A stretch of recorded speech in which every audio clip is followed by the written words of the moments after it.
Chapter 1 Opening, Creating a Dark Musician. Splash! The incessant rain battered against me, its icy chill jolting me awake from unconsciousness. I've traveled through time, and the moment I arrived, I was captured by a group of crazed cultists trying to sacrifice me. If not for the sudden downpour that interrupted their ritual, I'd already be dead. I'm alive, I said, my voice eerily calm. Yet the bloodshot eye peering through my fingers betrayed me. It glinted with a deranged, sickly smile. I have a rather handsome appearance with neatly cropped black hair, yet my eyes are weighed down with gloom. I raised my hand to examine the back of my left hand, where an eerie pattern had appeared, black, twisting tentacles faintly visible, seemingly covered in countless eyes, exuding an aura of ominous and sinister foreboding. As I stared at it, my mind wavered, and dark double visions flooded my sight. Terrifying whispers poured into my thoughts: madness, chaos, disorder, wails, despair, terror. I struggled desperately to fend off this mental onslaught. Just as I was about to succumb, an extremely faint chuckle echoed in my mind, momentarily freeing me from those whispers. My body seemed to undergo an unknown transformation. In a daze, I thought I heard the sound of a clock ticking, and saw time slowly rolling forward like gears grinding through history.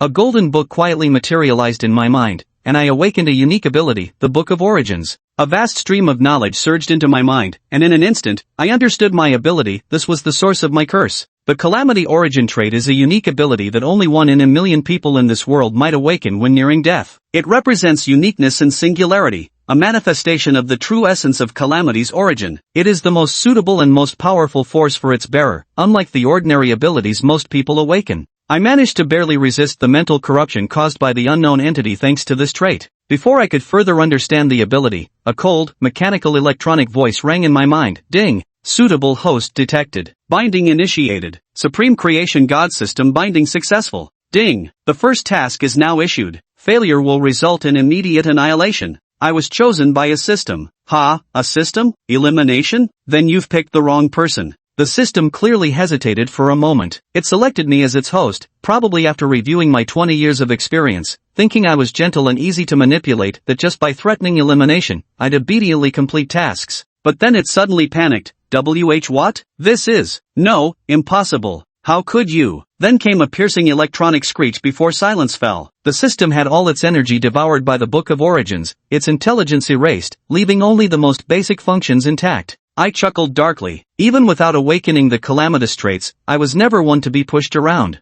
Obsessive by nature, my previous mild demeanor was merely a facade, a disguise natural to my duplicitous personality. Gentleness was just my mask and pretense. Madness made my mind waver as my psyche eroded further. My vision doubled, the world flipped upside down, and I even felt my arms twist into something resembling the suction cup tentacles of an octopus. Anchored by an unknown entity, every moment brought new torment, ravings, delirium, hallucinations gnawing at me. Sanity would crumble bit by bit until I drowned in endless madness. I must find a way to remove the anchor mark on my arm. Using the cursed trait in my mind to try and erase the mark, I halted immediately upon sensing a strong premonition. No, disturbing this mark would instantly draw the gaze of an unknown entity, and I'm not yet capable of opposing such a being. Since the Book of Origins can't be used, I turned to examine the system's functions, seeking another solution. This is an ultimate creator deification system, capable of forging characters. When others feel admiration, awe, faith, or fear toward the roles I create, I gain creation points, which function broadly like divine power. I currently have 5,000 creation points. So few creation points? Perhaps the system consumed a vast amount of energy during its traversal, allowing me to devour it. Creating characters grants some of their abilities, requiring only 500 points of creation value. Perhaps I could gain the power to resist mental corruption. I began crafting my first character. I envisioned this image, in the corner of a decaying ancient castle, a rotted black piano made of bones, with crimson thornflowers blooming upon black brambles,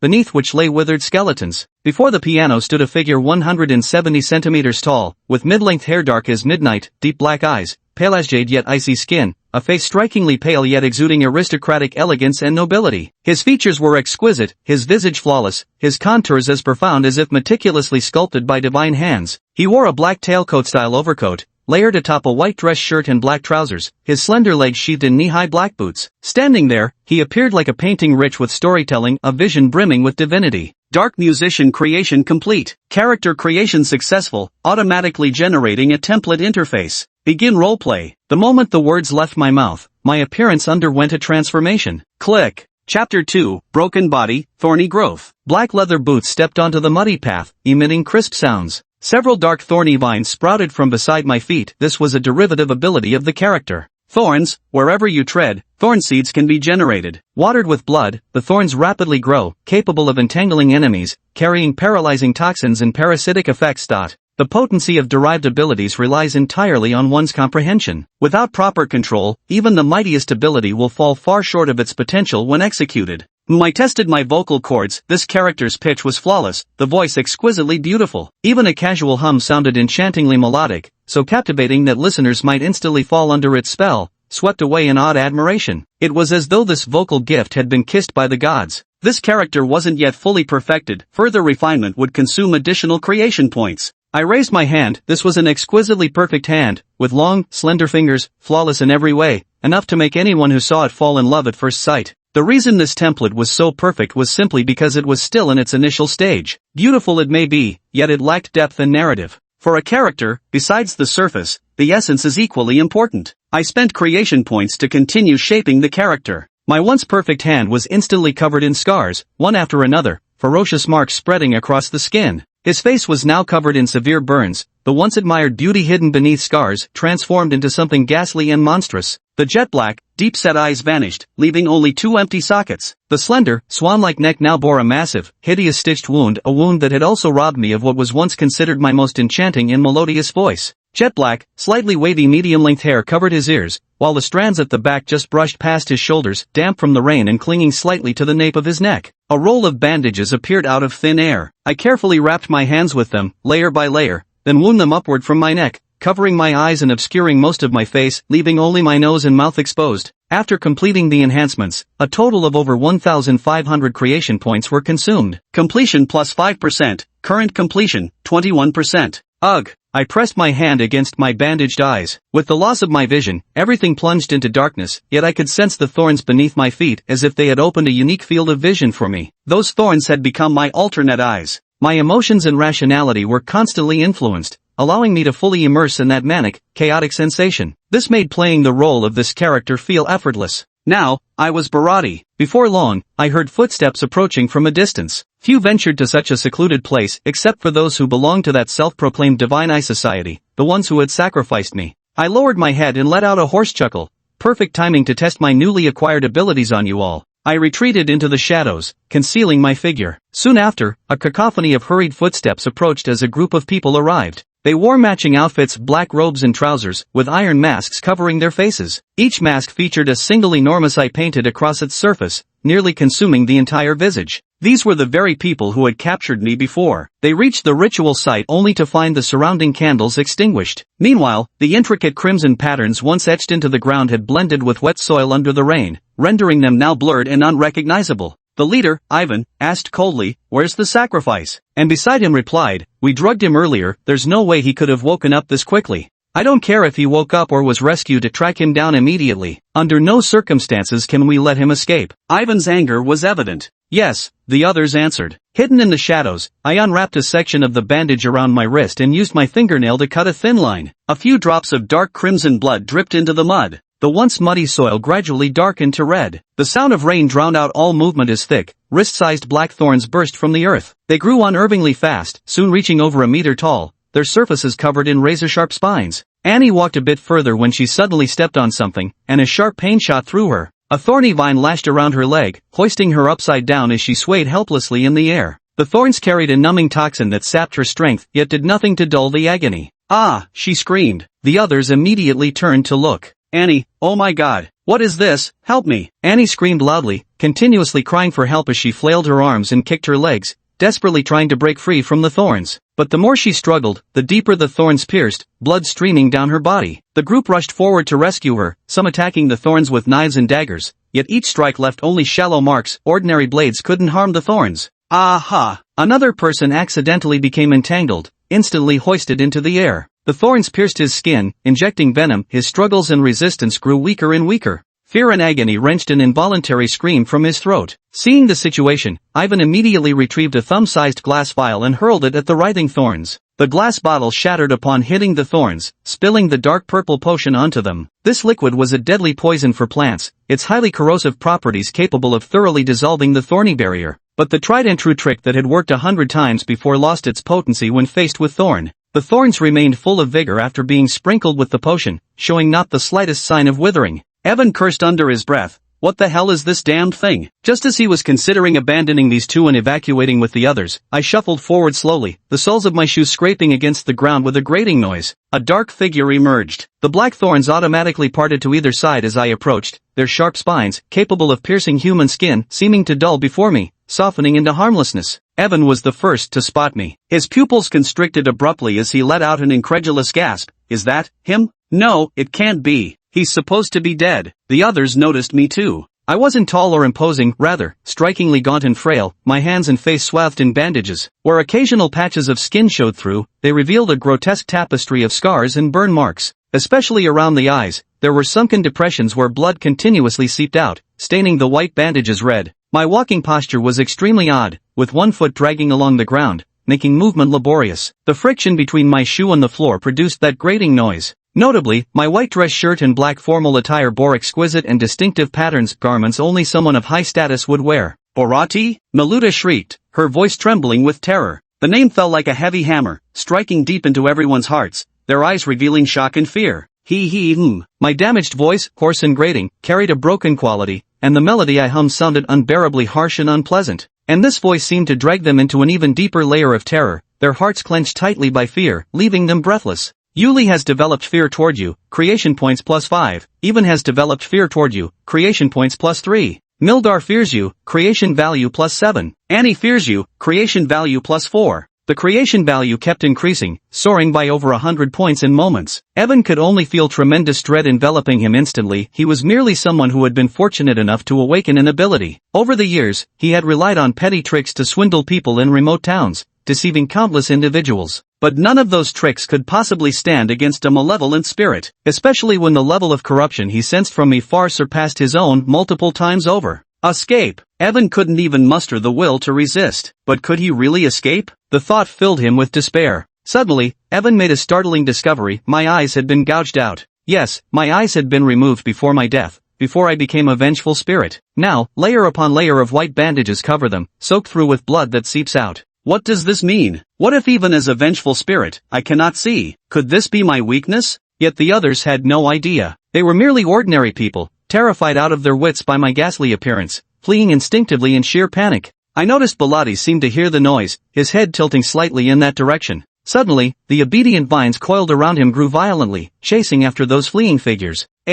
Screams erupted one after another. Evan clenched his fists, thinking to himself, just as he suspected, the man couldn't see. Taking a deep breath, he used the cover of others' screams to carefully maneuver his way out, soon escaping beyond the range of the attacking thorns. But the others, overwhelmed by fear, kept making sounds that betrayed their positions. Run, keep running. As Baladi, I grinned with twisted delight, my hoarse voice whispering like the devil himself. As I walked, brambles sprouted endlessly beneath my feet. The thorns grew with terrifying speed. Black-red blood dripped from my left fingertips as I moved, and where it touched the ground, the brambles would suddenly erupt another 10 meters, thriving insanely. Scritch, scrape, screech. The uneven drag of my footsteps became a death knell to every listening ear. They kept running and screaming. Annie hung suspended in midair, watching as a pitch-black thorn pierced her companion from below in a gruesome upward thrust. Though she had grown accustomed to death and brutal scenes, this was different. Before, she had been the hunter, now she was but a fish on someone else's chopping block. Her terrified screams became the only outlet for her horror. The agonized wails grated on the nerves, but what terrified her more was the sound of my shoes scraping against the ground as I approached. Screech, screech, screech. Her eyes bulged as she watched me stop right before her. Even after 5 years, she still hasn't forgotten me. No, it wasn't me, I didn't kill you. Anne's voice trembled with fear, especially since my burial site was nearby. Little did she expect the failed sacrificial ritual would instead awaken this terrifying vengeful spirit, me. Watching their terrified expressions filled me with satisfaction. After all, this was my debut performance. To ensure everything went smoothly, I'd crafted the character of Bharati Payne based on information gleaned from their earlier conversations. I still remember you all. I spoke in a hoarse, gravelly voice that sounded like shattered musical notes, and had once heard my originally incomparably beautiful, heavenly voice now transformed into this discordant rasp. Her terror knew no bounds, for she knew they were responsible for what I'd become. I was the genius they'd snuffed out, now returned from endless darkness.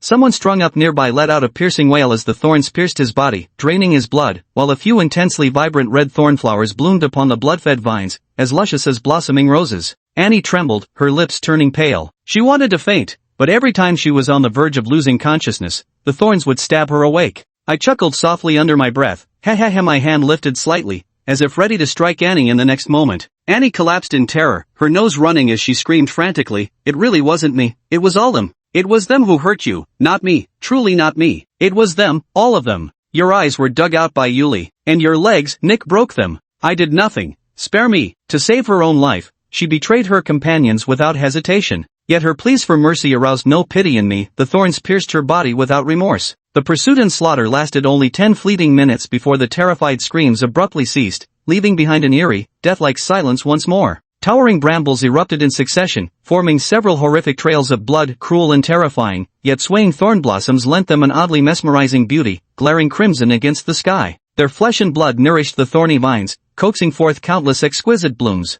Sated with gore, the brambles surged with frenzied growth until the barren outskirts transformed into a lush thicket of thorns. The flowering briars flourished like a grand garden, while beneath those thorns, bleached bones lay buried. I walked out through the path parted by thorns. As I passed a thorny bush, a black thorn branch reached out, tugged at the hem of my cloak, and presented me with a thornflower. This was one of Bolati's abilities. Thornflower can devour human memories, possesses certain healing capabilities, and can confuse or control enemies. I took the thornflower, bent down, and inhaled its scent lightly. The memories absorbed within the blossom immediately unfolded in my mind, revealing more about Bolati's past. I arrived at a spot and manipulated the thorns to break through the soil layer beneath. Several rotting skeletons were exposed, one large and the rest smaller. The larger one was the true remains of Bolati. "Since I'm now borrowing your name, I'll settle your grudges for you as well." I controlled the thorns to cover and refill the soil. Spreading my hand, fingers slightly curled, a mass of black calamity gathered in my palm as I sensed the direction where that escaped person had fled. When the thorns grow, they implant seeds inside human bodies. As long as they don't remove those seeds, no matter where they flee, I can always track them down.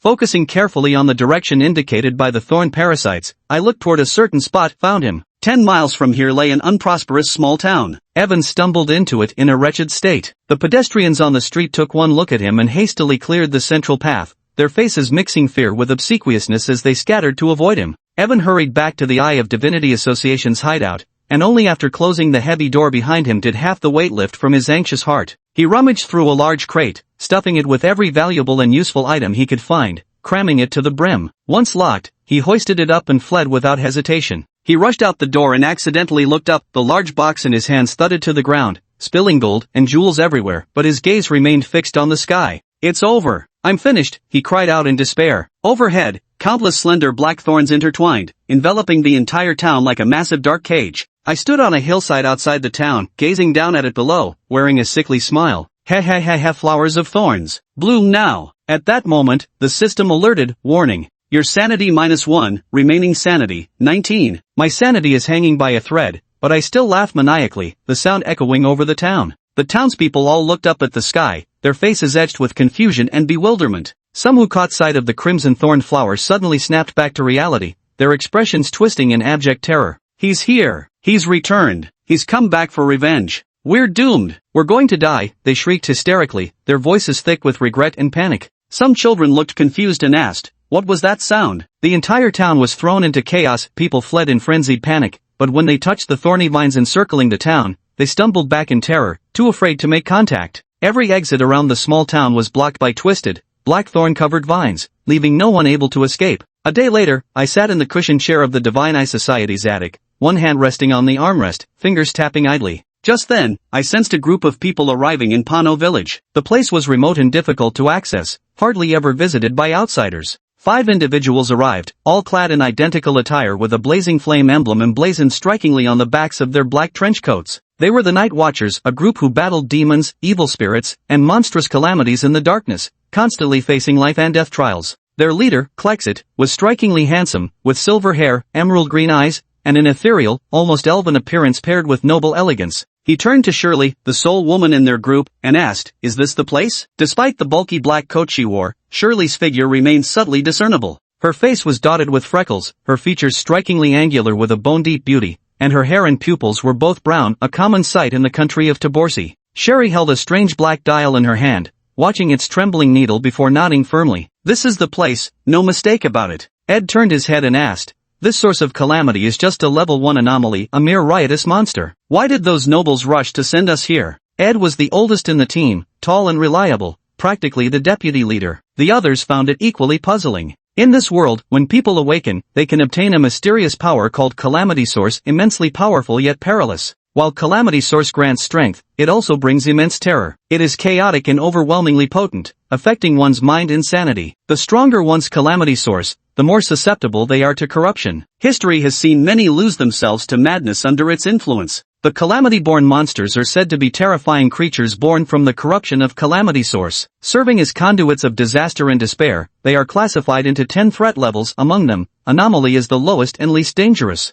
Captain Crachet pushed open the second door of the Calamity Source, completing the Source Convergence Baptism, while the other 4 team members opened the first door, undergoing the Source Absorption Baptism. Their squad is more than capable of handling anomalies, the weakest of Calamity-born monsters. Nowadays, calamitous monsters are appearing frequently, but the Night Watch's forces are stretched thin. Sending them to deal with a mere Tier 1 threat is practically a waste of resources. Makbujo's face twisted with indignation as he cursed, "A bunch of cowardly bastards." The moment they heard about monsters wreaking havoc in the nearest town, they immediately had the Night Watch headquarters send us to clean it up. These people only care about their own safety, they're completely blind to the lives of others. Makbjorn was unremarkable in appearance, chestnut hair, brown eyes, standing around 175 centimeters tall. Having suffered injustices at the hands of nobility, he harbored deep resentment toward aristocrats. Clyset raised his hand to cut off the complaints and said, "We Night Watchers were established precisely to eradicate all chaotic monstrosities. Moreover, there were many residents in this small town, and even the weakest chaotic monsters could prove fatal to ordinary people. We are the flame-bearing Night's Watch. We shall illuminate all darkness and banish all chaos.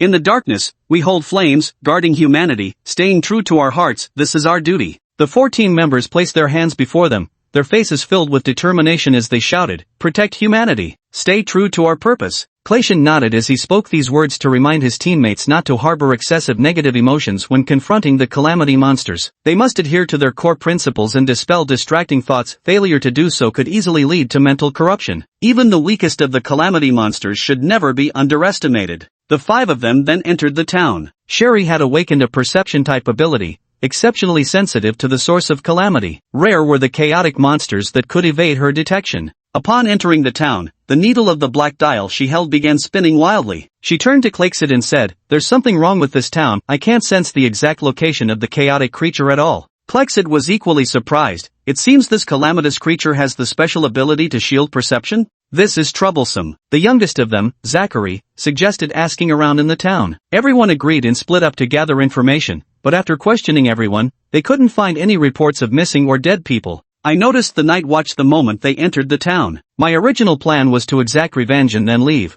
but their arrival made me change my course. I thought to myself, a remote town like this shouldn't have Night Watchers investigating so quickly. I checked the creation value, 12793. Although some had been spent, the townsfolk had gradually contributed quite a bit to me during this time. Ever since I was anchored, my emotions have been continuously tainted. I've been searching for a solution, and as an avid reader of web novels, I thought of summoning intelligent beings from another world. Both parties signed a treaty to join the massive psychic network I established, where each individual serves as an anchor. The more people connected to the network, the more psychic energy is provided, making the network increasingly stable and robust. Consequently, my mental state and rationality also become more stable, somewhat akin to a deity amassing followers. However, this method has its drawbacks. A deity reliant on faith will decline once deprived of a significant number of followers, and I certainly don't want that. I plan to have people from another world log in as players. The gaming agreements they sign will actually be contracts joining the psychic network. They won't know the real purpose and will only think they're playing a game.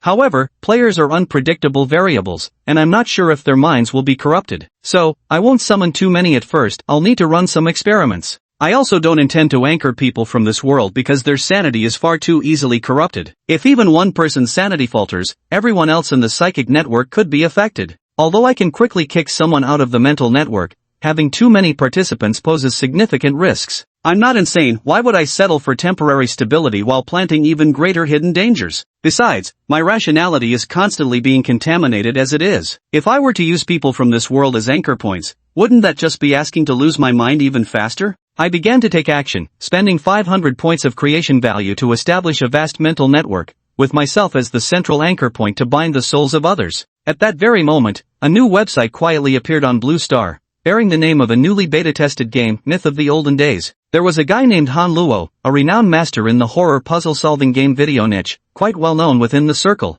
That day, as he browsed newly released games on the website, his gaze was instantly captivated by a game cover shrouded in mist, where dark, twisting thorns loomed faintly in the background. Olden Myths? The game genre is role-playing and mystery-solving? Han Luo's interest was piqued as he clicked the link to visit the official game site. While the download progressed, he began reading through the game's synopsis. Chapter 6, The Revelator of Bygone Eras. This is a world gradually decaying. The myths of old no longer exist, as darkness shrouds all with terror and despair. Dark Raven's Wail, that is the world's lament. Game intro asks players if they choose to heed the call within their hearts, descend upon Orenpeth, and save this world shrouded in dark mist. It looks like a post-apocalyptic setting? After downloading the game, Han Luo realized he needed to register an account on the official website to log in. But it wasn't much hassle, and he quickly completed the registration. When logging into the game, he noticed it was still in its beta testing phase. A game instruction agreement popped up, with the final line reading, "Will you answer his call, descend into the myths of old, and become the revealer of the ancient era?" Han Luo found it quite intriguing, remarking that the atmosphere was well crafted, and it even made him start to feel excited. Han Luo signed his online pseudonym Whalefall No Return, pressed the agree button, and suddenly his body stiffened before collapsing onto the desk, falling into a deep slumber. When he opened his eyes again, he was startled. He found his vision had become strange, somewhat lowered, and when he stretched out his hand, it looked skinny and small. His height had also shrunk considerably. Holy shit! What the hell is going on? Jingluo Bugui thought he had transmigrated and was just beginning to panic when the game system's voice rang out. "Welcome to the myth of the old gods." The game panel that popped up beside him instantly snapped him out of it. Damn! This game is way too amazing. This game feels so freaking real. Really gave me a scare. I thought I'd actually transmigrated. He pinched his own hand, feeling only a slight pain, but otherwise, the visuals and smells were no different from reality. Without a helmet or gamepad, how did I get into the game? Jingluo Bugui was studying the game mechanics. On the other side, the moment Jingluo Bugui logged in, I noticed a faint glow appear in the vast spiritual network and immediately focused my gaze there. I could monitor players at any time and even eject them from the spiritual network. In this aspect, my authority was absolute. Through signing game rules, I anchored souls from another world, compelling them to voluntarily answer the call to this realm. Of course, what was summoned were merely souls, devoid of physical bodies. The player's body was created by me, consuming 1 point of creation value, in a sense more akin to data. I monitored Whalefall Never Return's condition and found his mental state remarkably stable, with no signs of corruption. Perhaps there's a barrier between different worlds. As long as his physical form doesn't appear in this world, his soul is less likely to be contaminated. Or maybe it's simply because he hasn't had much exposure yet. As Whalefall Never Return moved about the town, I obtained a faint wisp of mental energy. This tiny amount couldn't even stabilize 1 point of my sanity, yet it gave me hope. If one person isn't enough, then 10, 100, 1,000. There are plenty of players from other worlds anyway, surely enough to stabilize my sanity teetering on the brink of collapse. I saw from the mental network that the player named Whalefall Never Returns was so bored they started plucking grass from the ground to taste it. I quickly edited a task and sent it over. Ding! Whalefall Never Returns. You will play the role of a departed evil spirit, guiding the living to uncover secrets buried in the past. Note, during the day, the evil spirit is shrouded in a mysterious force, disguising its appearance to appear no different from the living. Only at night will its true form be revealed. Evil Spirit Lun, Beta version exclusive, level, LV0, faction, the Chaotix. A malevolent spirit that died many years ago, only to be resurrected and corrupted by an unknown force. Main mission, a group of Night's Watch hunters has arrived in town to hunt malevolent spirits. Avoid exposure while guiding them to uncover the town's secrets. After spending ages trying to figure out how the game worked, Jingluo Bugui finally understood the mechanics. Letting out an impressed "whoa," he read the system prompt. This game's mechanics are pretty unconventional. It's my first time seeing players act as NPCs. Maybe the beta test is different? Whalefall No Return gazed around and caught sight of his current reflection in a small puddle. He appeared to be a boy in his early teens, pale-faced and rather slender, with dark brown hair and amber-colored pupils. His tattered clothes suggested his family hadn't been well off during his lifetime. "Hey, you there, kid?" Startled, Whalefall No Return turned to see Ed dressed in a black trench coat. A scar ran diagonally across Ed's face from left to right, giving him a rather fearsome appearance. "Where are your parents? Go home quickly, now is not the time to be wandering around." Ed had a gun holstered at his waist, exuding a strong aura of misfortune that made Jingluo Bugui feel somewhat uneasy. Especially the words night watchman above Ed's head made Jinglua Bugui instantly realize that he absolutely couldn't let the other party discover his vengeful spirit identity, otherwise, Ed would immediately draw his gun and shoot him dead. So he pretended to be wary and frightened, slowly backing away before turning and sprinting off until he disappeared from Ed's sight. Ed chuckled and rubbed his thick beard, accustomed to children being frightened by his appearance, so he didn't question Jingluo Bugui's reaction at all. Makbujio searched another street before joining him. Damn it, did you find the havoc monster? Nope, everything's normal here, Ed replied. Makbujio cursed under his breath. This was the first time they'd encountered such a tricky situation. The havoc source they sensed was only at an abnormal level. Usually, havoc monsters of this kind could be dealt with swiftly once discovered, yet this one had dragged on for so long. After combing through the entire town, the others still hadn't located the hidden havoc monster. They gathered together once more. Cheryl clearly looked upset. It's my fault. My ability actually failed. Her abilities leaned toward support, allowing her to precisely locate the chaotic monsters, hence, she was always the one tasked with tracking them down. Don't worry about it, Shirley. It's not your fault, Clarksite said gently. He looked up at the sky. The sun was about to set. Perhaps we'll find something when night falls. Some chaotic creatures detested sunlight and would only emerge at night. Meanwhile, the hiding whale song found himself receiving a mission. Side quest, before nightfall, stir chaos in the village and make them remember the past. Completion reward, chaos coins plus 100, reputation with unknown entity plus 1. Remember the past? Whale Song had no idea how to accomplish this. Chapter 7, Madness of Fear, White Bones. However, causing chaos was indeed something he could achieve. He intended to impersonate a ghost. It was amusing when you thought about it, a malevolent spirit pretending to be a ghost to scare people. Ha ha ha, this is quite entertaining. I wonder if this game allows recordings. It would definitely make for an interesting video. Whalefall never returns opened the game panel and searched around, discovering the photo and video functions. So he turned on video recording, took a bunch of random shots of himself, then explained what had happened earlier in the mission he'd received before setting off. Following the mission's guidance, he arrived at the front of a house. Knock knock knock. Who is it? A gruff voice rang out from behind the door. Jingluo Bugui remained silent. Keep knocking. Knock knock knock. Alan, go open the door. Footsteps approached, the latch was pulled back, and the door swung open from within. A young man in his early 20s emerged, yawning. Who's knocking? His unfinished words hung in the air as his eyes widened in shock upon seeing the figure standing at the door. Alan seemed to have glimpsed something utterly terrifying. His lips quivered uncontrollably as his legs gave way, sending him collapsing to the ground.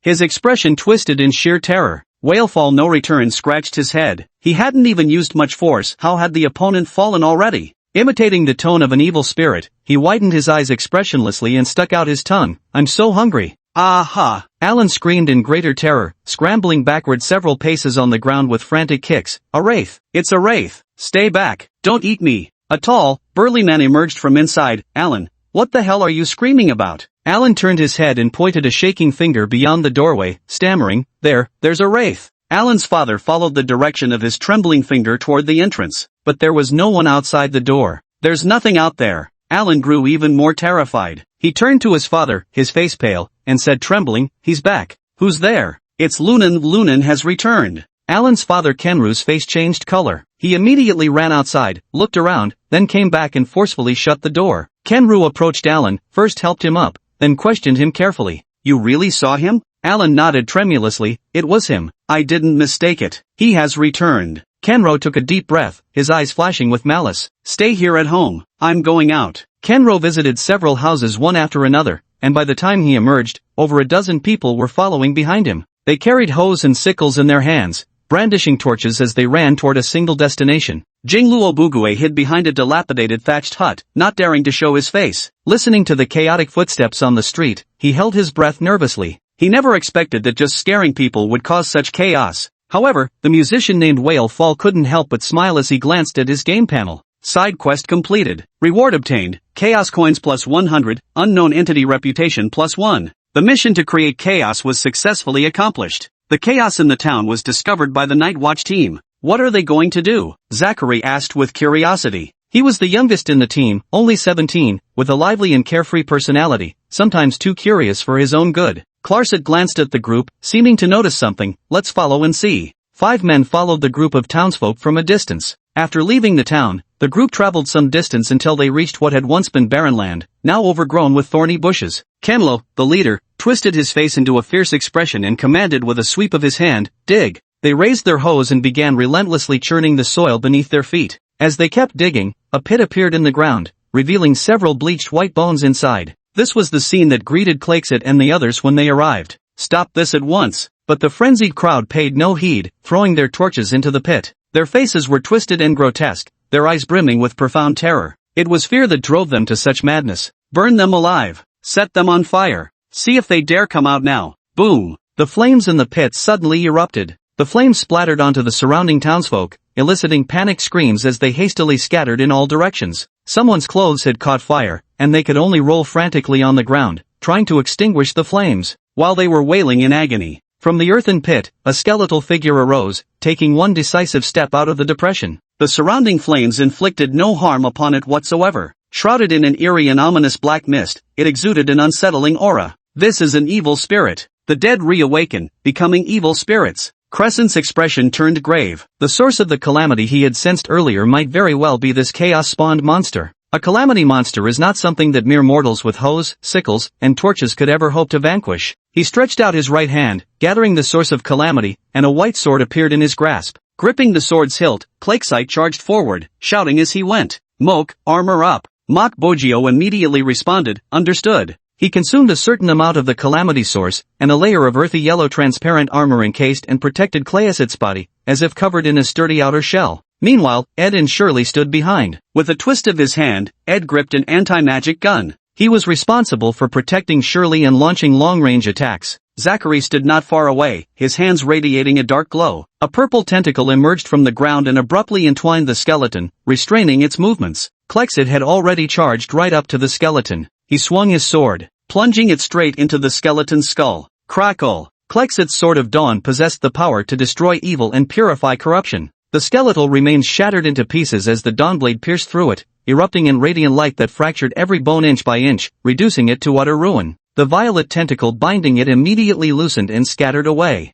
A surge of dark mist violently condensed around it before exploding outward. Those closest to it, like Clarksit, were shielded by their armor, resisting the mist's corrosive touch. In the end, the bones crumbled into ashen darkness, scattering with the wind. Only a single black fragment remained, hovering silently in place. This was a calamity fragment, a remnant left behind after slaying calamity-spawned creatures. Awakened beings could absorb these calamity fragments to enhance their own contamination threshold. The calamity source is a form of energy within awakened individuals. After awakening, those with higher talent possess greater quantities of calamity source within their bodies. Awakened beings must expend calamity source to use their abilities. The stronger the calamity source, the more powerful the awakened's abilities become. Aside from pushing doors, the only known method to enhance calamity source is by absorbing fragments of chaos, though there may be other undiscovered means. Chapter 8, The Purification Potion and the Reason for Revenge. Absorbing the fragments of calamity also comes with certain side effects. The remnants of calamity contain traces of negative energy left behind by the monstrous entities. Absorbing these fragments subjects one to the influence of this malevolent energy. Both mental state and rationality will experience a noticeable decline. When reason declines too low, the risk of losing control becomes imminent.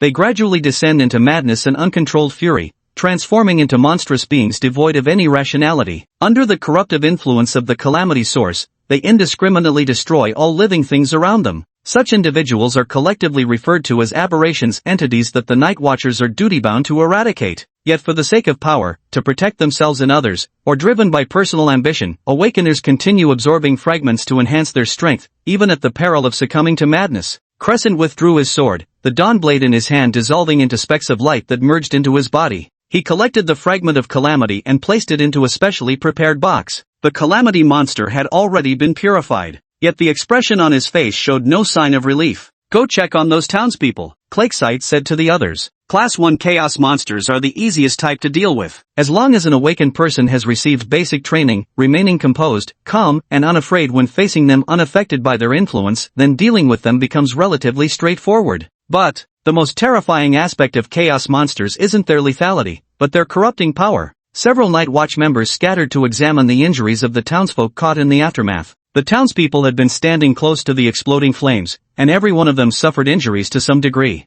Now they lie on the ground, wailing in agony. Ed carried all the townsfolk to one place. Kleseth stepped in front of Kenru. Kenru was closest to the pit at the time and suffered the most severe injuries. Besides being burned by the fire, his exposed wounds had begun to rot, oozing black pus. These townsfolk have been corrupted. If they don't receive timely treatment to cleanse the corruption, they'll eventually mutate into demons. Kleseth took out a dagger and methodically cut away all the rotten flesh from Kenru's wounds, squeezing out every drop of pus until the blood ran clean. The other villagers' wounds were treated in the same manner. After all the necrotic tissue had been dealt with, Sherry retrieved a specially made case from her backpack. Inside were several bottles filled with a pale blue, nearly transparent liquid. The bottles weren't large, each about the height of a finger. Sherry took out one of the bottles and gave each villager a sip. After feeding him, an entire bottle of the potion was emptied. This potion was developed by the Schindler Alchemy Association, specifically formulated as an antidote for contamination. It has potent detoxifying effects against pollution caused by low-level calamity creatures.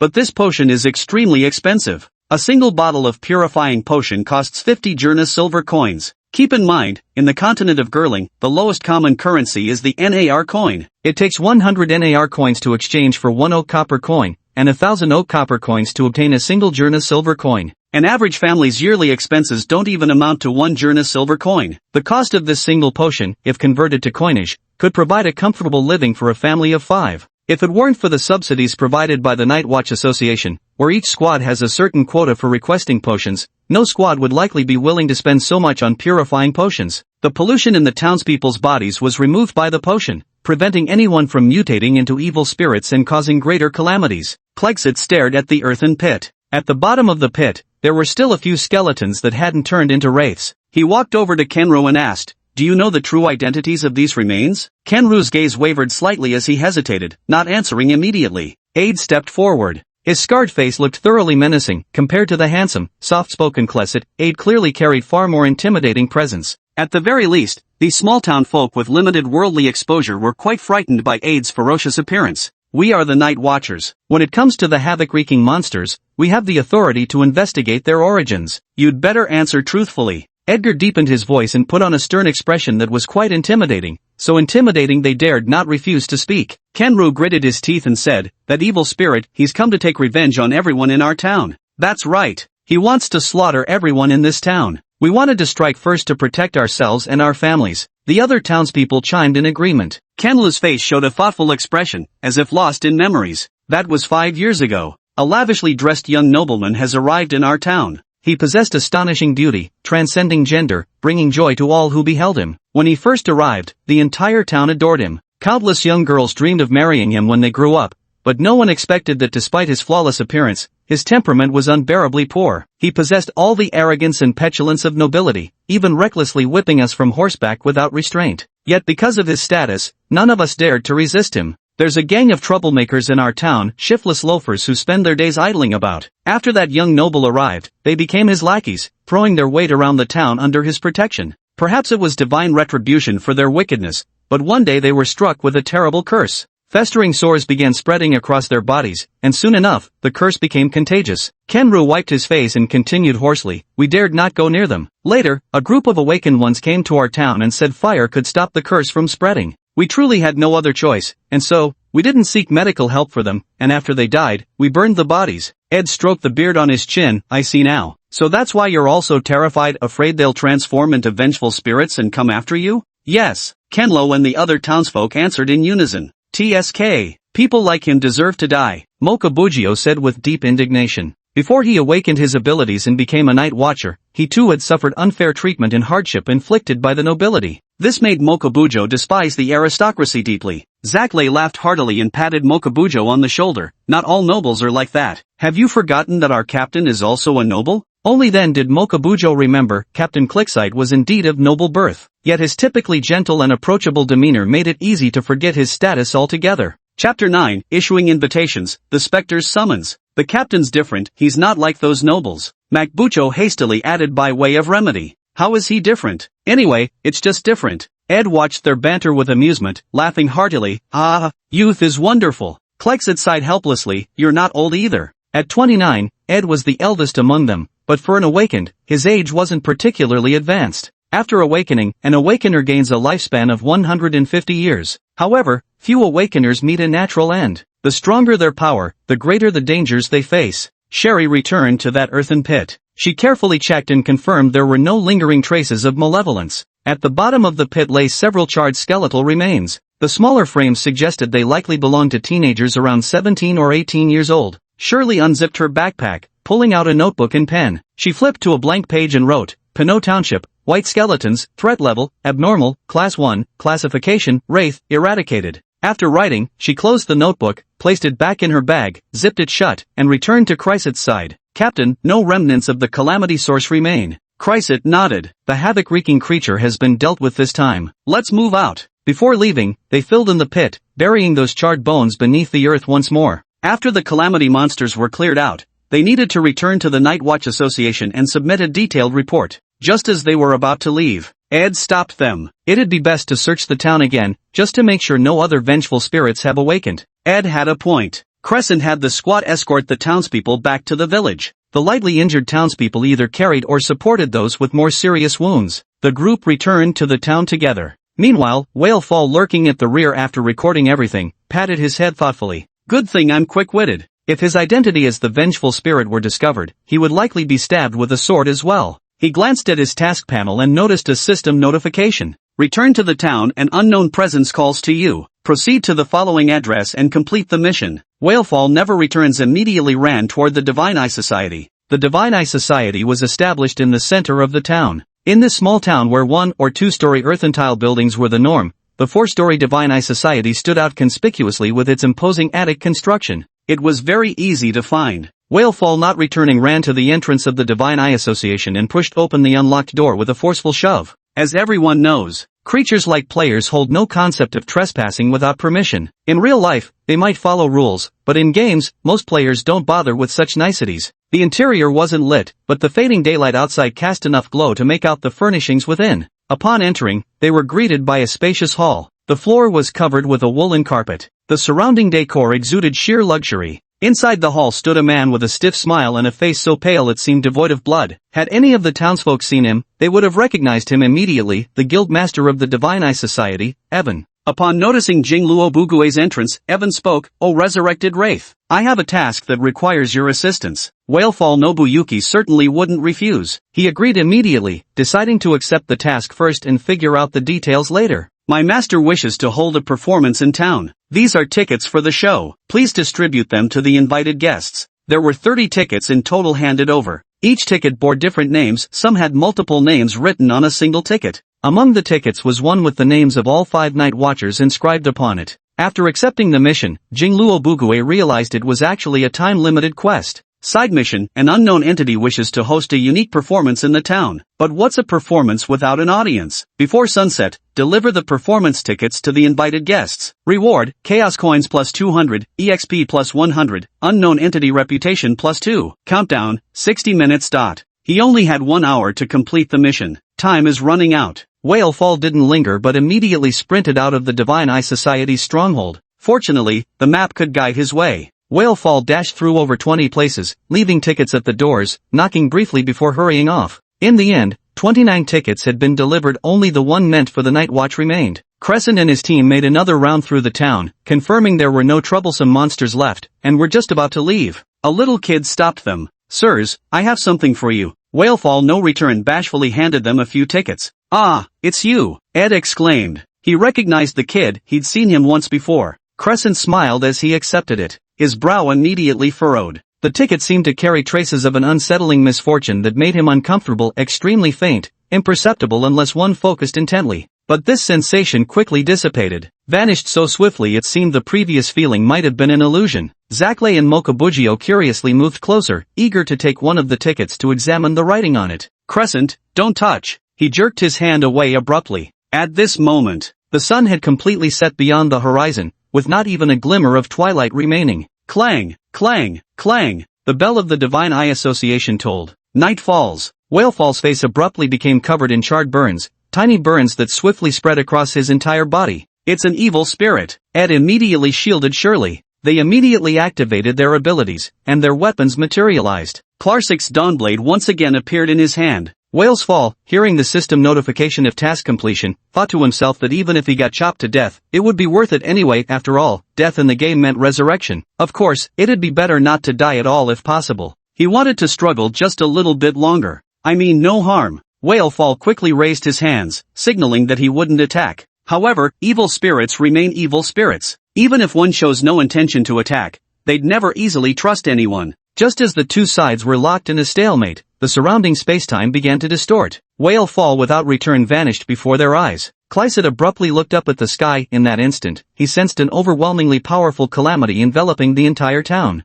They had arrived in another place. Captain! Several team members appeared somewhat panicked. Not an anomaly, said Clycid gravely. What? The younger ones still didn't quite understand. Chapter 10, Midnight Performance, Dark Movement. Ed sighed heavily. Not an anomaly, could it be something worse, like a Class 2 infection? No. If even the captain failed to detect it, the threat level is likely already at Class 3 parasitism, or even Class 4 mutation. If we define the contamination radius of an anomaly-class monstrosity as spanning anywhere from a few meters to several dozen meters, then the range of havoc wrought by a Class 2 monstrosity multiplies exponentially, exceeding 100 meters, and Class 3 monstrosities can pollute areas stretching over a kilometer. Level 4 hazard zones have a broader scope. There have been 2 Level 4 calamity monsters so far, each causing massive casualties. As for levels above 4, none have appeared in nearly a decade. However, historical records indicate that each occurrence could potentially lead to the destruction of an entire city. If it were merely level 2, they could still manage to handle it. But once it escalates to level 3, forget about the contamination range, its power multiplies by tens of times. The gap isn't just a single level, it's an insurmountable mountain. Where have we arrived? Sherry surveyed their surroundings, finding the scene before her both familiar and unsettling.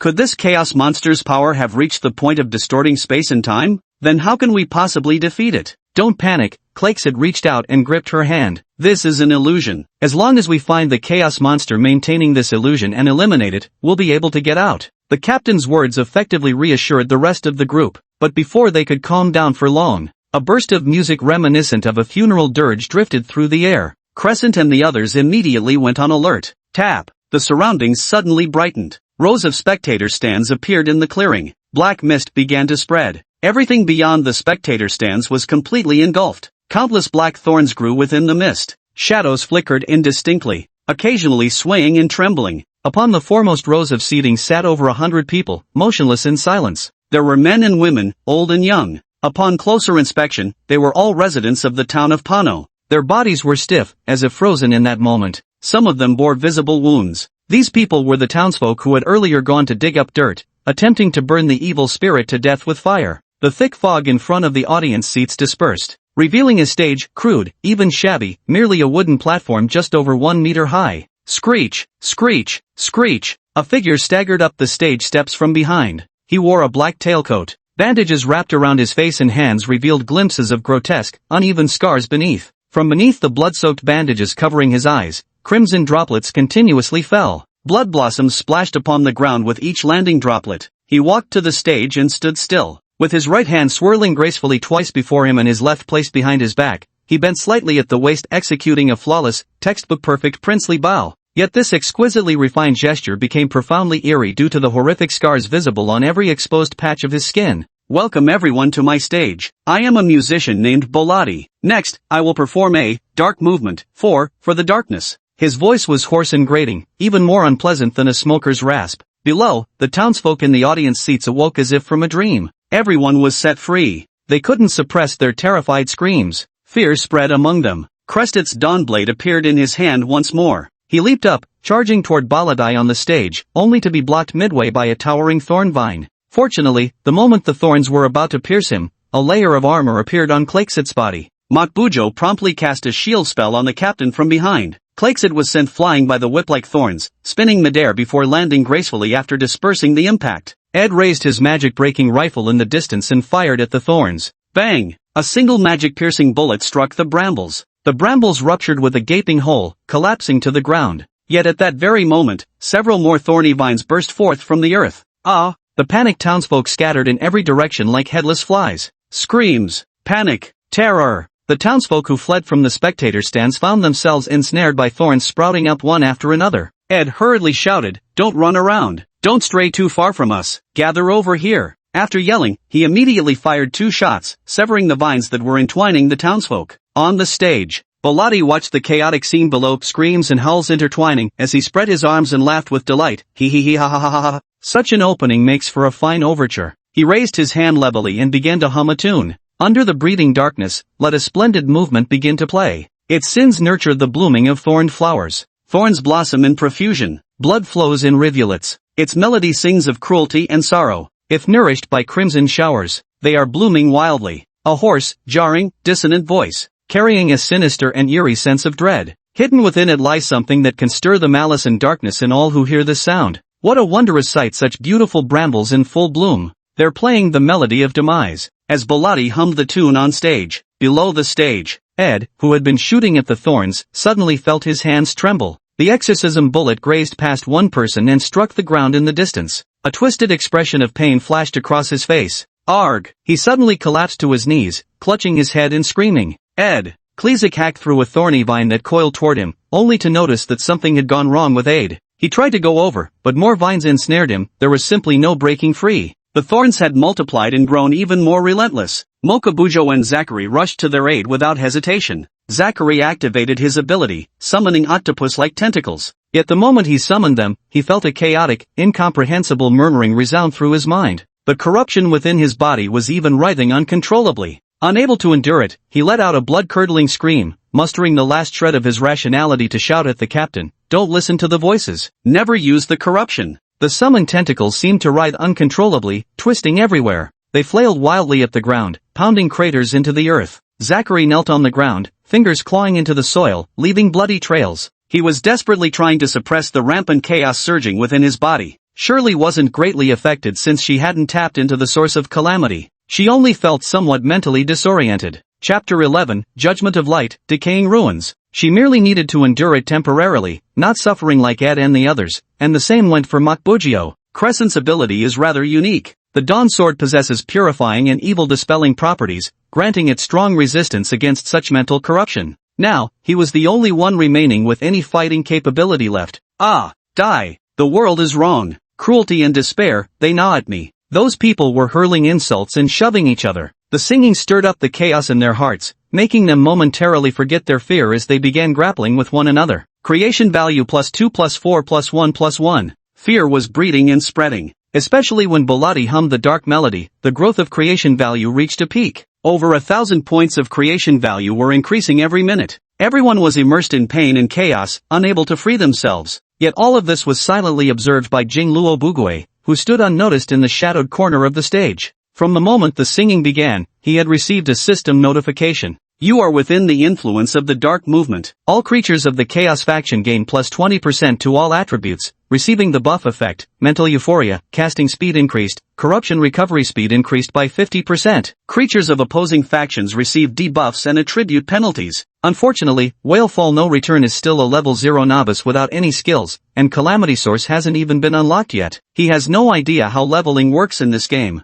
Right. Whalefall No Return hurriedly searched through his quest panel. He quickly claimed the mission rewards. You've completed the ticket distribution mission. Chaos coins +200, EXP +100, Bellotti Pain reputation +2. Leveling up required 500 experience points, and he had already accomplished a fifth of it in one go. Without any skills, Fluke's Descent couldn't do much but stay in the corner, recording the cutscene CG of this game. As he recorded, he kept muttering in admiration. So this unknown entity was actually Bellotti. Is this the boss of the Chaos faction? Whalefall Never Returns gazed at Bellotti on the stage, overwhelmed with emotion. So damn cool. He's way too overpowered. The game's production is incredibly detailed, the combat scenes are absolutely brilliant. Ed and Zachary were thrown into chaos. Shirley's abilities leaned towards support, lacking significant combat strength, and the remaining Makubjo couldn't protect so many people alone. The two men drew small knives from their belts, trying to slash through the thorny vines, but they wouldn't last much longer. They were about to be surrounded by thorns. Crescent saw his companion in danger. The Dawnblade emitted a beam of light, severing all the thorns approaching him. He leaped onto the platform. The tip of his sword pointed squarely at Bellotti, who stood there.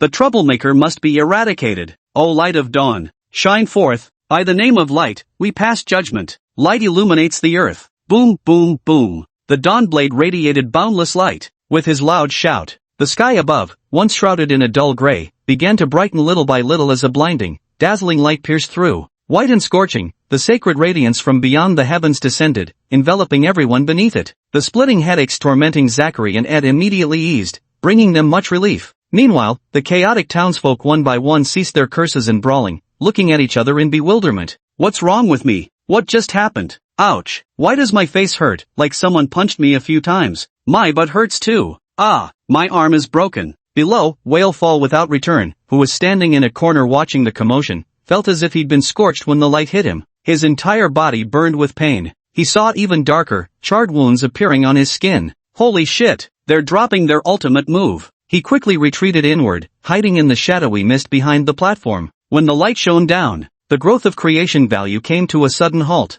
The light fell upon those black thorns, but also illuminated Bolati himself. The attacking bramble vines surrounding Ed and the others suddenly recoiled, instantly becoming utterly withered. Ed's group, who had barely been holding on, finally caught a momentary breather. That eerie song finally ceased. Bolati stood at the center of the wooden platform. The blazing white light descending from the celestial dome enveloped his entire being. Beneath the radiance, Bolati's black hair seemed imprinted with those luminous strands, while the bandage-wrapped scars covering his battered skin appeared miraculously healed. He extended his hand, palm upward, as if intending to gently trace his fingers through that holy radiance. Yet the moment he made contact, his entire form dissolved like foam, vanishing before the eyes of all present. All the thorns withered instantaneously, crumbling into black ash that settled upon the ground, merging with the earth. The wooden stage collapsed, turning into ruins. The audience seats below began to rot and decay. The townsfolk were still in shock. They seemed not to have reacted yet, as if unaware of what they had just witnessed, standing motionless in a daze. Cresset's body swayed before finally collapsing onto the rubble. The Dawnblade dissolved into white light and returned to his body. Captain! His 4 teammates scrambled over, grabbing arms and legs as they carried their captain out from the wreckage. Though devastating in effect, that final technique had consumed terrifying amounts of both corruptive energy and physical stamina. So much so that Classet collapsed immediately after unleashing his ultimate move. Ed checked Classet's condition and, finding him unpolluted but merely exhausted to the point of fainting, let out a sigh of relief. Let's get out of here. Ed lifted Classet onto his back. Shirley examined the area and pointed towards a spot. There should be the exit. The mist did not clear. Where she pointed was precisely where the mist lay. Ed trusted his teammate completely. Without a moment's hesitation, he carried Clearsight on his back and walked straight towards it. The 3 men quickly followed along. Zackley glanced at the townsfolk and snapped, "Hey, what are you all spacing out for? Hurry up and follow us." The villagers seemed to snap out of a dreamlike trance. One by one, they shook off their daze and trailed behind them. The group walked through layers of impenetrable mist that obscured the path ahead, finally emerging from the illusionary realm. Only after everyone had left, from behind the wooden platform, amidst the mist, a charred figure slowly stepped forward. It was none other than Jingluo Bugue, who had narrowly escaped disaster. Whale Fall stands at the edge of the ruins. Gazing at the completely unrecognizable stage, a wave of grief surged through this body. Chapter 12, Fragments of the Past, Survival Above All. Whale Fall was not the type to lose himself in game storylines. He had played games filled with sorrow and tear-jerking plots before, games where the developers clearly didn't want players to remain human, but never had he experienced anything like this. A grief that seemed to emanate from within his body, from the depths of his soul, from everywhere at once, surged over him. It overwhelmed him so completely that he was at a loss, even to the point where his eyes reddened and he shed a few tears of blood. He stood upon the ruins. The charred body appeared utterly solitary and desolate. At this moment, the tragic atmosphere reached its poignant climax. Since Jingluo Bugui had slipped into the mist beforehand, capturing footage from a first-person perspective proved difficult, so he opted to record from an omniscient viewpoint. His tears of blood falling, this moment was naturally captured in the recording as well. Holy shit! Whalefall No Return frantically wiped his face in disbelief. It was force of habit from making videos even without any online audience present now. He instinctively provided commentary so he wouldn't have to dub it later. Brothers, I swear I'm not crying on purpose. You all know how I usually am. Ding! Congratulations, player Whalefall No Return, for triggering the grudge of the wicked spirit. Fallen Memory Fragment, 1/5. Achievement unlocked, Spectre's Tear. The system's voice interrupted his speech. Jingluo Bugui opened the system panel to check. He immediately roared out, "Brothers, show me." He adjusted the camera, shoving it right in front of the control panel. There were a few lines of annotations on it. Obsession of the Wraith. This is the lingering obsession left behind when the living pass away. Even after becoming a Wraith, it remains inescapable, thus becoming the Wraith's obsession. This body of mine is supposedly called Lun, and it seems I had a close relationship with this boss figure when alive. No wonder I was weeping uncontrollably upon seeing the boss die. Clearly this body's emotions were influencing me. It's absolutely not because I want to cry. After explaining the reason for his sudden outburst of manly tears, Whale Fall adjusted his emotions. As the inexplicable wave of sorrow that had surged so suddenly began to fade just as quickly, he retrieved the fragment of bygone days given by the system. A yellowish-white irregular fragment appeared in his hand. Fragment of bygone days, when shattered, the spacetime within a 10-meter radius will warp, taking you back to the past. Whalefall No Return held the fragment, bowing his head in contemplation for a long while. He's a master at puzzle-solving games. When bizarre items like this appear in a game, they always serve a purpose even if they're not useful now, they'll surely come in handy later. Besides, the system had previously mentioned, he was the revelator of the bygone era, and his main quest was to uncover the secrets of the past. The appearance of this fragment made him realize there was more to it, an item capable of returning to the past. It was obvious how precious such an item would be, yet astonishingly, it had neither user restrictions nor a time limit. Whalefall No Return quickly realized its true purpose. He pocketed the fragment of bygone days. He walked through the mist and left this place. Shinwushu appeared after he left, saying, I spent 1,000 creation value to craft that fragment of the past. It should evoke stronger emotional fluctuations. The radiance upon the earth skill that Clixit had just used naturally didn't truly purify Shinwushu, since he was human after all. Moreover, the disaster level intensity of the Bolati template was considerably higher than Clixit's. Though the light was powerful, it still couldn't purify him. Shinwushu was putting on this performance, not just to flesh out the game's storyline and fabricate background lore, but also to test the stability of the anchoring points in the psychic network. Influencing Jingluo Bugue's emotions was also part of the experiment. If his psyche remained uncontaminated even when emotional fluctuations reached their peak, it would prove the anchors were stable. Then Shinwushu could safely summon a flood of players. I hope you won't disappoint me. On the other side, after the Night Watch squad departed, the townspeople overflowed with gratitude toward the Night Watch, repeatedly expressing thanks and kneeling in worship. Ed and the others stopped them, persuading them with great difficulty before sending them away. Finally taken care of. That chaos monster this time was really tough. If it weren't for the captain, we'd probably have been wiped out, Makbujo said, stretching lazily. Zackley nodded upon hearing this, also visibly shaken. This chaos monster was too bizarre. Its voice could actually affect our source of chaos. If not for the captain's ability countering it perfectly, we'd have been done for this time. Shelley glanced worriedly at Clycet, who was being carried by Ed. Is the captain still unconscious? Ed shook his head. Forget it, don't wake him. Let him sleep well and get some proper rest. Crescent was still unconscious. They couldn't set off immediately either, so they had to find a rundown inn in the town to stay. Shirley remembered passing by that Divine Eye Society on their way back earlier and couldn't shake off the feeling that something wasn't quite right. After Ed had settled the captain, Shelley went to find him. What's wrong? Ed asked. When Shelley found Ed, he was leaning against the window smoking. I still have some questions. Ed raised his hand, signaling her to be silent. I know you have many questions. He took a drag from his cigarette and exhaled, the smoke obscuring his face for a moment, blurring his expression in that instant. But we can't dig too deep. Curiosity, pursuit, investigation, those aren't things we should engage in. That's the job of the investigators. Our only duty is to eliminate the chaotic creatures, understand? But, Shelley's face twisted with hesitation. I always feel like there's more to this story behind the scenes. You're sharp, that's both a good thing and a bad thing. Ed touched the scar on his face. Do you know how I got this scar? Didn't you say it was from a chaos beast? Shelley looked puzzled. Why was Ed bringing up his scar now?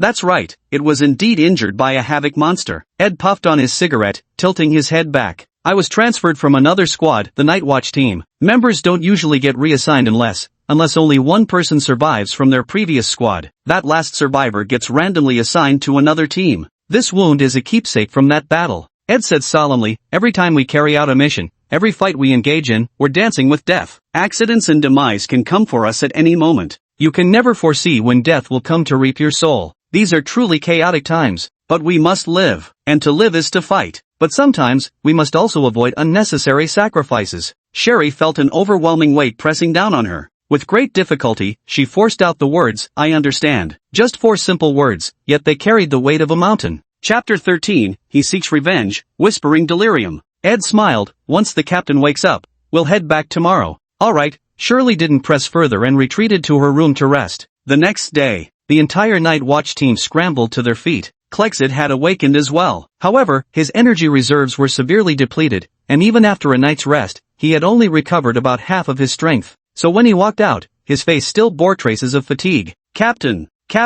Zackley and Makbujo had been brushing their teeth outside when they spotted Klexit emerging. Their faces immediately lit up with excitement as they called out to him. Klexit nodded gently at them with a faint smile. Captain's awake? Ed and Shirley had gone to town to buy some food, and as soon as they stepped inside, they ran into Klexit, who had just woken up. "We bought some groceries, just the thing to help you recover." "All right." They were all eating breakfast together in a peaceful and harmonious atmosphere. In the town, Whalefall, not returning, was bitterly clutching the fragments of the past, desperate to draw close to those night watchers. Just 10 meters would suffice, no more than that. But he didn't dare. His identity as an evil spirit had already been exposed. He feared that the moment he got close, he would be taken out with a single shot. This game has penalties for death. You'll be locked out for at least 3 hours, and there are only 5 free revives per day. How to approach them safely without being detected, that was the problem. Just as he was racking his brains over it, inside the attic of the Divine Eye Society, the large clock hanging on the wall ticked, its hands moving forward. If an outsider had seen it, they would surely have been shocked. Why did the clock show the time as 12 o'clock? It's clearly morning now. Could this clock be broken?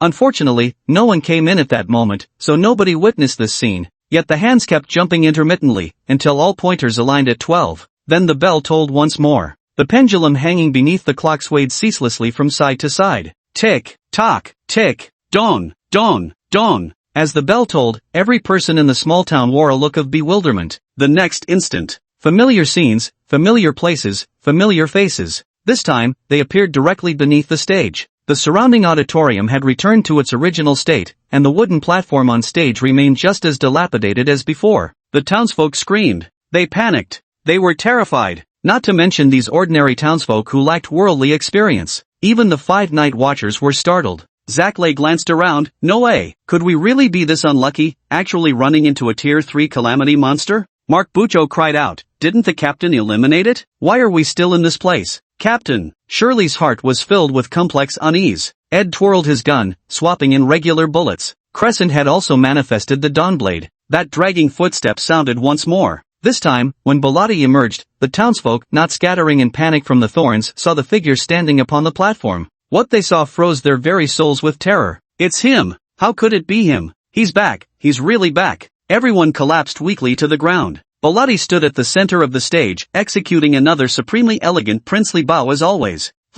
Everyone, long time no see. Still that hoarse, unpleasant voice, like a nightingale strangled to death in mourning. Seeing the person on stage about to start humming again, Zachary and Makbujo shifted, ready to move and stop him. Ed pressed them both down with one hand each. Hold your impulses. This isn't an ordinary chaos monster. Our attacks likely won't be effective. Klexit was watching intently. What's he planning to do? What are you talking about, Captain? Sherry, standing nearby, looked puzzled. Why did he drag us and these townspeople in here? What's his intention? He neither intends to attack them nor take their lives. So is this evil spirit named Bellotti simply gathering people here to listen to his performance? Crescent glanced once more at the townsfolk. Each of their faces was etched with fear, guilt, terror, regret, dread. He's taking revenge, Crescent murmured softly. He's taking revenge, wanting them to feel fear, unease, even collapse, to watch their faces twist with terror one by one. Makbukio curled his lips. Heard from the townsfolk, it's because they refused to treat him that this revenge happened. Truly selfish, petty people. Mock, don't be so prejudiced, Shirley called out disapprovingly. Captain, what should we do now? Zachary asked. Wait, let's see what he's going to do. Since the captain said so, naturally no one else would disagree. So they stood at a distance, silently watching this act of revenge. Bellotti continued singing that song. Darkness breeds below. Let the cruel symphony begin. Legends of old lie buried by history. Filth spreads unchecked. A stinking grave mound.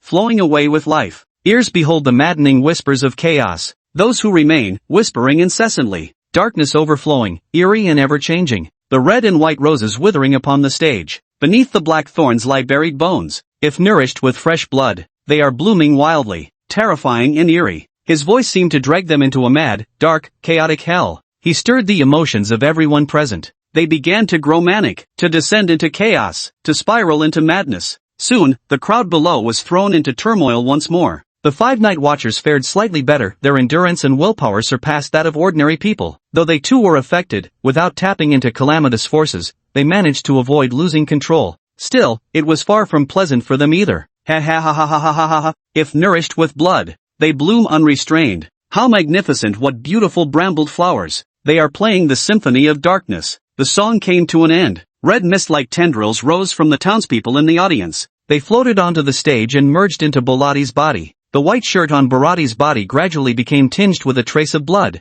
As he bowed again, the entire scene vanished. Everyone reappeared in the small town. When Clairsit and the others emerged, Ed immediately sought out the team leader. Captain, we need to get out of here now. This calamity monster is beyond our ability to handle. There's still time if we leave immediately. It's growing stronger by the minute. Soon we won't be able to escape at all. The usually composed man now appeared extremely agitated. His eyes were bloodshot, veins crimson across the whites. We must leave right now. Chapter 14, Pollution Alienation, Prevented in Advance. Aid, calm down. Clairsit noticed his agitation and patted his shoulder. Only then did Aid emerge from his anxious state, clenching his fists as he forcibly suppressed his emotions. I'm sorry, Captain, I got too emotional. Did you discover something? Clycester's voice remained steady and gentle, as if nothing could unsettle him. His presence alone seemed to assure that a solution would be found. Ed's voice came out hoarse. That's a growing calamity-type monster. Back then, my teammates, they encountered this kind of creature, and that's why. This creature is currently completing some action or ritual we don't yet understand. Once this ritual finishes, it will grow stronger beyond our wildest imagination. Level 3? No, that's just the beginning. At the time, under my teammates' cover, I desperately escaped and brought the news to the Night Watch Association. To eliminate that monster, the association sacrificed 4 Night Watchers who had pushed open the third door, and countless ordinary people were affected. Only then was it destroyed. To prevent panic from spreading, the association sealed all files related to that monster. Captain, a monster like this is simply beyond our ability to resist. Ben, Barry, Folinda, Hannah, they're all dead. They're all dead. I'm the only one who survived. Why? Why wasn't it me who died? Ed, a man around 30 years old, now had reddened eyes as he screamed with a voice tearing from the depths of his soul. This matter weighed on his heart for an entire year. Every night, he would dream of everything that had happened back then. His companions had died one by one right before his eyes. Those cruel scenes would startle him awake from his dreams, leaving his entire body chilled, as if caught in a demonic trance. Years ago, he escaped from that place alive, yet something remained there with his companions. He was trapped, unable to break free from it for the rest of his life. Ed had repressed all this deep within himself. Over the past year, he had lived like any normal person, laughing, speaking. Deep down, there had always been a darkness lurking within him. It lay dormant, itching to break free, waiting for the slightest crack to erupt violently and consume him whole. Until this time, when he encountered a calamity-bearing creature eerily similar to that monster from years past. His emotions shattered instantly. Ed. A dark, unidentifiable substance seemed to be emanating from Ed's body. His origin of calamity was in turmoil. His thoughts were drifting further away, and the voices by his ears grew increasingly distant until they could no longer be discerned clearly. He faintly sensed someone calling his name. Ed's eyes gradually lost their luster. Who could be calling him? They were dead. Only he was left behind. Crescent and the others watched helplessly as the whites of Ed's eyes slowly turned black. Damn it! It's corruption! Wake him up now! Ed, wake up! Control yourself! Don't let the darkness corrupt you! Crescent placed his hand on Ed's back. Captain, Shirley cried out as she saw Crescent's action, seeming to understand his intention. No, your threshold is already dangerously low. Using that ability again.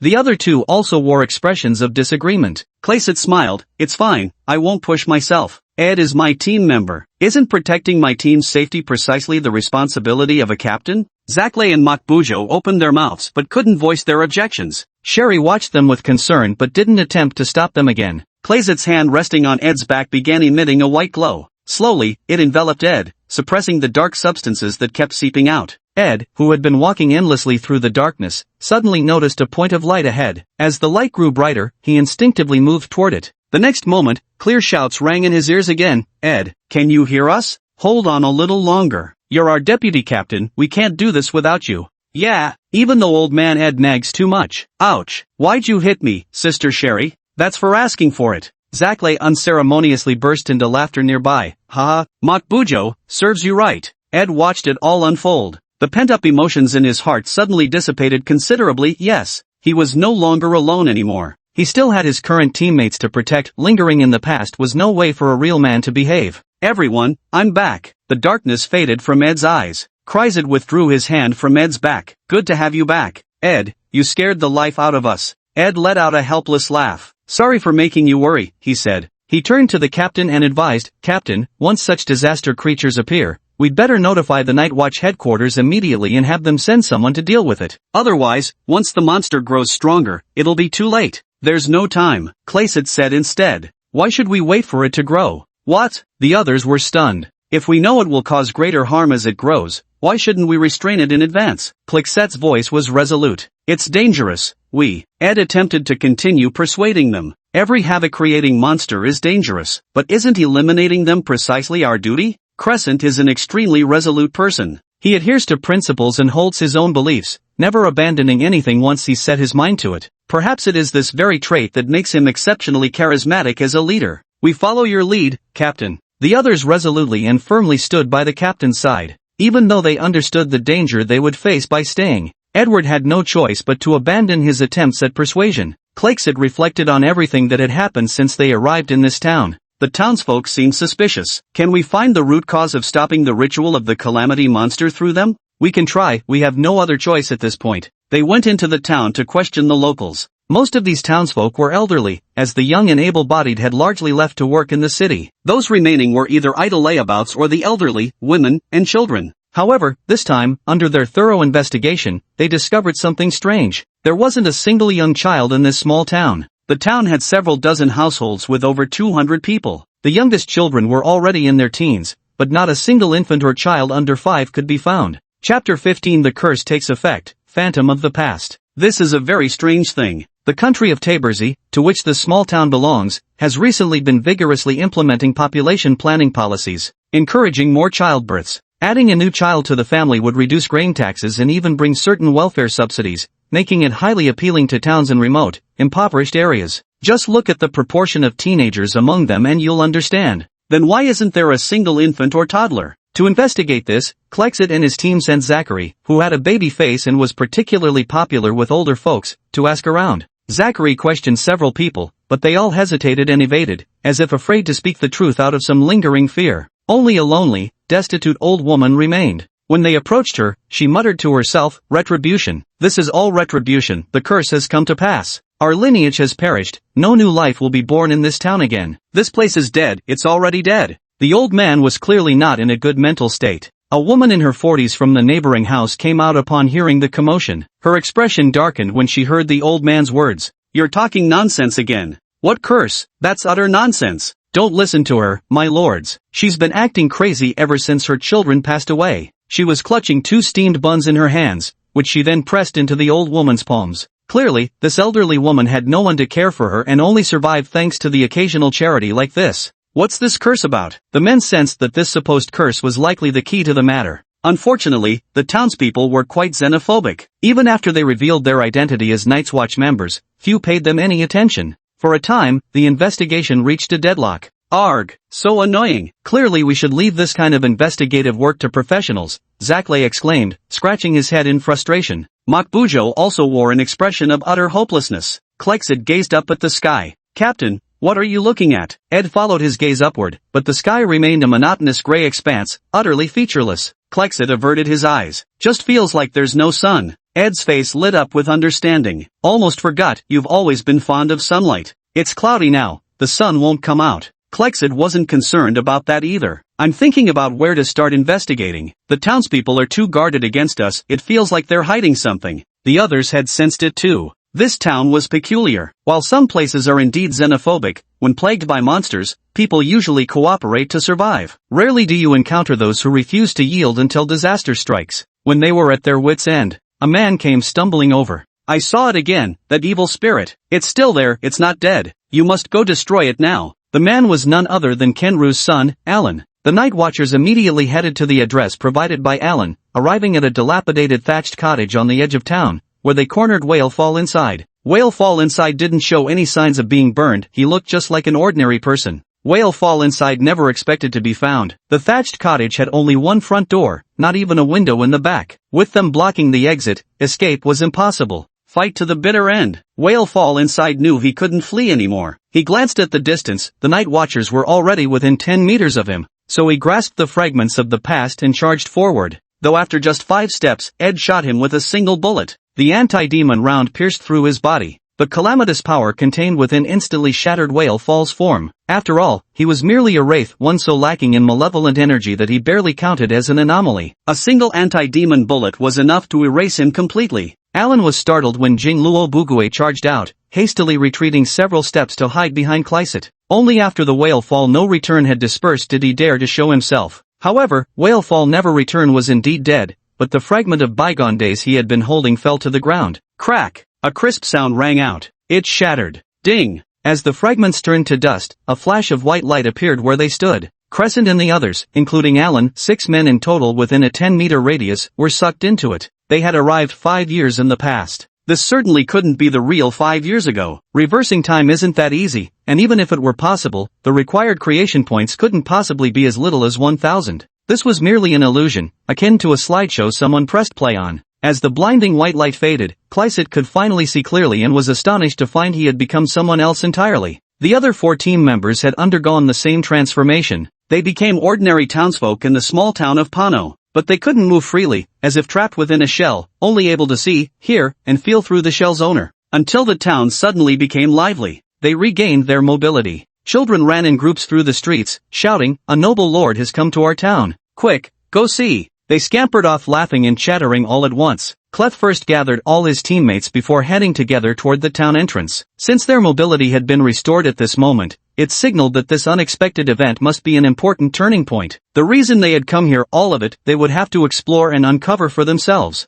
Fortunately, since they dealt with the bizarre and mystical on a regular basis, their mental resilience was formidable. Though momentarily baffled, they remained composed and did not panic. Little did they know, the already deceased Whalefall but not return had also arrived here. Since the description of the past fragments stated that anyone within a 10-meter radius would be pulled into the past, even though he was already dead, he was still within that range. Thus, his body coalesced anew. Yet this time he became a translucent wandering spirit able to see and hear everything, yet unable to touch. Whalefall Never Return drifted along for a while, fascinated by this novel sensation. Only after indulging in the experience did he turn on the recording and float toward the crowd. Cryset and Aid had also rushed to the town's entrance. Over 100 people stood on both sides of the street. Nearly half the town's population had come out to see the spectacle. Children gathered at the front as a blue car stood parked there. They stared at the colossal machine with eyes full of curiosity and astonishment. The mechanical structure and towering form were novel things they had never seen before. This was a means of transportation only noble lords could afford to operate. Wow! So incredible! Chapter 16, The Count's Son, Kindness and Arrogance. Is this the carriage of the noble lords? It has 4 wheels, but no horses or oxen pulling it. How does it move? Hey, you brats, don't get too close. 2 servants dressed in black waiter uniforms and hats stepped down from the carriage. Though they were merely the noble's attendants, their attire was countless times more luxurious and expensive than any of the townsfolk's clothing. They all held their heads high, looking down their noses at people as if they were the nobles themselves. After getting out of the car, the attendant saw the grubby children approaching the vehicle. Fearing they might carelessly scratch it, he immediately shouted at them and waved his hands to shoo them away. He even pushed a 7- or 8-year-old child to the ground. Watching from the back of the crowd, Mockjord gritted his teeth in frustration. If it weren't for Ed holding him back, he would have rolled up his sleeves and charged forward. Let's see how this plays out first. Just as the 2 servants were about to drive everyone away, a pleasant voice came from the carriage. "Posey, Mia, don't be so rude." The 2 servants immediately changed their expressions, their disdain turning into respect. Posey bent down to open the left car door, and Mia took out an umbrella from the car, opened it, and stood beside the vehicle to shield herself from the sun. Wearing white gloves, Posey gently rested his hand on top of the car door, preventing the person exiting from bumping their head. The person inside the car slowly stepped out. He was dressed in splendid and intricate aristocratic attire, with a pure white shirt as the base layer. The collar was adorned with several layers of gauze forming an elegant ruff, descending downward into a distinctive and handsome bow tie, its center embellished with a large blue gemstone. A black waistcoat was worn over the shirt, fastened with a nobleman's emblem. In his hand, he held a small cane. This was an exceedingly refined and dignified young aristocrat, not to mention his astonishing beauty, both exquisite and youthful, with an unparalleled demeanor, like the most flawless masterpiece painstakingly crafted by an artist. This beauty has transcended all. At first glance, it leaves one momentarily dazed, breathless at his exquisite looks. He was none other than Bolati Payne. The moment he stepped from the vehicle, he helped the fallen child to his feet. "Are you okay?" Bolati smiled at the grubby-faced child, clothes soiled beyond recognition, not a clean spot anywhere. The child's mouth fell slightly agape.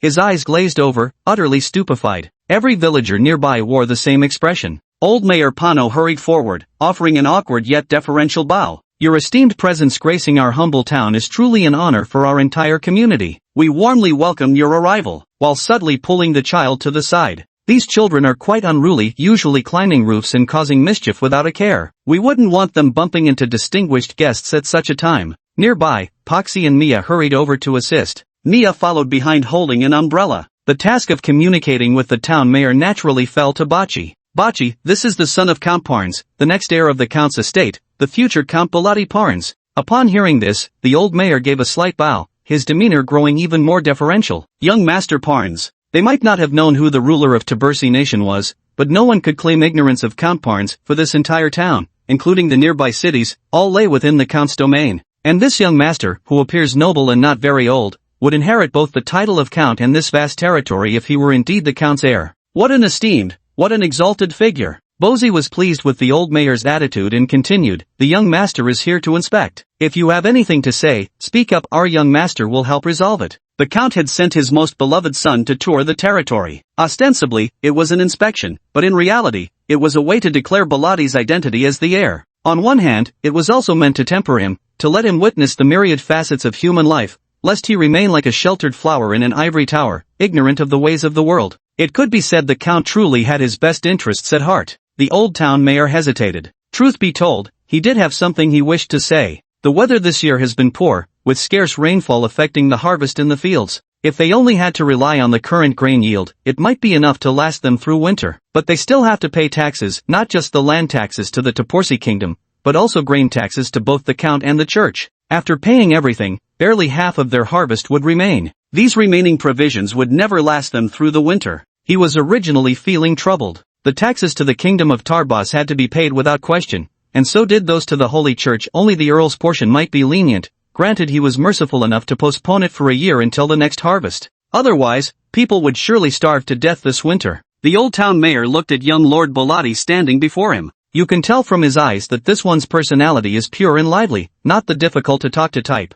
Speak, you must speak. If we don't speak, most of the elderly and children in our town won't see another year. Summoning his courage, the old town chief voiced the difficulties currently facing their town. A flicker of surprise crossed Bellotti's eyes, as if he couldn't comprehend that anyone in this world would go hungry, let alone face winter's death simply due to inability to pay such meager grain taxes. Pity surfaced in his gaze. Then I shall speak to my father, he declared. This year's grain tax shall be waived for you. You may resume payments next harvest after yields improve. Not a trace of hesitation showed on his face, as though exempting an entire town's annual taxes required no more consideration than tossing crumbs to pigeons. It's clear to see that this one truly enjoys the Count's favor, having been given such substantial confidence to make such a promise. Thank you, my deepest gratitude, young Master Bellotti. The old town chief repeatedly bowed with tearful gratitude. The other townsfolk who heard their exchange joined in expressing their thanks as well. At this moment, every person in the town wholeheartedly thanked and cherished this approachable, kind-hearted young noble master. Bellotti smiled gently, his aristocratic elegance undiminished. Posey and Mia exchanged glances but made no move to stop him.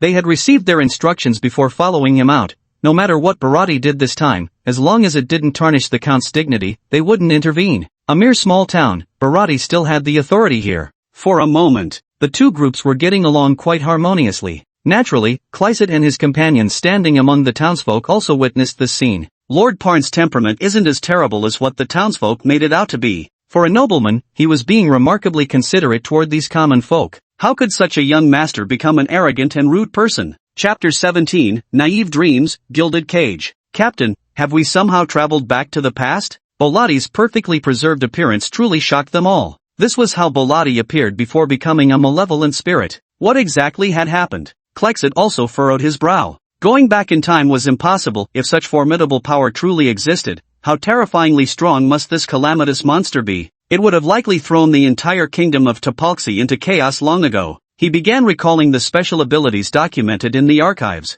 Finally, he remembered one similar ability. This must be an ability similar to recreating certain scenes from the past. Scenes from the past, replay before their eyes. They watched it all in silence. What was that childlike evil spirit trying to tell them? Pano town erupted in cheers. The mischievous children also gathered around Bellotti, gazing at him with looks of admiration. Are you the noble lord the masters spoke of? You're really beautiful. You are like a shining star. It's the moon. The moonlight shines brighter than the stars. Wrong. It's the sun. Nothing shines brighter than the sun. Children's innocent words, when they say something is pretty, it truly means it's pretty. Though their young age limited the sophistication of their praise, the sincerity and admiration in their voices were unmistakable. Posey and Mia shielded Bolati on either side, fearing the children might accidentally hurt their young master in their exuberance. Bolati smiled without taking offense. "I'm no lord," he said. "You may call me young master." Bolati noticed the state of the children's clothing. Some were ragged, with holes worn through their shirts and trousers. Although autumn hasn't arrived yet and the weather isn't cold, wearing clothes without even a single patch makes one look like a refugee.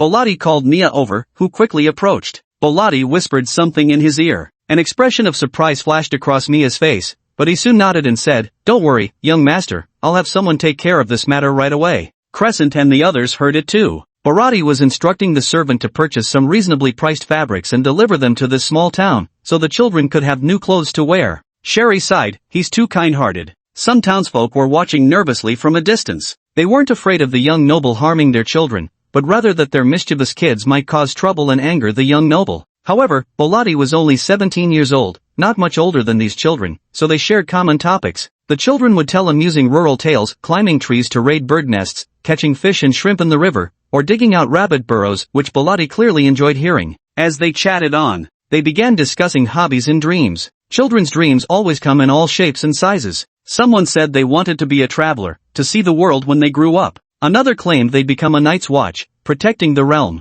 Then they all turned to Bolati with expectant faces, asking what he liked and who he wished to become in the future. Bolati fell silent for a moment, then said, "Me? I love music, absolutely adore it." "Wow!" The children's faces lit up with admiration. "That's amazing. So are you going to become a great musician, young master? A bard? That's truly amazing. Your voice is so enchanting, you must sing beautifully too. I'd love to hear you sing. It must sound even better than the songs from those black boxes. Where did you hear it?" "The old mayor's house has a black box that plays beautiful music." Bolati thought for a moment. Looking at the children's eager, expectant eyes, he didn't know how to refuse, or rather, he didn't want to refuse. "I'll turn 18 in 3 months. Before coming of age, I'll come hold a music concert here. What songs would you like to hear?" "Young master," Porth suddenly cried out, his face full of disapproval. "You mustn't do this." Mia chimed in from the side, "Your stature is so noble, how could you possibly perform on stage?" "That's right. In just 3 months, you'll come of age, and then you'll be formally declared the Count's heir. The monarch of Tapersy might even grant you a title. How could you debase yourself by doing such things?" Bolati said, "Yes, so 3 months from now, I'll be bound by even stricter rules and regulations. This might be my only chance, Posey, Mia, just this once. As long as you don't tell father, he'll never know what I did in this town." Posey and Mia struggled with the decision, hesitating for a long time before finally nodding in agreement to keep it from the Count. After all, they'd grown up by the young master's side and knew his temperament all too well. The children watching the exchange between Bolati and his servants seemed to sense something, their hopeful gazes dimmed slightly. No one dared to clamor for Bolati to sing anymore.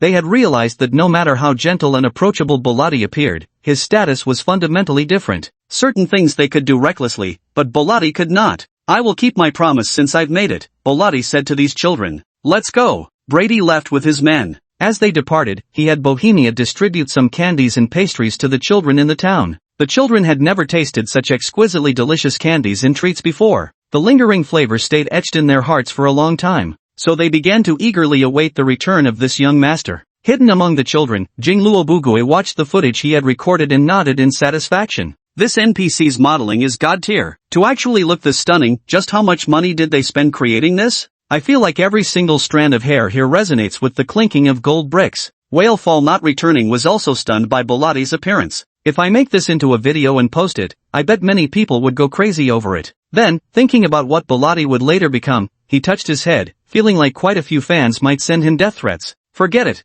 It's not my fault anyway. If anyone's sending death threats, they should send them to the game's developers. Because he was now in a spectral state, invisible to outsiders, he lingered among the children for only one reason: he had spotted someone here. A person who closely resembled the appearance of the character he had obtained. The boy looked about 12 or 13, but likely due to chronic malnutrition, he appeared even more frail and shorter than others his age. His clothes were torn and tattered. Chapter 18 Those Children, the Quagmire of Sin. He had brownish-black hair with yellowish-brown pupils. It was unmistakably Loon. The children playing with him were all dressed in tattered rags. They stood apart from the other children, whose clothes, though also dirty, were visibly more intact, with patches carefully sewn over any tears. "Look, I have a clear candy here. Pink Elena would surely love it." Len opened his tightly clenched hand to reveal a transparent pink round candy resting on his palm, wrapped in a lovely patterned cellophane. "I've got a blue one here too." These children were all orphans from the town. Their parents had passed away for various reasons, leaving them alone. Normally, they relied on the generosity of everyone in the town, eating meals from 100 households, just to barely survive. If it weren't for the fact that the country of Tabersi had a policy granting certain tax exemptions based on the number of children in an area,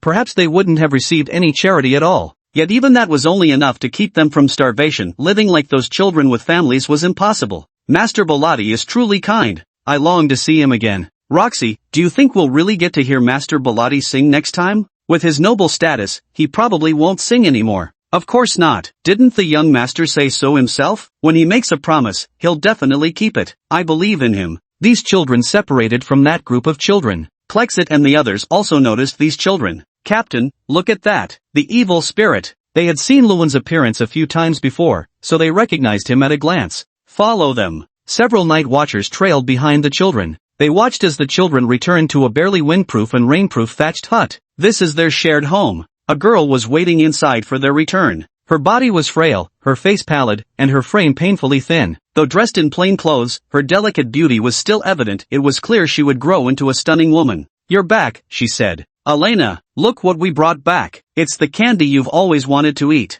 And this candy is transparent, just as beautiful as the bead on young Master Baladi's clothes. That's called a gemstone. You idiot. Same difference. What kind of person is he? Eliana peeled open a crystal-clear candy, gazing at the fragrant treat with longing as she asked. Len and his little friends immediately began chattering all at once. Young Master is an extremely gentle person. He's incredibly handsome, more so than anyone else I've ever seen. Simply put, it's beautiful. He even promised the old mayor to exempt our town from paying the earl's taxes. Their vocabulary was limited, but they used every word of praise they knew to describe their admiration. Elena immediately smiled. Then he must be an extremely kind and generous man. They are the orphans of the town. Though they now receive aid from the townsfolk and won't starve, this year's harvest is poor. Once taxes are paid, little grain will remain. How could the townspeople continue to help them when they themselves won't have enough to eat? When winter comes, the first to starve will be these neglected orphans. Only then will the other townsfolk follow. The tax exemption granted by Barati saved their lives. Whalefall Wandering watched with great interest, as if witnessing a real documentary film.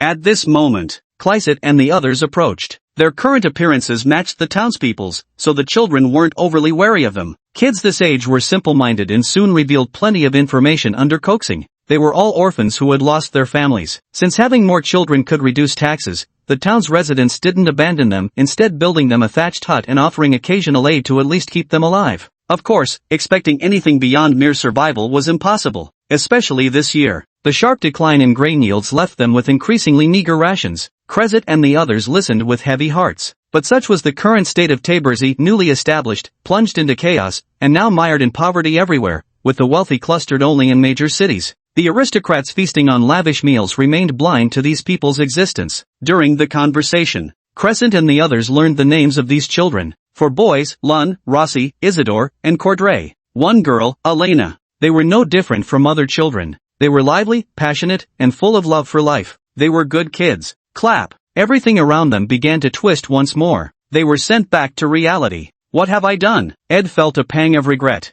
It was he who fired the shot that killed the evil spirit. That child named Lun. Crescent comforted him. You just did what a night watcher should do. Eliminating chaotic monsters was what they were supposed to do. But their attitude toward the town's residents had changed. They're lying. Every single one of them is lying. If we hadn't been pulled into those phantom visions of the past and seen those things, we'd still be kept in the dark. Zachary and Matbujak were still discussing it over there. Shirley remained silent. She felt a heaviness in her heart and indescribable emotion weighed on her, making it hard to breathe. She seemed to anticipate the outcome, yet dared not dwell on it deeper. This small town seemed shrouded in black sin, with all its inhabitants treading upon a foul and filthy mire. Ade was no exception. He kept his head raised, silent. Crescent's expression had also lost its usual warmth, turning uncharacteristically cold. Captain. Ad spoke up, but his voice now carried a hoarseness, and there are evil spirits too. Didn't Shirley mention when she first entered this town that she felt it was crawling with monsters of calamity everywhere? Shirley looked surprised. That's because my ability stopped working.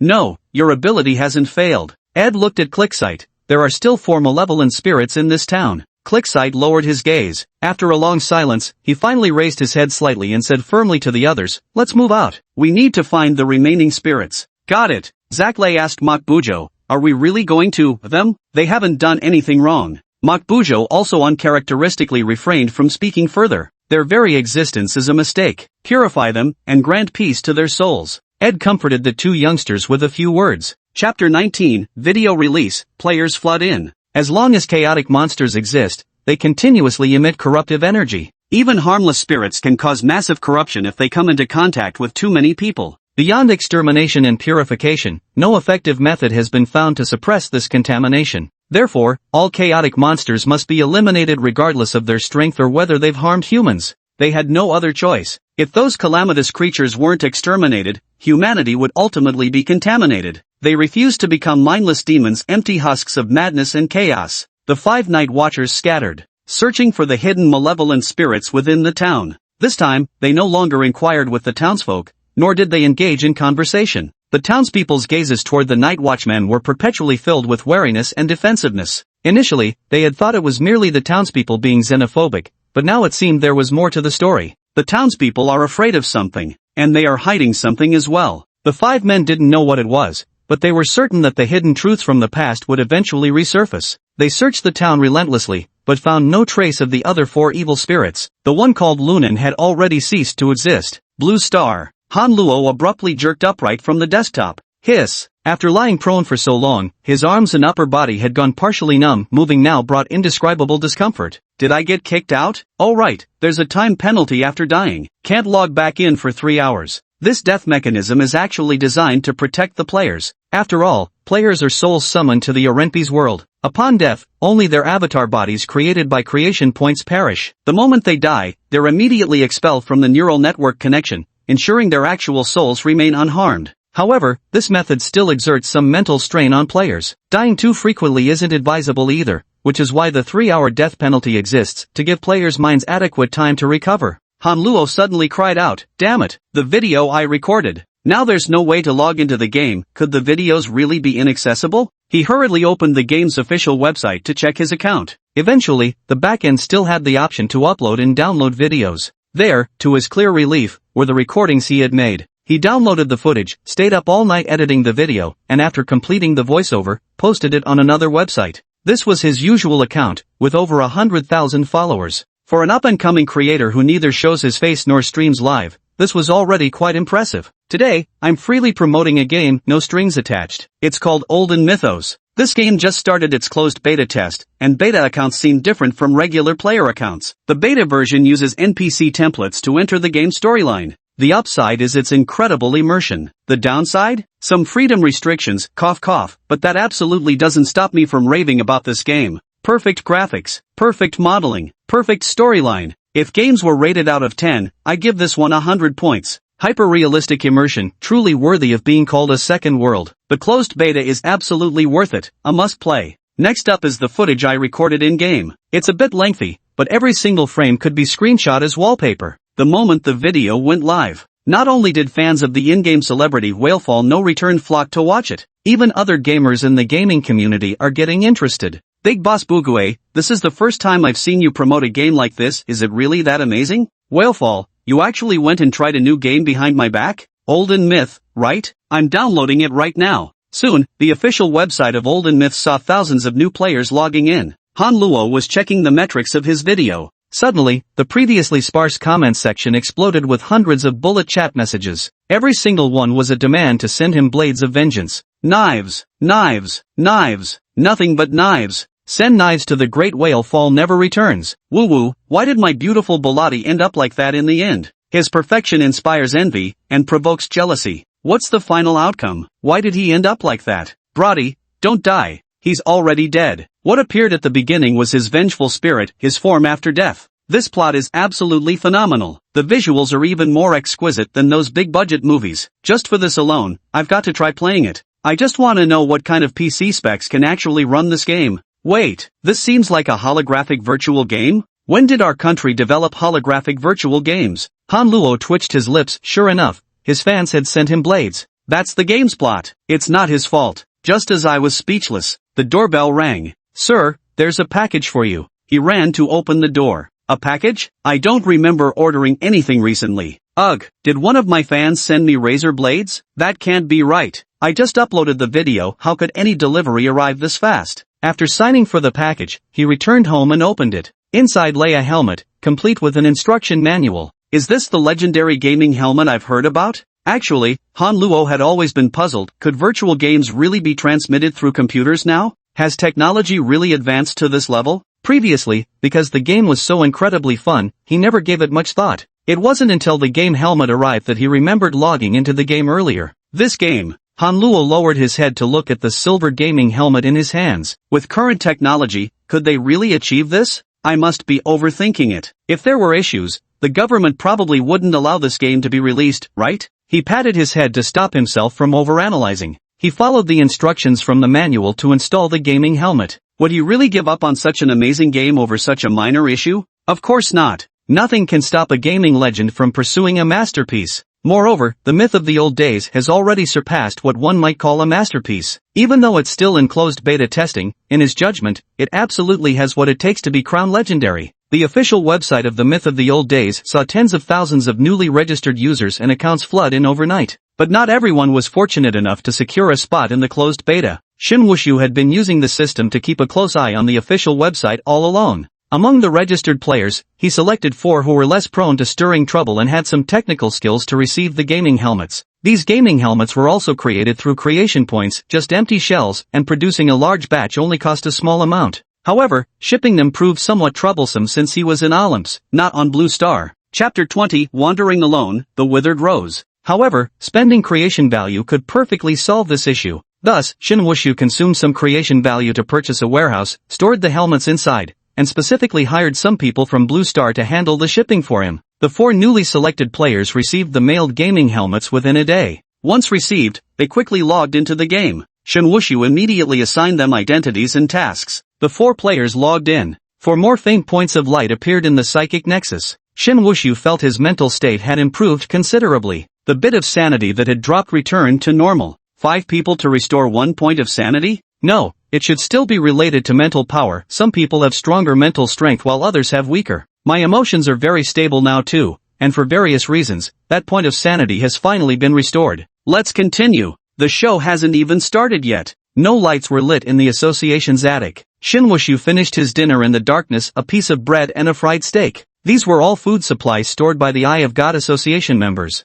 In the darkness, he exerted force with his hand and cut off a piece of meat. His expression remained hidden in the shadows, impossible to discern. Meanwhile, the 4 newly arrived players who had just descended upon the town was confined to just a few locations. Guozi is a well-known sandbox exploration gamer who occasionally streams gameplay. After watching a video by her favorite top player, she became instantly captivated by this game and immediately registered an account. To her surprise, she actually secured a beta testing spot. Now, she has logged into the game. She still used her usual handle, Guozi, Fruit. This game really has beta accounts, and the beta accounts are NPC templates. Just like the pros said, I'm in love with this. I love this kind of pure role-playing game the most. Guozi was an old hand at scripted murder mystery games. Let me check, what's the script? Ding! Guozi, you will play the role of a deceased evil spirit, guiding the living to uncover secrets buried in the past. Note, during the day, the evil spirit is veiled by a mysterious force, appearing disguised and indistinguishable from the living. Only at night will their true form be revealed. Wraith Elena, beta testing exclusive. Level, LV0.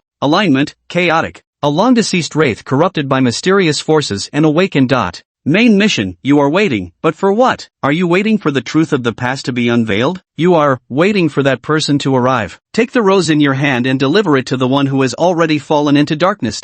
Important item obtained, fragment of the past 2/5. A malevolent spirit companion has already unlocked this fragment. A fragment of the past appeared in Guozi's hand. After watching Jingluo Bugui's video, she instantly recognized what this was. To her surprise, she obtained this fragment without doing anything. Moments later, then she realized why. Although the NPC template of Whale Fall Never Returns also had certain restrictions, at least it allowed some movement. As long as she didn't attract the attention of those night watchers, everything would be fine. But for her, she was directly confined beside a lake, only able to move within this area, unable to go anywhere else. As expected, the NPC template has restrictions. Then how am I supposed to complete the mission? Do I have to wait for someone to come find me? With no other choice, Guozi could only wait there. She came to the edge of the lake and leaned slightly to gaze at her reflection in the water. She was a delicate and elegant girl. Her refined features were overshadowed by severe malnutrition, her face painfully thin with hollow cheeks, her dull eyes devoid of life. Though her clothes were worn and threadbare, they were free of dirt. their faded appearance a testament to her fastidious nature. His fingers were scrubbed clean, nails smoothly filed down, yet perhaps from constant labor, they bore roughness with calluses here and there. Now, she clutched a long withered rose, its petals darkened to blackness. Should we wait for Count Baratir's arrival now? How thrilling, to finally meet that utterly perfect Earl in person. I'll definitely take lots of photos when the time comes. Oh right, videos too, gotta record videos. Whalefall never returns mentioned at the end of the video that there would be game penalties after death, including a 3-hour login ban, but he desperately wanted to know the subsequent game plot, so he made a request. If anyone managed to get a beta test account and entered the game, he hoped they could film the later storyline and privately send it to him. He just wanted to see the subsequent plot and wouldn't post it online. As a streamer herself, Wuzzy naturally didn't have many reservations. She immediately started recording. First, she snapped several photos from a god's eye perspective. She held withered roses in her hands, standing by the lake. A gentle breeze brushed across the water's surface, and the grass on the ground swayed softly. What a lovely scene it was. But when the camera zoomed in to capture her eyes, the once beautiful atmosphere came to an abrupt halt. There wasn't really anything overtly terrifying about it, yet it sent chills down the spines of those who saw it. Even Gwizzy felt this way when he looked at the photos he'd taken. Why does this eye seem more frightening the longer I look at it? This is a default template. The brown pupils, their color so deep, appeared as purest black. Upon closer inspection, there wasn't the slightest glimmer in them.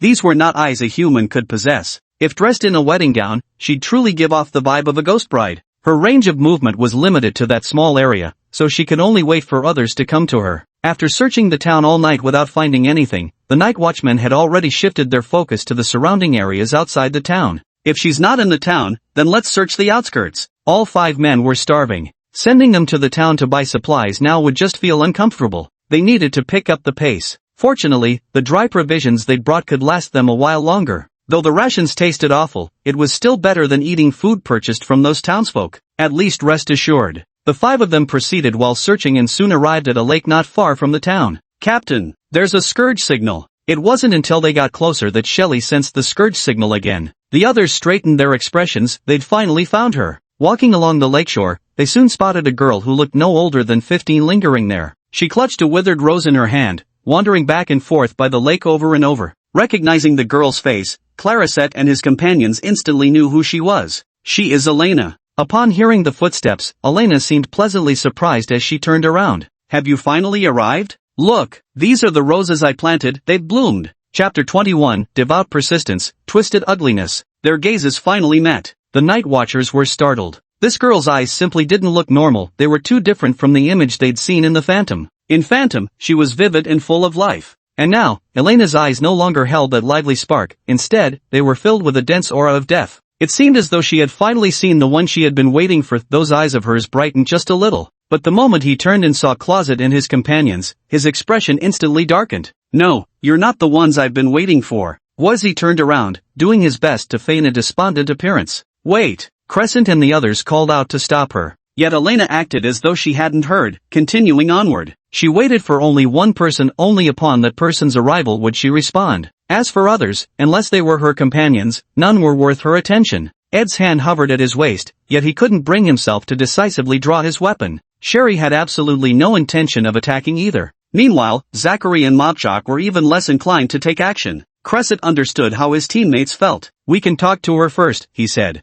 Elena once again began wandering by the lakeside. Cheryl stepped forward and called to her. Elena, is your name Elena? Elena didn't answer, didn't even turn her head. Sherry seemed to think of something, and tentatively said, do you know Bellotti? Elena's forward steps came to an abrupt halt. She turned and gazed at Sherry with profound intensity. Young master? Has the young master returned? Yes, he's back, Shirley said. Not only is he back, but he's also wreaking havoc in the town. Though no lives have been taken so far, anyone can guess he must be planning revenge against everyone in this town. The only reason he hasn't struck yet is probably to complete some ritual or another. Well done. Elena's eyes widened slightly. Where is he? He's right here in town. Sherry wanted to bring Eleanor into the town. Perhaps, just perhaps, it might stop the vengeful spirit's actions. What a pity. The next moment, Eleanor told them she couldn't leave the lakeside. If possible, please take my message to the young master. Tell him Eleanor has been waiting here for him, always and forever. Clutching the roses in her hands, Eleanor waited with devout persistence. Sherry glanced at her teammates and said hesitantly, your young master doesn't know us. He might not believe what I say.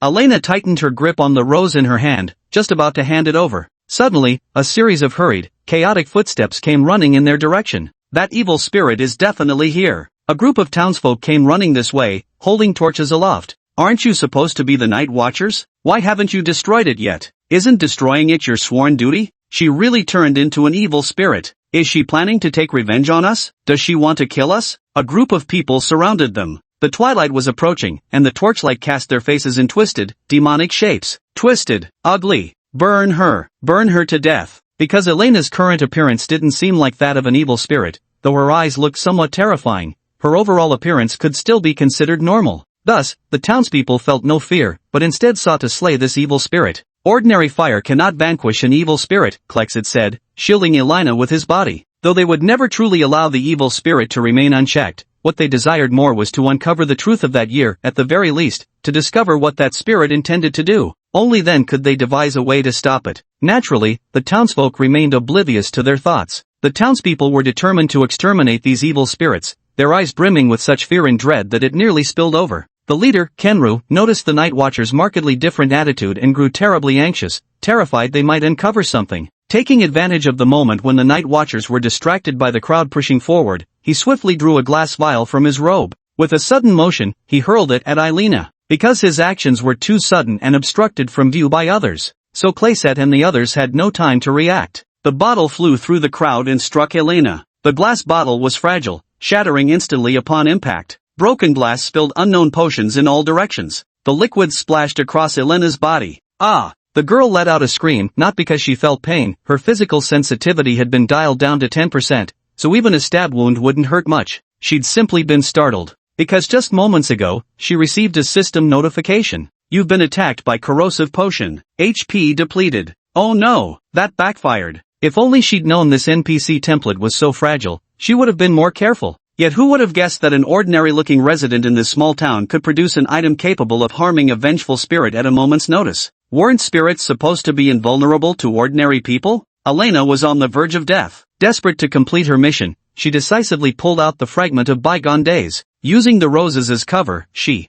flung the fragments down along with the roses. The roses crashed to the ground, shedding petals, while the remnants of the past shattered upon impact. Soon enough, its power activated. Elena's body gradually turned translucent, vanishing. Sherry lunged forward but grasped only empty air, her hand closing weakly around nothing. Cresset's expression darkened. For the first time ever, he felt the urge to strike these ignorant, foolish people. Ed cursed under his breath as he seized Kenlo by the collar. Do you have any idea what you've done? Kenlo wore an utterly shameless expression. He knew these night watchers wouldn't dare lay hands on him. After all, the Night Watchers Association answered to the Kingdom of Taborsi. As long as he is a citizen of Tabors, these night watchers cannot lay a hand on them. On the contrary, they must ensure their safety. Kenlo declared righteously, you didn't eliminate that evil spirit, and I helped you. Not only do you fail to thank me, but this is the attitude you show me? Hey, let go of me right now, you bastard, or I'll report you to the Night Watchers Association. Aide clenched his collar with terrifying force, veins bulging on his hands, his expression utterly menacing. Kenlo was feeling scared, but he stiffened his neck and refused to back down. In the end, Aide weakly let go of him.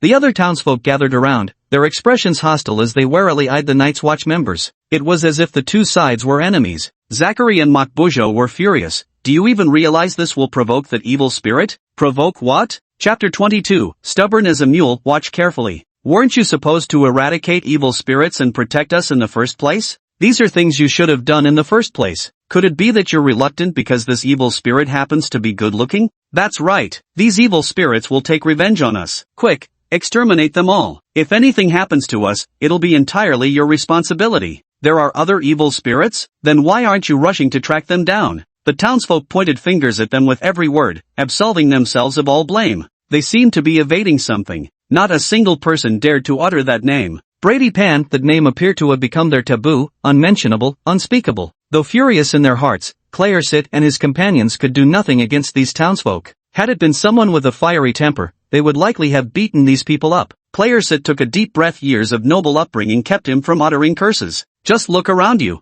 The townsfolk who were passionately accusing him paused in confusion, looking around. Finding nothing amiss, they remained standing on the grassy shore by the lake. Yet they failed to notice the premature blossoming of wildflowers, those that typically only bloomed in autumn. An impossible sight, for the season was still midsummer in this mountain town. Klexit and the others, once again entering the phantom of the past, had long noticed it. This time they did not attach themselves to anyone else. Yet their freedom was also restricted, they could only remain within this small open space, unable to move freely. The townsfolk noticed too. They panicked and became frantic. Why can't we leave this place? They kept trying to escape from here, yet it was as if an invisible barrier blocked their way. They pounded against the air, throwing themselves forcefully against the unseen obstruction. But all of this was futile. Did you do something? Kenru suddenly turned around and roared at Chrysit and the others. It wasn't us, we're trapped here too, Shelley explained. If it wasn't you who did this, then find a way to get us out of here. Aren't you supposed to be the night watch? This sort of thing shouldn't be difficult for you, right? Shirley was thoroughly irritated by them. With a cold snort, she turned her head away, refusing to engage further.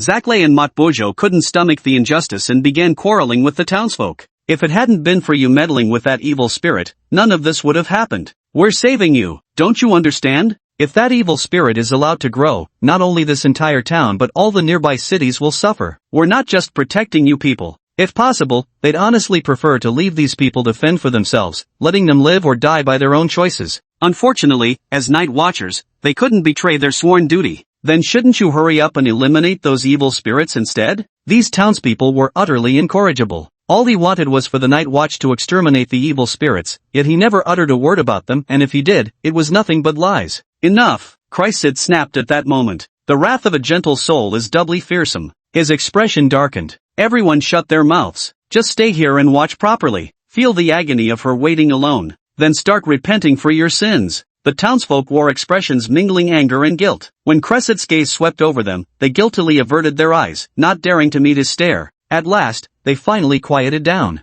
A group of people stood by the lake, waiting in silence. It was impossible to tell how much time had passed, as if time itself had frozen here, flowing unbearably slow. They waited quietly, though some were already growing impatient and irritable. How much longer must we wait? Can't you think of something? Shut up! Aide glared fiercely at the two who spoke up. Startled, they shut their mouths and dared not complain further. After a long wait, they finally saw someone approaching this way. A group of children surrounded a young noble, cheering and skipping as they came this way. Look how that lake sparkles like the sapphire on your collar. We often catch fish here to roast, they taste absolutely delicious. Several children pointed at the lake. It seems they invited Boradi to come over. This place is truly excellent, Boradi remarked after arriving, surveying the surroundings before nodding in apparent satisfaction. It's perfect for setting up a performance stage. Really? That's wonderful. We're honored to be of assistance to you. The kids shrewdly mimicked the servant's gestures by kneeling on one knee to salute, clearly imitating Boladi's two attendants. This made Boladi burst into laughter as he pulled them up one by one. Yes, you've been of great help to me, my little knights. Young master. A few children shyly fiddled with their fingers. Our sisters want to come watch your performance too, would you allow them? Of course, I also warmly welcome the arrival of these young ladies. After some playful banter, Boladi beckoned his servant Poxy with a wave of his hand. We'll set up the stage right here, he declared. Fetch my piano for me. Seeing that he couldn't stop the willful young master, Percy had no choice but to nod in agreement. While arranging some reliable people to handle this matter, he also had to prevent the news from reaching the Count's ears. If the Count were to find out that his son was actually performing on stage in such a place, he would surely fly into a rage. Even Percy, as the servant who failed to dissuade him, would bear the brunt of his master's wrath. The piano was transported from the city. Such large and expensive items couldn't afford any bumps or scratches. Mia supervised the entire process, ensuring the movers wouldn't be careless. Several brawny men, clearly accustomed to manual labor, gingerly carried an exquisite piano and gently moved it near the lakeside. The ground was already covered with a layer of wooden planks. The piano was placed on top of the planks. Be careful, take it slow, lower it gently. Good. Watch out, don't damage it. Finally, the piano was safely set in place. The men accustomed to heavy labor were drenched in sweat from their exertions. The piano, being both heavy and expensive, was handled with utmost care during the move. The slightest damage would not only cost them their wages but also plunge them into debt. Clakeset and his companions watched silently. Yet in the eyes of the townsfolk, terror had begun to creep in.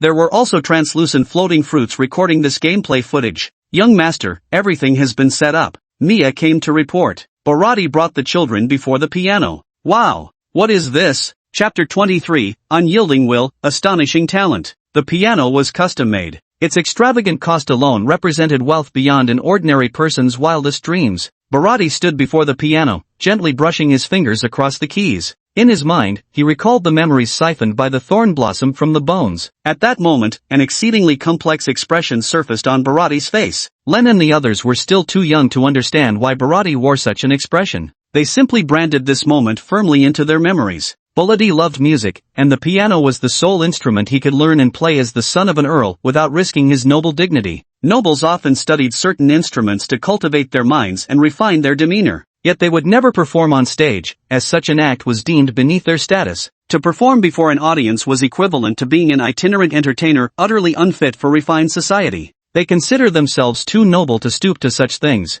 This is the arrogance of nobility. At this moment, several children had already called for their sisters. Among them was Alina. They put on their finest dresses, impeccably dressed, and gathered in the open space by the lake. They didn't dare get too close, only watching from a safe distance. Pratisha's appearance was indeed strikingly handsome. They had never seen someone so beautiful, and soon, groups of young women of marriageable age fell into a hazy, romantic infatuation. Even though they knew their status was far beneath Pratisha's, and there was no chance he would ever look their way. But who wouldn't want to be that lucky one? Bharati behaved like a true gentleman. He didn't approach to converse with those girls, merely giving them a courteous bow. Within 3 days, the performance stage should be completed. When that time comes, I hope you'll all come to watch. As for today, he sat down at the piano alone. With an upright posture, his bearing was incomparably poised and elegant, every movement flawlessly measured, each gesture as precise as a textbook demonstration. Then celestial music arose. The piano's crystalline high notes and resonant bass intertwined, forming the most exquisite musical composition. The children may not have understood the artistry, but they were utterly captivated, convinced it was the most beautiful sound in the world. Bharati played with his eyes closed, wholly immersed in his performance. His flawless hands danced across the black and white keys, so mesmerizing that one couldn't tear their eyes away. Chrysit was astonished. He was a nobleman who had studied music since childhood,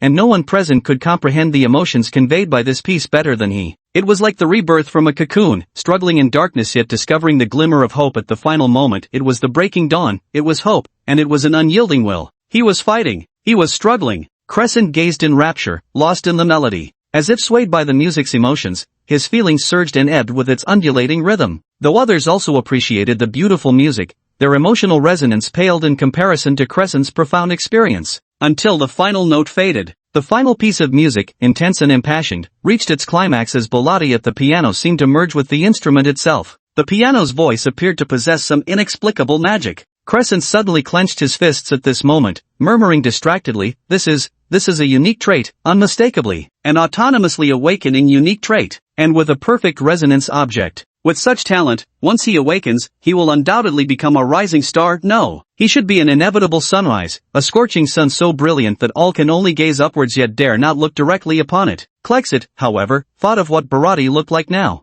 This was merely a phantom of the past. The real man had died years ago and now existed as a vengeful spirit. If his talents were extraordinary, dealing with him would be even more difficult. Just as Ed had mentioned regarding his potential, once such a monster fully matured, the entire nation would be plunged into darkness. Clexit deeply regretted not having met this person sooner. The music ended. The children all burst into applause, their little hands turning red from enthusiastic clapping. That was so beautiful. Wow, this is the most beautiful music I've ever heard. You seem to be glowing. The children's most sincere praises were what made Bharati extremely happy. This was just an impromptu piece I played. When I perform on stage, I'll play an even more perfect composition. The children began to eagerly anticipate that day's arrival. And the girls too must leave now. Elena gazed deeply at the person standing by the piano. After a long while, she finally turned and departed. Clap! A sound like shattering glass rang out. The townsfolk and night watchers emerged from the fragments of the past. The expressions of those townspeople were deeply unsettling. They seemed to be frightened of something, full of dread. Not daring to interact much with the night watchman, as soon as he realized he could move freely, he hurried back to his home, shut the doors and windows tightly, and stayed indoors. The entire town fell into complete silence in an instant. Ed, you're absolutely right. Such a calamitous monster is truly beyond our ability to handle. Craxier sighed heavily. Before awakening his powers, Bharati could already influence others with his music. So what kind of scene would unfold after his awakening? Let's get out of here. Clexit suddenly made this decision. Captain? The others were startled. After all, although their captain usually appeared mild-tempered and easygoing, they had never once seen him lose his cool all this time. But in reality, Clexit was extremely stubborn. Once he made up his mind, no one but himself could change his decision. We must inform the Night Watch Association and let them prepare early. Get ready for a storm. Why not? Captain, didn't you say we just needed to eliminate Bharati before he completed the ritual? Because I made one mistake, Claysight said. What request? Ed suddenly frowned in contemplation,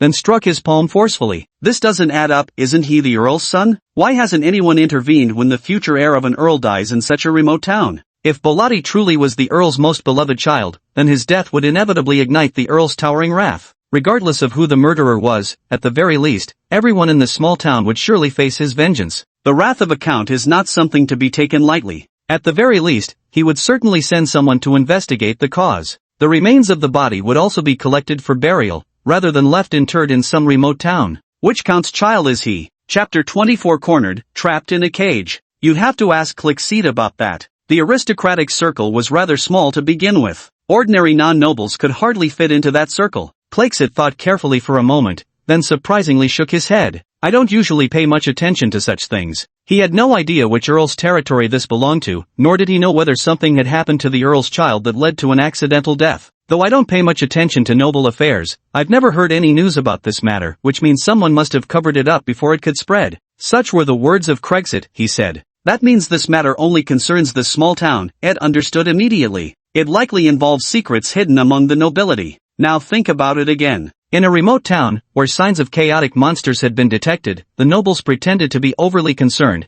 dispatching them to investigate. I'm afraid those nobles know the inside story. Who commissioned the association to send us? Crichton looked at Shirley. Shirley immediately pulled out the commission letter from her backpack. Although it stated it was an association transfer, she always kept copies, so for any client-written commission letters, she'd usually get the association to give her one too. The name signed on the commission letter was unmistakably that of Count Payne. Count Payne? Shirley gasped in surprise. No way? Isn't that Bharati Payne's father? Zaklay and Makbujo hurried over to look. Didn't they say he was the Count's favorite child? Doesn't seem that way at all. Hey, you know how nobles are. Makbujo got excited again. On the surface he's the favorite child, but actually just a decoy, while the real heir is someone else? Zaklay pondered for a moment. Though you're usually unreliable, this time I must admit your theory has some merit. Was it really his own father who wanted to eliminate him? Ed hesitated between belief and doubt. If this is true, then it's just too tragic, isn't it? Shelley recalled the Viscount's son she'd seen in the vision, a figure who'd seemed nothing short of perfection. Not only did he die in a foreign land without even a grave, but upon returning as a vengeful spirit, his own father immediately sent someone to exterminate him. What kind of deep hatred is this? Are they really blood-related?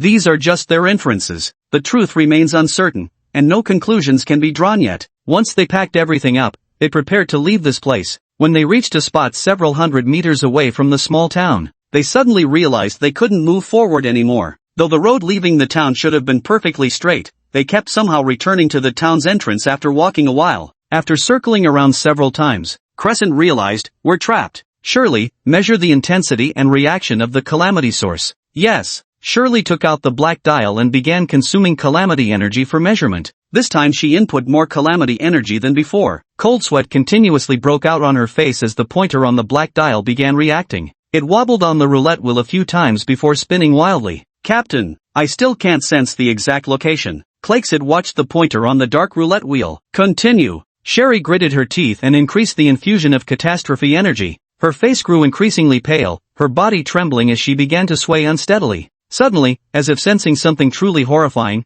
she let out a sharp cry and nearly flung the dial from her hands. Fortunately, Ed, who was standing nearby, had been keeping an eye on her and steadied her with a supporting hand. Are you okay? Shirley, how's it going? What happened? Sherry trembled as her eyes widened. She shook her head, trying to speak, but after opening her mouth several times, she found herself unable to make a sound, which only heightened her panic. It wasn't until a warm hand rested on her back that she felt somewhat reassured by the steady and gentle presence of Klexit. Take your time, speak slowly. Captain. Sherry wiped the sweat from her face, steadying her emotions, though a trace of fear lingered within her. I saw the entire town surrounded by something, not just from the sky but underground as well. We're trapped in a cage. There's no way out. It was the overwhelming sense of despair that had momentarily unsettled her. Klexit had actually sensed it before, but it happened so briefly that he thought it was just his imagination. It seems we must fight that calamitous monster to the death. Before, they still had a way out, but now there was no retreat left. One of them was bound to perish. Either the chaotic monsters die, or we die. I've made my resolution, Ed said. Sooner or later, this day would come, Makbujo remarked nonchalantly, clasping his hands behind his head. Ha, don't be so pessimistic. What if we win? Zachary said. Sherry put away the roulette wheel, the fear on her face fading. We are the flames in the night, the watchers in the darkness. Even in the face of death, we shall never falter. Seeing them like this, Clixit chose not to say anything more. From the moment they joined the Night Watchers Association, they had already steeled their resolve. The benefits of the Night Watchers Association were indeed excellent. The wealth gained from completing each mission, eliminating every monstrous scourge, was beyond what ordinary people could ever hope to earn. At the same time, they constantly face unpredictable dangers. Perhaps even dealing with what seems like an ordinary havoc monster could lead to their downfall. Every year, many Night Watchers perish while eliminating havoc monsters. There are also those Night Watchers who fail to maintain their inner resolve, their minds contaminated, until they eventually become fiends. Tragedies unfold every single moment. Keep searching. There are still 3 evil spirits left. Make sure those people don't spot us this time. Fine. Understood, Captain. They began to disperse, until they stepped back into that rundown thatched hut once more. Then, in the corner, they discovered a charred skeleton. It lay in the corner, one hand stretched forward as if trying to grasp something. This skeleton belonged to Kui-chan, who had only just arrived on shore. He was extremely excited to see someone arriving, as it meant he could finally free himself from that awkward position. He immediately scrambled up from the ground, glanced at the system screen. The system notification informed him that he had become an evil spirit named Rossi. He was burned to death here, and thus, he would endlessly relive the scene of his demise, until liberation came at last. According to the system's prompt, Kui-chan writhed violently on the ground as if scorched by blazing flames, his mouth emitting agonized roars. He grasped desperately for something unseen. Finally, he gasped out 2 words, "Run, now." Chapter 25, The Artist's Temperament, Flawless Excellence. Rossi's despair. Crescent and the others had sensed it. Crescent lifted his sword, his footsteps heavy as he approached the malevolent spirit on the ground. All he could do now was purify this evil spirit, freeing it from endlessly reliving death, the most agonizing experience of all. Rest in peace. Crescent thrust his sword downward. Kui-chan instinctively raised his hand to block, and the blade pierced through his palm. Kui-chan froze. Damn it, he'd gotten too immersed in the act and momentarily lost control. Am I done for? Has it been discovered? No, I must come up with a way to fix this. He looked up at Clixit, seeming to regain some semblance of reason from his previous abyss of despair. Who are you? Have you seen Luan and the others? Are they okay? When he regained his senses with difficulty, the first thing he asked about was his companions. A look of apology crossed Claysight's face. I'm sorry. Ade stepped forward. We didn't see your companions. Shelley hesitated, unable to speak. Zackley and Mockbjorn were puzzled. Why did Ad claim they'd never met? They distinctly remembered seeing Lunan and Elena, though admittedly, those 2 evil spirits had already been exorcised. Is that so? It's actually better if you can't see them. Maybe they've escaped and are living happily somewhere else now? Kui-chan struggled to maintain his role as Rossi until, finally overwhelmed, he was wounded by the calamity upon the Dawnblade, his entire body dissipating into dark, swirling smoke. A fragment of bygone days fell. It struck the ground. The 5 individuals, along with Kui-chan now turned spectral, were once more drawn into the fragment of the past. They began to see the reenactment of an even darker scene from 5 years ago. This day, the sky was somewhat gloomy. One more day remained until Baladipan's performance. The stage had already been set. The spectator stands were already prepared, with enough seats to accommodate everyone in Pano Town. The entire town was buzzing with excitement. The young women of the town gathered together, discussing what outfits to wear and what makeup to do for the performance. You're all so ugly, even if you dress up nicely, that young master won't give you a second glance. Stop daydreaming. That's right. Ha ha ha, what ugly girls putting on airs. Several 16 or 17-year-old boys were sarcastically jeering there. It wasn't that they actually thought the town girls were ugly, rather, seeing these young women so earnest and enthusiastic made them sour with envy. At their age, speaking kind words outright might feel too embarrassing, so they resort to belittling instead, hoping to discourage any improper thoughts this way. Just settle down properly and obediently by marrying someone from the town.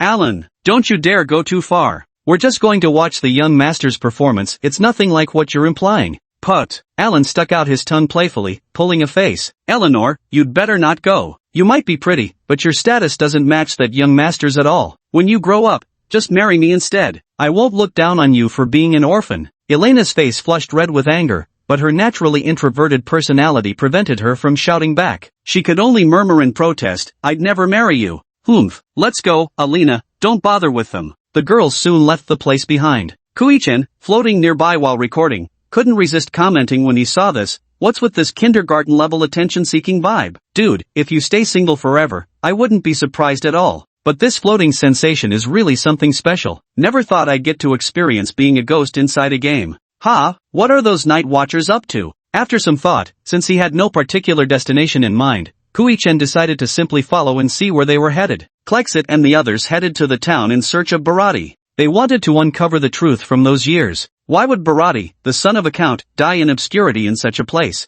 What exactly had happened back then? Bharati was preparing for the performance. As the event drew nearer, he had been staying these past few days in a temporarily erected yet fairly luxurious tent. When Crescent and the others found Bharati, he was crouching before a pot of flowers that were on the verge of blooming. It was a rose planted by Elena. A rose had already bloomed, its crimson petals barely unfurled yet undeniably beautiful. It hasn't fully bloomed yet, but judging by the look of it, perhaps it'll fully open tonight. Just as Elena returned home, she gasped in delighted surprise to see Bharati squatting by her doorstep. "Oh, I'm sorry." Bharati stood up. "Did I startle you?" Elena quickly shook her head. "Not at all, I was just a bit surprised." "Are you here to see Luan and the others?" "They've gone out fishing and won't be back for a while. I was just passing by when this flower caught my eye, making me pause without realizing it." Bharati embodies that quintessential artist's temperament, free-spirited and unrestrained, with a sensitive mind brimming with deep emotions and an eye for beauty. Yet, seeing things too clearly also lends him a melancholic loneliness.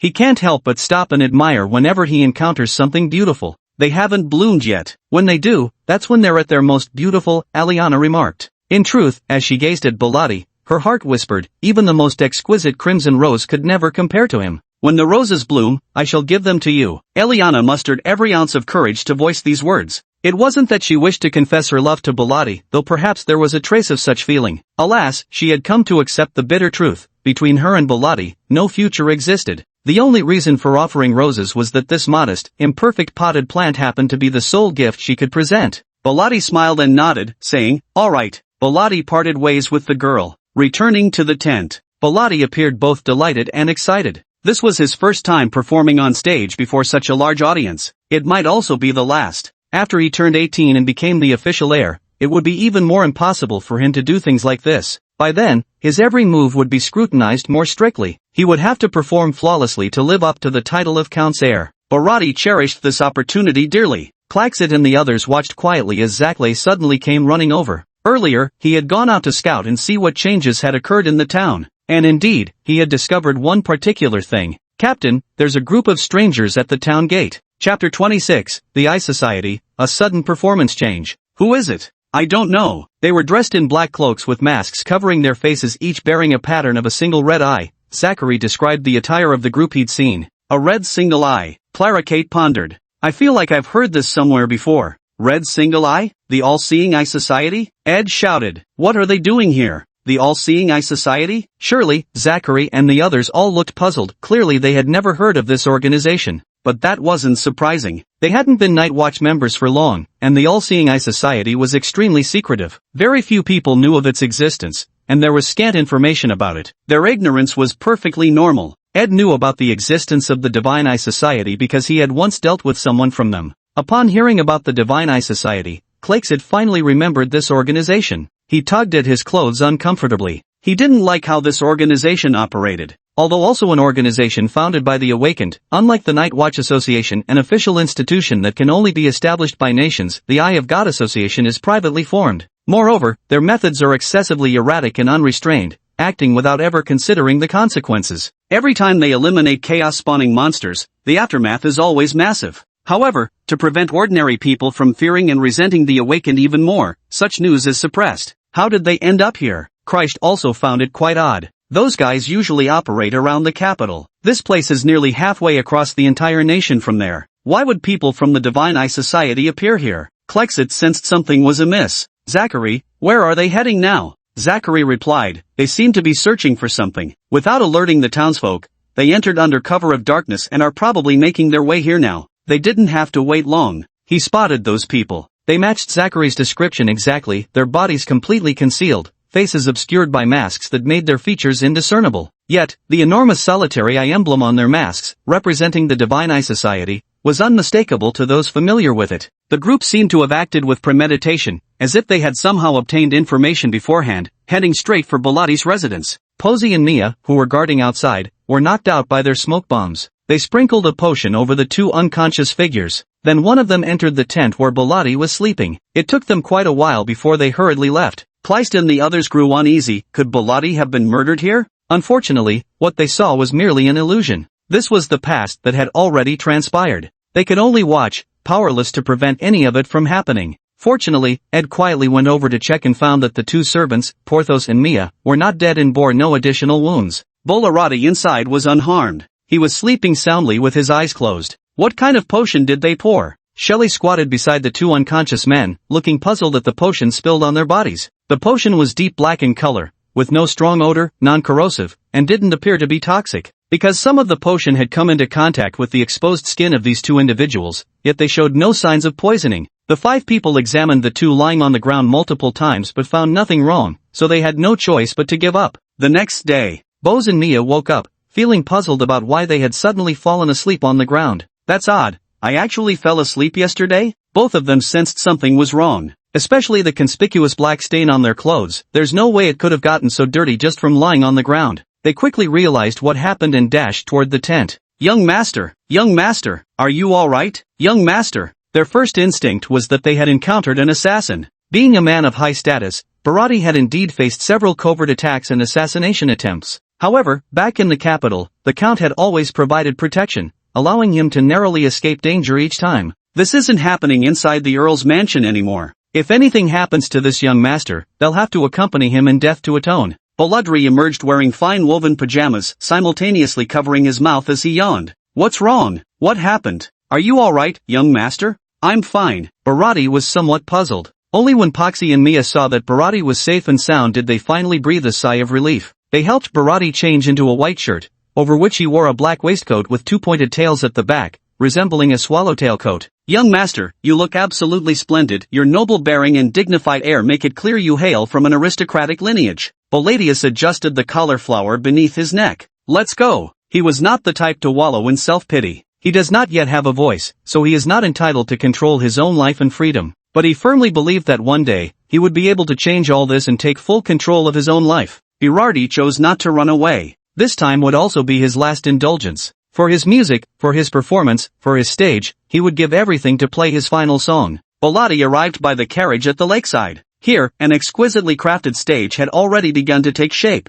A scarlet curtain was drawn down, concealing the entire stage. The hour was still early, with townsfolk yet to rise. Not a single spectator sat in the audience below. Boladi walked behind the stage. He began preparing for his performance. This preparation lasted over an hour. By now, the townspeople had gradually risen, and the audience seats were continuously being filled. There were also some guards hired by Bossi on site maintaining order. The sun was already shining down, its warm rays bathing everyone in light. It's a fine day, perfect for a performance. Boladi was already seated at the piano. He straightened his posture and began to wait. He anticipated eagerly, exhilarated, feeling an unprecedented mix of excitement and nervousness. Even his hands grew slightly damp with sweat. He took out a handkerchief from his pocket, wiped his hands, and checked the piano for any issues. Mia signaled from the side. Time's up. On the stage, the crimson curtains slowly parted to both sides, revealing the scene above. A grand piano was placed on stage, with Boladi sitting before it. After delivering a brief introduction, he was just about to begin his performance.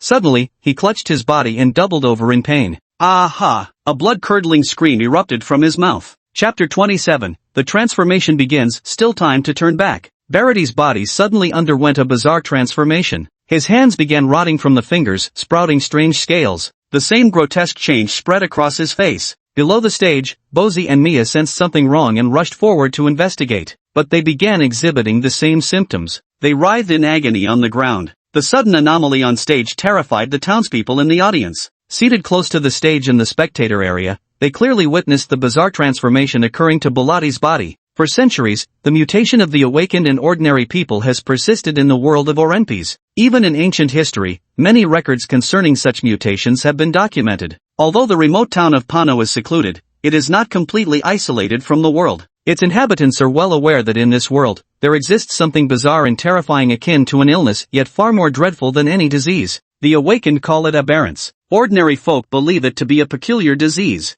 The townspeople don't understand the cause of aberrance. They only know it's something terrifying, something steals lives, turns people into senseless monsters, something that must be eradicated. They immediately fled screaming from the spectator stands, afraid that they might also contract that disease. Adults knew it was a terrifying thing to avoid, but children didn't understand. They watched Pilati on the platform with concern. He looks like he's in so much pain. Should we go help him? Should we go to the city to find the priests of the Holy Church to save him? Len and the others were huddled together, deep in discussion. Other children their age also felt a spark of intrigue upon hearing their words, but in the blink of an eye, they were dragged away by their own parents, forbidden from ever approaching him again. The townsfolk fled from the spectator stands. As their fear gradually dissipated, they finally remembered Pilati's identity. He's the Earl's son. If we abandon him like this, won't the Earl take his anger out on us later? They simply couldn't afford to offend an Earl. The Earl doesn't even need to lift a finger. Just by continuing to collect this year's grain tax, he can plunge their entire town into despair come winter. At this thought, they began to waver again. But as for touching or rescuing him, they wouldn't dare. Who knows if it's contagious? They certainly don't want to lose their lives over it. The old town mayor hurried over. He wasn't in good health and didn't attend the performance, but upon hearing the news about Pilati's incident, he rushed over leaning on his cane. How is the young master doing? The townsfolk began answering all at once. His body's starting to rot, and scales are growing. Might he turn into a monster? They say those monsters kill people. Oh heavens! This is absolutely terrifying. We dare not attempt to save him. Who knows if this curse might spread to us? The old town chief struck the ground with his cane in exasperation. If we can't save him ourselves, then we must seek help from the city's authorities. He's the son of a count. Once his identity is revealed, even the holy priests of the sanctum won't stand idly by. If they make the first move, we won't have to bear the count's wrath. Seeing them all frozen in place, the old mayor shouted helplessly, "What are you waiting for? Go now." "Oh, right, mayor, we're going right away." The children were all taken home by their parents and locked inside, forbidden to come out. The guards maintaining order had already scattered clean. They weren't actually the Earl's guards to begin with, just local hires paid by Bothi from town funds, utterly unreliable when trouble arose. Pilati's performance in this small town absolutely couldn't reach the Earl's ears, so mobilizing the Earl's household troops was never an option. The moment Bothi and Mia collapsed, there was no one left who could take charge of the situation. Only those children who no longer had families remained in place. When Lun and Rossi saw that everyone else had left, they rushed onto the platform, wanting to help Pilati, but had no idea where to begin. He had grown up pampered and privileged, never experiencing such agony before. The pain was now so intense he couldn't even speak. By this point, Pilati's hands had completely begun to rot, the decay rapidly spreading across his entire body. Bosi and Mia suppressed their suffering as they shouted toward the children on the platform, "Go get help. Go into the city for help. Mention Count Pan's name. Someone will come rescue the young master. We beg you, go find someone to save the young master. It was yesterday, last night. Someone is trying to harm the young master." They were Baron de Later's personal attendants, having faced countless dangers since childhood. If they hadn't reacted swiftly in moments like these, they would have perished long ago. Their trip to the small town was supposed to be clandestine. After all, even the Count remained unaware. So why had their tracks been exposed?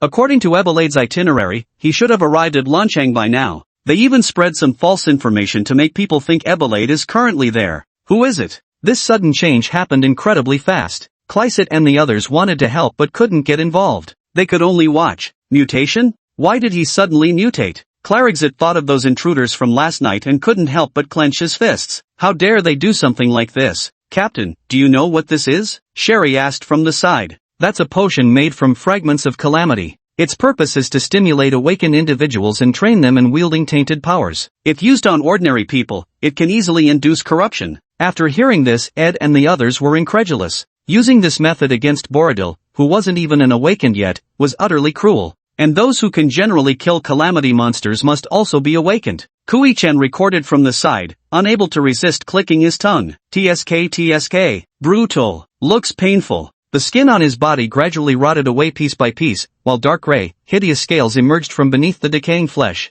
This pain was beyond what an ordinary person could endure. Pilati's hands clawed at the stage floor, his fingers scraping until they blurred with blood. Streaks of crimson scratches remained etched into the wooden planks. Ron and the others exchanged glances. They ran back home and changed into their usual clothes. The town was several kilometers away from the nearest city, and it would take them hours to walk there. Too bad they didn't know how to drive, otherwise they could have gone by car. Crescent and the others followed them. Alienation can actually be reversed as long as it hasn't reached the final stage of complete transformation into a demonic entity. There's still a chance for redemption. Moreover, Pilati was already on the verge of awakening, granting him greater resistance to alienation than ordinary people. If help is sought in time, everything can still be saved. However, just as the townsfolk were about to go out to seek help, Chapter 28 Schemes, Exploitation, Greed, and Folly. Cleasith and the others, knowing these were shadows of the past, already knew how this would end. Indeed, the townspeople were intercepted when they went seeking help. A group of people happened to be entering from outside the town. They stopped the townsfolk attempting to call for aid, were awakened ones who sensed something wrong while passing by. What's happened here? The townsfolk, seeing their mysterious attire, saw no reason to doubt them and recounted the events exactly as they had happened. The group turned out to be none other than the masked members of the Divine Eye Society. What? It's actually corruption? After hearing the account, their voices carried unmistakable surprise and shock. Kui-chen felt the urge to rush over and punch them as he watched from the side. Weren't they the very cause of all this? And now they're pretending to care? Having personally experienced the torment of being trapped and immobile as a malevolent spirit, Kui-chen seethed with hatred toward those responsible for his suffering. If only he could reach them now, he'd tear those bastards apart without hesitation. Get in the dungeon already. If these people don't enter the dungeon, I'm going to mail the game developers some razor blades. Once they entered the dungeon and turned into dungeon monsters, he would absolutely farm them multiple times to vent his hatred. The leader of the Divine Eye Association was none other than Ivan. After putting on an act for a while among these ignorant and foolish townsfolk, earning their reverence, he then declared, they will soon mutate into demons. There's no saving them now, we must purify them. The townspeople hesitated. He's the son of Count Panin. If we kill him, there'll be dire consequences. Even if they've turned into demons, shouldn't we leave this to Count Panin? They weren't complete fools after all. Seeing he couldn't fool them, Evan continued, Count Panin? He won't interfere in this matter. How is this possible? Isn't he the Count's most beloved son? Even wore an inscrutable expression. Who understands the affairs of nobility, after all? The townsfolk seemed to understand, yet not quite grasp the meaning. Finally, Ivan pulled out a pouch of Gurna silver coins. The Gurner coins, crafted from silver blended with special materials, glittered enticingly, impossibly alluring. He tossed them in his hand, the coins clinking together with a crisp jingle. If you can help purge the evil spirits from this town, this bag of Gurner coins is yours. Besides, cleansing demons is the noblest cause, no one will hold you accountable. In truth, Borati hadn't yet mutated into the final stage of corruption. After we've purified them, you'll need to burn their remains with torches. Understood? The townsfolk's faces revealed expressions of greed. They meekly nodded their heads, understood. Evan led the group onto the stage. He instructed his men to carry both Posey and Mia onto the stage. Then they took Borati away. The townsfolk, seeing the two bodies covered in scales and rotting flesh lying motionless on the ground, raised their torches and set the stage ablaze. The stage caught fire. Both Posey and Mia were utterly incapable of escape, and thus met their fiery end within. Klexit and the others felt their hearts grow heavy as they watched. They opened their mouths to speak, but no words came out. These townsfolk were greedy, ignorant, and foolish, yes, but ultimately they had been deceived. They never realized it was all just a scheme, a carefully laid trap. They were merely knives wielded by someone else's hand. This time, the illusion shattered. Clisette and the others returned to reality from the illusion. Sherry wiped her eyes, brushing away the tears that had fallen. Captain, she was filled with rage, but didn't know who to direct it at. Hate the townsfolk? They were indeed hateful, but they'd also been used. The Eye Society. That's right, the Eye Society. They're up to something in there. How despicable. I'll never let them get away with this. Zachary and Makbujo rolled up their sleeves, ready to charge over and settle scores with the Divine Eye Society members. Ad stopped them in their tracks. We've been in this town for so long without seeing a single member of the Eye of Providence Society. Either they've already left this place, or, Ed looked up at the leaden sky, or they've already become the first victims of that malevolent spirit returned from the darkness. The flames of wrath and vengeance wouldn't be extinguished so easily. If these bystanders are already so enraged, what of the person who suffered such cruel and terrifying schemes, and died because of it? That wretched victim, Bolati Payne. Chrysit said in a solemn tone, if we can make it out alive this time, we must report everything the Eye of God Association has done to the Kingdom of Tapersy. Murdering the heir of a count, this crime alone would be enough to drive the Eye of God Association out of Tapersy permanently. Even if it's only harming ordinary people, they will face retribution from all awakened ones. Continue. They resumed their search in the town and surrounding areas, until they arrived at the spot outside the town, the place that had been excavated by the townsfolk. This was also the farthest they could go from the town without circling back to its entrance. Could it be? The group saw that the previously filled-in pit had been dug open again. Two evil spirits slumped on the ground, exhausted. Who could have guessed just how unlucky these two players were? The moment they logged in, they found themselves buried in a dirt pit, forced to dig themselves out with their own hands. They'd certainly never encountered a game this utterly infuriating before. With great effort, they finally managed to dig themselves out, collapsing on the spot, too exhausted to move. Caudry, Isidore? The two players abruptly looked up and saw the Night Watchers group approaching. They let out terrified shrieks and scrambled in panic, covering their heads. After watching Whalefall Never Returns video, they knew full well that these Night Watchers would attack evil spirits on sight. They didn't want to die so quickly. Wait, don't be afraid. Classict and the others wanted to persuade them not to flee randomly, but momentarily couldn't find the right words. Calling them not bad people? Saying we shouldn't take action against them? That's not right either. They wouldn't leave evil spirits unchecked here. In the end, we'll still have to purify them. The wilderness hunter wearing Isidore's shell and the wooden doll wearing Caudry's shell fled without so much as a backward glance. Only a fool would believe that. It was the system's prompt that finally made them stop.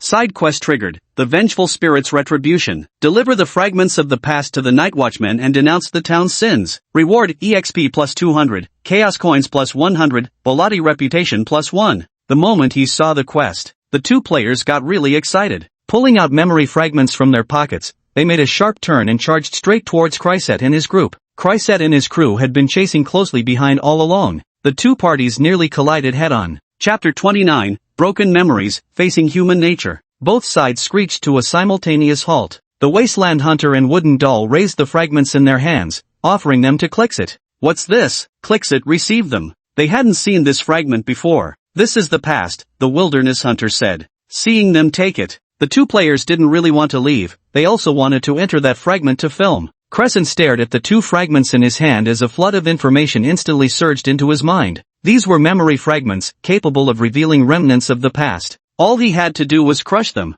Crescent suppressed the urge to shatter them immediately. Do you know what exactly happened 5 years ago? We still have two witnesses here. The visions in the Phantom are still incomplete. Perhaps questioning these two evil spirits might give us some answers. The Wasteland Hunter and the Wooden Doll exchanged glances. How would they know anything about the game's plot? They were just poor players who'd been buried in a pit the moment they logged into the game. If you want to know, then break it, the Wooden Doll said. You should know about Bolati, right? Did you revive because of Bolati's influence? A flash of surprise crossed the eyes of the Wooden Doll and the Wilderness Hunter, seemingly puzzled as to how Plexit could know. The player's interface did indeed show that they had awakened due to some form of corruption, and they had speculated, agreeing unanimously, that it was Borodil's influence. After all, from what they could see, Borodil was essentially the boss of the chaotic faction. Neither player answered. Crescent found the answer in their expressions. Indeed, the revival of these evil spirits was all because of Bolati. Otherwise, why had there been no movement for so long? Yet the moment Bolati appeared, so many evil spirits emerged in this small town. Furthermore, when they eliminated these spirits, apart from the initial skeleton, they hadn't obtained any chaos fragments. After a chaos monster dies, it inevitably leaves behind chaos fragments, with the only difference being whether the amount is large or small. The appearance of chaos fragments signifies that this chaos monster has indeed perished. It seems that the initial skeleton was merely an evil spirit formed by contamination from the surrounding chaos sources. As for the other evil spirits, they were all born from Brado's existence, thus, unless Brado perishes, they will continue to endure. This had been a lingering question in Claret's mind. If Bolati cared so deeply about their past agreement, it proved he valued Lunan and the others, so why hadn't he protected them when these vengeful spirits awoke, instead leaving them to fend for themselves? Now everything made sense. They were originally born from Bolati's power, their very existence had always been under his protection. But to simply allow them to persist as malevolent spirits, what exactly is Bolati planning now? Pure revenge? Taking it out on them? Ed looked up at the sky and noticed the curtain of night growing darker. Evening was closing in.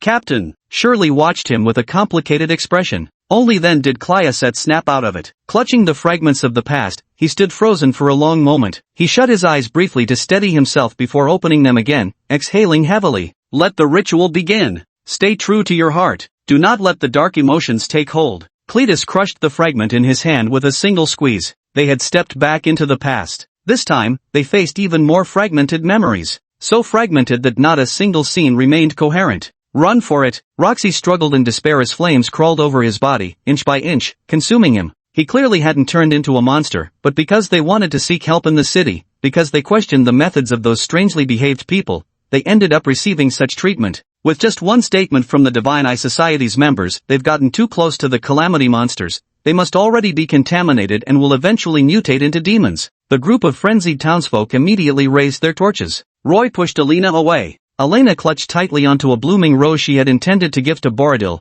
only to realize in horror that the once familiar townsfolk surrounding her had all donned expressions of utmost malevolence. She fled in panic to the lakeside. But because it was too dark, he didn't glance downwards and stepped into empty air, plummeting into the lake. She couldn't swim, yet even as she struggled in the water, she clutched the rose in her hand desperately. He had clearly promised to give him the roses. Len, Isidore, and Cordere, pursued by the townsfolk, fled in panic to a spot just a few hundred meters from the town, only to be stopped by the pursuing crowd. Blows rained down from cudgels. The scene was so brutal it was unbearable to watch. They were just a group of children after all. As the flames erupted, the members of the Eye of God Association dragged Burlity out, saying, "See, this is what happens to those who help you. Look at what you've done, dear Burlity Porn, TSK. Do you still think you're the son of an earl?" Evan's gaze at Burlity was filled with contempt and mockery. Brody roared with bloodshot eyes, I curse you, even if I die. You will all be cursed for eternity. May you die a wretched death." Evan's expression changed abruptly. He was an awakened one,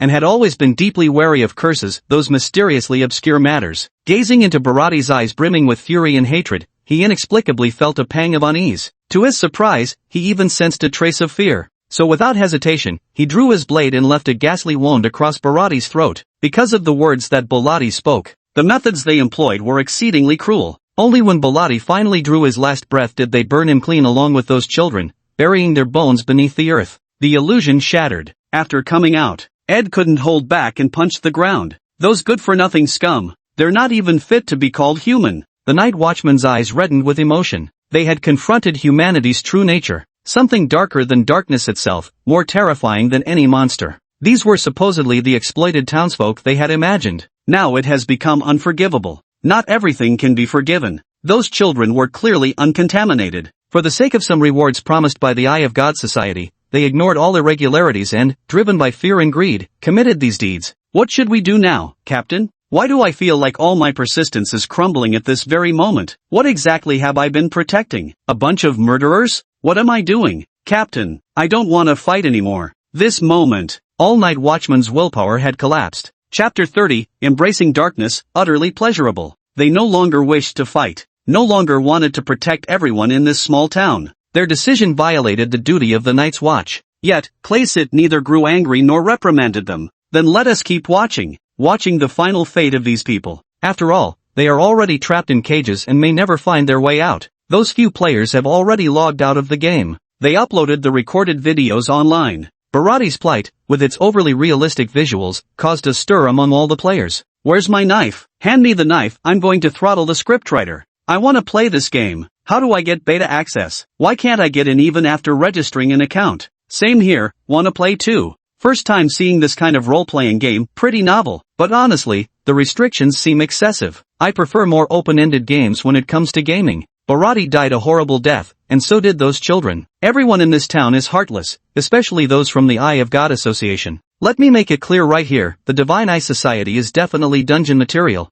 The game looks fun, so when will the open beta launch? No reason, I just want to get in there and mess with those Divine Eye Society bastards. The echoes of olden mythos have been overwhelmingly positive. The majority of players have enthusiastically expressed their desire to play the game. Unfortunately, the game has only just begun its closed beta phase, with access granted to merely 5 players so far. All players have flooded Olden Mythos' official website, urging the developers to either launch the open beta sooner or distribute more closed beta invitations. Even if the beta access comes with many restrictions, they just want to get in and play the game. Does Myth of the Old Days not want to make money? Hurry up and release the link to buy the game helmets. Do I look like I can't spare the cash or what? Hey, the game's still in beta. Even if you buy a helmet now, you won't be able to log in. Can't I just buy it and keep it for later? What if I get a beta code? This is called being prepared. The moment I get one, I can jump right into the game. 666, dude, your plan is brilliant. I've decided I'll found the Bolati fan club. Beneath the melody of despair, I shall be the one to guard your legacy. If only this game had live streaming. I desperately want to keep watching how the story unfolds.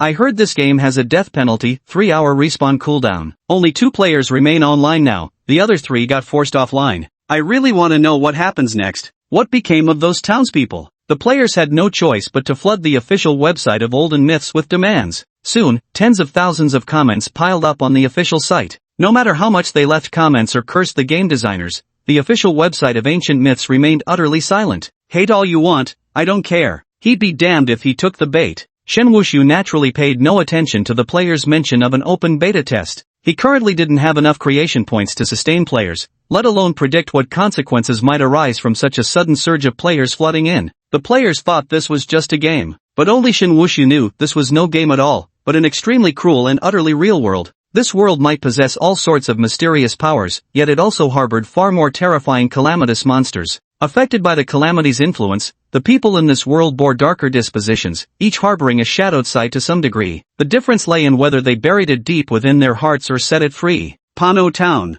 Nightfall descended once more. The midnight chime told precisely on time. The entire townspeople gathered once more beneath the stage. Did they recall what they had done 5 years ago? Tendrils of thorns grew around every single person.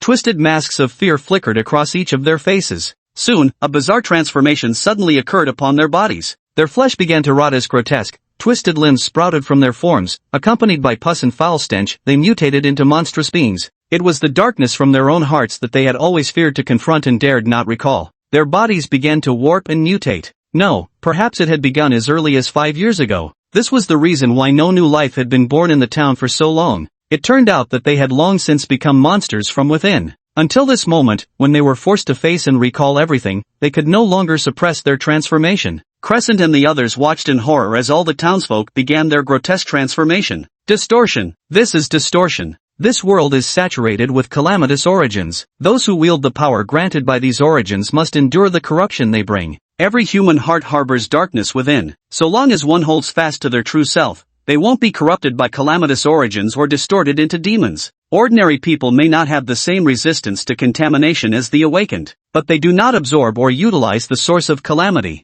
As long as ordinary people do not encounter calamity monsters, their probability of mutation is actually quite low. However, if they harbor evil thoughts and are tempted to summon that darkness, they will begin to mutate. This mutation process is extremely rapid. They couldn't even resist. Because they had already fallen, their spirits and wills had completely collapsed, rendering them utterly incapable of resistance. In just a few short minutes, they transformed from humans into demons. Hum hum hum. Bolati stood on the stage, seemingly aware of everything happening below. He felt an immense delight. He began humming softly as the townsfolk transformed one by one into demonic beings. His white shirt underneath gradually, bit by bit, soaked into a vivid shade of crimson. Dazzling red, blinding crimson. A rich, scarlet hue, as if countless droplets of blood had dripped upon it, slowly soaking and permeating until the color became indelible. A powerful curse began surging through his body. His bandaged eyes rapidly seeped scarlet droplets, blood trickling down the wrappings before vanishing into the crimson fabric beneath. For a moment, it was impossible to tell which was more crimson.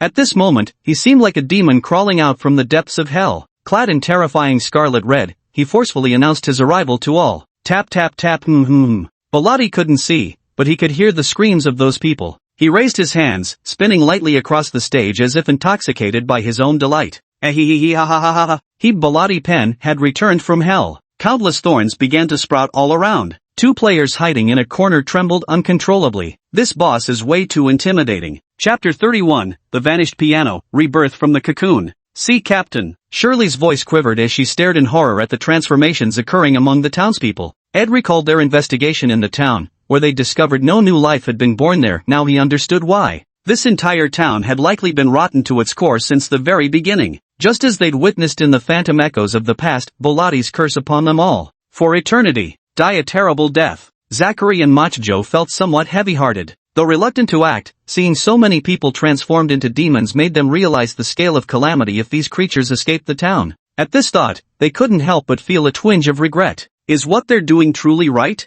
Clap. Steady your minds. Clayside's voice jolted both of them, snapping them out of their radical thoughts. That was close, just a bit more, and they would have fallen under the calamity's influence, starting their own descent into mutation. The source of calamity here is too chaotic, with so many demonic entities gathered together. Not to mention ordinary people, even awakened individuals must ensure they don't think too much, otherwise their minds and souls could easily be eroded and corrupted. Crescent stretched out his right hand, as the Dawnblade slowly materialized. Let's eliminate these demons first, before they escape and wreak havoc in other cities. Fine. The others promptly drew their weapons. Just as they were about to charge forward, they were blocked by countless black thorns emerging from the ground. Covered in sharp spines, the thorns made them hesitant to approach. On stage, Bolati seemed to be reaching out, groping for something. Blind as he was, he moved slowly. What is he searching for? Crescent had been observing Borlotti's movements and noticed he seemed to be searching for something. He couldn't help but ask. Yet it was Shirley who blurted out, "He's looking for that piano."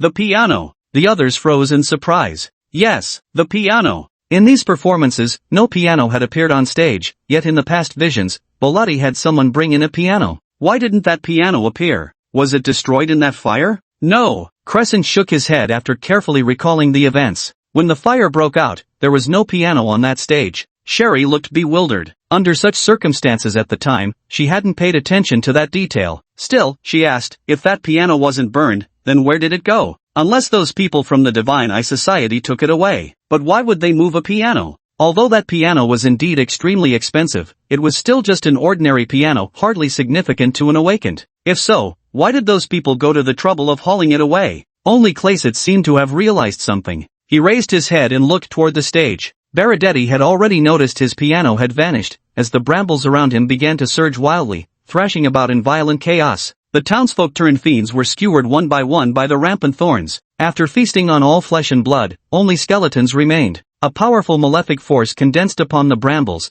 causing them to undergo a sinister mutation. These black thorny branches were now veined with crimson streaks, like the intricate pathways of blood vessels, giving them an eerie, sinister edge. They twisted together, forming several human-sized giant cocoons, the blood threads seeming to pulse with life as they began flowing toward them. The giant cocoon absorbed all the blood threads completely. Then, the giant cocoon cracked open, and 3 humanoid figures tumbled out, collapsing onto the ground. Upon closer inspection, their faces resembled Lun, Elena, and Rossi. They truly hadn't died. With the power of Borlotti, they had been reborn. Meanwhile, the 3 players who had been waiting on Blue Star for their revival countdown but couldn't log in, immediately rushed into the game the moment their accounts showed they could log in. I'm gonna complain about this game. What happened to the promised 3-hour revival penalty? Why did I have to wait so much longer? Did you contact customer service? Is there customer service on the official website? Nothing. The moment the 3 players logged in, they started cursing the game, only to find themselves not just surrounded by thorns,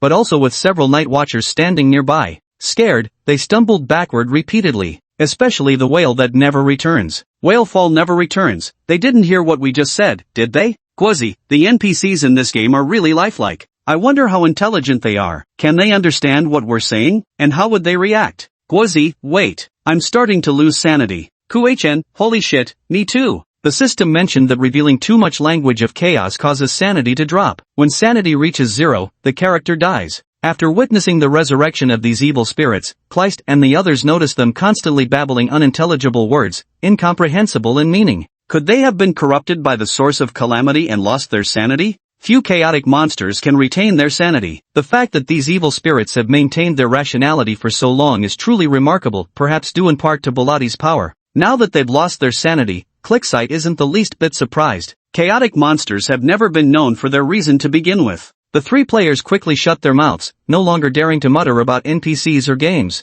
If this keeps up, the game I barely managed to log into will kick me offline again. These are some restrictions Shin Wushu implemented. When players reveal information about the game or utter words that don't belong in this world, he uses keywords marked by the mental link network to censor their speech. The moment they speak, outsiders will hear nothing but gibberish. The language of Blue Star is different from that of Olympias. The reason players could understand what Klexit and the others were saying was because the neural web automatically translated it into their familiar language within their minds. And when they spoke, their words were likewise translated into Topolxi's language. This was how both sides could comprehend each other's speech. Disrupting communication to prevent leaks was even simpler, just withhold the translation or replace it with a stream of meaningless gibberish. After all, the players' physical shells were all created by Shinwushu, so achieving this wasn't difficult. Since the experiment had just begun, Shinwushu didn't want to reveal that the players weren't originally creatures of this world. Elena discovered she had received yet another mission. So, she took out that already withered rose, looked at the vicious thorns surrounding her that were covered in spikes, gritted her teeth, shielded her face with one hand, and charged forward. The thorns suddenly parted to either side just as they were about to prick her. Chapter 32, Temporal Confusion, Eternal Slumber. Revealing a path leading to the stage. Was it no, Elena, the character she was portraying, lifted the hem of her long skirt and resolutely dashed toward the stage. Countless thorns intertwined, forming a bridge leading to the stage.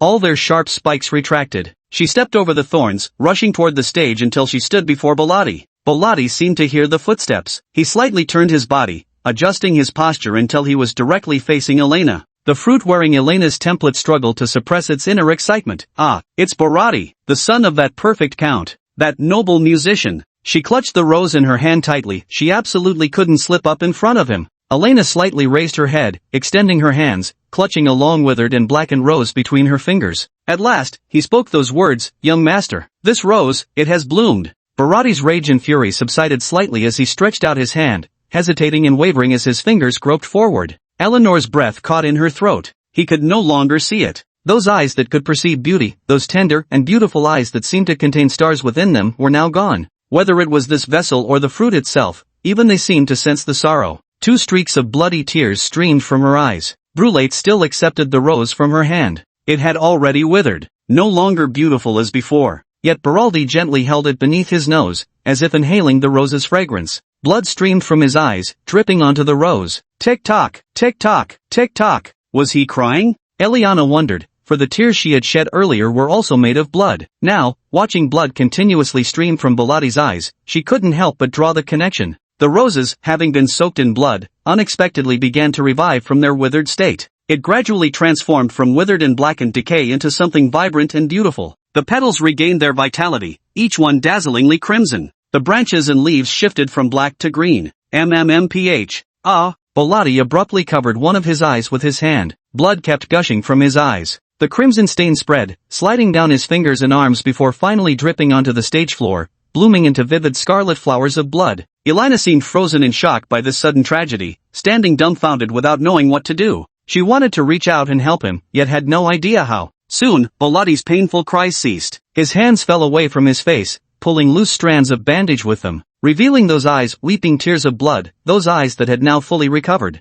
"Young master," Elena gasped, her voice a mix of joy and disbelief. Beraldi tilted his head slightly. "Yes, it remains as beautiful as ever." Clearly, after taking the rose offered by Elena, Borad's gouged-out eyes grew back anew. He was an evil spirit all along. It is obsession or hatred that keeps them frozen in the guise of their final moments. Now, one of the wounds on his body had finally healed. But healed wounds don't mean vanished hatred. He raised the rose in his hand, pinned it to his black vest, and tucked the stem into his breast pocket. The crimson rose stood in vivid contrast against his scarlet shirt. At this moment, his blood-red attire combined with the dark mysterious black made him appear like noble, wicked. It added an even more unique aura and charm to him. Seeing his recovery, Eliana was overjoyed. She was so excited she didn't know what to say. This was wonderful. That once perfect Bharati pawn was truly returning, bit by bit. After regaining his sight, Borodite looked toward the place where the piano should have been. Now there was nothing there. No wonder he couldn't find the piano earlier when he tried, because it had never been on the stage to begin with. Bharati seemed to comprehend something. He looked at the 5 night watchers below the stage and uttered in a hoarse whisper, "I hereby declare, I have returned.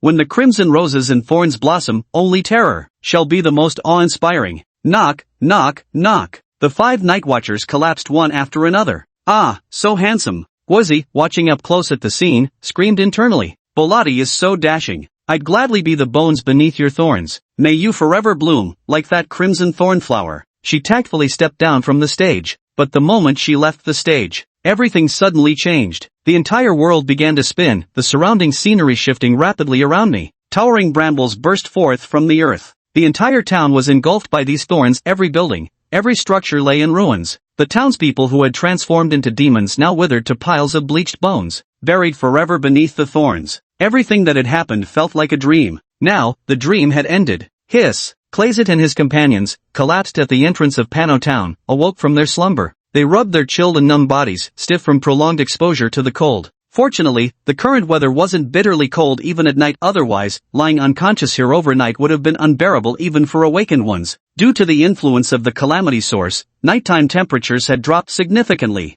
Upon rising, they immediately noticed the transformed town now reduced to a thorn-covered wasteland. The settlement had utterly ceased to exist. They were shocked, confused, and horrified. Panorama Town has vanished. Am I dreaming? My God, why has this happened? Ed took out a special clock, a mechanically treated pocket watch that recorded not just the time but also the date. "I have news, whether it's good or bad, I'm not sure. Do you want to hear it?" "What? Uncle Ed, stop keeping us in suspense and just tell us already," Mokabujio clamored. Everyone was also quite eager to know what that message was. "We arrived in town on Sunday, right?" "Correct. It's only Monday now." "That can't be. Ed, is your watch broken? We spent quite a few nights in that little town." Could it actually have been a week already? The 5 of them were thrown into chaos. Ed couldn't believe it himself, but he had checked, his mechanical watch wasn't broken. That meant everything they'd perceived earlier had been wrong. Time was wrong. What seemed like several days passing in the town had actually just been a single day. As for the reason, it probably had something to do with these bizarre, eerie thorns.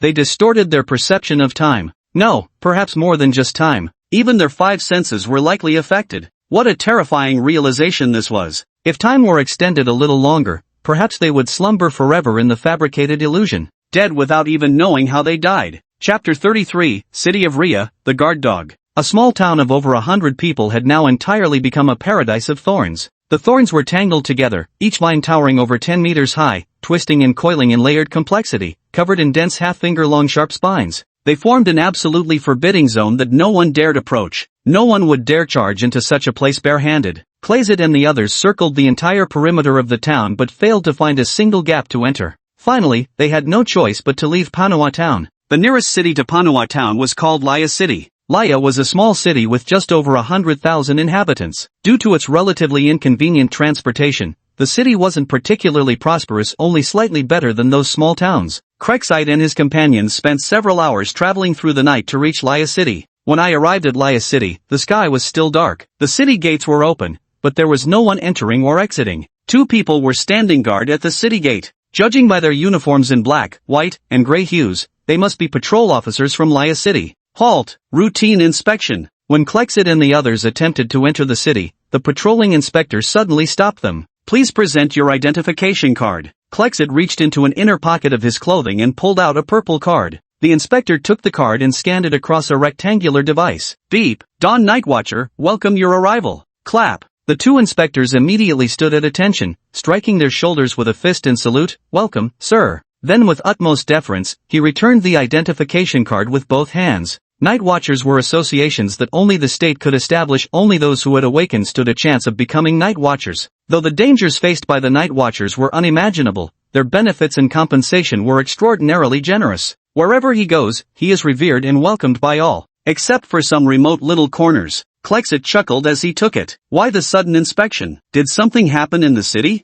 Although guards were stationed at the city gates, the daily foot traffic was massive. It would be tedious and unnecessary to inspect everyone individually. Except for out-of-town visitors who needed to register with the city guard upon entry, no one would bother conducting special checks. Unless something had gone wrong in the city. The inspector shook his head. Nothing's happened in the city. It's orders from above. Indeed, they've even started imposing curfews recently, checking everyone who comes in. No one knows what they're planning. Claristine nodded in agreement. He didn't ask any further questions and led Shirley and the others into the city. The moment they stepped inside the city walls, several black seed-like particles fell from their bodies. Upon hitting the ground, they burrowed into the earth and vanished without a trace. They remained completely unaware, chatting as they walked. Captain, do you think the sudden lockdown in the city is related to what happened in Pano Town? What's your take on this? Klazit countered instead of answering. Shelley pondered before replying. I believe there's some connection. I feel the same way, Makubjo said. Zaklay agreed. Ed turned to Klazit. Captain, let's head back to the Night Watch Association first.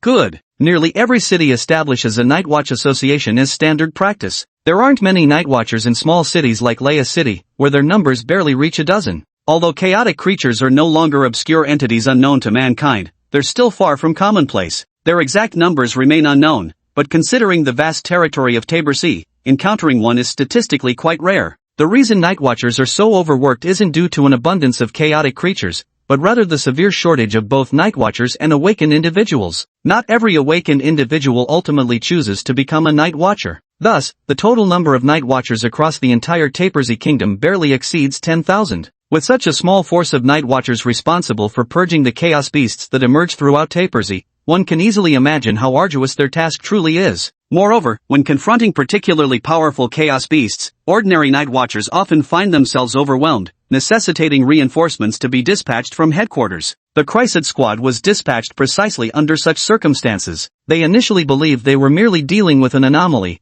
only to discover it was an utterly terrifying monster. So horrifying that they couldn't determine whether everything they'd experienced had been their collective dream or events that truly occurred. The Night Watch Association was established in a small house at the very end of an alleyway. This place is quite secluded, with few people around. No one will disturb you here. The association's entrance is unremarkable, without any distinctive markings, not even a doorplate. Yet no night watcher would ever mistake the door, because from within the association emanates a unique miasma fluctuation, intimately familiar to every single night watcher. The moment the five entered, the bell beside the door chimed 5 times. The association was completely empty. Beyond the entrance lay a deserted hall. At the far end stood a wooden cabinet, flanked by a long table strewn with haphazardly scattered papers. Click-clack, click-clack. Woof! A large black dog, half as tall as a man, suddenly darted out from the side. It skidded to an abrupt stop, using its rear as a brake, narrowly halting right by Clakesid's feet. Tilting its head, it stared at Clakesid and the others with big, round eyes.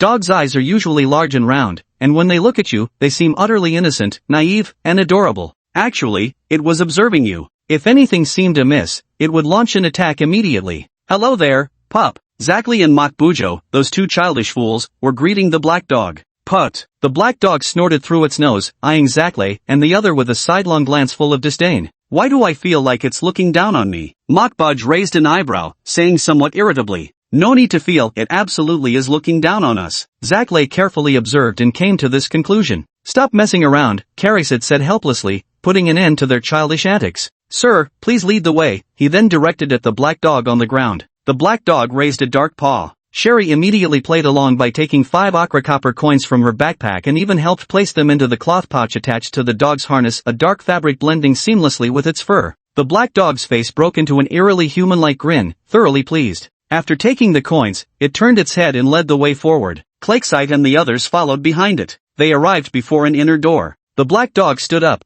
pressed a nearby button with its paw, and the door quickly opened. The black dog crouched outside the door, showing no intention of entering. The 5 members of Claste walked inside, and the door closed behind them. Chapter 34, The Grey Mist Altar, Bewildering and Puzzling. Stepping through the door. The walls were inscribed with countless mysterious and enigmatic runes. They flickered to life as the group entered. In the world of Arenpes, plagued by rampant calamities, long-distance communication tools were scarce, relying primarily on human messengers or animal couriers. There existed, however, more unconventional delivery methods. This world has no satellites, nor any electronic devices like mobile phones or computers. Communication is extremely inconvenient, but as the nation's most powerful defensive force, the Nightwatch Association naturally possesses methods for long-distance communication. The incantation markings on the wall lit up with blue flowing patterns, converging like water from the walls onto the ground. Soon, the ground in the center split open, and from within rose a square altar tinged with indigo and black. The altar stood only about half a meter tall and roughly a meter wide.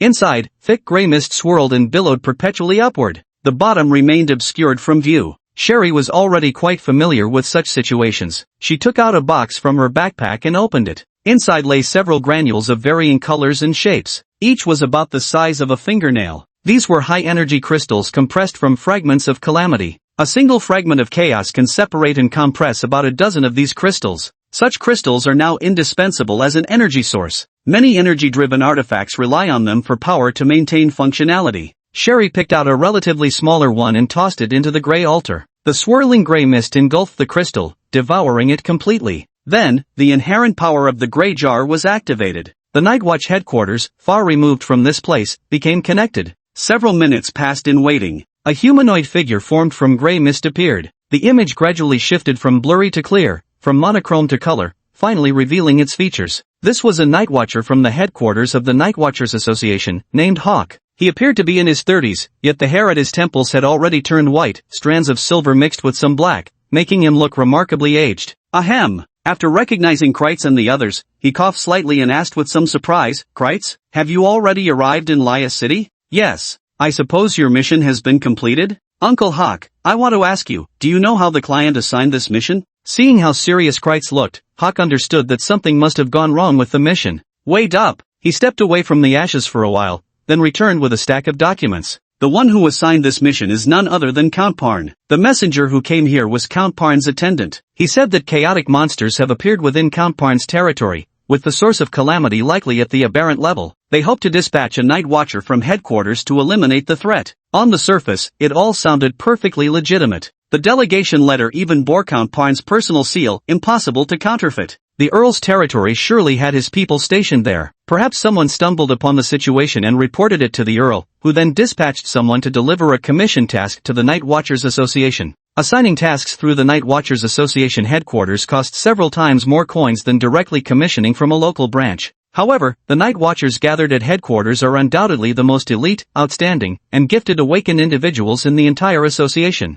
Like Clayset, for example. Since he already knows the Havoc monster is anomaly class, and the Night Watch from the branch office would be more than capable of handling it, why specifically request personnel from headquarters? The nearest city, Leah, is only a few hours away from Painter Town. Why would they forego the cheaper, closer Night Watch in Leah and seek help from farther away? After all, abnormals aren't that hard to deal with. The Night Watchers of Leia City wouldn't pose a problem either.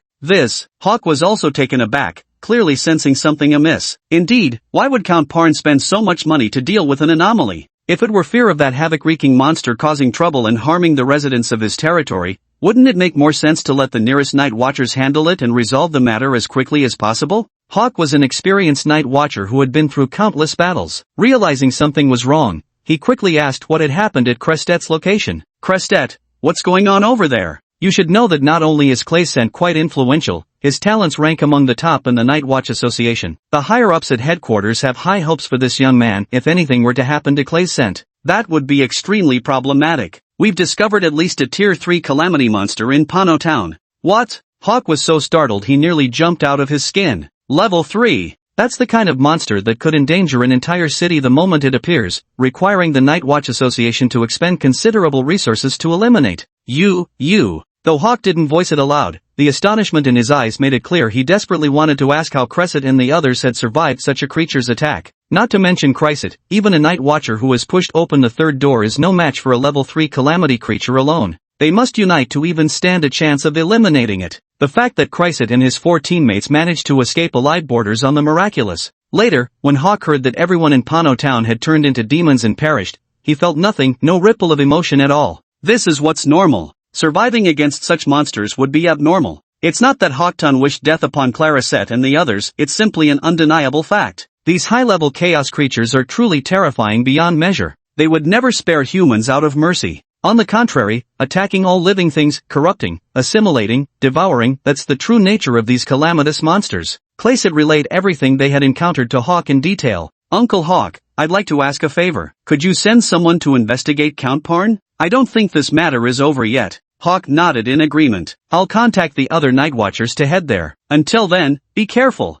Got it. Much appreciated. The gray mist swirled as Hawk's image gradually faded away. The jar sank into the ground, and the earth sealed shut behind it. Cresset sighed. I hope things don't get any worse. Shelley asked, Captain, do you think Count Parn might be involved in this matter? Ed stroked his chin, not just a possibility, but a certainty. Aside from Count Byrne, who else could cover up something so thoroughly? The news of a Count's heir dying isn't something that can be easily hidden. Chapter 35 The Winning Pawn and the Mastermind Behind. Then this matter becomes troublesome, involving nobility, especially since it concerns an earl. In the kingdom of Tabersea, the aristocracy holds immense power. Not only do they possess their own territories, but they also maintain private guards. Some nobles even employ awakened individuals for protection. Some nobles even share blood ties with the royal family of Tabersea. Clexid noticed all his teammates staring at him. Clearly, they were expecting him to make a decision. Though my family is also nobility, we're merely a marginalized barony. The title of baron, though hereditary, does not grant the right to maintain personal troops or own land.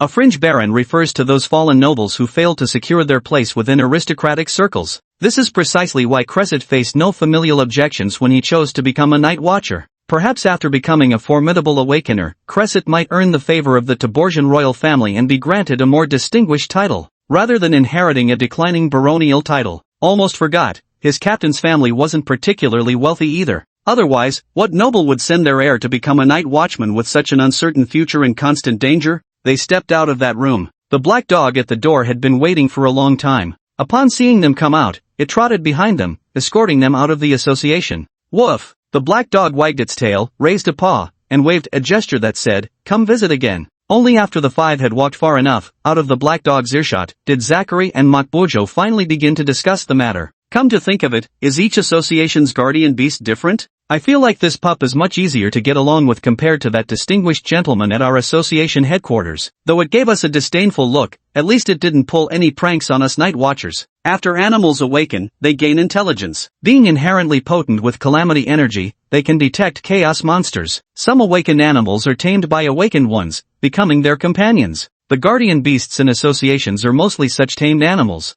Their combat prowess far surpasses others of the same rank. Coupled with their keen olfactory perception, whether in battle or guarding the association, they are exceptionally rare and valuable assets. After awakening, these animals gain intelligence, becoming capable of understanding human speech, with some even able to speak the human tongue. Their personalities are also endlessly varied and peculiar. Night Watch members hold these guardian beasts in the highest regard. Whatever its race may be, at least they are fighting alongside the Night Watch, defending humanity together. That big shot at our headquarters, ugh, let's not talk about him. Just mentioning him gives me a toothache. The group wore expressions of inexplicable toothache. They found a place to stay in Laya City, waiting for the night watchman dispatched by headquarters to arrive. The night passed peacefully. Shin Wushu staked out a territory in Manhwa town. 5 players logged off. Through his observations during this period, he found that the mental network he had created was exceptionally stable. Perhaps due to the differences between worlds, the influence of corruption on players weakened after he summoned them. Their likelihood of mutating into demonic entities was extremely low. Under the dual safeguards of the mental network and the world's barrier, the players' minds remained remarkably stable. No matter how severe the mental contamination they faced, their mental fluctuations stayed within a controllable range. This is good news for Shin Wushu. It means he can rely on a large number of players to stabilize his sanity. However, figuring out how to reasonably introduce players into this world without drawing attention from its inhabitants proves somewhat challenging. Players' unconventional and erratic nature. Even with added constraints, it would only be a matter of time before someone in this world took notice. Shin Wushu currently had no confidence in confronting high-level awakened individuals. He finished the breakfast Yuan had prepared for him, then picked up a glass of carefully aged wine and took a sip. It must be said, the people of the Divine Eye Society truly understand how to indulge themselves after all these years. Who knows how much wealth they've extorted? Evan was ensnared by his own thorns. Within his memories, Shin Wushu uncovered something far more intricate and fascinating. Bharati, oh Bharati, you didn't die unjustly after all. This is a colossal conspiracy. The Divine Eye Society, the entire town, and the nobility behind it are all involved. For Bharati, an ordinary man who hasn't awakened his abilities, there's only one outcome. This is a death trap. However, Shin Wushu finally understood why the Night Watchman would arrive immediately whenever he caused trouble in the town while impersonating the template of Bharati. The reason was that the town had always been under surveillance, and the Divine Eye Association was one of the monitoring methods. They stayed in this remote town partly because they had nowhere else to go, and partly because they were sent to surveil the town. Bharati's innate talents in life had become his curse after death. It clearly caught the attention of certain interested parties. Who knows what schemes and plans the mastermind behind this has in store? Shin Wushu shook the cup in his hand and said, what a pity, he didn't realize that the Bharati Parn who returned is no longer the Bharati Parn of the past. Had ha. Shin Wushu wiped the corner of his mouth, revealing a deranged smile. In this game of strategy, who would become the pawn, and who would emerge as the ultimate victor? I'm starting to look forward to that day. Keh ha ha, ha ha ha ha. Your sanity begins to waver, reason decreased by 3 points. Current sanity, 17. Black mist began emanating from Shin Wushu's arm. Unlike the template Shin Wushu had adopted, Shin Wushu's body remained that of a weakling who had only recently awakened. The anchored mark began to erode his body.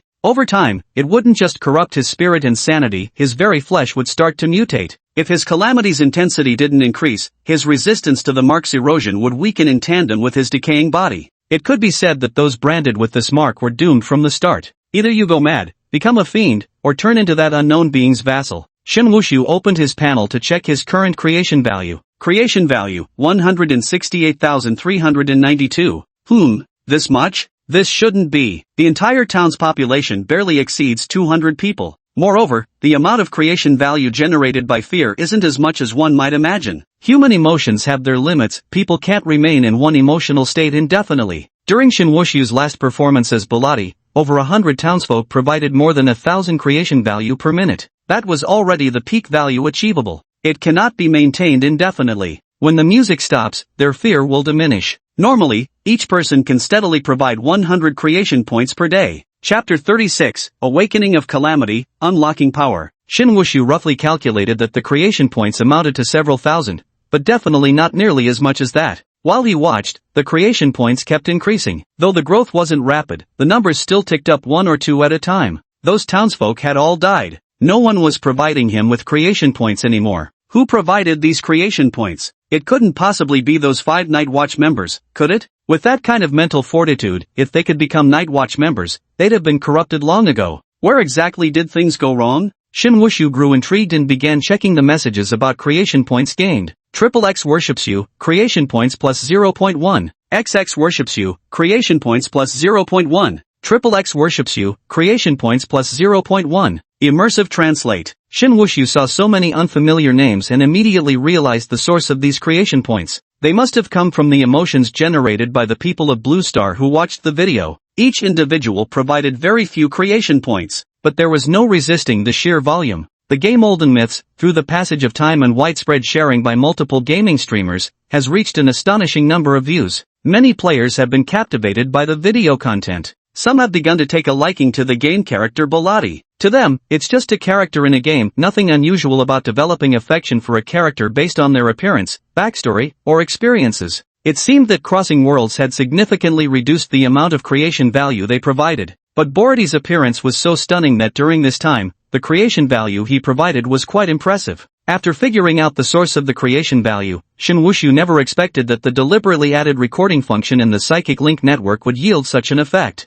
With this much creation value at hand, certain things became much easier to accomplish. Shin Wushu spent 1,000 creation points to forge 1,000 game helmets, which he stored in the warehouse. Once he was prepared, he opened up 1,000 closed beta slots. Access to the beta was still determined through screening and a lottery system. This time, a larger number of beta slots were made available, but the game helmets were no longer distributed for free. Winners of the lottery would need to pay 2,000 to purchase the helmet on the official website. Only those who secured a slot would qualify to buy. After the quota was distributed, all selected players received the notification in their back ends. Instantly, all players following Myth of the Old Days were abuzz. Holy cow! The official site quietly rolled out more beta invites. Did you get picked? No problem. How about you? Hee, I've been chosen. Damn lucky bastard. Take this spear. When will the next closed beta test begin? 1,000 spots are far from enough. Almost 1 million players are already following the game Olden Mythos. More than that, you're only counting those who registered on the official site. Unregistered players are even greater in number. But only registered players can enter the lottery for closed beta keys. Still, competing with 1 million people for just 1,000 slots is brutal. Those who get picked must have insane luck. I don't care, the Olden Mythos devs must release more beta slots. If they refuse, I'll kneel and beg the dev gods. Officials, please open more beta test slots. Begging on my knees. Hurry up and release the open beta already. My wallet and body can't wait any longer. Players' comments. Shin Wushu wouldn't bother looking. Those selected immediately clicked the link on the game's official website upon seeing the back-end message, swiftly placing orders for a helmet. They then eagerly awaited the delivery of their gaming helmets. Setting aside the players' excitement for now. Last time with the 5 players, Shin Wushu had chosen all from areas closer to the storage warehouse, so the delivery was remarkably fast. This time, more players were selected. Some players live too far away and will likely need several days to receive their helmets. Shin Wushu also had unfinished matters to attend to, so he scheduled their login time for tomorrow. He spent 1,000 creation points to generate 1,000 player avatars. This time, their bodies were no longer NPC panels like those of evil spirits.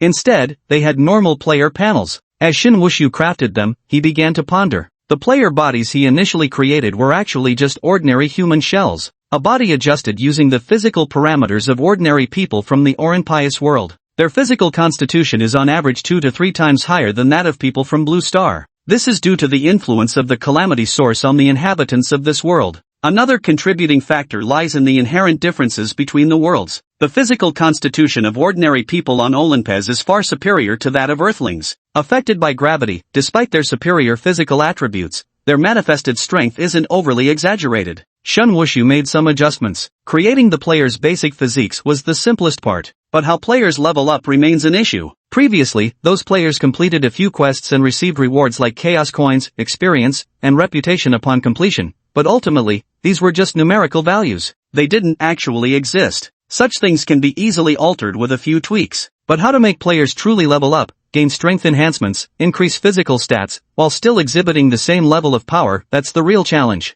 After all, this isn't a game. This was always a real world from the beginning. How should players awaken, and how to enhance the source of calamity after awakening? Should I absorb chaos fragments like the people in this world? At such a slow pace, I bet many players would find it too sluggish. Shin Wushu pondered for a moment. How about this? We set up a mechanic where players earn 10 experience points for killing a chaos monster. The so-called experience would come from me decomposing chaos fragments. The extracted energy would be divided into 10 portions, with one portion directly infused into the player's body. Once accumulated to a certain point, their physical abilities would improve drastically. That's what we'll call leveling up. The remaining 2 portions would be stored to unlock the player's awakening abilities. As for where the remaining 70% went, Shin Wushu had expended so much effort, disintegrating fragments of calamity was bound to consume creation points, so it was only natural to charge a modest fee for his troubles. The ability unlocked by the player. Every awakened individual would gain an ability after their awakening. Of course, this isn't absolute. Some awakened don't immediately gain abilities upon awakening. Rather, they must gradually train and become familiar with using calamity sources before they can obtain them. Shin Wushu spent creation points to have the system design a unique ability tailored to each player's individuality.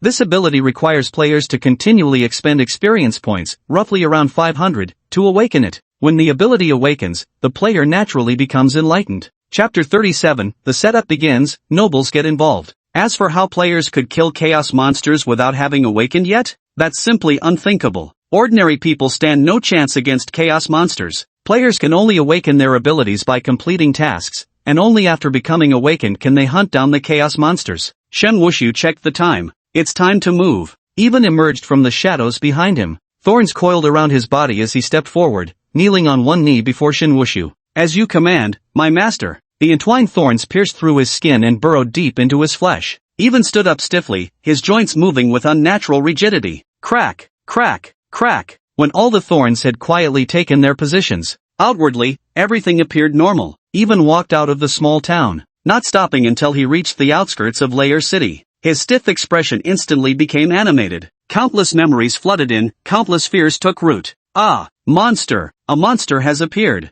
The thorns no longer controlled him. Yuan collapsed to the ground, trembling with terror. Yet he dared not stay, crawling desperately on all fours toward the gates of Laya City, begging for sanctuary. A pitiful sight, his mask half-tilted, revealing a grotesque, tear-strewn face contorted in agony. He appeared to be a man in his 30s, with an ordinary face, dark circles under his eyes, thin lips, a pointed nose, and a slightly sharp-edged look. His gaze was murky and unfocused. His sudden shouting immediately caught the attention of the patrolling guards on duty in Laya City. Those entering or leaving the city were startled, sharp cries erupted, plunging the scene into chaos. Those outside the city walls tried to rush in for shelter, while those inside who had originally intended to leave took one look at the chaos and immediately drew back. Don't push. Stop. No shoving. 2 patrol officers hastily stepped in to restore order, all to prevent a potential stampede. One person stayed behind while the other drew their weapon and advanced towards Evan, who was crawling on the ground. Stop. Take another step and I'll attack. The inspector raised their weapon and shouted at Evan. Evan stopped crawling. He lifted a hand towards the inspector, pleading, help me, save me. I'm unawakened. I encountered a calamity creature. Perhaps overcome by panic, or perhaps due to lack of food and rest over the past 2 days, exhaustion mixed with hunger caused him to faint instantly. The patroller cautiously approached the man, nudging him with his weapon to confirm he had indeed lost consciousness. Not daring to directly touch him, the guard rushed into the city to summon one of the Night Watch members. Another patroller witnessing this immediately cordoned off the area, preventing anyone from approaching the unconscious Ivan lying on the ground. A night watchman hurried over. He appeared to be around 40 years old, dressed in priestly robes, carrying a wooden staff, and walked out of the city gate covered in dust. Where is that person? The scout immediately pointed it out to him. Lord Woodrow, is he contaminated with anything? Woodrow's expression turned grave. He hurried over to Evan, flipping him from face down to lying flat on his back. Then, he flipped Evan's eyelids open and inspected his body for injuries or signs of mutation. After confirming that everything was normal, Woodrow finally let out a sigh of relief. Probably some unlucky fellow who ran into a calamity monster and barely escaped. Not a single wound on him, very low chance of contamination. Might have just caught a distant glimpse of the calamity monster and fled in terror. Wake up. Woodrow patted Evan's face. He didn't manage to slap the person awake. Unable to get a clear explanation of the situation, Woodrow didn't dare to simply carry him into the city. A few years ago, a major incident occurred in the kingdom of Tapoxy. Someone had rescued a stranger and brought them into the city, only for that person to transform in the middle of the night. By dawn, half the city's population had perished. Ever since then, anyone who has come into contact with chaotic monsters will be observed for a period of time outside the city, and only allowed entry once confirmed to be free from corruption. Sir Woodrow, what's the situation? Shouted the inspector from a distance. Being an ordinary man, he dared not come too close. Safe for now, Woodrow stood up. He turned and instructed the inspector, have someone carry him to the observation area. Outside each city, an area would be established with dozens to hundreds of houses built there. Normally, no one would live in them, but during special circumstances, they would serve their purpose. Us? The inspector pointed at himself, then understood. Presumably, there's no mutation on that person now, so getting close shouldn't pose much of a risk. He immediately called several people to move Evan to the observation area. They selected a room and placed Evan on a wooden plank inside. Woodrow spoke with the inspector about recent events. Has anything strange happened in the city lately? Nothing, everything's been normal, the inspector replied, then suddenly remembered something. Actually, just before dawn this morning, 5 night watchers arrived from outside, not from our city, and their leader held a title. Title? Woodrow was somewhat surprised. What title? Dawn.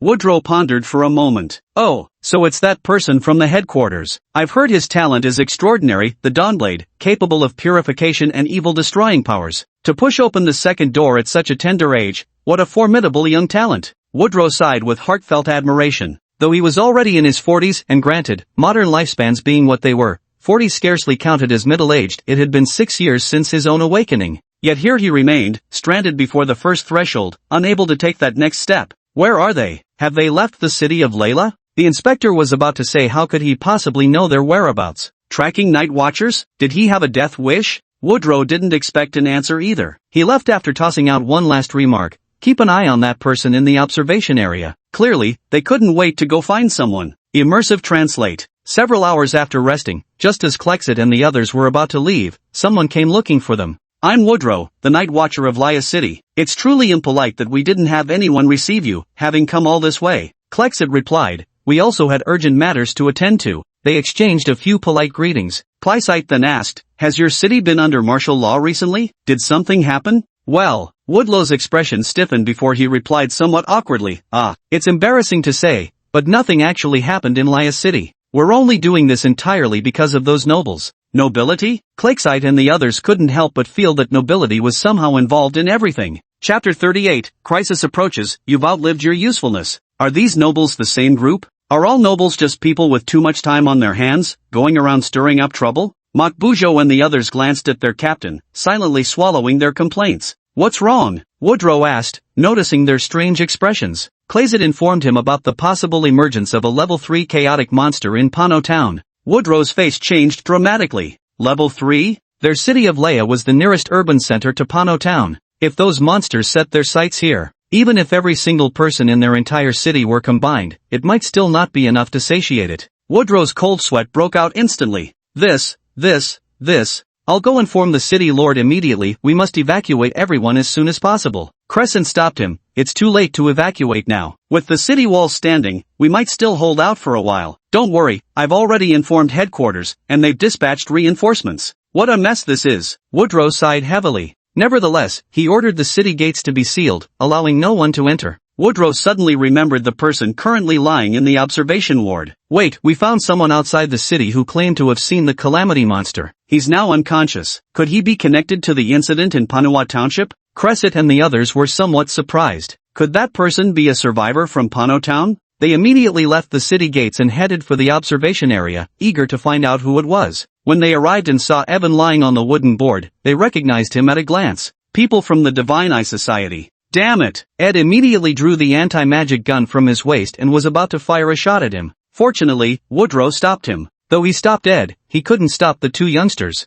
Zakley and Makbujo rushed forward and started beating him up. So you're the one causing trouble behind the scenes, huh? Let's see you instigate now. Let's see you stir up trouble. Take this kick. What's this? Woodrow couldn't understand why these night watchers had suddenly changed their temper. Could the person lying on the wooden board be their enemy? Ahem. Seeing Ivan's face swollen from the beating, bruised purple and blue until it resembled a pig's head, Klexit finally coughed lightly, signaling for them to stop. They still needed to ask this man some questions. The two immediately stopped their fight. Noticing Woodrow's odd gaze, Zachary scratched the back of his head sheepishly and said, "This guy's just trash. If it weren't for him, we wouldn't have had to face a grade 3 chaos monster." Makbujak enthusiastically chimed in, "Yeah, if we don't beat him, we're not human." Woodrow still didn't understand and was about to ask when Klexit interrupted. "Senior Woodrow, didn't you say you were going to inform the city lord? We really should report this matter." Right, how forgetful of me." Woodrow patted his head, then hurried away. He couldn't possibly have failed to notice Kleist changing the subject. Since certain matters couldn't be spoken of openly, why bother pressing for answers?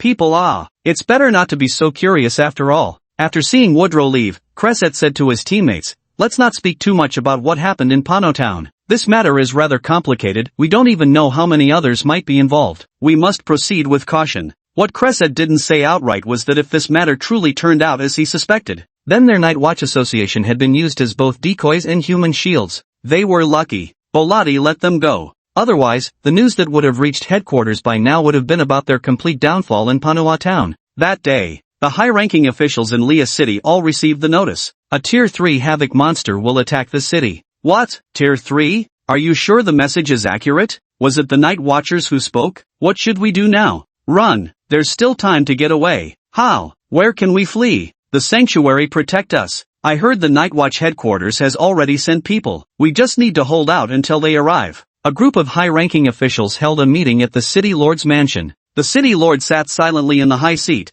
watching his subordinates argue fiercely below. Fear, hesitation, confusion, terror. No one had the slightest will to fight. That was a level 3 creature. What could they possibly do? Some among them weren't even awakened. How could they possibly stand against a level 3 monster? Sacrificing lives to fill the gap? It was a hopeless battle. Finally, the city lord declared, no matter what, I'll hold out until the very end. The crowd below fell completely silent. The nobleman seated at the very edge, Baron Basel, was sweating profusely while incessantly rubbing his fingers together. While others engaged in conversation, he alone remained utterly silent. When the meeting concluded, he immediately hurried away without a word, ignoring everyone who called after him. He boarded the parked car outside. Drive, he immediately ordered the driver. The driver promptly started the car and drove back to the Baron's estate. Basil gripped a cane in his hand, his face taut, but the fear within him grew incessantly. Upon returning to the estate, he strode swiftly inside. Even when his beautiful wives and concubines rushed to greet him, he had no mind to spare them a glance. He returned to his study and pressed a switch on the shelf,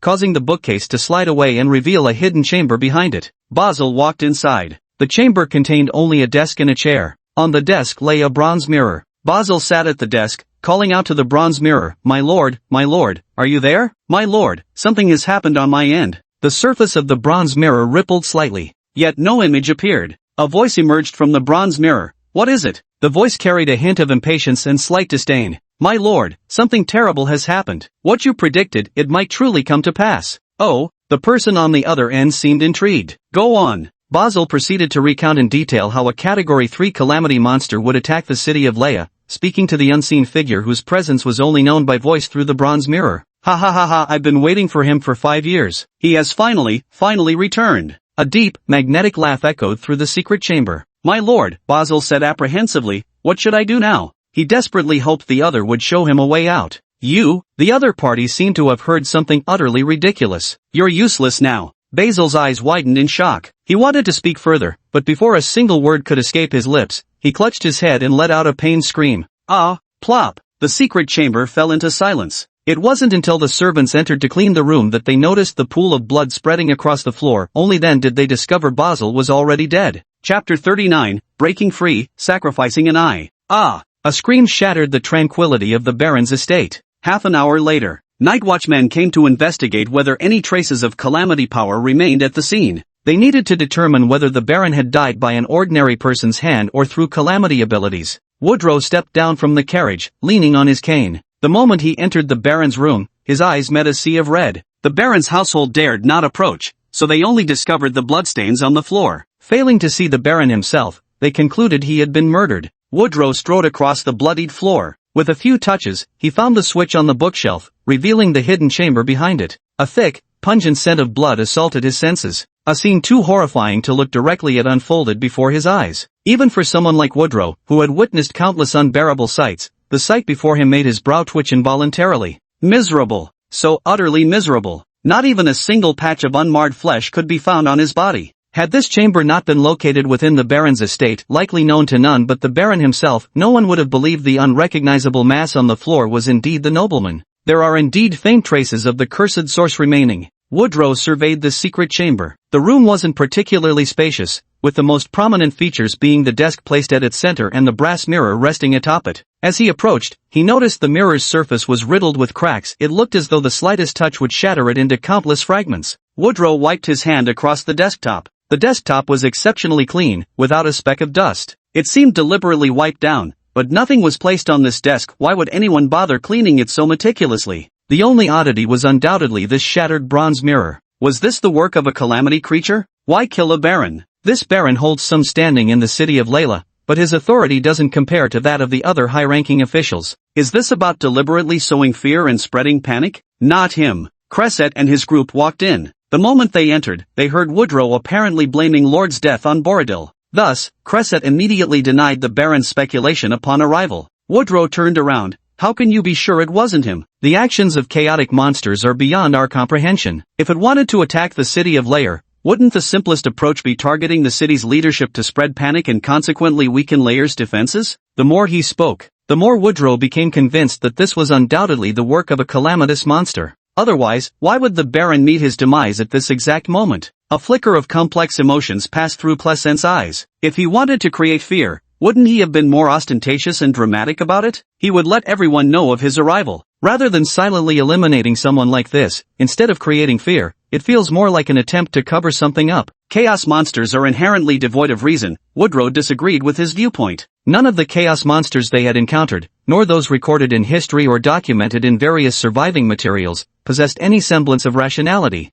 They had all turned into monsters. Clisette and the others naturally knew. From the very first day they became night watchers, they had been told one thing. The calamity monsters were mindless, corrupted creatures that would only attack humans in a frenzied rage. Night watchers must kill any chaos monsters they encounter without fail, even if it means dying together with them. Yet everything they encountered in Panotown undoubtedly shattered their long-held beliefs. If all chaos monsters were supposed to be utterly irrational, then, those evil spirits, why do they still retain their sanity? If it's because of Borodil's influence, then why can Borodil maintain his own sanity? Although Borodil appears utterly deranged, he spared Classith and the others. No matter whether the purpose behind letting them go was for revenge or something else, the fact that they managed to leave Panotown alive already spoke volumes. Bolati still had his sanity. He still retained that last shred of humanity. Not entirely consumed by madness. Isn't he a chaos monster? What else could someone who can revive from the dead be, if not a chaos monster? A new awakened? Don't be ridiculous. If that's truly the case, then the definitions of awakened and chaos monsters would have to be rewritten from this moment onward. Cresset was more inclined to believe that the chaos monsters could possess rationality. Perhaps some special chaos monsters had intelligence, they simply hadn't been discovered yet. Woodrow didn't bother with Cresset's speculations. He ordered someone to inform the city lord that the city had been attacked by chaos monsters, which were now missing, and that the entire city needed to be put on alert. Perhaps the chaos monster's next target would be others within the city lord's mansion. The city lord heard this news as if facing a formidable enemy. How much destruction and lethality a calamity monster could wreak in a city. The consequences had already been shown to everyone by the previous city, where the population had plummeted by half. Needless to say, the high-ranking officials who learned of this were so terrified their limbs turned cold. Outside the city, the discarded Evan, left unattended, suddenly awoke. For a moment, his limbs were immobile. Yet he could feel something squirming within his body. He mustered his last ounce of strength and pulled out a small dagger from his boot. Gritting his teeth, he gouged out one of his own eyes. Using his blood-stained fingers, he drew a crude sacrificial array on the wooden board and placed the eyeball at its center. O great, unknown, and mighty existence, your most devoted follower offers this sincere sacrifice. I beg you to shield me, behold me, and grant me power.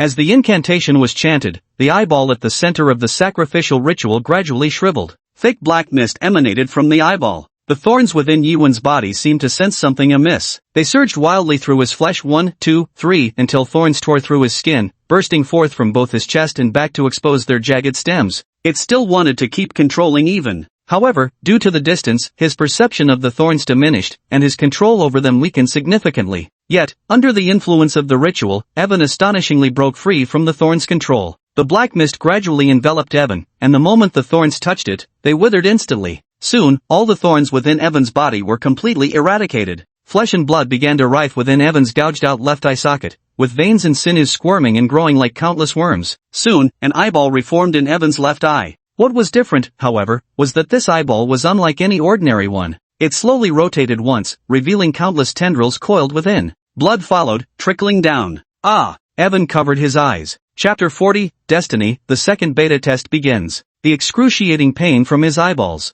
made him scream incessantly. Pain. Pain that cuts to the bone. Yet after this suffering, a powerful scourge surges endlessly from his left eye, flooding through his entire body. Power. This is mighty power. Evan covered his eyes, then suddenly threw his head back with mad laughter. Ah, is this what it feels like to wield power? This feeling is absolutely amazing. Or a till. After gaining power, Evan felt the anger and hatred that had long been suppressed by fear flare up once more. You died at our hands back then, so what if you've returned now? Evan covered his eyes and murmured, no rush, no rush. I can't make a move myself, right? Let the Night Watchers of Liar City test his strength first. Best if those lunatics from headquarters and him end up destroying each other. This way he could sit back and reap the rewards while others fought. Ha ha ha ha, Bolati, you're still going to die by my hand, it's your destiny. Evan glanced at Liar City one last time before disappearing into the nearby woods. Far away in Pano Town, Shinwushu paused abruptly. He raised his left hand. A dark swirl of malevolent energy coalesced in his palm.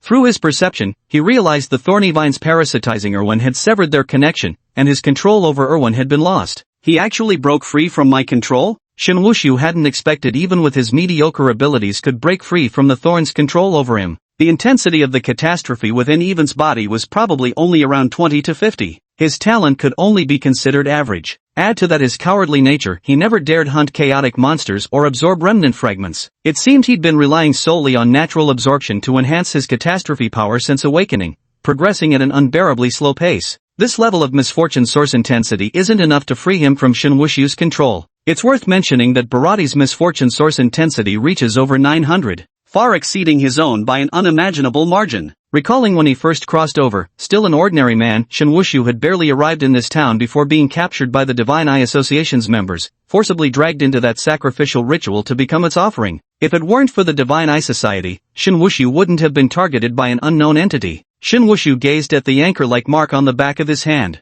This was essentially a ticking time bomb, with no telling when it might detonate. Due to the failed ritual, this mark was actually somewhat incomplete. There was just an additional barely perceptible connection. If that unknown existence behind the scenes didn't care about the lives of ants and didn't cast its gaze this way, then Shinwushu could still steadily develop. Has another sacrificial ritual been initiated? Given his physical condition, to prevent him from wandering off, he had been confined within a limited area by brambles, making it impossible for him to obtain any other sacrificial offerings. Then, there's only one possibility, he offered a part of his own body as sacrifice. Shinwushu controlled the brambles, swiftly scattering their seeds. His own calamity source was rapidly depleting as the brambles grew and the seeds spread. The growth of brambles couldn't be infinite, it was limited by Berardi's calamity source intensity. The higher the source of calamity, the more thorns it can catalyze. Shinwushu glanced at Bolati's status panel. Only the last 100 calamity points remained. There was no helping it, with a calamity intensity of only 935, even if each thorn required barely any energy to sprout, the total number that could be spawned wouldn't be substantial. The recovery of disaster source is extremely slow. With 935 points of disaster source, if completely depleted, recovery to full capacity would require an entire week. The greater the disaster source, the slower its restoration. In this world, disaster source is nothing akin to a gentle force. It's chaotic, violent, and insane. The human body has a limit to what it can tolerate. Slowly recovering the corruption allows the body to suffer less discomfort, and the mind avoids excessive impacts from the corruption, preventing contamination by its madness. Attempting to forcibly accelerate the natural recovery of corruption depends on whether the body can endure it and whether the mind can withstand the strain. Alright, open the door and let the players in. Shinwushu couldn't hold on anymore. Maintaining his current level of sanity without further decline would already be an achievement. But since the player hadn't logged in during this period, his sanity dropped another 2 points, leaving him with just 15. As for what impact too many players coming might have on this world, Shinwushu scoffed. How can you still care about the consequences when you can't even protect yourself? Once the game was accessible for login, the players who had already received their game helmets immediately rushed in like hungry chicks clamoring to be fed. Signing the gaming contract, they registered their characters. Soon, players began awakening in the town of Pano. Wang Defa was a veteran player in his 30s. Having ventured into society for several years, gaming remained his sole enduring hobby. Like countless players, he too had once dreamed that one day the nation would develop a truly virtual reality game. Not the kind with VR goggles that merely provided visuals without tangible sensations, but a real one with auditory, olfactory, tactile, and gustatory sensations, authentic as if it were a second world of gaming. Unfortunately, due to technical limitations, it had never been released to the public. When he first learned about the existence of the game Olden Myth, he was skeptical. He thought it was just another game masquerading as a truly immersive experience, when in reality, it would still be the same kind of visually stunning 3D game at its core. Yet, after watching the video by Whalefall Never Returns, he He instantly fell into the abyss of the game-old myth.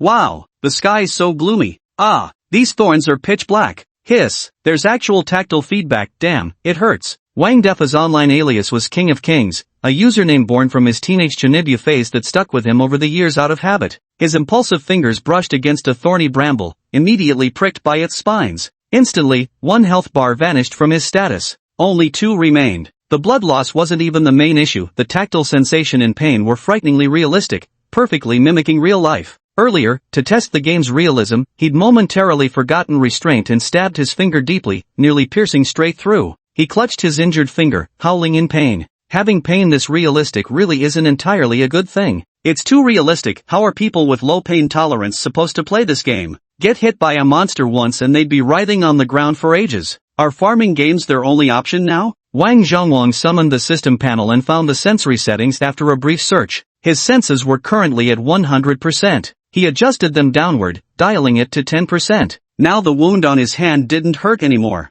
Where is this place? Weren't the beta test players supposed to spawn in Parno Town? Thorns have transformed Manhwa Town beyond recognition. More than one player has come online. One after another, over a dozen players began logging in. Chapter 41, Dawn's Light, the Newborn Ones. So many players have come online. Shin Wushu had to step forward to guide them. He couldn't let them run too wild. But not wanting to reveal his true appearance, Shin Wushu spent 100 creation points to create a lifelike mask capable of altering one's appearance. This simulation mask can be set to transform into many different appearances and features a memory function capable of storing 20 fixed facial profiles. There's no need to worry about setting too many options and forgetting a particularly important face. Shin Wushu fashioned an utterly ordinary and unremarkable appearance. He then placed the paper-thin simulation mask over his face. The mask was extremely lightweight and had an elastic quality, conforming to the skin and quickly enveloping the entire head. It also adapted to the skin tone automatically, ensuring no discrepancies in color. Even with specialized equipment,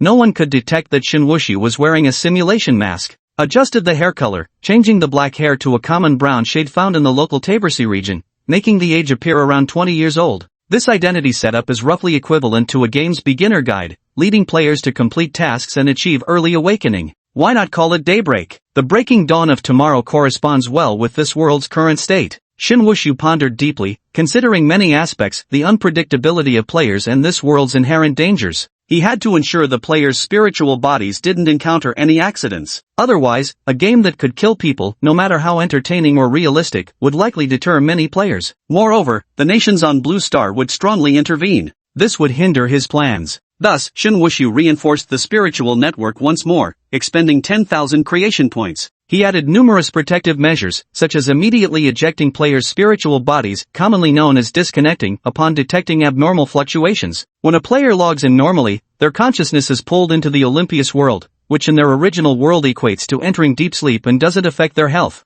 5 original beta testers, plus 16 newcomers. Upon waking, they found themselves surrounded by an expanse of brambles. The thorns grew so densely without any gaps that they became trapped inside, unable to move freely. What happened to this town? Whalefall, after all, had spent quite some time as an active player in Pano Town. When he logged back in and saw all these thorns, he was completely stunned. Only after staring at them intently for quite a while did he finally confirm this was indeed Pano Town. How am I supposed to get out of here now? The thorns were as thick as a man's thigh, their spikes looking thoroughly intimidating. Anyone daring to force their way through would surely be left bloodied and battered. Trapping the players within the thorny barrier was also Shin Wushu's doing, naturally to prevent them from wandering about unchecked. Now all preparations were complete. It was time for him to make his entrance. Thorns engulfed the entire town, intertwining so densely that even the sky was obscured, leaving only occasional gaps through which scattered beams of outside light could seep in. Yet this faint light remained insufficient. Thus, the entire town was plunged in profound darkness. The players groped about for a while, awestruck by the game's realism,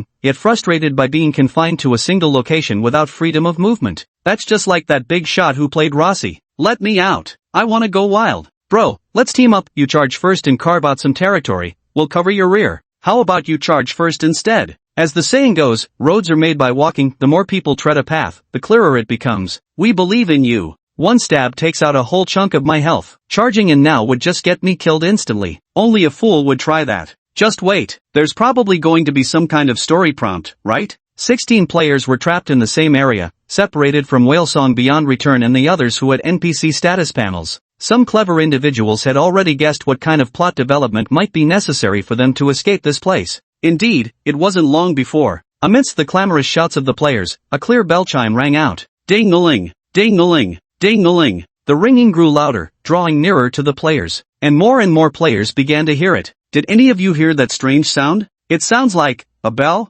Could it be that the plot has begun? Where is that sound coming from? It's outside the thorns. Confirming the direction of the ringing, over a dozen players crowded before the thorny barrier, staring fixedly at the brambles. Under their gazes, the thorns parted as if possessing their own will, revealing an opening just wide enough for a person to walk through. A man carrying an oil lamp stepped out from within. He wore a black punk-style outfit, and though his face appeared ordinary, he possessed strikingly profound eyes. Those who met his gaze would involuntarily feel fear, tension, and discomfort. Greetings, new arrivals. This is a world where the bizarre and the chaotic converge, where dark shadows loom ever closer, yet humanity remains oblivious in its folly. They have forgotten the steadfast resilience of their ancestors in the face of darkness, forgotten the myths and legends of bygone eras, forgotten even their sacred duty. Now is the time for them to remember everything. Newborn ones, whether your arrival is fortunate or not remains unknown, yet you must have prepared yourselves since you've come this far. Your mission is to ensure the dawn that pierces the darkness traverses the bygone era and descends once more upon Olympus.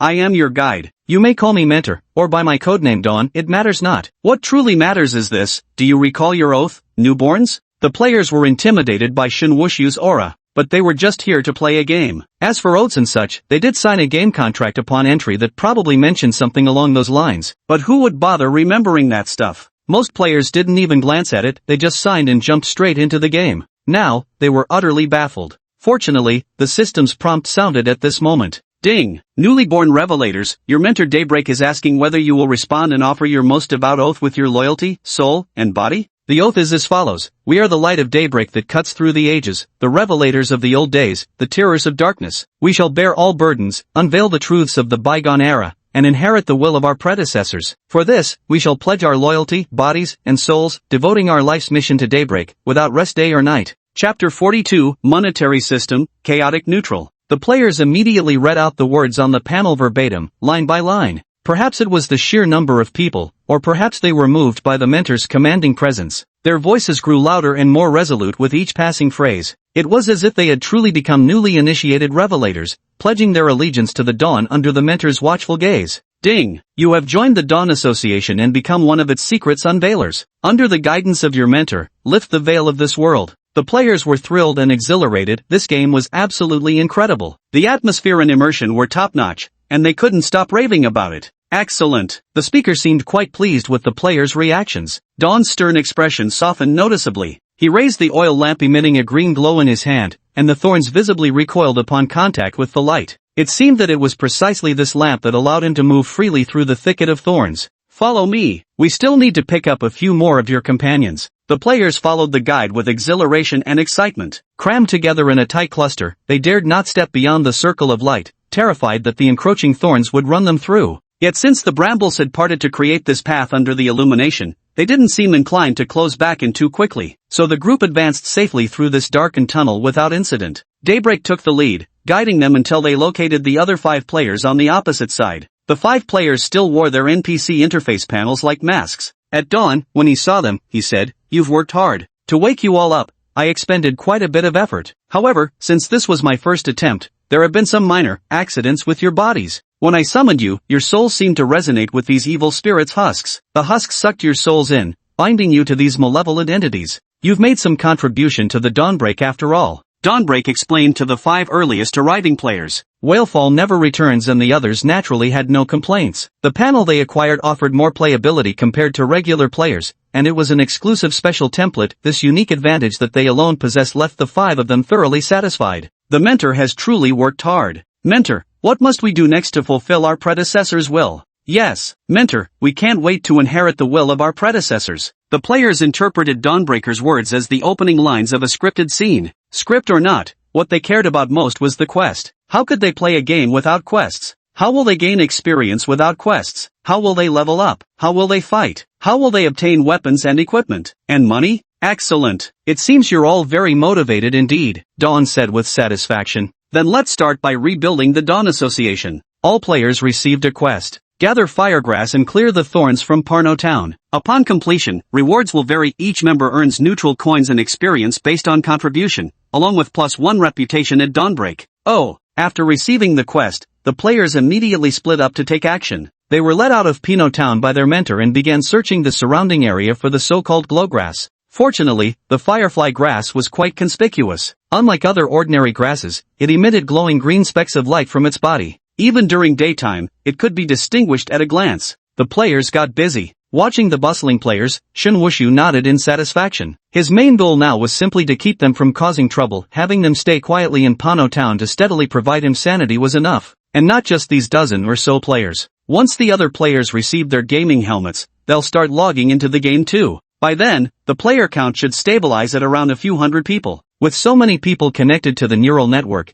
it should be enough to pull his sanity from the teens up to around 30. Gather firefly grass, boil it down into dried herbs, then ignite it as fuel. The light emitted by fireflies after burning makes the thorn bushes retreat. Several hours passed. All the thorn bushes in the entire town were driven out. In truth, these fireflies weren't particularly special aside from glowing. It was Shun Wushu secretly controlling the thorns' movements. As long as the players don't know, it's fine as long as they're having fun. Successfully clearing an entire town of its thorns clearly delighted the players, their sense of accomplishment and pride swelling in leaps and bounds. If this were real life, not a single one of them would be willing to do such work. But in the game, they don't feel the slightest bit of annoyance. In fact, they're left wanting even more. When they found the mentor standing guard, Dawn immediately settled their mission for them. Everyone received around 100 experience points and 200 neutral coins. Neutral coins and chaos coins are not the same currency. Shun Wushu created 3 distinct monetary systems, naturally preparing for future factional divisions. Though a currency existing solely within players' panels could motivate them to complete tasks, Shun Wushu opted to establish 3 physical currencies for greater authenticity. The chaos coins are black, divided into obsidian coins, onyx copper coins, shadow silver coins, and abyssal gold coins. The exchange rate follows a 100-to-1 ratio. 100 obsidian coins equal 1 onyx copper coin, 100 onyx copper coins equal 1 shadow silver coin, and so forth. The neutral coins are yellow, categorized into amberstone coins, bronze sun coins, solar silver coins, and aureate gold coins, maintaining the same 100-to-1 exchange ratio. Order coins come in white, divided into white stone coins, white copper coins, white silver coins, and white gold coins, with an exchange rate of 100-to-1.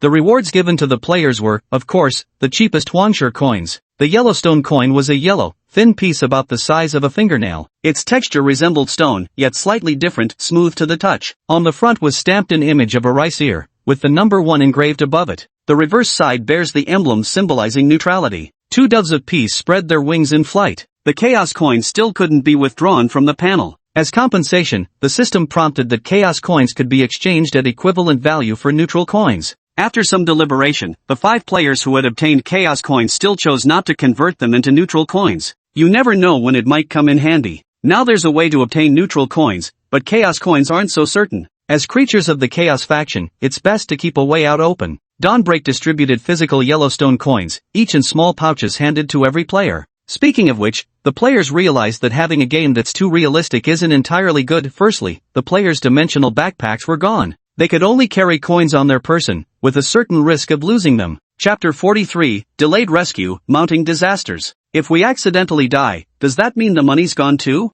This game is pretty hardcore. Though realistic, it didn't have to be this realistic. A game inventory wouldn't have hurt. You could buy a cloth backpack to carry the money, but figuring out how to retrieve your gear and gold coins after respawning is indeed a bit of a headache. It's not time to start fighting monsters yet. At worst I can ask other players to pick it up for me. How do you know they won't just keep it instead of returning it? The players argued for a while, then quickly quieted down, because Mentor Breaking Dawn had begun issuing new missions again. When players are busy, they have no time to think about anything else. Here, players are toiling away, building the base for Dawnbreak. Meanwhile, in Leia City, the entire city's upper echelons are on high alert, fearing when that Category 3 Chaos monster might strike, and the whole city remains under martial law. My lord, the person you asked us to guard has disappeared. Woodrow was handling some backlogged documents when he received bad news. Escaped? He set down his pen and looked at the patroller who had come to report. With such severe injuries, how could he possibly have the strength to move? Were there any traces left by others? The patroller replied, no traces of others, but at the scene, we found a strange pattern along with bloodstains. A strange pattern? Woodrow was puzzled. The inspector went on to describe what that strange pattern looked like, especially after mentioning it was entirely drawn with blood. Woodrow furrowed his brows. Disregarding the current city gate lockdown, he used his night watcher privileges to open the gates and went to inspect the observation area. Upon seeing that sacrificial ritual, Woodrow nearly lost his balance, staggering backward a few steps before a patrolling officer steadied him. Woodrow's hands trembled as he hastily shooed the others out. Why has something like this resurfaced? Woodrow destroyed the pattern on the wooden board and burned it along with all related items in a fire. Alas, Woodrow seemed to have aged years in an instant as he walked out of the observation area. The patrolman hesitated, not daring to step forward. Woodrow waved his hand. This room must be sealed off from now on, no one can stay here. One patrol officer started to ask why, but another stopped him. They only needed to follow the night watch's orders. Knowing too much wouldn't do them any good. The room was locked, its door sealed with a notice. Its records were also stored in one of the night watcher's archives. An unnamed evil sacrificial ritual, presided over by Evan, a member of the Eye of Divinity Society, currently whereabouts unknown. That day passed peacefully amidst the players' busy activities and the unease of the people in Laya City. The capital was too far from Laya City. However, they have specialized transportation that will significantly increase their travel speed. Normally, they should reach the city of Laya very soon. Chrysite and his teammates have been waiting for the reinforcements from headquarters. They started speculating about which night watcher might be arriving. Will it be a level 3 gatekeeper, or perhaps that legendary level 4 gatekeeper? As they anxiously waited, at 3 o'clock in the morning, they received a notification from headquarters. The one who contacted them was Hawk from headquarters. In the secret chamber, Hawk's expression was extremely grave. Headquarters has detected that the intensity of the calamity source throughout Toporsi Nation is continuously rising. It's currently 2.5 to 2.7 times stronger than before, and this number is still increasing. Overnight, the intensity of calamities across the country has actually more than doubled. This definitely isn't a normal value. Headquarters has already dispatched personnel to investigate the sudden surge in calamity sources. Be careful over there. This isn't good news. To be precise, this is extremely bad news. While increasing the intensity of the calamity source can enhance the speed at which awakened ones recover their calamity energy and absorb it more quickly, compared to the empowered awakened ones, the true beneficiaries are the monstrous aberrations born from the calamity source. This is a ravenous carnival for the calamity-spawned horrors. It's also a disaster for ordinary people. If not handled properly, what awaits the Republic of Topolsky certainly won't be a favorable situation. Understood. I'll be careful on my end. What about reinforcements from headquarters? Upon hearing Klesset's words, Hawk showed a helpless expression. Sorry, Klesset, but I'm afraid headquarters reinforcements won't arrive in time. Inform the people of Laya City that if they truly cannot withstand the enemy, they should abandon the city and evacuate. The headquarters did dispatch night watchers, but the incident's repercussions were too severe, so much so that the entire Topolsky kingdom was affected. After weighing the pros and cons, they decided to abandon the rescue mission for Laya City. Night watchers were already scarce to begin with. Advanced level night watchers were as rare as phoenix feathers and unicorn horns. Each and every one of them was a pillar of the Night Watch Association.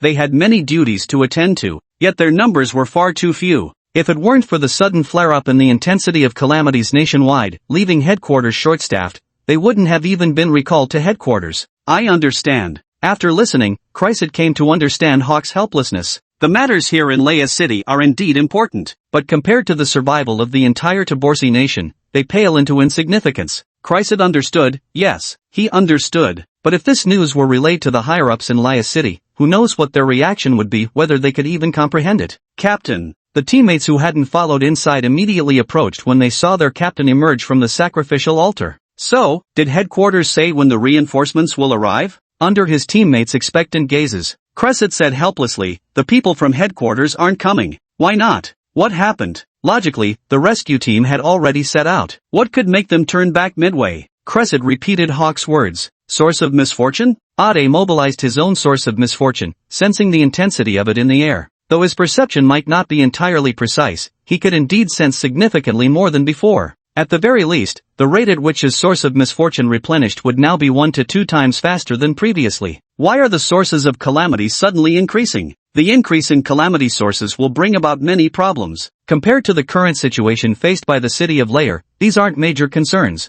However, allowing a chaos monster to grow unchecked isn't something the Night Watch Association wants to see. After their investigation, they will still send personnel to eliminate this chaos monster. Let us ready ourselves. Should Bharati truly strike against Laya City, they would never retreat. At the very least, they would remain standing at the forefront. Chapter 44. Though the world treats me with evil, I still respond with song. The sources of misfortune multiplied. Shin Wushu sensed it immediately too. To be precise, the sources of misfortune had been slowly increasing since midnight, only it wasn't so noticeable before. When Shin Wushu switched his role-playing mission, thanks to the unique traits of the Baladi template, he could clearly perceive the surrounding fluctuations of calamity. Once the calamity had grown to a certain extent, a light rain began to fall from the sky. At first it was just intermittent drips, then it turned into drizzle, and ultimately developed into pouring rain. Shin Wushu stood in the rain, sensing an intense calamitous aura emanating from the raindrops. This was likely no ordinary rainfall. In comparison, Shin Wushu suddenly recalled that day, the rain that had saved him from the sacrificial ritual. The rainfall back then was heavier, much heavier than this downpour.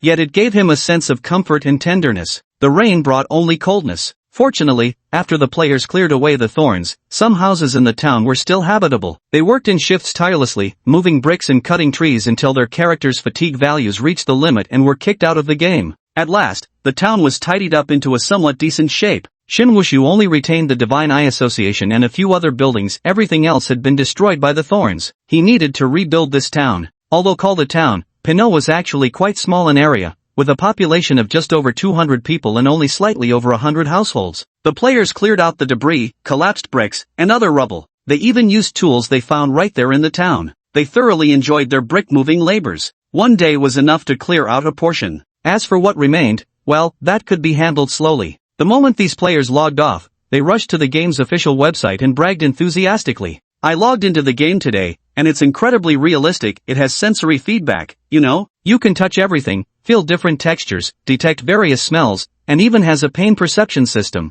I absolutely adore this game. It's a must-play. You're missing out if you don't try it. What did you do after logging in? How's the game's storyline and content? Is the gameplay fun? Right now, we're following the plot and have sworn to join Dawnbreakers. We're contributing our part to rebuilding the Dawnbreaker Association. With more people around, besides those eagerly waiting for the next closed beta access, there are bound to be some nitpickers showing up. Sure enough, as soon as there were more visitors on the official website, a netizen nicknamed I Just Wanna Argue left comments under most posts. I just wanna argue, this game is totally overhyped. Claiming 100% realism? Current technology couldn't possibly achieve that, and even if it could, why waste such advanced tech on a game? Wouldn't it be better used in healthcare or training national soldiers? I just wanna argue, I bet all these gaming streamers are paid shills, taking money from the game company to advertise here. Don't fall for it, folks. I just wanna argue, and that game helmet, hilarious. It looks just like a motorcycle helmet. Don't waste your money on this blatant scam. I'm just gonna argue.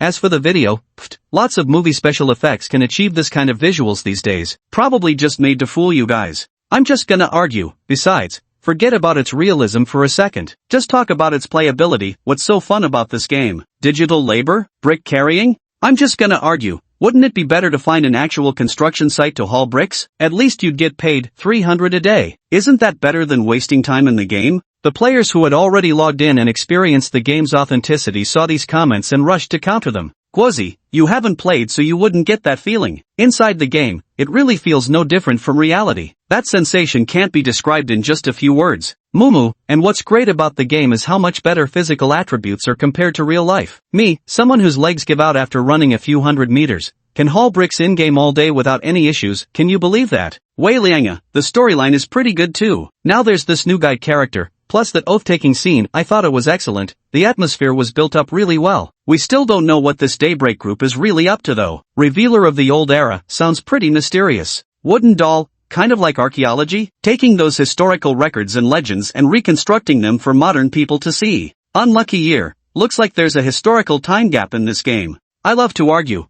The ones praising it above are all plants from the game company. Little fruit, you'll understand once you get a beta test invite. Loki Master, go check the forums now. No Return just posted a strategy guide. A link was posted in the comments below, and others quickly clicked on it to check it out. Whale Falls Never Return. Hello everyone, I'm Whale Falls Never Return. This time I'm posting some strategy guides about the game Myth of the Old Days. Though I call them strategy guides, they're actually a collection of stories related to the game's background and some of my own speculations. The realism of Myth of the Old Days may not be a full 100%. But it's definitely at 99%. It's a game that combines elements like role-playing, exploration, sandbox, and simulation into one immersive experience. First, let me explain the background. The official sources of olden mythos haven't detailed the game's backstory, with various materials only providing vague hints. I believe the game's setting is meant to be gradually uncovered by players through exploration. Based on the current in-game storyline, the setting appears dark and oppressive. In the first narrative arc, I played as one of the NPCs, participating in the plot involving a nobleman's son named Bolati.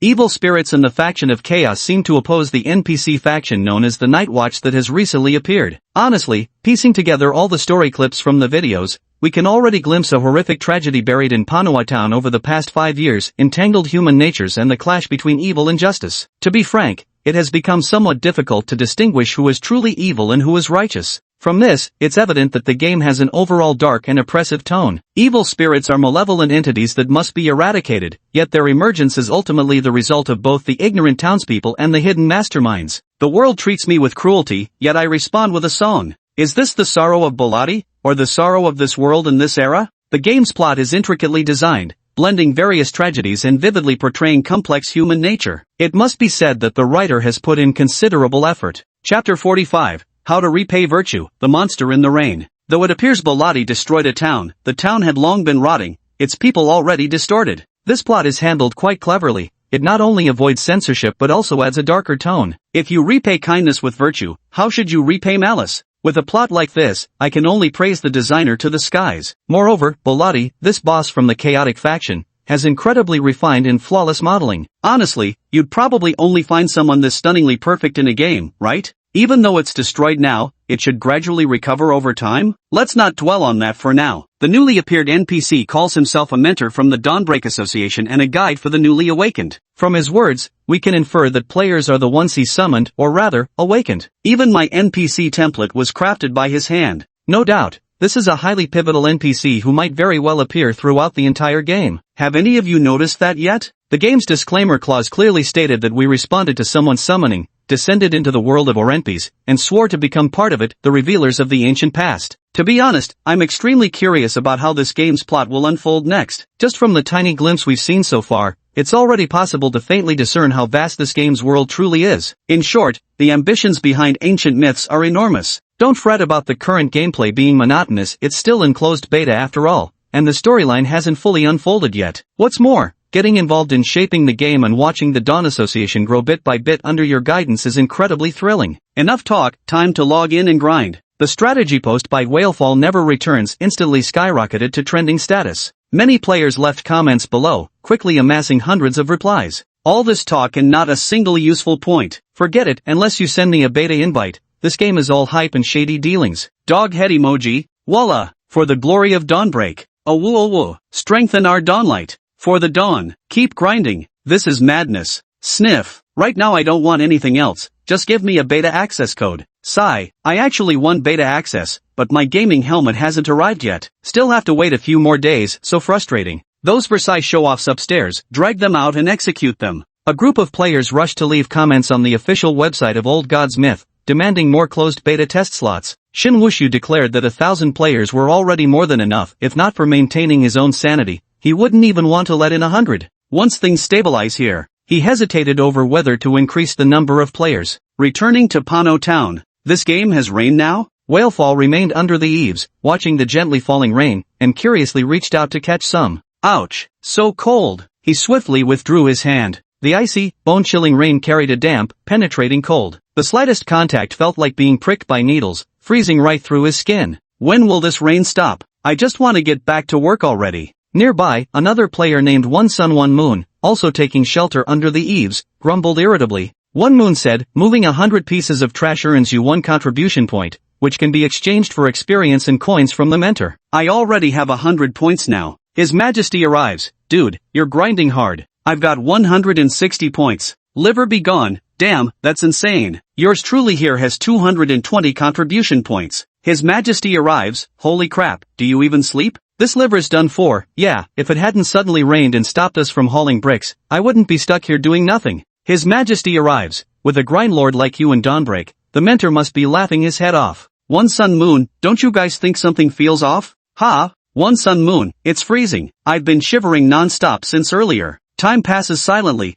Isn't it normal for rain to bring cooler temperatures? Probably just the game's setting. Several players huddled together for warmth. Since they were all grown men anyway, there was no harm in it. The weather really was a bit unusual. The temperature outside had been steadily dropping since the rain began. The temperature had already dropped to around 8 degrees Celsius. If it drops any further, it'll probably hit freezing. Whalefall unreturned was considering logging off and coming back after the rain stopped. From the house across the way, came the shouts of another player. Holy shit, there's something in the rain. Roar. What the hell? You scared me. Little Meow Meow seems to have been dragged away by something. Something seemed to have attacked them. The players' hearts skipped a beat as they exchanged glances. This is a monster spawn. Instantly reinvigorated, they no longer cared about the freezing temperatures, grabbing whatever tools were at hand, shovels, hoes, sickles, and spades, before charging forward. Those who couldn't find proper tools simply picked up rubble bricks, shouting at the top of their lungs, "Let's go!" With wild battle cries, they stormed toward the enemy. The rain poured heavily, and the dim sky reduced visibility considerably.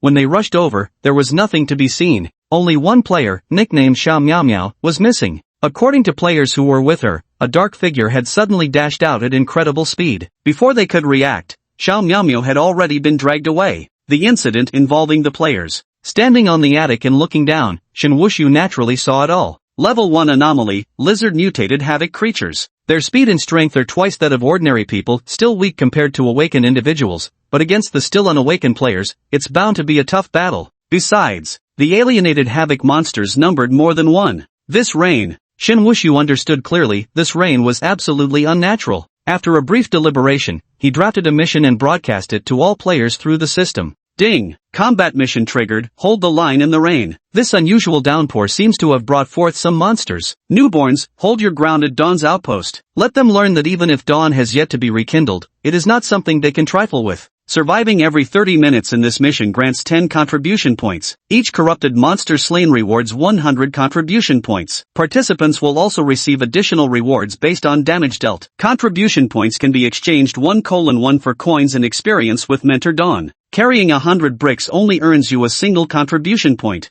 Killing just one corrupted monster nets you 100 points. Just killing one would make the player's profit skyrocket. Chapter 46, Defeated and Wiped Out, the rain arrives. Charge. For the dawnbreak, several players charged into the curtain of rain. They were indeed brave. Unfortunately, in the rain, their vision was obstructed, and they weren't as fast as the monsters. Though they charged ferociously, they ended up too scattered and were picked off one by one. Whalefall no return listened to the sounds in the rain. The player engaged the monster in combat but was likely defeated within just a few exchanges. He couldn't be sure how many monsters lurked in the rain, but he knew with certainty that venturing into the downpour to fight them would be utterly unwise. Not only was their vision severely impaired by the rain, but the open terrain made it impossible to restrict the monsters' movements. Given that the creatures likely surpassed them in both speed and strength, they could barely hold their ground under the eaves. Stepping out would doom them to being picked off one by one. As the player count dwindled by several more, Jingluo Bugui realized they couldn't prolong this standoff. He began commanding the players, everyone listen up, open the doors, go inside the houses, lure the monsters in, restrict their movements, don't go fight them out in the rain. Whalefall without return turned and led by example, pushing open the door behind him. None of these surviving houses had their doors locked, they were only loosely shut. Most players never went inside to rest, only entering during mealtimes to cook some instructor-issued rations. After he entered, the players outside followed him in. They pushed the door open. Stationed inside, they waited for the monsters in the rain to walk right into their trap. The interior of the house wasn't large, a single building admitted only 4 or 5 players. They spread out, gripping their weapons inside several houses, their eyes fixed intently on the doorways, waiting for the monsters to arrive. The rain continued to pour. The relentless patter also severely disrupted their hearing. Whalefall cannot return wanted to identify the sounds outside, but failed. His physical condition was considerably stronger than in reality, maybe due to game settings, but either way, his strength and endurance were exceptional. The proof? After hauling bricks all day, he could resume work again after just a short rest, completely unfazed. Of course, this was only possible because he had adjusted his sensory settings. In the game's body, he could barely feel pain or fatigue. Only when his character was severely overworked would a debuff appear, reducing attributes like strength and speed. If he didn't stop to rest at this point, his health points would start decreasing next. In reality, after hauling bricks all day, he'd be so exhausted the next morning he couldn't even get out of bed. Big bro Bugui? What if that monster doesn't show up? After waiting for a while, the monster in the rain still showed no sign of movement. Some players were starting to grow impatient. Maybe it's to prevent us from exploiting the bug? Do we really have to go out and fight it? Some games do have such mechanics to prevent players from exploiting bugs. Monsters might be confined to a specific area. Whalefall not returning also considered this possibility, but he still wanted to give it a try. If they bet right, they'd gain the upper hand against the monster. Even if they guessed wrong, there was no real loss after all. This was a defensive battle. Even without contribution points for slaying the monster, they still had the guaranteed rewards every 30 minutes. Rather than venturing outside, staying indoors was the wiser choice. Just wait a little longer. Check if the monster will emerge from the rain. Falling Whale gambled right. After a while, the monster indeed couldn't restrain itself any longer and charged into the house to attack them. This was a giant lizard over 3 feet long, its entire body covered in green scales. Its scales had begun to peel off in places, revealing rotting flesh beneath that emitted a thick, putrid stench. Its sharp and powerful limbs granted an extraordinary burst of explosive strength. However, the room wasn't spacious. While players couldn't fully stretch their limbs inside, this also restricted the creature's movements. The moment I saw it charging in, Whalefall No Return raised his shovel and rushed forward to meet it, yelling, "Attack!" Bang! The shovel slammed into the monster with a thunderous crash. The monster didn't budge an inch. With a furious roar, it pounced straight at Whalefall No Return. At the same time, its tail swept aside, sending several nearby players flying. Whalefall No Return only felt a tremendous force before the shovel was knocked from his hands, and he was pinned to the ground, skidding across the surface for a distance. If not for having his pain sensitivity set to the lowest setting, he'd already be feeling a fiery sting across his back. The monster's claws mercilessly plunged into his body. The impact was so violent that it made his internal organs bleed from the shock. Too powerful. They stood absolutely no chance against it. How could they possibly defeat monsters this strong in the game?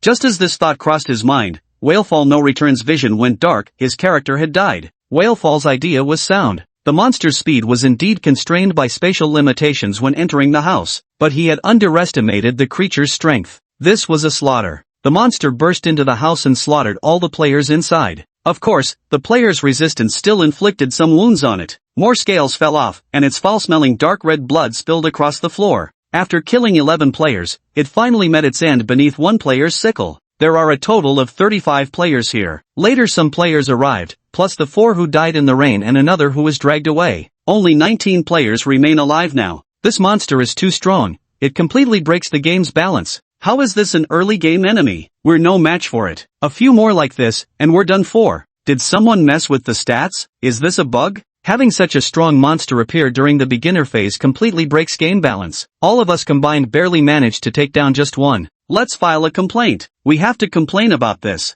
Adjust the monster's stats already. How are we supposed to play like this? Shun Wushu could hear their complaints. Unfortunately, he couldn't tell these players that this was a real world, and monster stats weren't something he could adjust at will. Even if he could, the creation points consumed wouldn't be worth it. There was more than one monster in the rain. The player hadn't caught their breath yet when the next attack came. This time, there were 2 of them. They slaughtered every player, chewing bones and flesh before swallowing them whole. Total party wipeout. However, they weren't kicked offline. The perspective was somewhat godlike, elevated considerably as they watched from midair while their game avatars were devoured one by one by the 2 calamity creatures below. They howled in frustration, itching to dive back down and battle for hundreds more rounds. Unfortunately, they couldn't move a muscle. As the players grew increasingly impatient, Dawn's mentor emerged from the curtain of rain. Thud, thud. His black knee-high boots landed heavily upon the ground with every step as he advanced through the downpour. Chapter 47, Bone-chilling upon reflection, a win-win scenario. The mentor is here. Daybreak stood in the rain.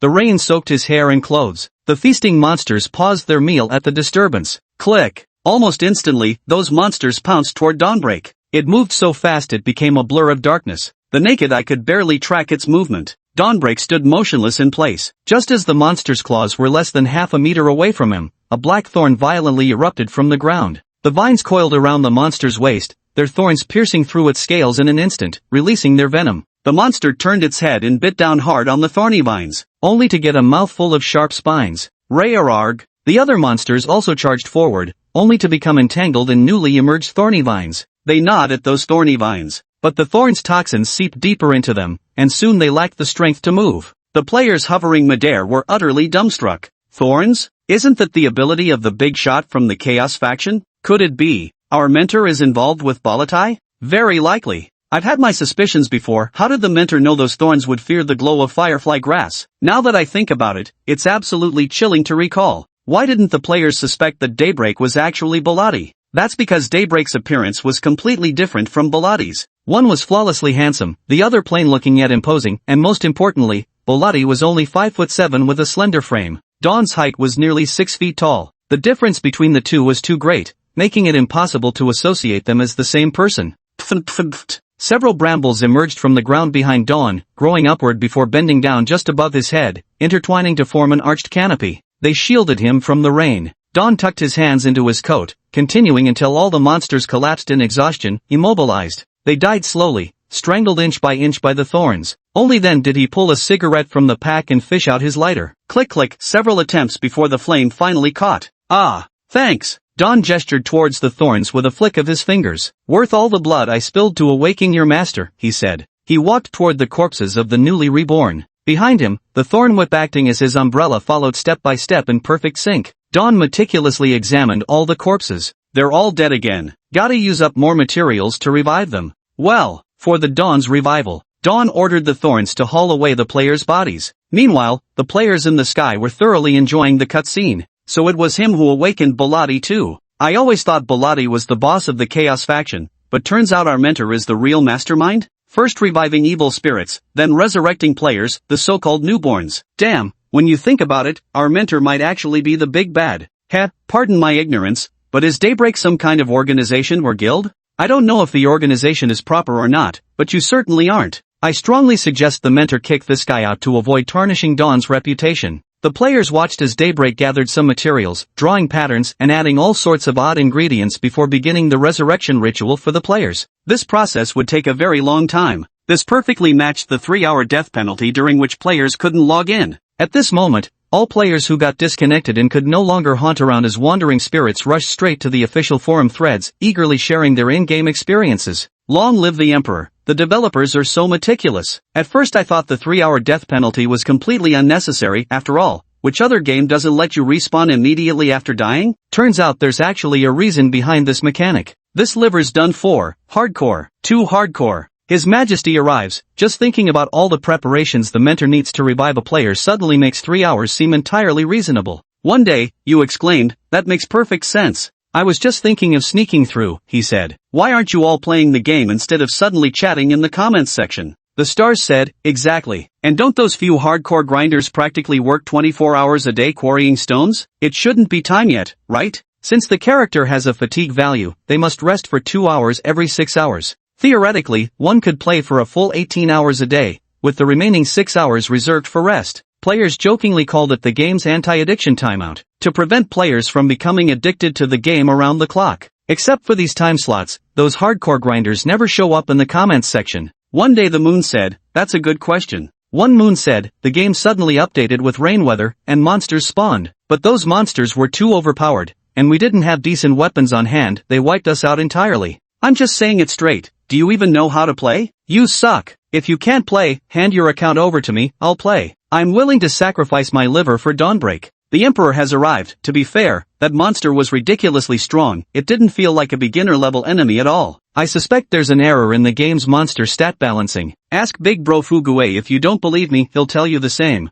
Whalefall never returns. It does seem a bit unreasonable, but it could also be an official scripted death designed to make players understand the constant dangers humans face in that world. Whalefall never returns. That was a world of utter despair. My estimation of this game's dark aspects has risen yet another level. No matter how much the players debate on the official forums, they all have to wait 3 hours before they can log back in. After kicking the players offline, Shin Wushu returned outside. He collected the chaos remnant fragments left behind by the fallen riotous creatures. As for the slain monster, Shin Wushu consumed 1,000 creation points to fabricate a machine capable of extracting chaos source from fragments of calamity. A single fragment of calamity could yield roughly 5 to 10 points of chaos source. Within these, 30% would go to the players, while he claimed the remaining 70. From the player's share, 70% would convert into experience displayed on their status panels, while the remaining 30% would fuse into their bodies, tempering their physical forms in preparation for awakening abilities later. The player grew stronger, gaining the origin of calamity. What do we call this? This is what we call a win-win.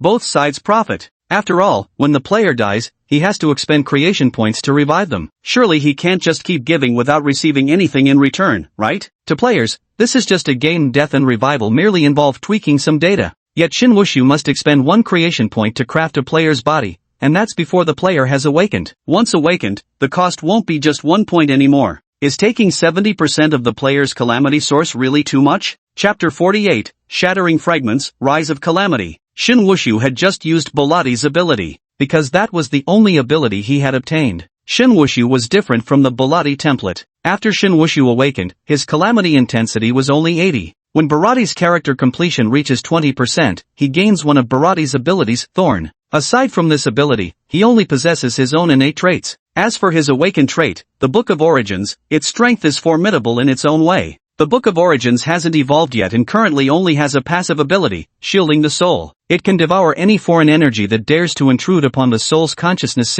Its soul defense capability is exceptionally strong, but aside from that, it possesses no offensive abilities. This ability must have its limits. The system's energy was already scant, just enough for the Book of Origins to devour every last bit of it. Once drained of energy, the system became utterly useless. That's why Shin Wushu could so effortlessly erase its intelligence, leaving only its most basic programmed functions. Had the system's stored energy or creation value been merely 1 or 2 times greater, surpassing 10,000, Shin Wushu likely wouldn't have stood a chance against it. Shin Wushu was fortunate enough to encounter a system with limited energy reserves, and just happened to awaken this unique trait as well. Had even a single link in this chain gone awry, he likely would have become nothing more than the system's puppet, endlessly exploited and enslaved to complete its tasks. Moments ago, the player killed 1 monster, while Thorn dispatched 3. There were only 4 calamity fragments left in total. He threw them all into the decomposer. The decomposer stood as tall as a person, with a distinctly cyberpunk-esque appearance, exuding a strong mechanical aesthetic. At its front was an intake port. Simply placing the fragments onto the conveyor belt would automatically transport them inside. Amidst the thunderous rumble of machinery in operation, 4 pitch-black vials brimming with calamity essence were spat out from another exit. Shin Wushu picked them up. Each vial contained an average of roughly 9 units of calamity essence. It seemed this machine could decompose more calamity essence than he had anticipated. For low-level chaos creatures like these, obtaining such an amount from their fragmented remains after being slain was already quite satisfactory. He learned from the memories of those from the Divine Eye Society that even the masters of the Alchemy Association could extract no more than 5 points of corruption source from such low-level chaos fragments. If one attempted to directly absorb corruption source from chaotic fragments, the yield would be even less, likely only 1 or 2 points. After giving the players a 30% share, they'd still get at least 3 points. Were the players losing out? Absolutely not. On the contrary, they were making a massive profit. You should know, getting those Alchemy Association folks to take action costs a fortune every single time. That's why many awakened would rather absorb the calamity fragments themselves. Sure, it's a bit wasteful, but at least it's free. Except for those 3 points allocated to the players. Shin Wushu still had 34 calamity points in his hands. Only after absorbing them all did he truly step into the ranks of the awakened. Some of the awakened might start with less than 50 points of calamity source upon their awakening, requiring years of arduous accumulation to reach a full 100. This was when wealth and talent became the deciding factors. Those blessed with superior talent would awaken with significantly more calamity source than ordinary individuals. For example, Shin Wushu. If talents were to be graded, the intensity of his cursed origin would already be considered among the most supreme. After awakening, the intensity of one's cursed origin generally depends on inspiration. The higher the inspiration, the stronger the cursed origin. But high inspiration also comes with a downside. Those with high inspiration possess keen perception, often noticing things others miss and seeing what remains unseen. If what is seen is the invisible, the mind can easily be influenced and tainted. The more inspired one is, the quicker madness takes hold. Thus, while the awakened seek the power of calamities, they do not wish their inspiration to be too high. Shin Wushu uncorked the bottle and absorbed a dose of source of calamity. The source of calamity within his body increased by 9 points. Sensing no chaos from the source of calamity inside him, he attempted to open another bottle. This time, after absorbing just half, he felt the source of calamity within him beginning to grow turbulent. He quickly stopped. Does low sanity also affect the absorption limit of the scourge? Sanity is a very general term. Not in the ordinary sense of sanity, it can be summarized as mind, spirit, will. When a person encounters something terrifying and incomprehensible, their worldview is shattered. Being unable to comprehend such a thing leads to mental trauma and loss of sanity. When sanity drops to 0, they either start going mad, undergo distortion, or die. It seems we still need players. This batch of players was hung up to recover. To ensure their minds wouldn't sustain damage, 3 hours would be sufficient to replenish their soul's consumption. Shin Wushu distributed 1,000 gaming helmets, plus 5 veteran beta testers, making 1,005 in total. Soon, other players who received gaming helmets will also go online. Shin Wushu waited here for a while. Another dozen players logged into the game for the first time. Shin Wushu, with his ordinary-looking face, approached these dozen new players. To make him seem more like an NPC, an opening monologue was naturally indispensable. Greetings, newly born ones. This is a world where the eerie and the chaotic converge. The shadows of darkness draw near, yet humanity remains blissfully ignorant. They have forgotten the steadfast resilience of their ancestors in the face of darkness, forgotten the legends and myths of bygone eras, forgotten even their own destiny. Now is the time to remind them of everything. Newly born ones, whether your arrival is a blessing or a misfortune remains uncertain. But since you have come here, you must be prepared. Your mission is to bring the dawn that splits the darkness, transcending the ancient era, to once again descend upon Olympos. I am your guide. You may call me Mentor or refer to me by my codename Dawn, it matters not. What truly matters is this: do you still remember your oath, new recruits? This time, the players were ready. Placing their hands over their hearts, they made a gesture of offering their very souls. We swear, we are the dawn that pierces the ages, the unveilers of the old days, the sunders of darkness. We shall bear all burdens to unveil the truths of forgotten eras. For this, we pledge our loyalty, our bodies, and our souls, devoting our entire lives to the dawn day and night, without cease. A resolute and thunderous voice echoed across the entire town. Good. Remember your oaths well. Dawn nodded. This time, I hope you won't disappoint me. Clearly, the last team wipe had left some impact after all. A player raised his hand. Mentor, may I ask, did you establish Dawnbreak? Chapter 49, the older, the more powerful and mysterious. That's a long story. Dawn was not my creation. Dawn has existed for an extraordinarily long time. How long exactly is impossible to determine due to historical discontinuities and the loss of crucial records. But according to the surviving archives, Dawn has been active across major nations for at least 1,000 years. I am Dawn's final inheritor, and the sole keeper of the Book of Time. As for why my codename is Dawn, you must be quite puzzled, no? Dawn wore an expression the players couldn't comprehend. It seemed tinged with lament and worldly weariness. The newcomers nodded repeatedly. Right, we thought Dawn was an organization you personally founded, which is why it bears your codename. In reality, every keeper of the Book of Time can be called Dawn. Dawn is merely the title for the highest-ranking keeper. Besides Dawnbreak, there are 6 other overseers. After explaining the meaning of the codename,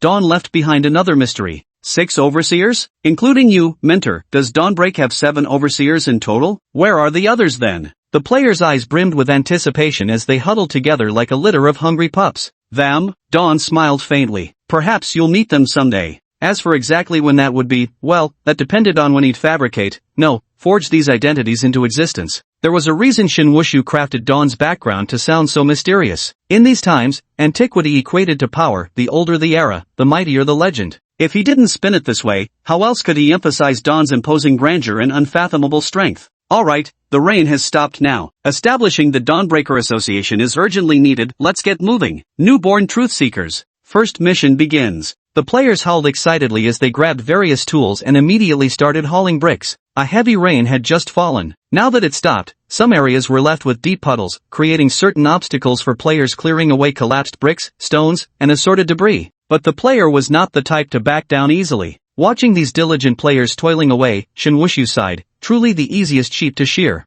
Just showing them a string of stats displayed on a panel is enough to make countless players willingly sacrifice their sanity and sleep. The players were bustling with activity on their side. Over in Laya City, a group of people had gotten themselves into a real pickle. The city lord paced back and forth anxiously, walking the same path several times over. Only when the servants sent to gather information returned did the city lord finally stop to inquire. How's the situation? Attendant, a chaotic monster appeared in the eastern district. Fortunately it was only classified as anomalous. The Night Watch responded swiftly and dealt with it quickly. Only 5 people were contaminated, with no fatalities. A chaotic monster has been detected in the southern district. Night Watch members are already en route. A nest of mutated beasts emerged in the northern district. Patrol officers have been dispatched to handle it. Casualty numbers are currently unknown. The situation in the west quarter is quite severe. I heard 3 havoc creatures have appeared there. All remaining Night Watchers have been dispatched to deal with them. 3 of them? The city lord raised his voice. There are only 3. Why have all the Night Watchers gone there? Can't some of them be dispatched to the northern district? Those patrol officers are just ordinary people. How could their weapons possibly handle mutated beasts? What on earth is the Night Watch Association thinking? The city lord's face flushed crimson with anger.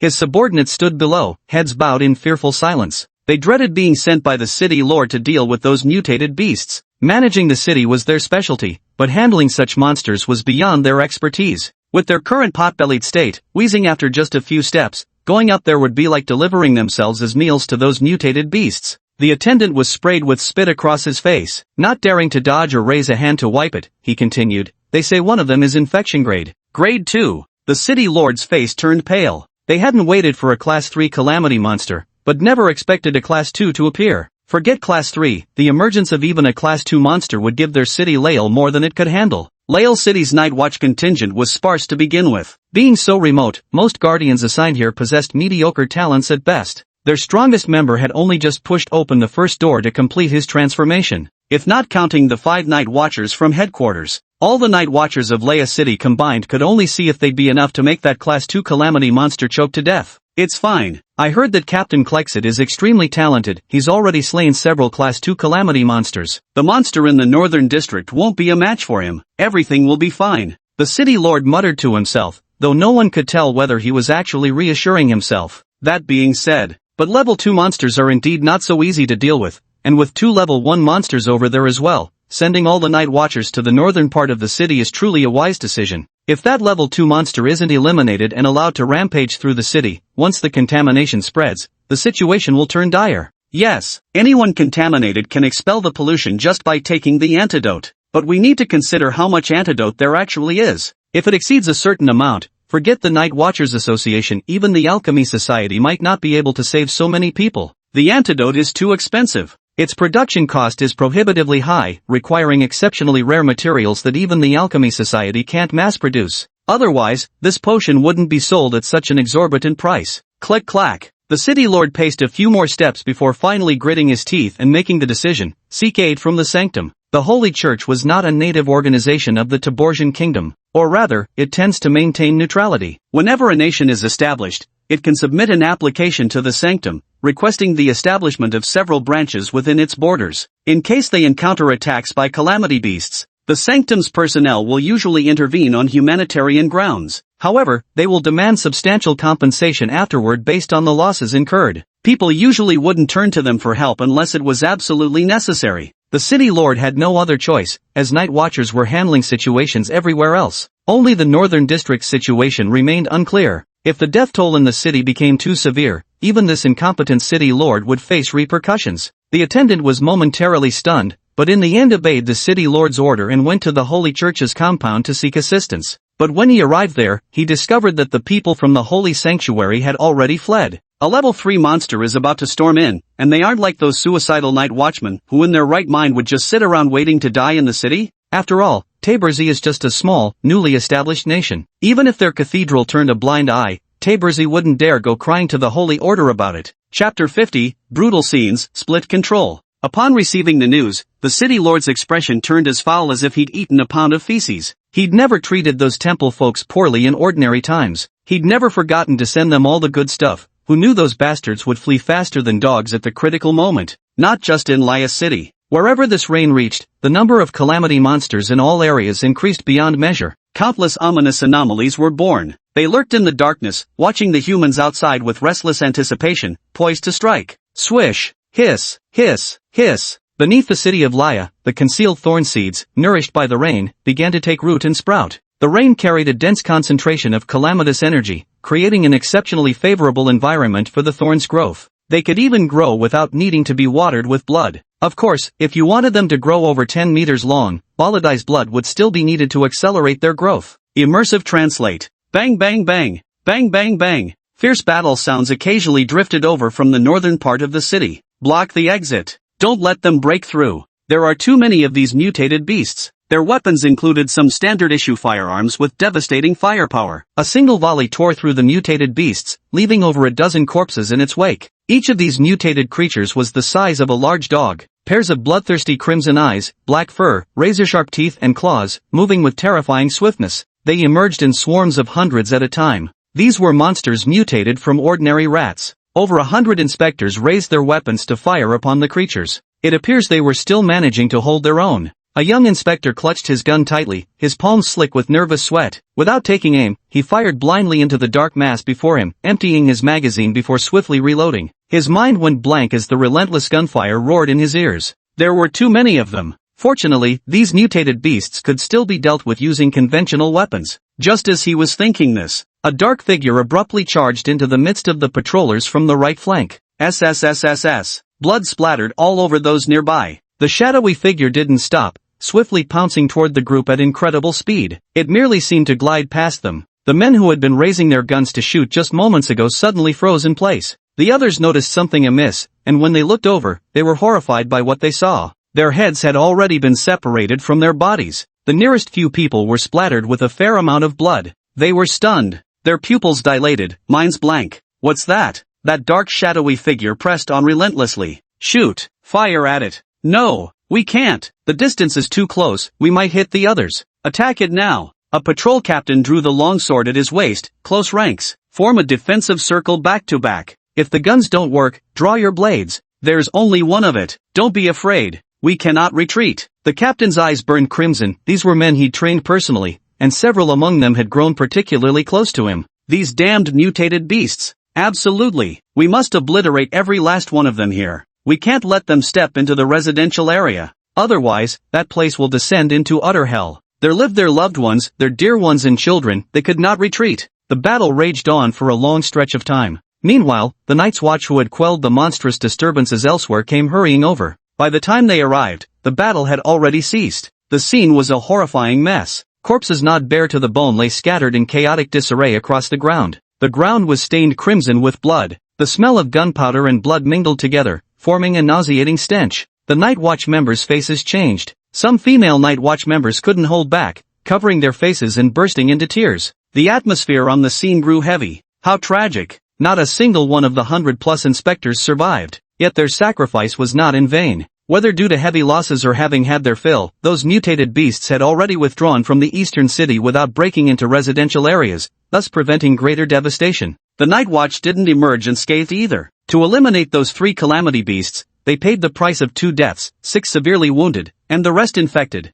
Particularly Clyset, who served as the main force, had collapsed from exhaustion once again. Let's go wipe out all those damn mutated beasts for good. In truth, every single Night Watch member bore injuries, and their contamination reserves were nearly depleted. They were afraid the patrol officers couldn't hold their ground, so when they came here, they had already prepared themselves for never returning. But now, the mutated beasts had retreated. The Night Watch Association's leader naturally wouldn't let the Night Watchers go to their deaths. Go back, but recover from your injuries first. None of those creatures will escape. In your current condition, do you think they haven't eaten enough? Are you trying to deliver yourselves as rations to them? Keeping a pack of mutated beasts in the city is always a potential danger. They'll need to be eliminated sooner or later. But not now. No matter how unwilling the Night Watchers were, they had no choice but to retreat and rest, recovering spent origin of calamity and replenishing their stamina. Once they'd rested and restored their depleted origin of calamity, those mutated beasts wouldn't stand a chance against them. The mutated creatures that had retreated from the northern part of the city.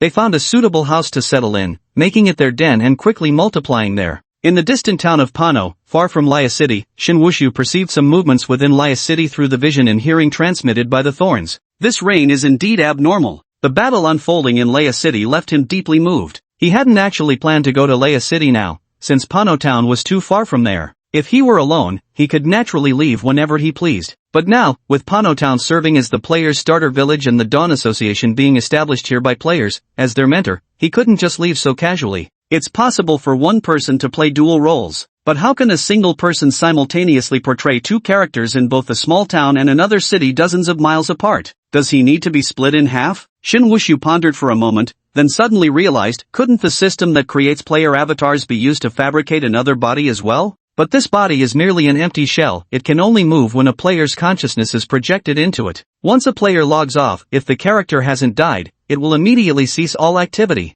After all, without a player to control it, the character is nothing more than an empty husk. Maybe I could try controlling another shell? His current mental strength may not be considered exceptionally powerful, but as long as the number doesn't exceed 3, he is still capable of multitasking control. Just as he had molded Baladi before, now he would mold a new vessel in the same way. Chapter 51, Journey to Laya City, Faction Mission. Create a body yet to awaken, just like a player's. It only costs 1 creation point. Baradi's physical prowess far surpasses that of an ordinary person by an immeasurable margin. After all, the enhancements from Calamity Source and abilities defy quantification. Those with formidable Calamity Sources don't necessarily defeat opponents with peculiar abilities. Some bizarre powers, when perfectly countered, can even enable slaying targets far above one's level. After all, humans are made of flesh and blood. A moment of carelessness might allow even someone weaker to kill you. When Shin Wushu created Bolati's body, it consumed a full 10,000 creation points. Does fully creating a character require higher creation points the stronger their abilities are?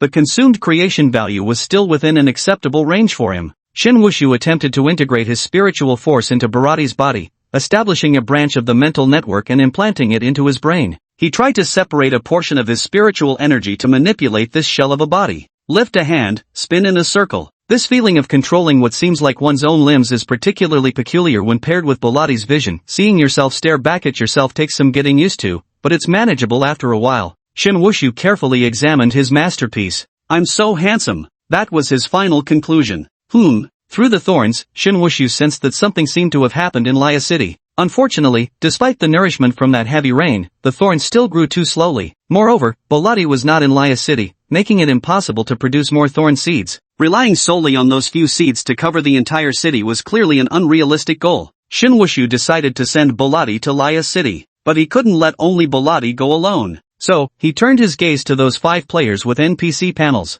Once the resurrection penalty expired and those players logged back in, the 5 beta testers received a mission. Faction Team Mission, proceed to Laya City to unveil the darkness of the past. Mission reward, 500 faction points, which can be exchanged for experience in coins. Do you accept the mission? 0 of 5. 500 points. That translates to 500 EXP and 500 white stone coins. This beats manual labor by a mile. Only a fool would refuse such an offer. Not a single one of the 5 players refused the quest. They accepted it almost instantly upon seeing the reward. Only after accepting did they realize they had no knowledge of Laya City, nor how to get there. Laya City? Did the developers add a new map? I thought the game only had Pano Town and the surrounding forest available for now. Didn't expect them to release another new map so soon. The game's map is quite large. The 5 players found each other after seeing the team mission. At a glance, they realized they were all familiar faces from previous videos. Big Boss no return. You're too kind, too kind. Several players exchanged greetings. Where is this Laya City mentioned in the mission location?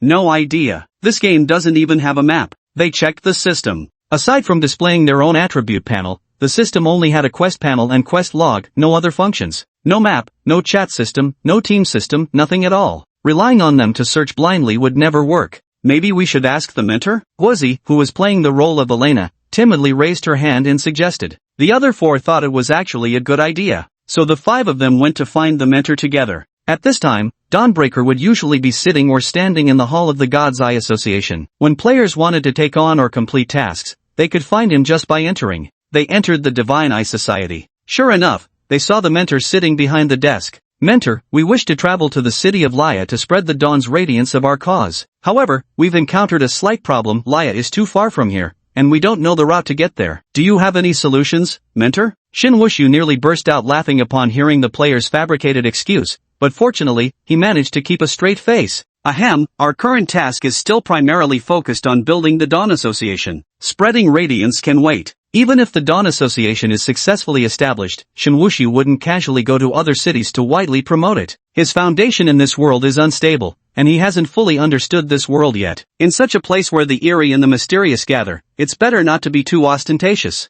unless his strength becomes sufficiently powerful. So, he wouldn't agree to the players' demands. Hearing their mentor refuse them, disappointment spread across the 5 faces. Were they really going to have to search for it slowly by themselves? This game is way too hardcore. Honestly, if it weren't for the exceptionally realistic immersion, they'd have already given up on this quest. The mission was issued by Shin Wushu, so of course he wouldn't forbid players from going to Laya City. He had already prepared his explanation. However, you may go to Laya City under your own identities. As long as you don't reveal your affiliation with Dawnbreak, we won't restrict our members' freedom. The 5 exchanged glances and cheered enthusiastically. Thank you, mentor. Long live the mentor. Shin Wushu pulled out a map from the drawer beneath his desk. He pointed to a spot with his hand. This here is Pano Town. Follow this road straight ahead, passing several forks along the way. Keep going this direction until you reach this place. This is Laya City. Shin Wushu's finger traced the route, clearly indicating the direction to them. The players nodded in understanding, after which Shin Wushu also handed them the map.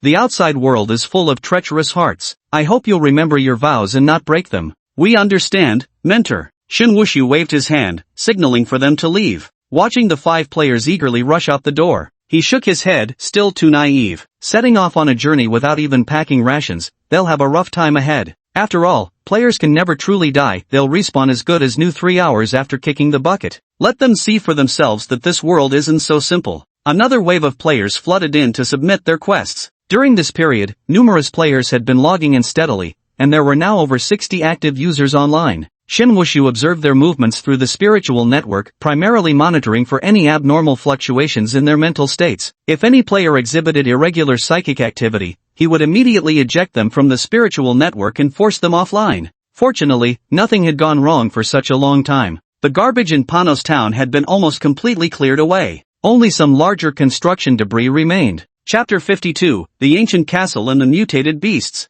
These waste materials are difficult to handle. They come in large chunks mixed with mud, stones, and somewhat fragments. The players lack proper cutting tools and can't clear them away. I had to expend more effort, finding some tools to smash them into pieces. Previously, the town was littered with junk and discarded materials, and no one bothered with these large chunks. Now all the other waste had been cleared out and uniformly dumped into a dugout pit. These bulky chunks of debris needed to be dealt with too. So the shouts of heave-ho echoed through the town of Pano. Hammers struck against stone and large chunks of debris, creating deafening noises. Seeing that the players were managing themselves quite well, working diligently like a batch of busy bees, Shinwushu turned his mental focus elsewhere. Concentrating his attention, he focused entirely on Baladi, Laya City. Dealing with those wounded and preventing the contamination from spreading nearly exhausted the Night Watch Association's entire stock of purifying potions. The dispensation of ostracizer serum allotted to the branch had always been meager to begin with. Each month comes with a set quota. Limited supply of potions available. Once depleted, applications must be submitted to headquarters for low-cost purchases. Even if we request from headquarters now, the delivery likely wouldn't arrive until next month. The other Night Watchers have already replenished their consumed miasma reserves,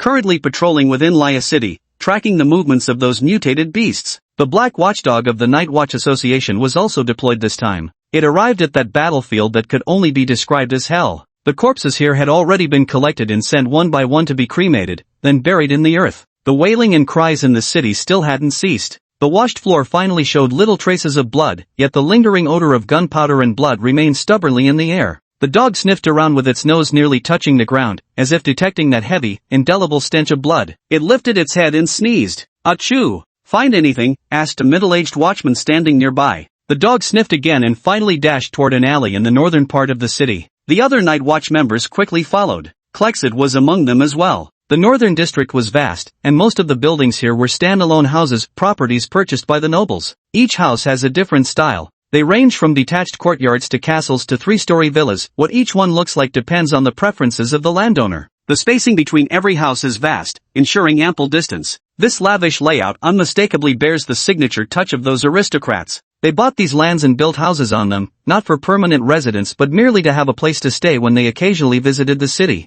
Thus, in this peculiar residential area, few places are actually inhabited. After Doggo brought them here, the night watchman of Laya City roughly guessed that the mutated beasts had probably broken into some noble's villa. They felt a bit of a headache coming on. Those nobles were each and every one incredibly troublesome to deal with. If this matter were to make the Night Watch Society take responsibility, it would likely give their leader quite the migraine for a good while. After sniffing around these spots, Puppy turned tail and ran. They heaved a sigh of relief. As long as these nobles weren't dragged into this. Just as they were still clinging to hope, the dog led them straight to the front of a dilapidated old castle. What is this? The castle had long been abandoned. The untended lawn outside had weeds reaching knee-high. The ancient castle's outer walls showed signs of deterioration, with vines climbing unchecked across its facade. The lower walls were completely carpeted in moss. Desolate, antiquated, and crumbling. The outer iron gate had already rusted, with one of its panels damaged, crooked and barely hanging on its hinges. The dog sniffed at the iron gate and let out a few low barks. Woof, woof, woof.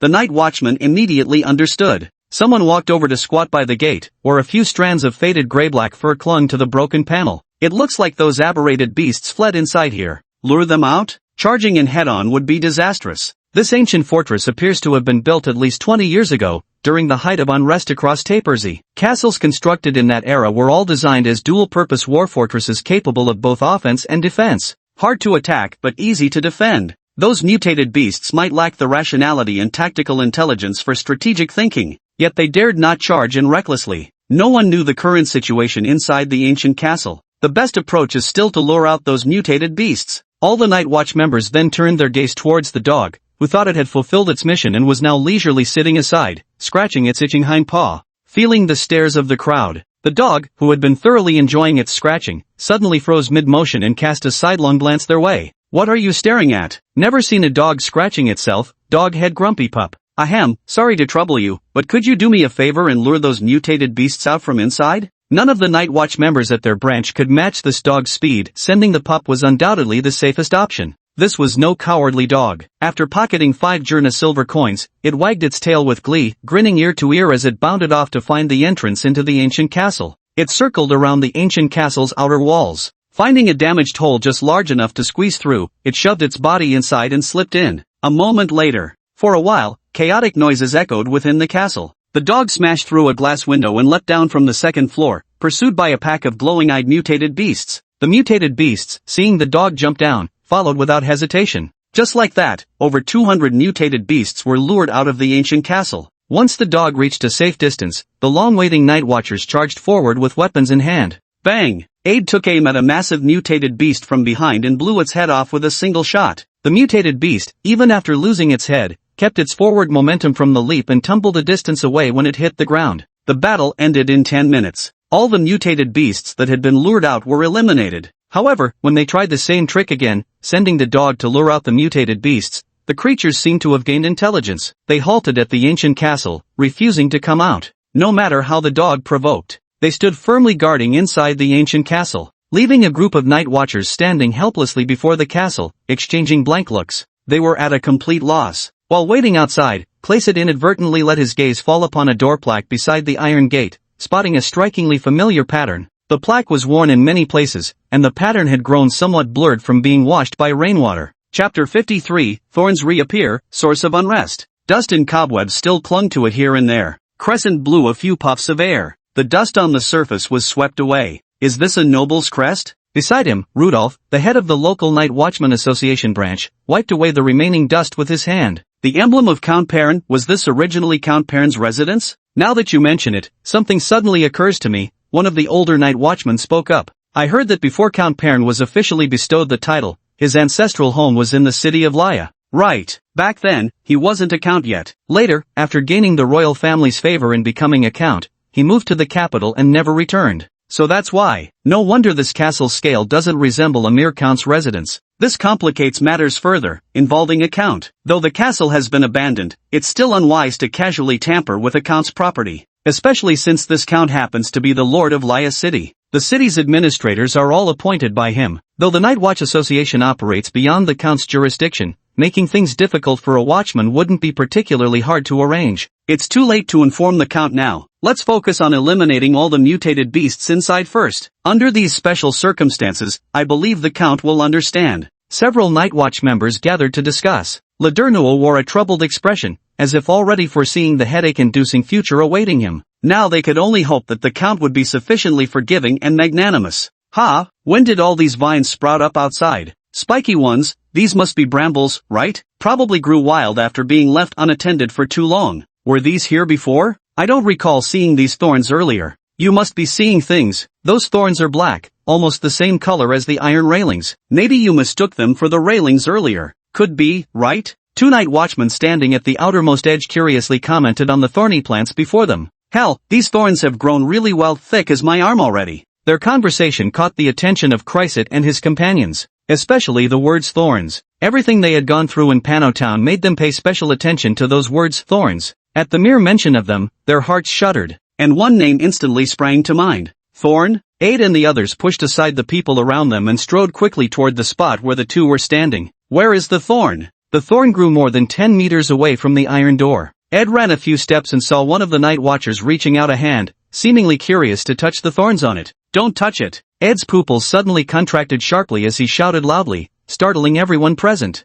Zachary and the others also yelled frantically from the side, don't touch it. The man was startled, his hand trembling, and the thorn scratched his skin, causing a drop of blood to immediately well up. What's wrong? Ed rushed to his side, his expression grim as he drew his demon-slaying gun and aimed it at the thorns climbing the iron fence. The black thorns remained motionless, even as blood dripped onto them. They didn't instantly lash out to attack. Ed, how did it go? Shirley and the others rushed over. Clycid also arrived before the bramble. The other night watchers looked utterly baffled, initially assuming an aberrant beast attack and hurriedly adopting defensive stances, but after waiting a moment, they realized nothing was happening. Ed frowned. It didn't move. Could he have been overly sensitive and reacted excessively? Sherry immediately produced her black dial, aiming it at the iron bar's brambles. The previously motionless needle abruptly began spinning wildly. Click, click, click, click. Ed fired a shot at the thorns without hesitation. The thorns suddenly sprang into motion. They grew rapidly, engulfing the entire iron grating. The outer perimeter of this ancient castle's iron fence was completely enveloped by them, so densely packed that not even a sliver of space remained. A magic-breaking bullet struck one of the thorns, blasting its branch apart in a flowering burst that revealed the iron fence beneath. But it quickly regenerated severed limbs, sealing the gap once more. The night watchers standing nearby were startled by this sudden change and instinctively stepped back a few paces, nearly tripping over those behind them. After the thorns completely enveloped the iron bars, they made no move to attack the night watchers outside. Ed raised his gun slightly before lowering it again in the end. What are these? Plant-type calamity monsters? They're truly rare. Luther remained relatively composed. He turned to inquire of Clakesit beside him, as their reaction suggested they might know what this thing was. Clakesit fell silent for a moment. He wasn't sure how to explain, nor whether his speculation was correct. If the thorns here were indeed connected to those in Pano Town, it would mean that person had already arrived in Laya City. Crescit finally spoke. Remember that level 3 calamity monster I mentioned earlier? So you mean, controlling thorns was one of its abilities. Hiss. Rudner drew a sharp breath. No wonder Crescit and the others reacted so strongly. That explained everything. Should we clear them away? Ruthanok's eyes revealed deeply buried fear as he gazed at those thorns. Those black thorns seemed to transform into gaping maws of the abyss, ready to devour them at any moment. Clear them away? Crixit and the others let out a bitter laugh. I've seen the final state of that small town. They truly dare not claim to be able to clear away these thorns. These thorns themselves are incredibly tough. Only by using misfortune and abilities can they be harmed. If allowed to grow unchecked, even exhausting all their misfortune would likely not be enough to clear them all. That's not the point. The point is, thorns have grown all over this place. That man must have come. Klexit's mood at this moment was extremely complicated. After learning about the tragedy that had once befallen the town of Pano, he couldn't help but feel sympathy and pity for Bolidi, the deceased earl's son. Pity his misfortune. What a tragic end for such a genius. If possible, he genuinely didn't wish to oppose Boladi. Alas, Borodith is now a malevolent spirit, the resurrected dead, a scourge, a source of chaos and unrest. The one thing he can do now is stand against Borodith, to stop him whenever he tries to harm humans. Monsters of chaos are precisely the things humanity must eradicate. Chrysik recalled everything that had unfolded since Borodith's emergence. Those fleeting illusions of the past, memories, words, and images. Chapter 54, Enemy of the Topultian Nation. A wave of warmth and pressure spread through his arm. Ed gripped his arm firmly from the side. Klexit came to his senses. Captain, I know what you're thinking. It's true this wasn't his fault. He did nothing wrong. If anything, he's a victim. Ed lowered his voice. Those children did nothing wrong either. The fault lies with those adults, those ignorant, greedy townspeople, and the people from the Divine Eye Society. To be honest, I've been thinking the same. Maybe we should just let him be. If he wants revenge, so be it. An eye for an eye is only natural. But then I realized one thing. The man we see now appears clear-headed, still in possession of his reason. Indeed, he hasn't lifted a hand against the innocent. Because Boladi seems lucid, he still has his rationality. And his intellect, his capacity for thought, makes him appear nothing like a rampaging monster. If anything, he seems more human. This was also the reason they had always been reluctant to make an enemy of Boladi. In fact, during the debriefing, certain matters were deliberately withheld. For instance, the fact that Boladi still retained his sanity. Chryssit chose not to disclose this information when reporting to headquarters. The people at headquarters only know there's a level 3 chaos creature near the city of Lair that might target it, or it might not go to Lair at all. Chaos creatures lack reason and act purely on instinct, which is why headquarters isn't taking this chaos creature too seriously. If it weren't for Clackside mentioning that this chaos monster could be a growable, evolvable type, headquarters wouldn't have dispatched reinforcements so quickly. But Captain, he can't possibly maintain rationality forever. We Night Watchers may seem formidable. How powerful do we appear in others' eyes? With all our mysterious abilities, living off state resources, enjoying generous bonuses and benefits, how many envy us? How many loathe and fear us? How many curse us behind our backs, calling us monsters? We could lose control at any moment due to the corruption's influence. We'll lose our sanity and mutate into even more powerful abominations. How is he any different from those Night Watch members teetering on death's edge, on the verge of collapse right now? Ed spoke, his tone uncharacteristically sharp, laced with an undefinable resentment. His father was also a powerful Night's Watch. He was immensely strong. Ed still remembered how he had idolized his father during his childhood. In fact, because his father was a Night's Watch, his childhood dream had always been to become someone like him, to grow into a powerful Night's Watch who would protect his family, guard humanity, and defend his homeland. Yet when he voiced this childhood ambition to his father, the man's expression had turned peculiar, a look too complex for young Ed to comprehend. His father stroked his head and said, "If possible, I don't want you to become a Night Watcher. You just need to stand behind me, and I'll protect you and your mother. That's my responsibility as a father, isn't it?" Ed recalled this childhood conversation with his father. Back then, he was full of confusion and kept asking why. His father would only smile without answering, saying he'd understand when he grew older. And now, Ed understood his father's intention. Becoming a Night's Watch was not such a good thing.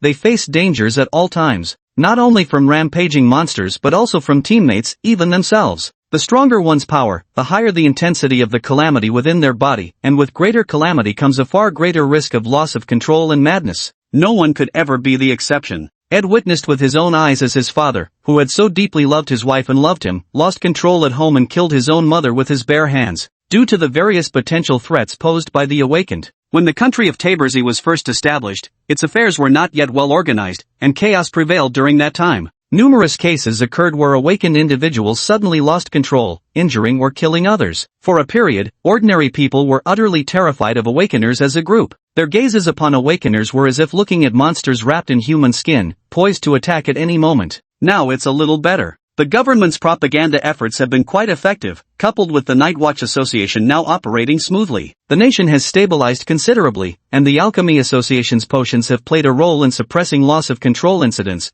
leading to a significant reduction in cases of awakened individuals going berserk. However, the lingering effects caused by the awakened individuals from before have yet to be fully eradicated. They've merely been suppressed for now. On the surface, everything appears calm and tranquil. Captain, we all know it wasn't his fault that the Awakened One lost control of his power, but those ordinary people still view all Awakened Ones as monsters. Not to mention, that person is a true monster. No one cares whether that rampaging monster had a tragic past. No one cares if that rampaging monster is seeking revenge. The moment he raises a hand against humans, everyone will brand him a monster. Captain, do you really intend to make an enemy of the entire Taberzi nation? Ed's words weren't heard by Clayset alone. Shelley, Zaklay, and Makbujo heard them too. After witnessing Barati's plight, feeling sympathy for him and reluctance to make an enemy of him wasn't a sentiment unique to Clayset. The other team members shared the same sentiment. Even Ed couldn't help but feel a pang of pity. But perhaps because of everything he'd experienced since childhood, Ed could see reality more clearly. This is a goddamn messed up world. Ludner listened for a moment. Ed's words came out abruptly without context, and though he heard them, he didn't understand. But that statement about opposing Taberzi still came through loud and clear, startling him as he assumed they were joking. What kind of nonsense are you all saying? Why so serious? Talking about opposing Taberzi, that's terrifying. Ed glanced at him and shrugged, laughing. Ha, you all seemed a bit tense, so I cracked a joke to lighten the mood. That's not a funny joke, muttered Rudnock under his breath. Klexit, however, turned to Ed and said, I understand what you're saying, and I wouldn't make that choice. He has his own beliefs. If Balati truly goes out of control, then even at the cost of his own life, he will stop it. Now, let's give each other some time. Just wait a little longer. He still wanted to see more. Crescent clenched his fists. The members of Crescent's team all wore gloomy expressions, each one more solemn and cold-faced than the last. It left the other Night Watchmen unsure of what to do. Had they quarreled? Are they still going ahead with their original plan? Chapter 55, The Noble Steward, Praising Darkness. These thorns don't seem to attack people? A Night Watcher swung his weapon around while wandering near the thorns. What should we do now? The entrance to their iron gate wasn't surrounded by thorns. They could get in that way if they wanted. But judging by the current situation, who knew whether those thorns might seal the iron gate after they entered? Then they'd be trapped inside. Nobody dared take that risk. The mutated beasts wouldn't come out, and they couldn't get in either, leaving the situation at an impasse. They couldn't possibly stay on guard here forever, but neither could they leave the threat of those mutated beasts unattended. Since the beasts weren't leaving the castle ruins now, they'd probably gorged themselves earlier and weren't hungry yet, but once hunger struck, they'd surely emerge to attack humans. Just you wait. Thankfully, all the chaos monsters in other areas have been cleared out. How long do we have to wait? Who knows? Until they get hungry. While the Night Watch guards were chatting, several patrollers came running. Apparently another chaos monster had appeared elsewhere, requiring the Night Watch to eliminate it. With no other choice, the Night Watch dispatched a 5-person squad to the location where the chaos monster had emerged. The remaining Night Watch members continued their vigil outside the ancient castle. Swish, swish, swish. Did you guys hear something? The others immediately became alert. They looked toward where the sound was coming from. The thorns that had been creeping along the iron fence were now inching, ever so slightly, toward the direction of the ancient castle, slipping through various broken holes in the ancient castle's walls. The previously silent castle suddenly erupted into chaos, becoming even livelier than when the dog had entered earlier. After a while, a mutated beast from the upper floors of the castle leaped down in frantic desperation, and landed right onto even more thorny brambles. The thorns mercilessly pierced its body. It struggled for only a few seconds before more vines swept over it, wrapping it tightly as if being strangled by massive black serpents. The piercing shriek lasted only moments before abruptly cutting off. The watching night guards shuddered with primal dread. They stepped back in unison, keeping their distance from those eerie thorns. It was evident to them that these thorns appeared to be clearing out the mutated beasts within the ancient castle. They were practically doing their job for them. Ludno started to get a headache again. Logically speaking, since the mutated beasts were being cleared out by these thorns, they wouldn't need to keep guarding this place and could go patrol elsewhere for any remaining chaotic monsters. But they couldn't possibly leave such sinister brambles unchecked, allowing them to grow unchecked here. For the city of Laya, this was no small hidden danger. Clarist was about to speak when suddenly a chill ran down his spine, making him whirl sharply to the left. Less than 10 meters away from them, at some unknown moment, there stood quietly a man dressed in a black tailcoat, looking like a butler or steward from aristocratic circles. He wore a pair of thin-framed silver glasses with a silver chain dangling down, exuding an air of refined gentlemanliness and grace. He stood perfectly upright, gazing at the ancient castle with an inscrutable smile playing on his lips. To approach Clesset so silently and undetected until this close, this man's capabilities were clearly extraordinary. Clesset felt a growing sense of wariness rising within him, not just because of the opponent's strength, but also because, the moment he laid eyes on this person, Crisis felt an inexplicable unease, not exactly disgust, just a sense that this individual was profoundly peculiar. Who are you? What are you doing here? As the person in charge, Rodok was the most suitable one to pose this question. The man smiled faintly and pushed his glasses up with a white-gloved hand. So many people. With this many witnesses around, it wouldn't do. Would eliminating a few night watchers really cause much trouble for Laya City? Instead of answering Luther's question, he continued murmuring to himself. As these words left his lips, every night watcher present could sense the overwhelming killing intent radiating from him. A formidable aura locked onto them. They found themselves unable to move even a muscle, beads of cold sweat forming on some brows. Each breath became agonizingly difficult in that moment. They couldn't move nor dared to move, as if the slightest motion would send their heads rolling the next moment. The man took a step forward, his black leather shoes crunching on the gravel with a sharp click. Clyset instantly conjured the Dawnblade from within his body. The man halted mid-step. Dawnblade? You're Clyset Leahy? Cleric tightened his grip on the Dawnblade. Yes, I am Cleric Lehar. May I ask your name? There's no need for you to know. He drew a long sword, just as he was about to launch his attack. Suddenly, the thorns behind the iron bars erupted in fury. They madly extended outward, stabbing toward the bespectacled man. The man swung his sword, cutting down several brambles, yet more of them surged forward. A flicker of astonishment flashed through his eyes. Is this your ability, young master?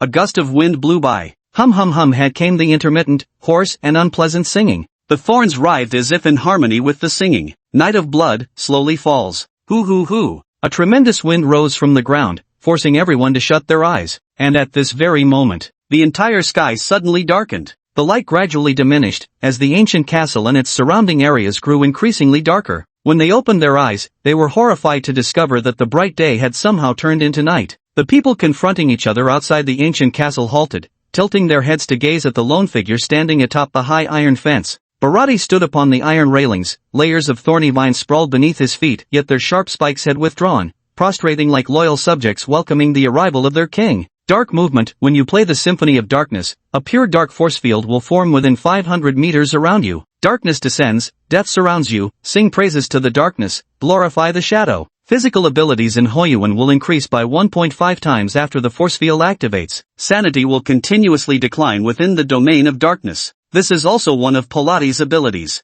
This ability functions like a group-enhancing buff, similar to what Whalefall No Return once experienced. As long as allies remain within this force field's range, they receive the augmentation. There is a downside: activating this ability continuously drains sanity points. For ordinary people, sanity typically fluctuates between 90 to 100 points, sometimes dipping to around 80. The sanity of awakened individuals typically remains between 60 to 80 points, but Bolati's sanity is exceptionally low. Chapter 56, Young Master, please continue your eternal sleep. Initially, his sanity was only 20 points. Since the last time the dark movement was played, it decreased by 3 more points. Now only 17 points remain. Master Pawn. The bespectacled man in a black tailcoat lifted his head to gaze at Bolati, his voice slightly trembling, his body faintly shaking, as if seized by excitement, or perhaps exhilaration. You really did awaken after all. What a pity, how could it be something as useless as a thorn plant that awakened in you? After his excitement, he spoke in a tone of disappointment. How could you betray the Earl's years of expectations and nurturing like this? Young Master.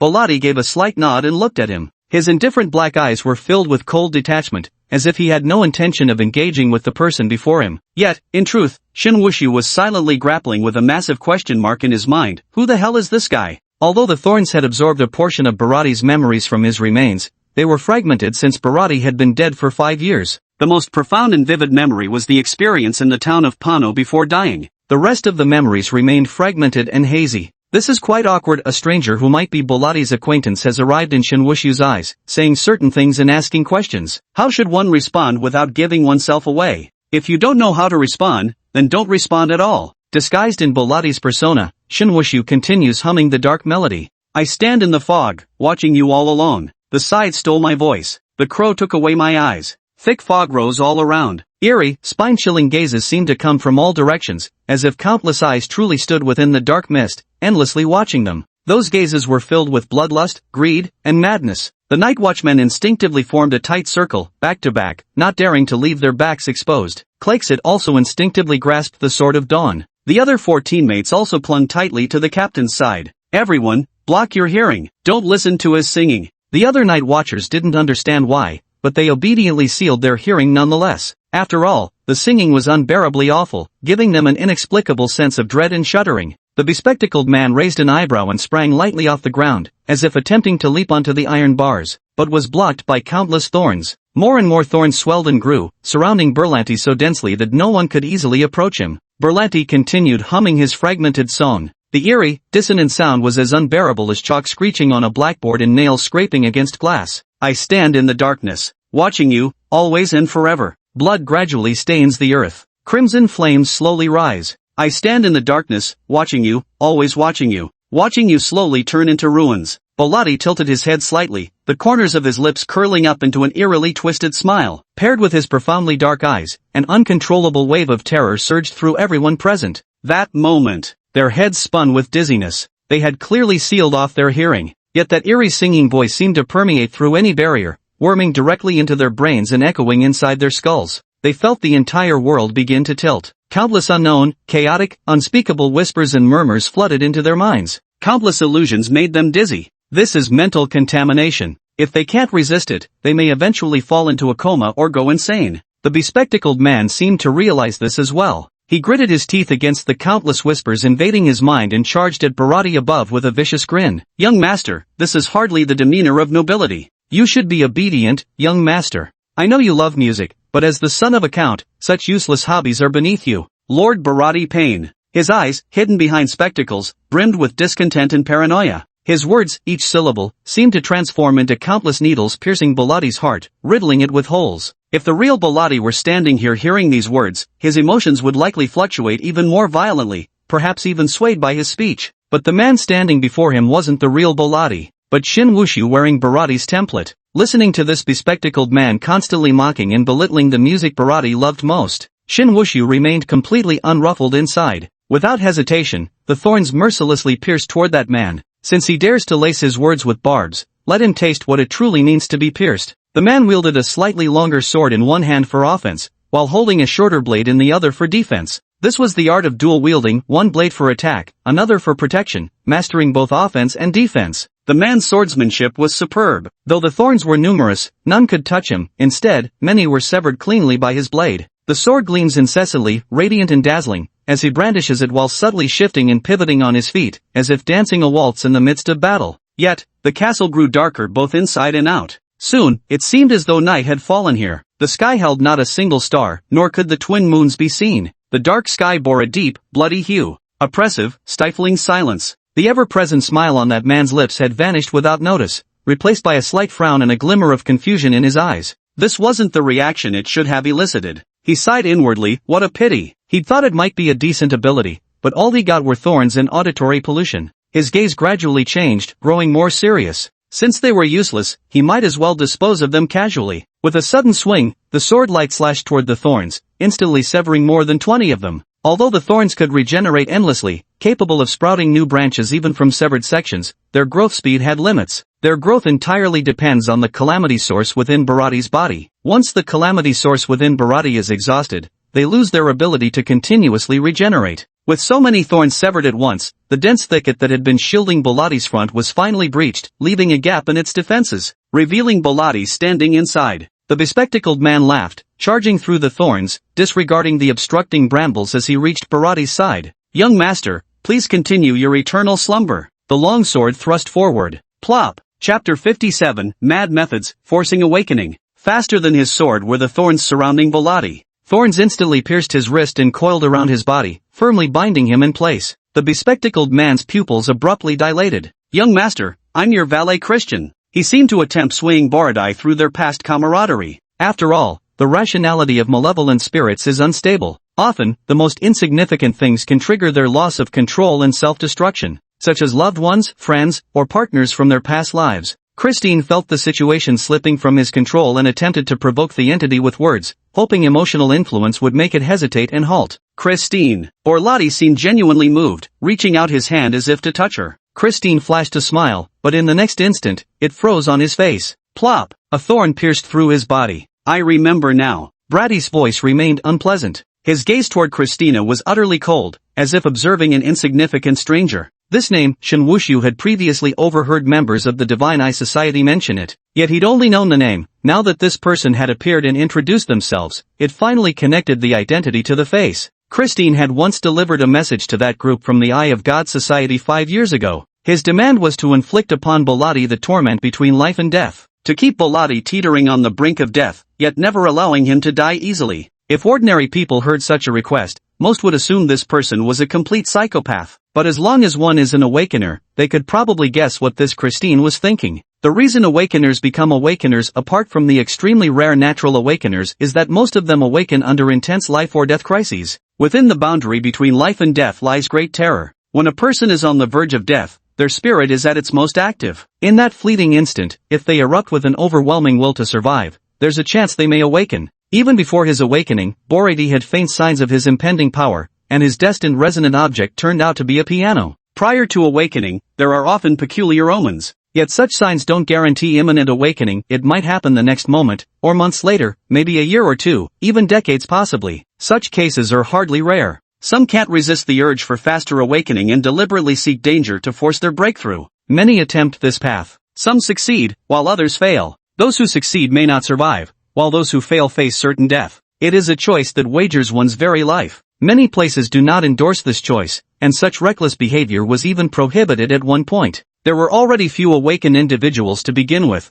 such reckless actions, even fewer remain. But for the sake of gaining power, authority, wealth, or status, countless people still take the risk. There are also those who purposely manufacture awakened individuals. The most fanatical among them is the Eye of Providence Society. They deliberately seek out individuals showing signs of awakening, then orchestrate various accidents and dangers. If the person is fortunate enough to awaken, they recruit them into the society as fresh blood. If they fail, they simply move on without remorse, searching for their next target. Naturally, all these activities are carried out in secret, never brought to light. Without evidence, no one can hold them accountable. Christine's methods resemble those used by the people from the Divine Eye Society. Moreover, he has connections with members of the Divine Eye Society, which inevitably raises suspicions. A peculiar expression crossed Christine's face. Has she remembered now? Could it be that she hadn't recognized him earlier? Impossible. Though he wasn't someone who had followed Bharati since childhood, they'd still spent a year or two together. The two usually got along quite harmoniously, with Bharati willing to share everything with him, including net music. Christine was confident that the young master must rely on and trust him.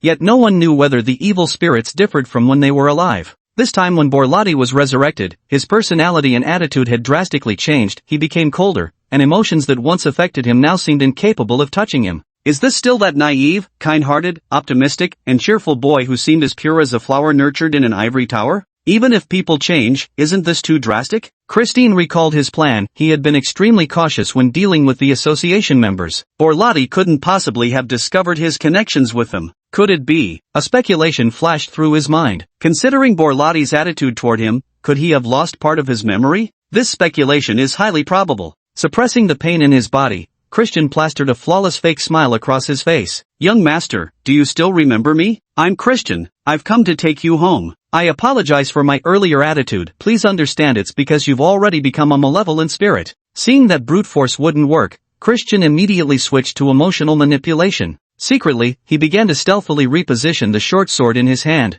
I may not have high rationality, but that doesn't mean I'm stupid. Are you trying to fool me like a 3-year-old? Even 3-year-olds aren't fooled this way. Shin Wushu felt utterly speechless inside. A question arose in Shin Wushu's mind: could Christine also be a member of the Divine Eye Society? Otherwise, why would she use such methods to force Bolotti's awakening? Couldn't she just wait for Bolotti to awaken naturally? Given Bolotti's condition 5 years ago, his awakening was inevitable even without external pressure. He might very well awaken after coming of age. After all, he was merely 3 months shy of turning 18. Shin Wushu further considered that once Bharati reached 18, he would formally become the Count's heir in a grand investiture ceremony witnessed by the Tarparisian royal family and nobility. Once Bharati ascended as heir, his every move would thereafter be scrutinized by Tarparisia's royal house. If he were to die accidentally or under overly suspicious circumstances, it might draw the attention of the royal family. Perhaps those behind the scenes didn't want to see that happen, so they acted just before Bharati came of age, murdering him in a remote small town, buried beneath a patch of brambles, without even a tombstone to mark his grave. Countless thoughts flashed through Shin Wushu's mind, yet only seconds had passed outside. In Kristen's view, it seemed his words had taken effect, yet Bolotti's next statement completely dispelled that notion. I already know about your connection with the Eye of Providence Association. What? The next instant, Kristen was flung out by the thorns. Chapter 58: The Nightingale's Lament, a Sigh for Humanity. He crashed violently onto the ground. The impact produced a dull, heavy thud. His body was riddled with stab wounds, particularly the gaping hole pierced through his abdomen, which was most severe. Christine had originally planned to ambush, but unexpectedly got thrown out. The suddenness of it all sent him crashing hard to the ground. Bharati, still using his hoarse, grating voice, posed a question to Christine. But there's one thing I can't figure out. Why would you do this? People coerced by such methods, would they ever willingly join the Eye cult willingly? Christine didn't answer his question naturally. It was impossible. No one who had been coerced, faced mortal danger, and narrowly escaped death would ever regard those responsible with kindness. Unless they'd been observed from start to finish, the awakened ones would likely want to kill each other the moment they detected any anomaly. Why would they obediently join the Divine Eye Association? Never mind. I no longer wish to know the answer. Countless thorns surged forward. Blood steadily dripped from Bolotti's hand at his side. The thorns grew even more luxuriant and rapid. Kristen reacted swiftly, standing up immediately to slash through numerous thorns with his sword. Unfortunately, the speed at which he severed them paled in comparison to their relentless growth. For every vine he severed, twice as many thorns sprouted anew. Kristen's earlier arrogance wasn't entirely baseless. He'd already pushed open the second gate, with his calamity intensity reaching approximately 1,000 points, slightly surpassing even Borlotti's level. Had Borlotti lacked the augmentation of Dark Sonata, he might genuinely have been outmatched in their confrontation. And none of the Night Watch members present stood any chance against him either. He had the skills to back up his arrogance. Despite being injured and facing such a barrage of thorn attacks, he still didn't fall behind. With another flash of his blade, he severed a large swath of thorns. Bollotti began humming again, activating the dark force field. The crimson night is slowly descending. The tolling of the night bell sounds like weeping.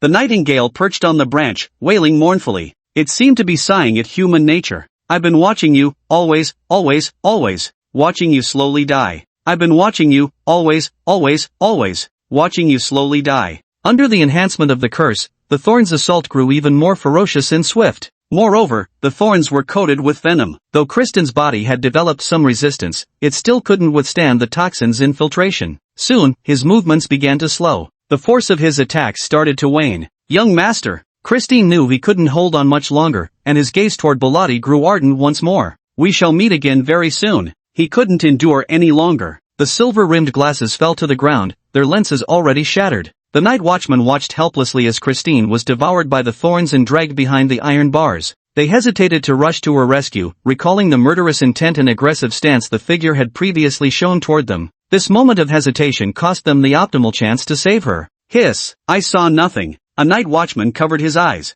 Won't we be held accountable for this? Was that person really ordinary? No. Then was he one of our own? Not that either. Most members of the Divine Eye Society are lunatics. Even if we don't rescue them, the higher-ups won't say anything. In fact, they'd probably be delighted to see such a thing happen. The Divine Eye Society's poor reputation was nothing new, it had been that way for ages. That sounds about right. Clixette still wanted to speak to Bellotti, but Bellotti had already retreated into the ancient castle, surrounded by thorns. The entire ancient castle was completely engulfed by thorns. Many crimson flowers began to bloom. As the wind blew, those flowers swayed, resembling graceful young maidens dancing elegantly. Then, can we call it a day? Asked a bewildered night watchman. Ludrock's face darkened with frustration. Wrap it up, that's all you ever think about. Have a few guys keep watch here, the rest of us are heading back. The other wardens shot disdainful glances but made sure their supervisor didn't notice. Pot calling the kettle black as if he didn't want to clock out too. Klexit, in that case, we'll stay behind to guard the place. You all can handle the other tasks. Is this really that rank 3 chaos monster? Rudern asked. Claysight nodded, that's right. Rudern sighed in amazement, it really doesn't look like one. If you hadn't told me, I wouldn't have dared to believe it. It doesn't seem the least bit insane. Perhaps it's a special type of chaos monster? After all, there are so many varieties of them, and we still haven't fully catalogued them all. Every so often, we discover new types of chaos monsters. You're right. Ludrock didn't say anything more. Then I'll trouble you to stand guard here. After saying this, Ludrock left with his men. Captain, what should we do now? Neither the people from Laya City nor those from headquarters had obtained complete information. The people of Laya City only knew the Havoc monster was level 3, but not its identity until Bellotti appeared. Even then, they remained unaware of Bellotti's potential for growth. Meanwhile, headquarters knew nothing of Bellotti's sentience, only that it was a growable Havoc monster. This information asymmetry between both sides led the Night Watch Association to pay little attention to the situation here. The members of the Crescent squad couldn't tell if they'd made the right choice. Crescent wanted to prove one thing, that the Calamity monsters could coexist peacefully with humans. Previously, he had believed that the moment a Calamity monster appeared, it had to be eradicated. Borodil's existence changed his perception. Or rather, it changed the perceptions of all 5 of them. No one could say for certain whether this shift came from their own thoughts or was partly influenced by the thorn flower, perhaps it was a mix of both. At the same time, the 5 veteran players finally arrived at the city of Laya. It took them quite some time to figure out how to sneak in, even with the thorn flower given by their mentor. Otherwise, they probably wouldn't have made it inside. Wow, Laya City is huge. The modeling is done quite well. Look at these buildings, there aren't any obvious inconsistencies at the moment. It feels so realistic, as if such a city truly exists. One thing I want to complain about is how time-consuming traveling is in this game. Can't they just add a teleportation array or something? If they add teleportation arrays, the game would become downright fantastical. But still, did they really have to make the map this huge just for the sake of realism? With such a vast map and so many useless scenes, aren't they considering reducing some of the server load? Chapter 59, Fantasy and Horror, Eerie and Thrilling. The wooden doll asked, don't you think this game is fantastical? With disaster monsters lurking, evil spirits haunting, and night watchers prowling, this game doesn't seem like the sci-fi realistic type, does it? The Wasteland Hunter scratched his head. That makes sense, I suppose. But the game just started, we haven't even leveled up yet. Isn't it normal we don't know much about the game setting? Gwazi tilted her head and asked the veteran beside her, speaking of which, Bugue seems to really enjoy studying plotlines and such, doesn't he? Jingluo Bugue nodded, yes, most of the videos I make are about mystery and adventure games. Sometimes, the key clues to solve cases or progress are hidden within the plot. Out of habit, I research and memorize storylines. Gwazi looked at Jingluo Bugue with admiration, then, oh great one, could you analyze what category this game's setting roughly falls into? Jingluo Bugue thought for a moment before answering very carefully. Judging by the current residents of Pano Town, the game's setting development is roughly equivalent to the 19th century in foreign countries from our world. There are cars, but only the wealthy and nobility can afford them. Look at the people coming and going through the gates of Laya City. Most use horse-drawn or ox-drawn carts, while the majority still rely on their own 2 feet. If the creator of this game had obsessive perfectionism and wanted everything to align perfectly with the game's setting, then teleportation arrays, things that feel so out of place, would be virtually impossible. As for whether there are other means of transportation, that depends on whether the game developers included them. Now, let's talk about our current interface. Other than NPC panels being different from players, player panels don't display specific numerical values. The player's stats were not displayed. A normal player template typically looks like this. Whalefall never returns. Class, locked. Rank, Somatist. Somatists focus on physicality, better suited for warrior, assassin, or knight career paths. Faction, unaffiliated, basic 3 factions, lawful, chaotic, neutral. Sanity, 83, affected by calamity sources and corruption, may increase or decrease. Sanity dropping to 0 results in irreversible madness, i.e., character death. Inspiration, unawakened, becomes viewable upon awakening. Source of misfortune, not awakened, viewable after awakening. This is the player's attribute panel. Unlike the numerical panels typically seen in games such as visible health and mana bars, or stats like strength, agility, stamina, constitution, intelligence, and spirit, none of these values are displayed here. It's unclear whether this is because the game is still in early testing and the developers haven't fully implemented these features, or if it was intentionally designed this way to better align with reality. A basic way for players to notice whether their vitality has decreased is by checking the health bar beneath their avatar in the top left corner of the panel, which consists of roughly 3 segments. It diminishes to some extent after taking damage. Once players lower their pain sensitivity, they rely entirely on this health bar to monitor whether they're injured. Aside from the standard player panel, these 5 players also have an additional NPC panel. The NPC panel merely provided them with an in-game identity, granting no additional gameplay advantages that could disrupt balance. It also forcibly aligned them with the Chaos faction. Fortunately, they could switch between NPC and player panels at will. Whalefall continued, I suspect either the exact stats won't be displayed, or we'll have to wait until after awakening to see them.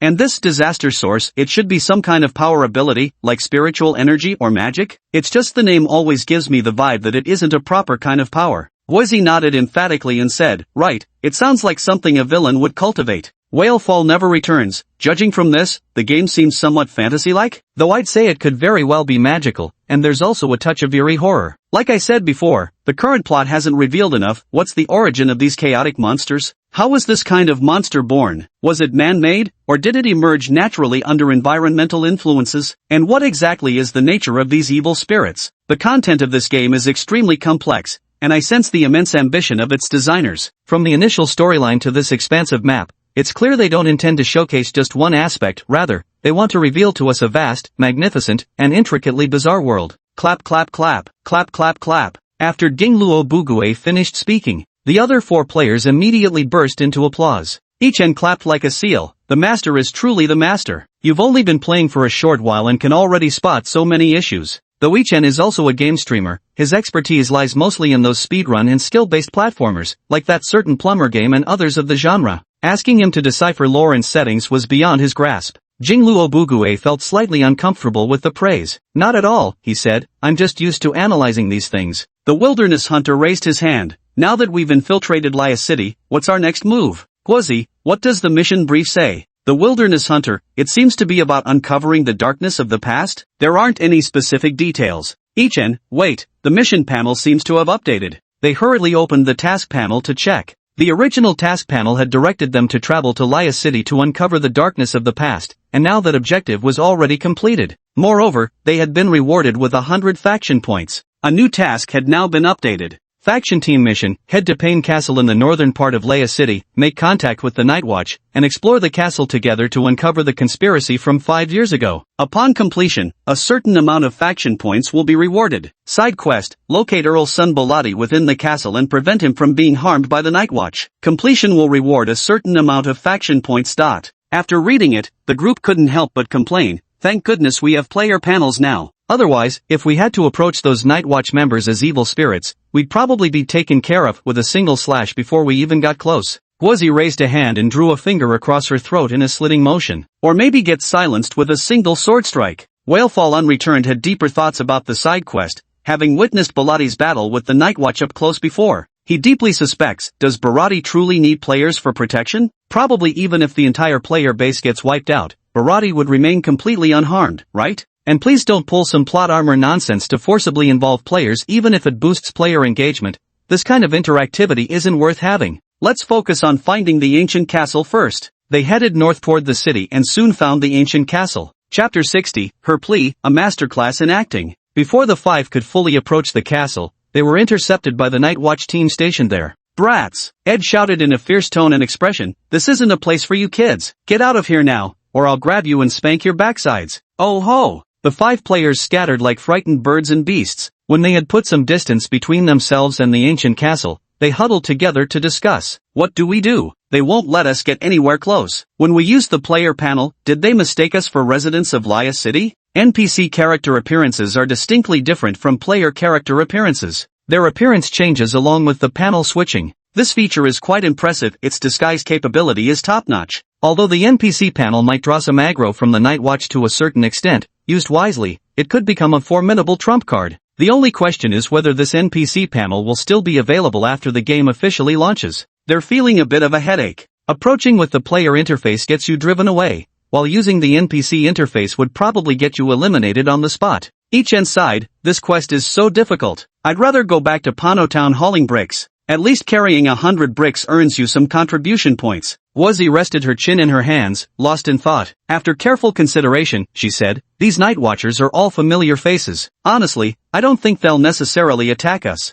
Jingluo Bugue immediately caught her drift. You mean? Wuzzy planted her hands on her hips with a triumphant expression. Exactly. We'll approach them using our NPC interface. I can't vouch for other Night Watcher squads, but with this particular team I'm about 90% certain they won't strike. She was obviously referring to the Clakesite squad. The Wilderness Hunter and the Wooden Doll nodded thoughtfully. That does seem to be the case. When they found us earlier, they didn't attack us either. Then let's give it a try. I wonder where we'll respawn if we die. It'd be a real pain if we end up back in the beginner's village. Identical expressions of pain flashed across the 5 faces. The journey from Manhwa Town to Laya City had indeed taken far too long, with nothing else to pass the time along the way, no monster slaying or the like, just endless, monotonous trekking. Fortunately, a player's fatigue gauge won't affect their physical condition as long as it doesn't bottom out, meaning they won't feel exhaustion, numbness, or soreness. Worth a try. As long as it doesn't kill me, anything goes, the Wilderness Hunter said. Given how obsessively this game pursued realism, he wouldn't put it past the developers to actually send players back to the respawn point if they died. How about sending someone ahead to scout it out? Wooden Doll suggested. Better than risking a total wipeout, right? Makes sense. ×4. Send someone, but the question is who? The players eyed each other, trying to decide who was best suited for the task. Finally, the male players turned their gazes to the only female among them, Wuzzy. Whalefall no return. I think sending Wuzzy would be better.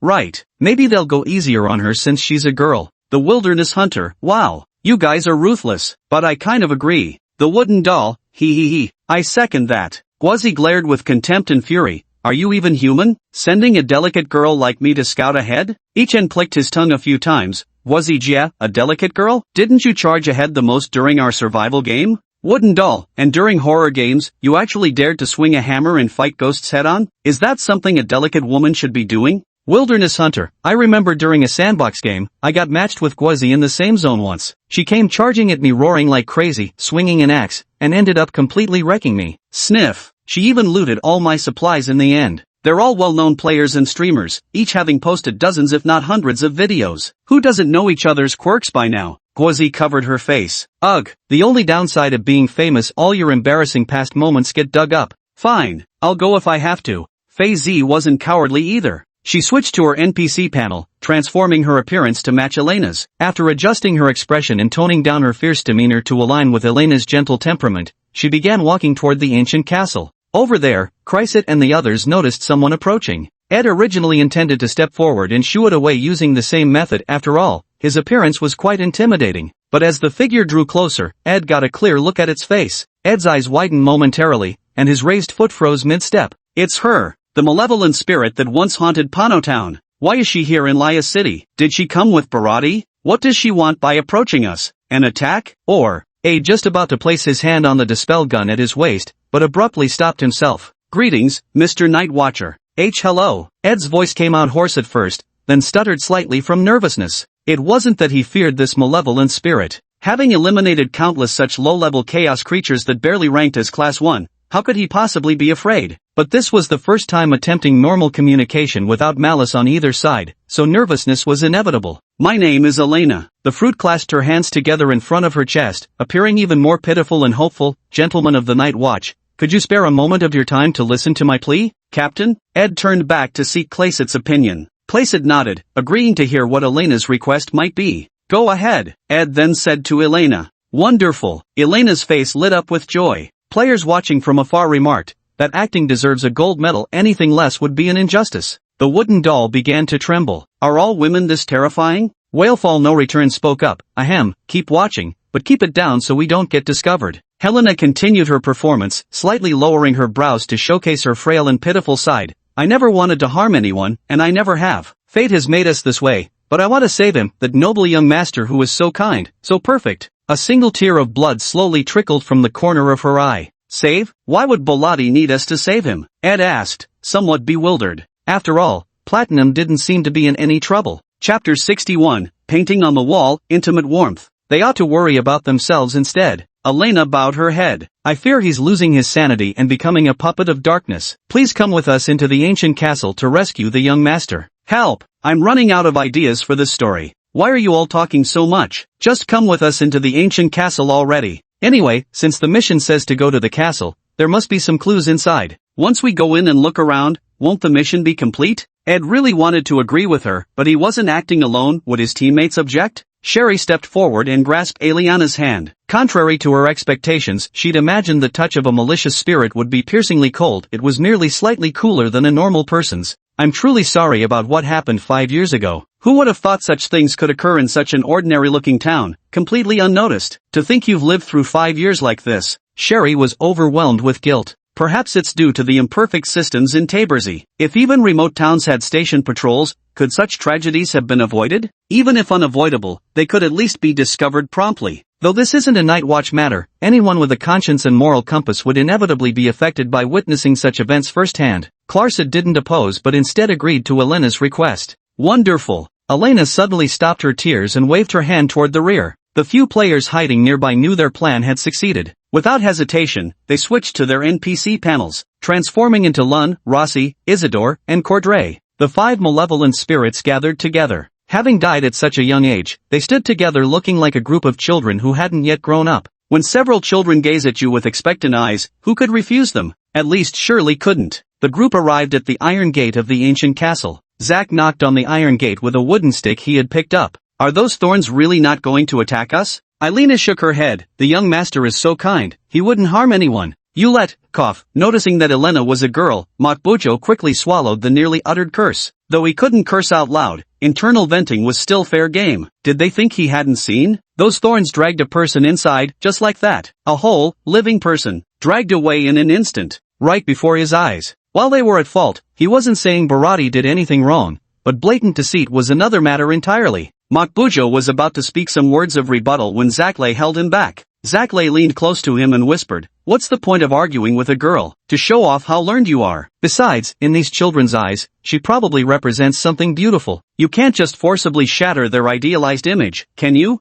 Shirley rolled her eyes at them from beside them. After repeated confirmation, the thorns seemed to have fallen into a deep slumber, appearing as ordinary ornamental plants climbing motionlessly on the iron fence, showing no signs of any aggressive posture. They finally crept cautiously through the broken iron gate and slipped inside the ancient castle. This castle is so dilapidated. It must have been abandoned for many years, right? The main gate of the castle was already open, left gaping wide as if waiting for someone to willingly step into its trap. The night guards heightened their vigilance, not daring to lower their guard for even a moment. The wicked spirit players seemed quite at ease. After all, they were on the same side as Borodil. Surely they wouldn't harm their own kind? Upon entering the ancient castle, the stale scent of decay saturated the air. The lighting fixtures in the hall had long been defunct, while the once grand wooden chairs and tables lay decayed. After entering the ancient castle, the light dimmed considerably. Shirley rummaged through her backpack and pulled out a handheld lantern. Upon lighting its wick, the surroundings brightened noticeably. The items in the hall had all decayed, with only a few paintings still hanging on the walls. 2 of them had already yellowed and faded, their murky stains smudging the images into indistinguishable blurs. A painting on the edge was still somewhat visible. It depicted a boy holding sunflowers, laughing joyfully with his eyes crinkled into crescents. Behind him stretched a vast field of sunflowers, golden and lush, warm and heartwarming.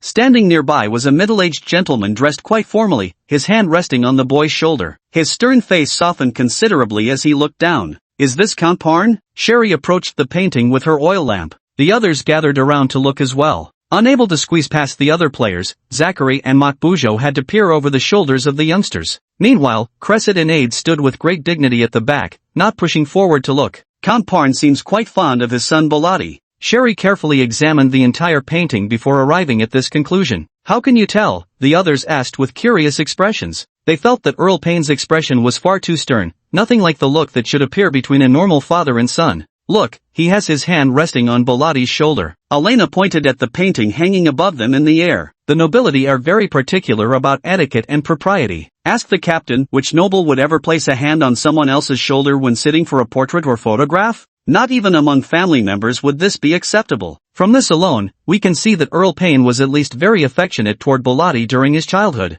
So affectionate and fond that he was willing to abandon his own stubborn noble etiquette for Bellotti's sake. They were willing to leave such a portrait, just like an ordinary family would, and even hung it in the hall, a place easily noticed when guests arrived. Doesn't this clearly show Count Payne's favor toward Borodil? The five little devils and their teammates turned their gazes towards Cratchit. Cratchit chuckled. Though I hate to admit it, that's indeed the case. At the very least, my father wouldn't be this close to me. Zachary shook his head and sighed. Nobles had their advantages, but there were too many rules, too many demands, and familial bonds were far too thin. That doesn't add up. Ed stroked the beard on his chin. Wasn't it Count Payne who commissioned us to come to Parno Town to eliminate those troublesome monsters? If he truly loved his son so much, would he really have let him die outside, or worse, not even let him rest in peace after death? Makbujio shrugged. Grown-ups are fickle, who knows what happened later. Chapter 62, Everyone's Doubts, The Letter in the Box. The group huddled together, speculating about the reasons behind the Count's sudden heartlessness after his change of heart. Cough.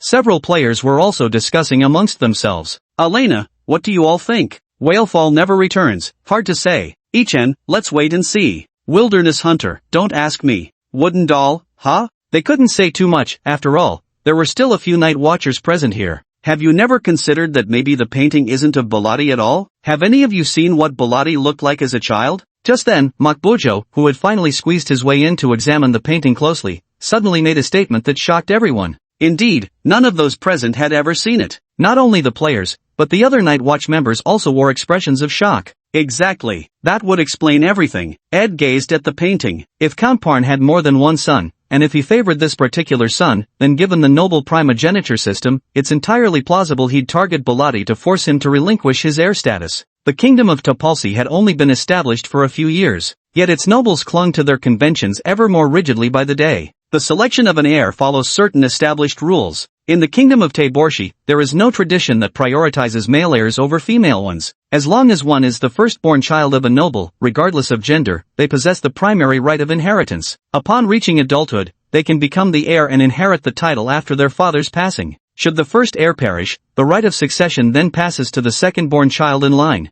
The inheritance eligibility is extremely stringent. No one dares deceive the royal family by privately designating a younger child as heir. Additionally, a noble's illegitimate child has no right to inherit the title unless the noble has no other offspring apart from that one bastard. In such cases, the illegitimate heir would inherit the title at one rank lower. An earl cannot simply choose whichever child he pleases to succeed him. If the earl truly resented Bellotti seizing the succession rights and thus orchestrated this series of schemes behind the scenes, the more everyone thought about it, the more their gazes toward Captain Clayset started to shift with subtle strangeness. Clayset said helplessly, "Don't look at me like that. I'm the only child in my family." Though his father was a bit stern, prone to the typical aristocratic rigidity and stubborn traditionalism, placing excessive importance on etiquette and rules, he had always treated Clayset quite well. Oh times 9. The others averted their gazes. So you're saying that aside from Bellotti's death, transformation, Count Parn is also involved? Shirley remarked. It seemed everyone was about to reach a conclusion. The 5 players hurriedly opened their panels to check if the quest had been completed.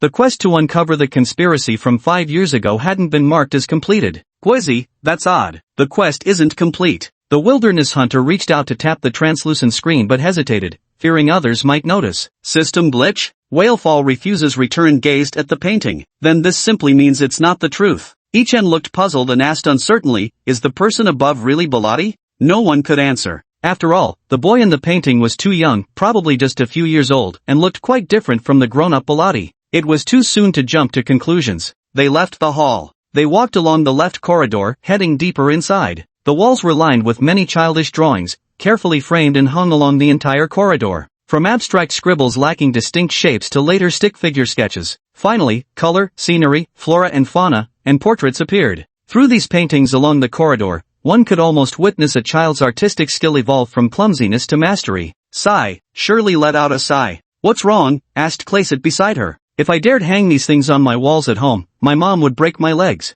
Yet the paintings above, no matter how ugly or childish they were at first, were still carefully framed and hung here for all to see. Anyone walking down this hallway could feel Count Parn's love for his son through these paintings, how proud he was to have such a child. Aren't these paintings precisely the stern Count's undisguised declaration of pride? They searched the rooms downstairs. The rooms downstairs were where the servants and slaves lived. They didn't find anything useful until they went up to the second floor. This is a master bedroom, where all the furniture is covered in a thick layer of dust. The air was filled with a damp, stifling, and rotten odor, creating an unpleasant mix. Initially, they hadn't expected to find any clues. Yet, inside a bookcase, they discovered a box. To tell how this box was discovered, we must start with those few players. Players usually have a habit of turning everything upside down when gaming. This time was no exception. They ransacked every corner of the room until they found the box hidden in a concealed compartment at the very back of the bookshelf. The box was locked, and no key could be found nearby. How come there's a box here?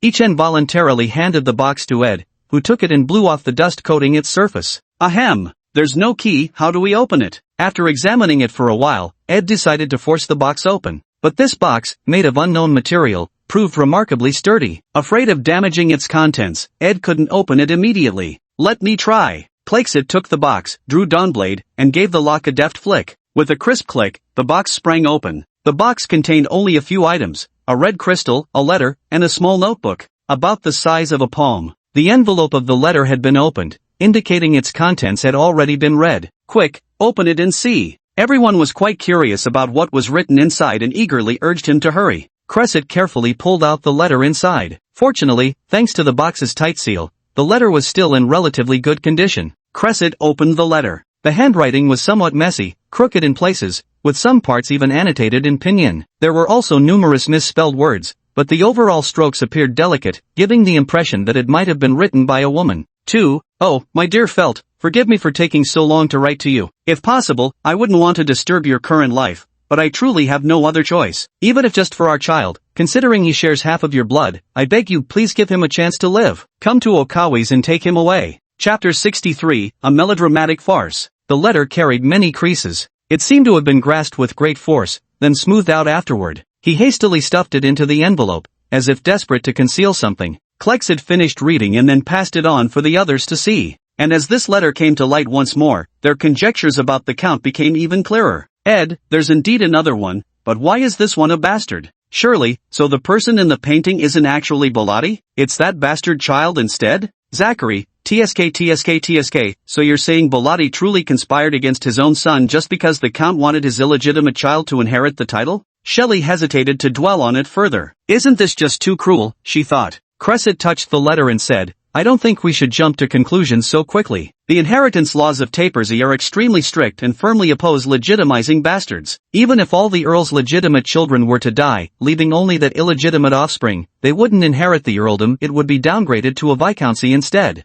If the Count truly loved this illegitimate child to the extreme, willingly downgrading the title just to pass it to his bastard, then Klexit had nothing more to say. You must understand, the kingdom of Tapersy is no longer the same Tapersy from over 2 decades ago, an institutionally imperfect land still mired in chaos. If nothing truly significant enough to affect the entire kingdom occurs afterward, there's virtually no way to elevate one's aristocratic rank, and the heir born of a bastard would be demoted yet another rank in inheriting the title, generation after generation, until they are reduced to commoners without any title. Crescent looked into the box, where a notebook was placed, along with a red crystal whose authenticity was uncertain. Crescent took out the small notebook. This is not a diary. It seems to be merely for convenient carrying, recording everyday musings or serving as a memo pad. The words written here are quite fragmented. The earlier pages contain mostly trivial notes, used more as reminders, but later on, intermittent and somewhat erratic phrases begin to appear. It seems all the emotions he couldn't voice, the feelings he had to suppress, were poured into this little notebook.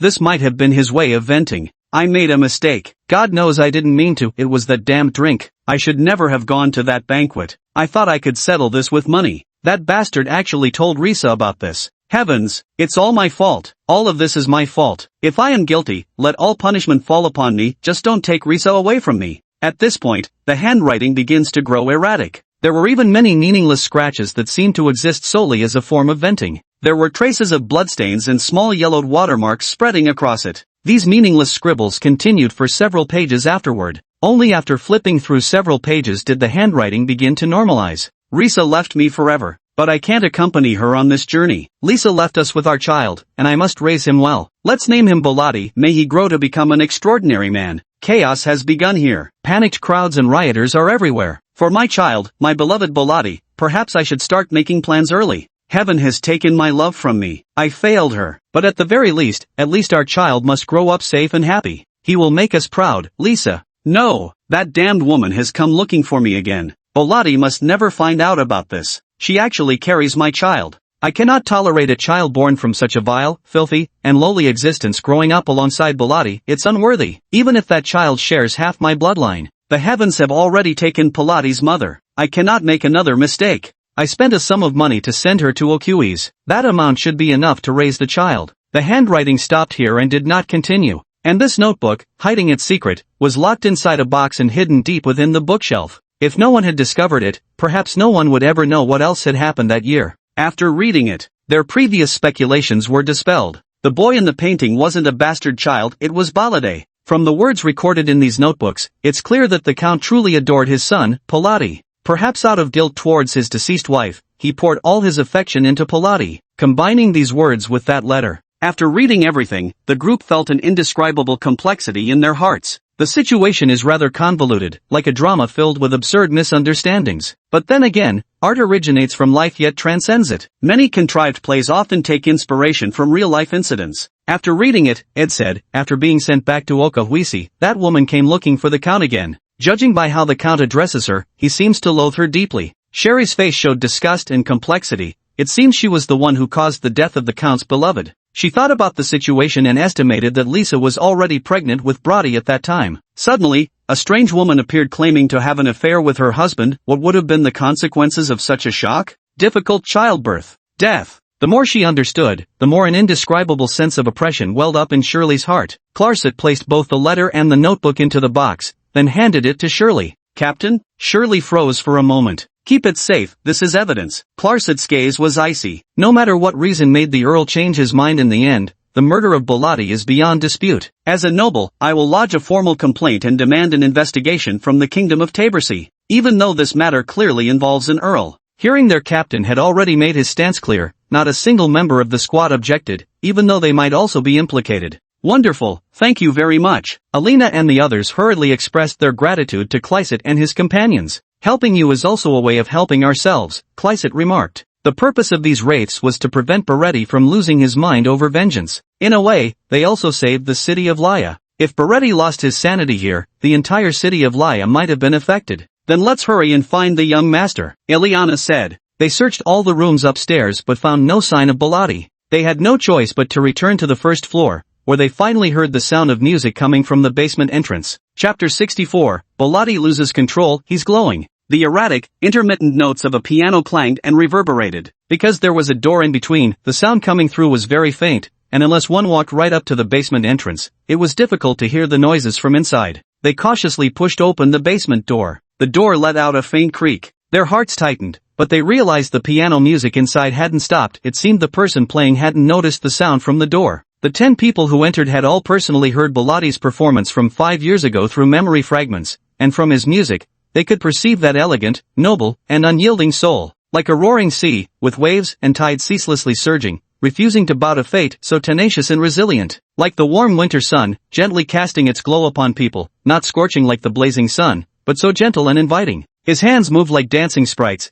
and under their sway, a sound capable of cleansing hearts and shaking souls flowed forth, so enchanting. When he played, he resembled a rose in full bloom, more dazzling than the rose itself, more radiant than the sun, more awe-inspiring than the stars, and deeper than the ocean. But now, the person sitting at the piano in the corner with his back turned to them, utterly absorbed in his playing. He was engulfed in darkness, surrounded by it, with only a sliver of light from the basement doorway outlining his silhouette against the gloom. With his back to the light, he seemed too engrossed to notice the shifting of the surrounding illumination. From beneath his fingers came the intermittent notes of the piano. The erratic emphasis, alternating between heavy and light touches, created an unevenness in the music, ruining its beauty. Then came a particularly heavy note, like a giant hammer suddenly striking the heart. It wasn't exactly unpleasant, but far from pleasing either. Only then did they realize Bolati was wrapped in those bandages, the scars concealed beneath the bandages. Just like his eyes, his face, his legs. So what wounds lie beneath those bandaged hands? This no one knows. Though they had witnessed scenes of the past through fragments of bygone days, the memory displayed in the final piece was far too chaotic. Some things simply remained unseen.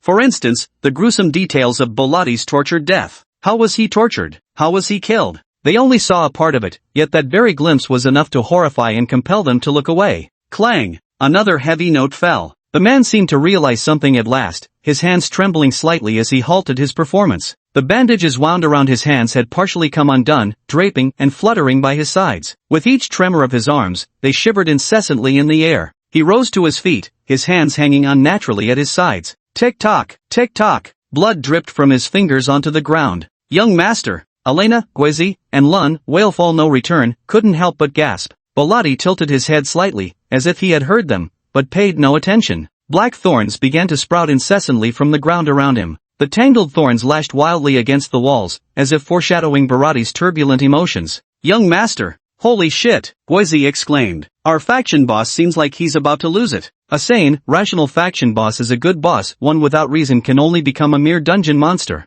So she threw herself forward without hesitation. No matter what, she had to awaken Volati's reason. She hoped this NPC template resembling Elena would prove somewhat useful. Gwezi thought to herself. From the moment Volati began losing control to Elena's desperate lunge, everything happened in a flash. Crescent couldn't stop Elena in time and was about to rush forward to take her away. But Ed blocked him. He'd witnessed firsthand how terrifying an out-of-control person could be back in his childhood. That memory had become a thorn in his heart, a shadow he couldn't shake, a nightmare that never faded. Don't go near him. He's already on the brink of losing control. Captain! Elena, come back quickly. Shirley urgently called out. Come back now. Don't go near him. He's dangerous right now. Zachary and Makabjo also shouted from their positions. Ed drew his anti-magic pistol from his waist. Get ready, Captain. Clyset remained silent, but ultimately summoned the Sword of Dawn in his grip. A white glow slowly brightened, the light emanating from the sword making it seem as though Clyset himself was beginning to shine. Zachary and Makabjo were also prepared. They understood that no matter how much they pitied Bolati or how much they wanted to help him, it was all contingent on him retaining his rationality. If he lost control and completely turned into a monster, they must do everything possible to stop him, even if they can't defeat him. Just as they were about to step forward, Jingluo Bugue and 3 other players intercepted them. Give us a moment. Elena will wake him up. I beg you, don't hurt him. The 3 players started acting, each more theatrical than the last, each more grief-stricken than the other. Anyone who didn't know better would think they'd suffered some cruel treatment. Len, Whalefall never returns, lifted his head to meet Clyset's gaze and declared with firm conviction, please believe in him. Truth be told, he wasn't entirely confident himself, but since the mission had brought them here, perhaps their identities might play some crucial role. Ah! Over there, Eliana, who had charged forward, was sent flying by the frenzied thorns. Whalefall never returns glanced back, his pupils contracting sharply. The thorns revealed a tiny gap as they tried to stop Eliana from getting closer. A gap so small it might vanish the very next moment.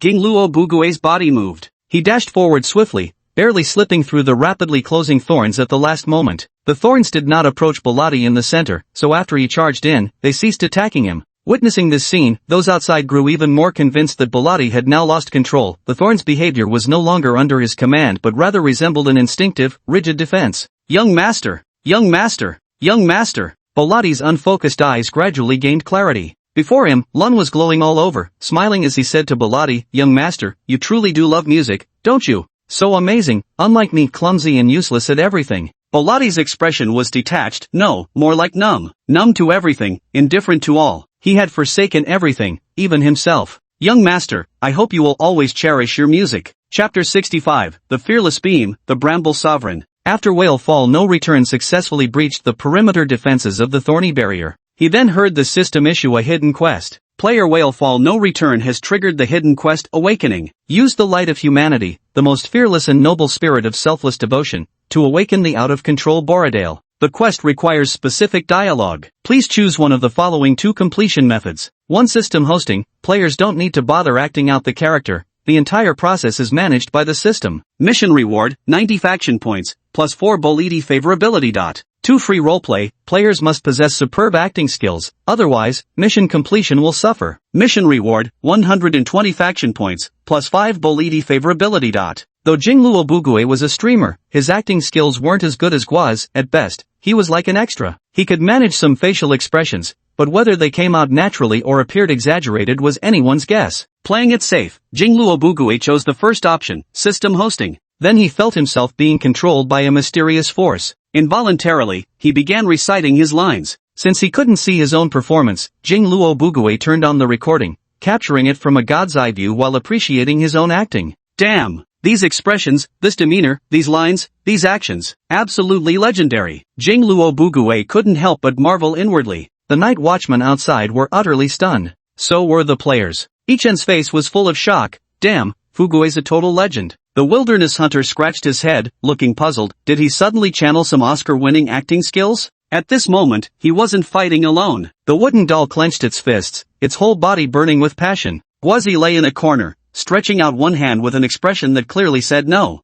No. This was clearly her scene. She wanted to file a complaint. The big shot was stealing her spotlight. Over there, Luanan was performing with all his heart. The light around him grew brighter, even surpassing that of Chrysits. He looked at Bolati, young master. With one knee bent in a knight's salute, he pledged, I vow to protect you forever, young master. His entire body suddenly shattered into white fragments. Those white fragments surged towards Bharati. Luan attempted to awaken Bharati's reason through self-sacrifice. Yet this was a body belonging to an evil spirit, a being that should have been the embodiment of calamity and chaos, a mindless monster of devastation. In Crest and his companions, they saw in Lund the indomitable will inherent to humanity. That was the light of human hope and protection, humanity's unyielding spirit. A fragment merged. A glimmer of light suddenly pierced through Borodin's vacant eyes. He raised his hand and slowly cradled a fragment in his palm. The fragments were like water, melting at the slightest touch. Under the faint glow of the fragments, everyone could clearly see the scars on Balatal's hands. His fingers might have been crushed inch by inch, covered in mysterious cuts, burns, and gruesome wounds crisscrossing across his fingers and the back of his hands. Some fingers had already lost their nails, flesh torn and bloody. What had been a strained piano performance now left each finger bleeding.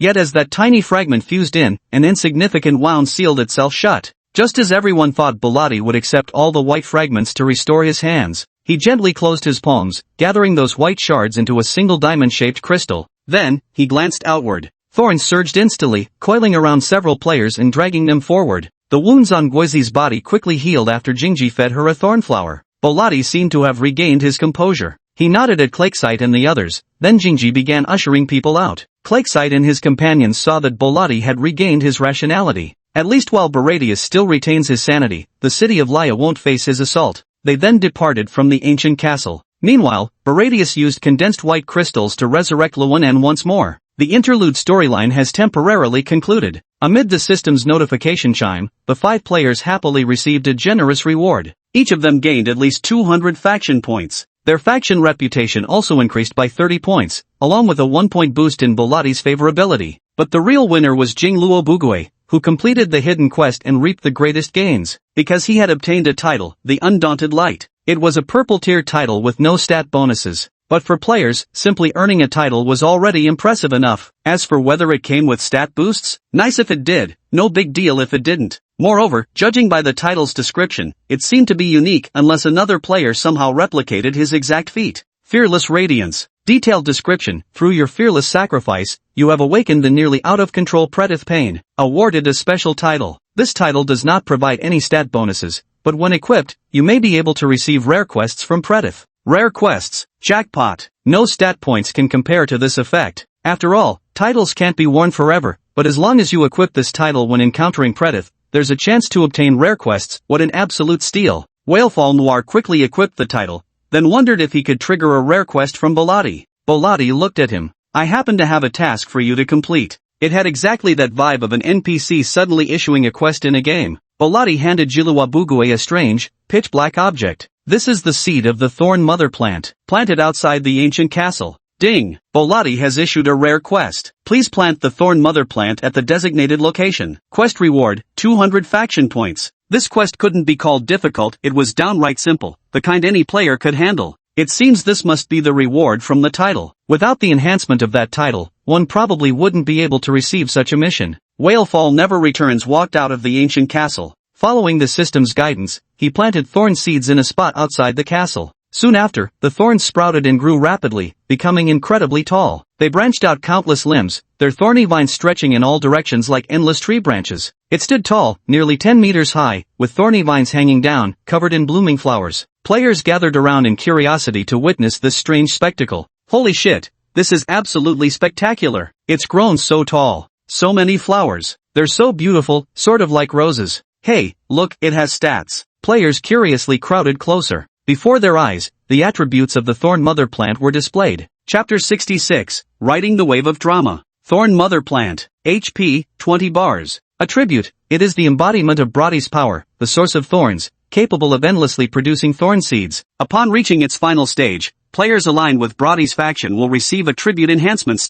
Experience slot irrigation, 0/1000. Current attribute bonus, players of the Pilati faction gain plus 1% to all attributes. You may accelerate its growth with EXP irrigation, or use points to purchase thornblooms, which can confuse enemies. Consuming a thornbloom can heal certain wounds. 10 faction points are required to purchase one thornbloom. The next stage will unlock once EXP irrigation reaches a sufficient level. Experience slot irrigated, 0/1000. Currently available for purchase, Thorn Blossom, 1 blossom restores 2 health points. The stats are really impressive. Several players exclaimed after examining the attributes of the main thorn plant. After reviewing it, Whalefall concluded, this is essentially a large-scale attribute amplifier with the added functionality of a health potion shop. Maybe once. Red medicine refers to those thorny flowers. Anyway, both have healing functions and need to be purchased. Moreover, depending on the situation, other functions will be added once the next stage is unlocked. Whalefall never returns. Currently, the growth stage of the main thorn plant has just begun, and attributes are only increased by 1%. Once players nurture it further, the attribute boost will undoubtedly become quite impressive. It could be called a faction artifact. Most importantly, it seems there are no distance restrictions? Quasi, but there's one thing that worries me, it also displays a health bar. Does that mean it'll die if someone attacks it? Right now, we wouldn't feel too bad if it died since we haven't invested any experience points into raising it. But imagine later, when all the players in our faction have nurtured it into something tall and strong with 100% attribute buffs, if someone were to cut it down at that point, we'd be absolutely furious. Holy shit, the devs wouldn't be this sneaky, right? Wild Hunter's face turned into a perfect meme of shocked screaming. Generally speaking, any object that displays a health bar can actually be destroyed, Ichen remarked. Wazi sighed, seems like someone will have to specially protect this thorny plant from now on. The wooden doll said, don't worry, there's still an iron fence here. We just need to guard the gate. It wasn't that the iron gates outside the ancient castle were particularly sturdy, it was that they now crawled with thick, snaking brambles. Though they are now covered in red blossoms, making them appear like beautiful and harmless ornamental plants, every player present knew otherwise. If malicious individuals truly mistake them for harmless ornamental plants, the consequences will undoubtedly be dire. Look at how beautifully the thorn flowers bloom above, their splendor is nourished by blood. Just like the lyrics in the song sung by Pilati. Water them with blood, and they'll flourish wildly. Whalefall no return exchanged all the faction points he had earned for experience. Now he was just a mere dozen or so points short of reaching 500 experience. Once he saved up those last few points, he could use the experience to attempt a breakthrough to see if he could become an awakener. Of course, 500 points might not be enough. It was only a possibility either he'd awaken successfully, or he'd fail. Of course, the players don't know this yet. So much time has passed. The 5 players' gaming time was almost up, so they found a room in the castle to lie down and logged off. Logged back in after 2 hours. As soon as they logged off, their first action was to compile the events that occurred in Laya City into a video and post it online. The video quickly garnered massive attention from players after being uploaded. Whalefall No Return showcased how they received the missions, the subsequent tasks in Laya City, and particularly emphasized the rewards obtained upon completing hidden quests. Players who didn't get the closed beta access, those who got access but are still waiting for their gaming helmets to arrive,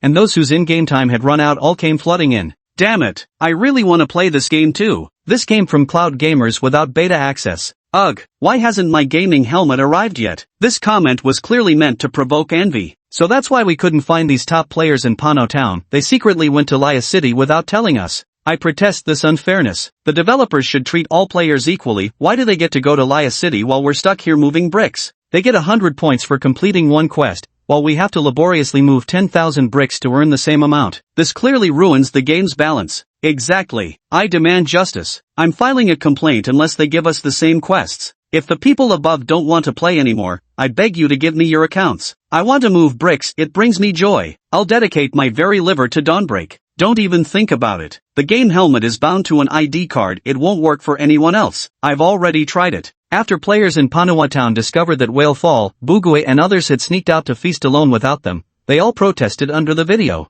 They even took their grievances to the game's official website. Game Daddy, you should treat all your children equally. We're all your kids, how can you favor Bugue and those big shots as your firstborn sons while neglecting us younger ones? We too want missions with such generous rewards. Are we the eldest son or the youngest son here? What about us? The armchair gamers chimed in, joining the uproar. Ha ha ha, you're all just unrelated outsiders with no blood ties. The release of this video sparked protests among many players and brought the game myth of the old days to the attention of an increasing number of gamers. Of course, some players still doubt the game's advertised authenticity, harboring skepticism, unwilling to believe it could truly be a 100% realistic experience as claimed by the official website. If it were genuinely 100% realistic, how could it even be considered just a game? Moreover, no successful development of such technology in this field has ever been heard of. Thus, doubts inevitably began to arise. Is this some kind of scam? Were all those streamers and players paid off? Is this gaming helmet safe? Could it harm people's health? That's right. What if something goes wrong and people end up in a vegetative state? Has this game even passed safety inspections? Everyone, let's report this together and stop this game from harming people. The reason nothing's happened yet is because there aren't enough players. Once more people join and something goes wrong, it'll be too late. Yes, absolutely. I've already reported it. Suddenly, the comment section started a wave of momentum as many rushed to report the game for suspected fraud. Chapter 67, Digging Up Who Knows What, Better Off Chopping Trees. The explosion even startled the inactive whale fall never returns out of hiding. Anyone who claims this game is a scam definitely hasn't played it. But its safety does warrant observation. After all, this is revolutionary technology emerging. There could be various unstable factors. Much like when mobile phones were first invented and popularized, many believed their radiation posed health risks. Nowadays, mobile phones do affect people's health to some degree, with more people staying up late gaming or binge-watching shows. Yet their convenience keeps us dependent on them nonetheless. This game's emergence undoubtedly marks epoch-making technology. Honestly, I was skeptical too at first. Could such technology truly become reality? But it's truly here. I'm not some paid shill or a plant hired by the game company. This game is worth it, whether it's the staggering realism, the grand world building, or the intricately crafted storyline. Every single aspect proves it's a god-tier game destined for legend. As long as its servers remain active, I'll keep playing without fail. When Jingluo Bugue spoke in the comments, his heart was in turmoil. On one hand, he believed that among those now clamoring for reports, some were merely jumping on the bandwagon, while others were clearly paid trolls hired by someone. Their intentions to steer public opinion were far too obvious, something any discerning person could spot. The remaining part consists of those who had no mind of their own and were swayed by emotions to join in reporting it. With great difficulty, a fun and realistic virtual game had emerged. Even during its beta testing phase, it sparked so much public debate. It's likely that once it officially launches, most current games will be left in its dust. Probably some gaming companies grew envious and, unwilling to see their own games lose their foothold, orchestrated this incident. Jingluo Bugue thought back to his initial way of logging into the game, that sci-fi-like sensation, as if he had suddenly crossed over into another world. Remembering it now, it felt somewhat distant and hazy, as if he was consciously aware that it was just a game. What kind of black magic technology is this? After Whalefall No Return posted this comment, discussions under the official forum of Mythos of old remained heated. Some believed it, while others didn't. To be honest, when Whalefall No Return saw people reporting the game, he felt a bit scared at first, worried the game might get shut down because of this. Later, upon careful consideration, he realized there was no deception involved. Given the level of technology the game had displayed so far, he found it hard to believe it was developed by an indie game team. In his view, this game must have the backing of the state behind it. As for why the state would promote a game, who knows? Perhaps they are testing something. Even if, by some chance, the game truly has nothing to do with the state, as long as the game itself has no issues, surely even the state wouldn't forcibly shut down a game, right? This mass reporting indeed caught the attention of game inspectors, as having tens of thousands simultaneously filing complaints was no trivial matter. The inspector was alarmed, fearing some severe fraudulent activity had occurred. Following the leads provided by the reporters, the inspector traced the network to the Ancient Myths website. The company registration checked out, but claiming the game offered a 100% realistic virtual experience? That raised eyebrows. Has technology advanced this much? When was the last time he went offline for decades? Otherwise, how could he not know that the country had already developed such groundbreaking technology? So you're saying this is all a scam? After all, how could there possibly be a virtual game with 100% realism nowadays? If such technology truly existed, it would have become famous long ago. The inspector started checking how much each VR helmet for this game cost, thinking if they were over 10,000 yuan, the total amount involved would be substantial. Clicking on the helmet link for a look. Not expensive at all. At this price point, practically anyone with a job could afford one. The inspector considered placing an order to have professionals examine whether the VR helmets were fake, if they posed any health risks, and whether this was all a scam. But upon clicking in, he found he couldn't buy it. After carefully reading the forum posts and the comments section, he realized the game had just started its closed beta test, with only 1,005 beta slots distributed. Only players with beta access could purchase the game helmets. The tester curled his lips into a smirk. How could this possibly stump him? As a veteran game tester, surely he was important enough for the game company's boss to grant him a helmet? So he exited the game helmet purchase page and returned to the game's official site. He scrolled from top to bottom once, then from bottom to top again, searching thoroughly. Finally, the inspector slammed the table and stood up. Damn it! This damn website doesn't even have customer service. He couldn't even send a direct message because he didn't know the account. And the public account of that old myth had disabled direct messages. Your website can just operate like this, huh? Excellent. Helpless, he had no choice but to report this situation to his superiors. After learning about the incident, the superiors began dispatching people to locate the company's address. Shin Wushu was still mentoring players in the beginner's village at that moment. Received the system's prompt. Someone's investigating the company behind primordial myths? Shin Wushu put his feet up on the desk. Let them investigate. They won't find anything. After all, he'd taken care of everything when establishing the game's official website long ago. This gaming company, though it has a branch office in Jojo, is merely a subsidiary. The actual headquarters are located overseas, so investigators can only trace it back to the local branch. Reality proved exactly as expected. Unable to trace the company's origins, the authorities in 9 provinces also turned their attention to this game and persistently attempted to contact its official staff. Shen Wushu paid it no heed. It wouldn't affect players entering the game anyway. Even if the officials of Jojo banned players from accessing this game, Blue Planet is vast with plenty of people. Compared to that, Shin Wushu was more focused on Pano Town, as the players seemed to have dug up something underground. As the trash in Pano Town was being cleared out, the players began digging foundations, constructing houses from the ground up. Among this batch of players, some were professionals specifically selected by Shin Wushu, such as architectural designers, builders, urban planners, engineers, and so on. Building materials were obtained this way. Players needed to venture out to fell trees and gather stones or ores, then spend some Huanshur coins at the mentor's place to synthesize the raw materials into usable construction components. Of course, players who didn't want to spend the money could start completely from scratch. For example, to build a house, cement, bricks, and steel would be needed. They'd have to begin with making cement, then mine iron ore, refine the iron by constructing a smelting plant. Absolutely everything had to be done manually. They could certainly try it if they didn't mind the trouble, but most players chose simply to pay. After all, with a shortcut available, why bother going through such hassle when they could just chop a few more trees instead? Chapter 68 The Immortal Lamp, the Ancient Monarch. While digging the foundation, a player suddenly encountered a collapse beneath their feet, and instantly fell into a hole. Ouch! Fortunately, the hole wasn't deep, just about a person's height. What's wrong? Where's Wang Zhongwan? He was just here. Did anyone see him? Come quick, he fell into the hole. The surrounding players quickly ran over, gathering around to peer down the hole. Are you okay? Wang Zhongwang only lost a bit of health from the fall, with no other serious consequences, so he looked up and waved his hand. I'm fine. Several players reached downward, trying to pull Wang Zhongwang back up. As Wang Zhongwang was climbing up, he felt like he had kicked something hard.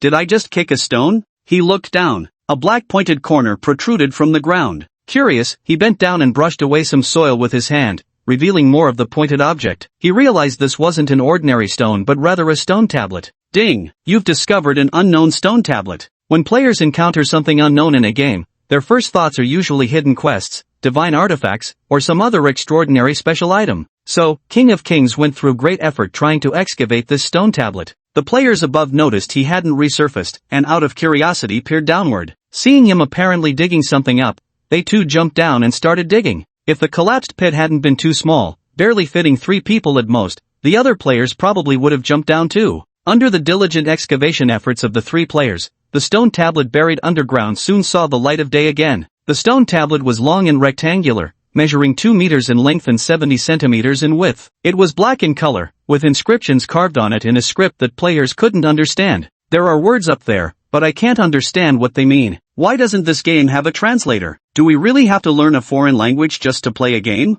I didn't even pass the CET4 exam. This game is so hardcore? The players jointly hoisted the steel to the surface. A group of people gathered around the stone tablet, studying it intently. But since none of them could decipher the strange characters inscribed on its surface, their efforts yielded no results despite prolonged examination. That's right, we can go ask the mentor for help. Since players couldn't understand the inscriptions, surely the NPC mentor would comprehend them. What if this was some hidden storyline that required an NPC to trigger? Keeping a close watch on the players, Shin Wushu witnessed everything and waited quietly inside the Dawnbreak Association for their arrival. As the first to discover the stone tablet, King naturally wouldn't miss the chance to trigger hidden plotlines, so he rushed straight to the Dawnbreak Association to seek out Dawnbreak the mentor. Teacher, while excavating the foundation, we unearthed a stone tablet from underground. We don't recognize the script on it. Could you please come take a look? Dawn seemed quite intrigued. He rose to his feet and said, "A stone tablet? Well then, I shall go see it." When they arrived before the tablet, Dawn let out a surprised him, upon clearly seeing the inscriptions. What is this? Shin Wushu had actually already seen the script through the player's eyes long before. The text is extremely profound and complex,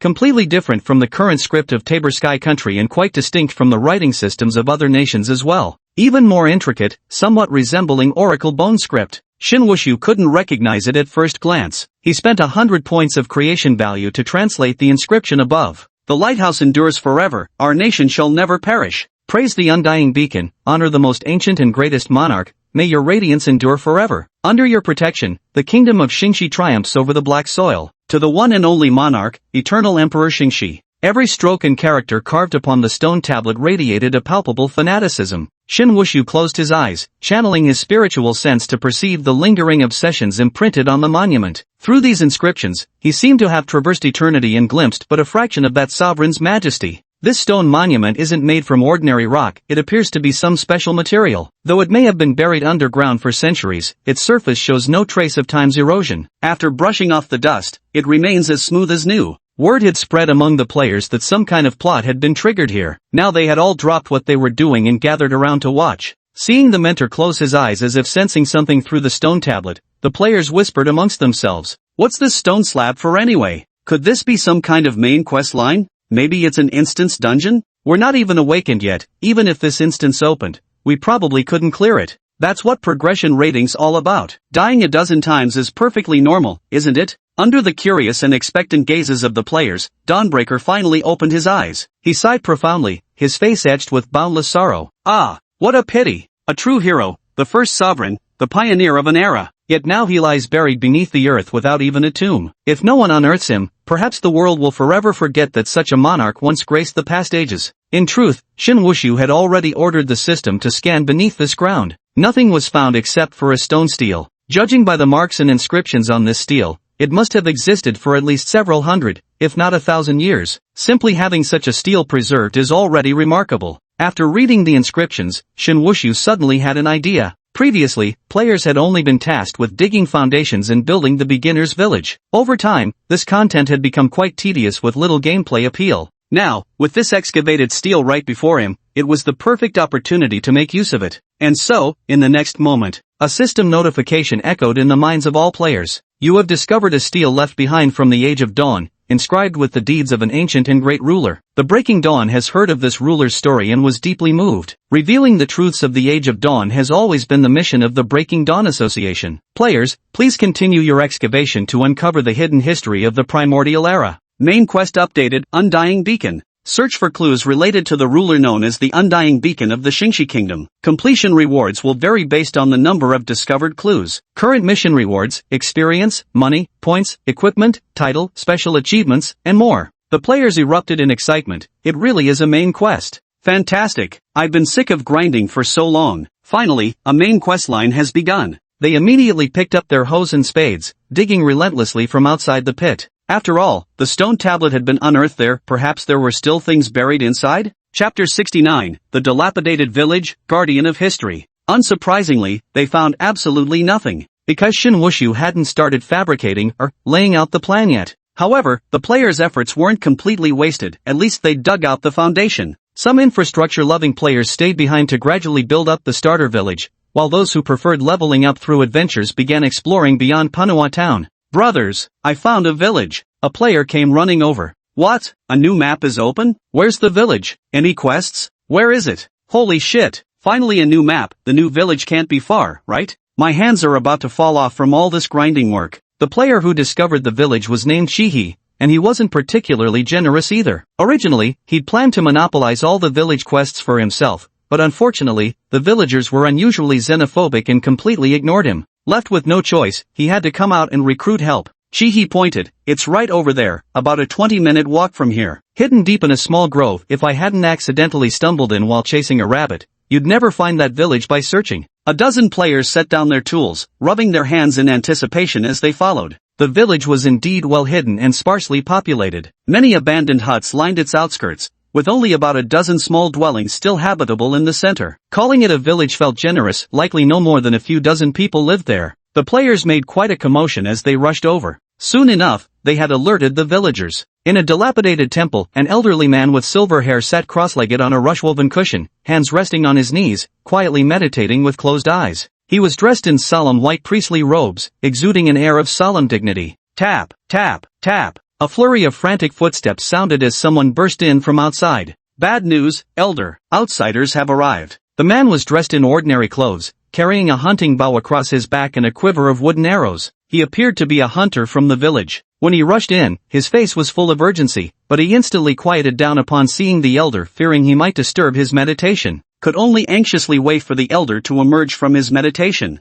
The elder steadied himself for a few more minutes. Finally, the aged face covered with wrinkles twitched slightly as he slowly opened his eyes, those eyes filled with wisdom and the weight of years gone by. "So it has finally come, Elder?" the hunter exclaimed in pleasant surprise. "Elder, what should we do? Shall we drive them out, or?" The elder shook his head and said, "No. Let them come in. We've been guarding this place for so long, it's time they remembered." The elder lifted his gaze toward the worn-out temple, fixing his eyes on the towering 5-meter-high stone statue enshrined within. The temple was built so towering for the sole purpose of enshrining this statue. It was unimaginable how such an exquisitely carved sculpture, a masterpiece of divine craftsmanship, could have been created. The manpower required would surely be immense. In this era devoid of precise instruments, if left to ordinary craftsmen, it might take several years to complete the carving of such a statue, wouldn't it? And this village didn't have many people to begin with, so the process might take even longer. The elder's gaze at the statue was filled with complexity. It was an emotion deeper and more persistent than faith itself. The elder had guarded this place his entire life, inheriting the duty from generation to generation, witnessing the devotion passed down through centuries, from hundreds of guardians to the mere 30-some who remain today, all for the sake of protecting this statue, and for the ancient history long forgotten by this land and its people. They lived in isolation, unable to leave this place or communicate with outsiders. Only a select few received special permission from the elder to leave and procure daily necessities, while most people live their entire lives from birth to death without ever leaving this place. The elder himself has never stepped outside either. Those who venture out inform him of the current era and circumstances beyond these walls, yet he remains bound to this temple, unable to depart. "Elder!" Noticing the elder had grown silent while gazing at the statue again, the hunter couldn't help but call out to him. "Are we really going to let them in?" "The elder, the time has come. We have so few of us left now, mostly the elderly, the weak, and the injured. How many among us can still truly fight? If they've come, then let them be. The truth must be revealed eventually. Aren't we here precisely so that this history can come to light? And we've waited until now." The hunter couldn't comprehend the deeper meaning in the elder's words, but he knew the elder's decision couldn't be wrong. The elder's will was the ancestors' will, and that was what they had always abided by. "I understand. I'll go inform the others right away." The hunter rushed out again with urgent energy, going door to door to deliver the news. Inside those houses sat people missing an arm, a leg, or an eye, each one of them injured during hunts. They sat by the fireside, sharpening arrow after arrow. They had prepared everything upon hearing about the outsiders' arrival. As soon as the elder gave the order, they were ready to stop those outsiders from entering at any cost. Until they heard the hunter's proclamation. What was the elder thinking, letting those outsiders in? What if they disrupt the history? What if they harbor ill intentions? Though we're crippled, we still have fight left in us. If they dare tamper with history, I'll stake my life to stop them. Some individuals reacted with heightened emotions, showing strong aversion toward the outsiders. The more composed faction consisted of elderly figures in their 60s and 70s. The elder surely has his reasons for saying so, they maintained with measured balance. Besides, we've already reached the end of our rope. Even without outsiders, we wouldn't last much longer. Perhaps their arrival at this moment is simply fate. After these words were spoken, the group fell into silence.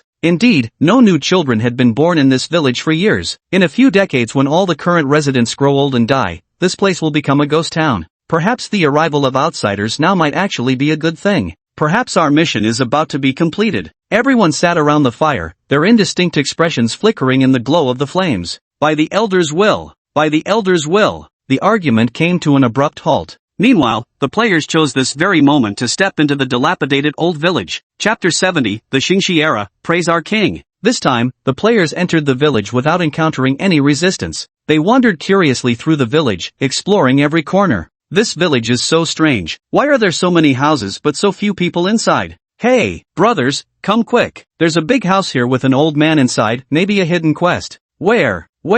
Several players surged forward in an instant. In the tallest dilapidated temple, the elder sat quietly on a meditation cushion, awaiting the players' arrival. The chattering players walked over. The temple gates here remained open year-round, though unless for urgent matters, no one would casually barge in. At the very least, they'd first request permission from the elder outside the gates. Players aren't burdened by such concerns, they lack that awareness entirely. Since when do gamers knock before entering while playing? Especially when the door isn't even shut. Are they supposed to consult NPCs and read their expressions just to explore a new map? No way. And so they entered the temple just like that. The elder truly had a gentle temper, his expression didn't change in the slightest, nor did he show any anger. Seeing the leading player entering, he spoke, "Greetings, outsiders." The leading player, named Starmoon, seeing the NPC actively addressing them, quickly raised his hand and waved, hello. Do you have any quests? No, is there anything you need our help with? The elder remained silent for a moment before speaking. The gears of fate have already turned. Darkness approaches, but the lamp that could light the way has been extinguished. Outsiders, I do indeed need your help, even though I have no reward to offer. But for the sake of history, for the future of humanity, I'm willing to throw my pride to the wind. Can you help us take history out of here? As soon as the elder finished speaking, a chime sounded in the players' systems. Ding! Player Starfall has triggered the quest, the elder's request. This is a major quest. Will you accept? Ding! Main quest Undying Beacon progress increased by 1%. Please continue exploring. Starfall realized that merely triggering this quest had boosted his main quest progress by 1%. This must be directly related to the main storyline. At this point, who cared about rewards? Even if he had to pay to accept it, he absolutely had to take this quest. I agree to your request, Elder. We of Daybreak shall not shirk this responsibility. Xingyun had actually just uttered those words casually, yet the Elder's eyes trembled slightly. Daybreak? Daybreak, O god of fate, could it be that the prophecy from back then might truly come to pass? Were it not for the presence of outsiders, he would have surely burst into tears on the spot. The elder rose from his meditation cushion, his stooped figure swaying unsteadily. Wonderful, truly wonderful. With trembling steps, the elder moved behind the colossal statue, opened a hidden compartment, and retrieved an ancient camphor wood chest. Inside lay a book. Though clearly ancient, it had been exceptionally well preserved. This is what we call history. The elder placed the wooden case containing the book into Xingyun's hands. Take it outside. If possible, I hope those out there can remember. No, never mind. After all this time, perhaps they've already forgotten history. The elder sighed, his heart tangled in conflict. He yearned to spread their history, to make everyone recall the past, yet feared those outside might refuse to acknowledge it. After all, so much time had already passed. So long that oceans turned to mulberry fields, so long that places remained while faces changed. Starryfall didn't bother listening to the elder's rambling. He was the type of player who skipped cutscenes and fast-forwarded through dialogue to get to the action. If this damn game had a fast-forward function, he wouldn't be stuck here waiting for the NPC to finish his scripted lines. The moment the elder finally stopped spouting nonsense, Starryfall immediately grabbed the wooden box. Right in front of the old man, he pulled out what was clearly a well-preserved book with jarringly rough movements. The elder's eye twitched violently as he watched the young man handle the precious artifact with such careless brutality. Although it was merely a copied version left by former elders, while the original had long been sealed inside the statue, witnessing such rough treatment of this historical artifact still stung his heart a little. There was no helping it after all, they were the ones in need of a favor. The elder silently consoled himself, barely suppressing the urge to lash out and punch someone. As Xingyun opened the book, several players also leaned in to get a look. The next moment, most of the book's contents were recorded onto the system panel. They could open their systems to view the text in this book. The Radiant Epic. In the year 1902 of the Shangyuan era, the Dark Tide had ravaged Orenpes for over a decade. None knew where these monsters came from, as countless creatures across the continent suffered under their onslaught, with innumerable species driven to extinction. The survivors struggled to unite against these beings of darkness. Among them, humanity was the first to forge an alliance. They gathered together. Due to the differences in people, communication, and culture across regions, significant divisions arose during their fusion until the emergence of the king. That eternal beacon was thus ignited. The king stood as majestic and radiant as the sun, as handsome as the sun god, holy, mighty, and benevolent. Countless praises could be heaped upon him. When the king strode upon the earth, he dispelled endless darkness. The darkness feared him, and monstrous beings bowed at his feet. The king was like a dazzling sun rising upon the land, the undying beacon of our Olympos. The king drove back the black tide, enabling humanity to survive beneath its shadow, and established the first human kingdom, Xingxigua. The king is the first monarch of both the Xingxi kingdom and the Orempis continent, Emperor Xingxi, the most ancient, sagacious, glorious, and mighty sovereign. The sacred name of the king is beyond reproach. The realms of mankind owe their existence to the king. During that time, the sun will hung high in the sky, illuminating all directions as darkness retreated. The monsters within the black tide dared not advance. To us, the king's presence was a beacon sheltering countless races. All peoples of Olympos came to pay homage, offering their tribes' most precious treasures in gratitude for the protection of this wise and benevolent monarch. It was a glorious era when countless races came to pay homage. To express our supreme reverence and submission to this great monarch, this epoch was named after the king, thus began the Xingxi era. The king's deeds are enough to be recorded in the epic of mankind, and future generations will surely praise your greatness day and night. In this, we pay tribute to the radiant Dawn Emperor. Long live our king forever. The system panel displayed only a sparse amount of text, yet it distilled most of the essential content. The reason that thin book contained densely written pages was largely due to its lavish use of the most ornate, comprehensive, and flowery language to heap praises upon the illustrious sovereign Xingxi. The entire passage is filled with praise, making it clear that the author of the Chronicle of Shangxi must have been one of Emperor Xingxi's most fervent and devoted worshippers. Chapter 71, An Epic Quest Unveiling History. Ding! You have witnessed the ancient records of the Xingxi era. Main quest Undying Beacon progress increased by 10%. Current progress, 11%. Please continue exploring. Trigger an epic level quest Recover History. This continent has forgotten its own history. You must make them remember. Yet, history is forgotten for inevitable reasons. Some people do not wish for it to be recalled. Please protect history from destruction. Should the Epic of Radiant Dawn be destroyed, take note. Mission failed. This main quest will be permanently closed until another main quest is generated, and main quests can no longer be unlocked. Can be completed via team collaboration. Starfall was initially thrilled seeing these numerous system notifications, but then noticed the warning failure would permanently lock the main questline without any possibility of restarting it. Hiss. Did this mean that if he failed the mission, this entire storyline would vanish, with all its future developments irrevocably lost? Moreover, players need to accumulate enough points to break through and become awakened. For so long, the player base has been stuck around 60% progress, but now another group of veteran players is close to gathering enough points to make the breakthrough. Upon breaking through to become awakened, players will gain additional features, a level bar, an experience bar, and class change quests. Currently, the breakthrough quest hasn't been generated yet. Players must first complete the main storyline before the breakthrough quest appears, allowing them to become awakened and complete their class change. Only then can they officially obtain various professions and skills, as well as the ability to level up. According to the progress of the main quest and the trigger timing, if this main quest is completed smoothly, the earliest batch of players entering the game should be able to finish their breakthrough missions and start job advancement. This is under the premise that the main quest is successfully completed. However, if this main quest fails and gets permanently locked, with the next main quest's refresh time remaining unknown, then a large number of players will be stuck at 99% progress, unable to break through or complete their job advancements due to the missing main quest. And if other players find out it was his fault, Xing Yun broke into a cold sweat. He'd absolutely be dogpiled and beaten to death by the entire player base. Percent. Absolutely. They're absolutely going to die horribly.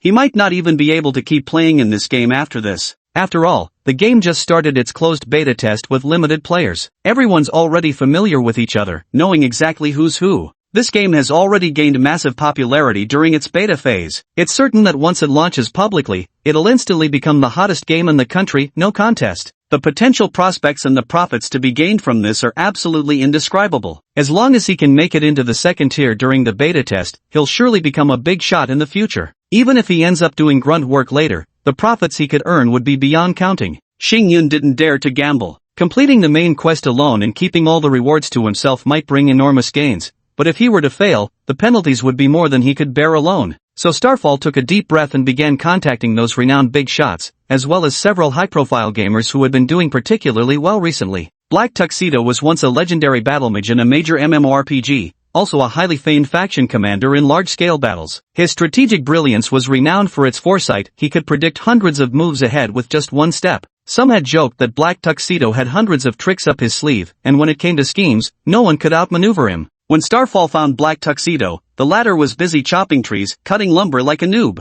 No way, this game is just that hardcore. Before becoming awakened, they could only earn points by building the starter village. Who'd believe that a game's beginner village was actually constructed bit by players themselves? Yet players couldn't interfere with the town's actual design, leaving them only able to do basic tasks like chopping trees or cleaning up debris. By the time the town was nearly complete, even brick-carrying missions became something you had to fight for. Big bro, save me! Xingyun found the black tuxedo and nearly dropped to his knees in worship right then and there. Big boss, I've triggered a main quest, but this one's a bit tricky. I'm begging you to carry me through this. I just want to coast to victory. If life's a breeze, why break a sweat? Xingyun firmly insists he's anything but cowardly. The man in the black suit retreated a few steps subtly, then said with a smile, "What main quest? If possible, could I take a look at your task panel? Or perhaps share the quest?" "Wait up, boss, let me form a party and invite you in." Starfall immediately created a party, pulling Dark Attire into it while also sharing the main quest. After carefully studying all the system notifications,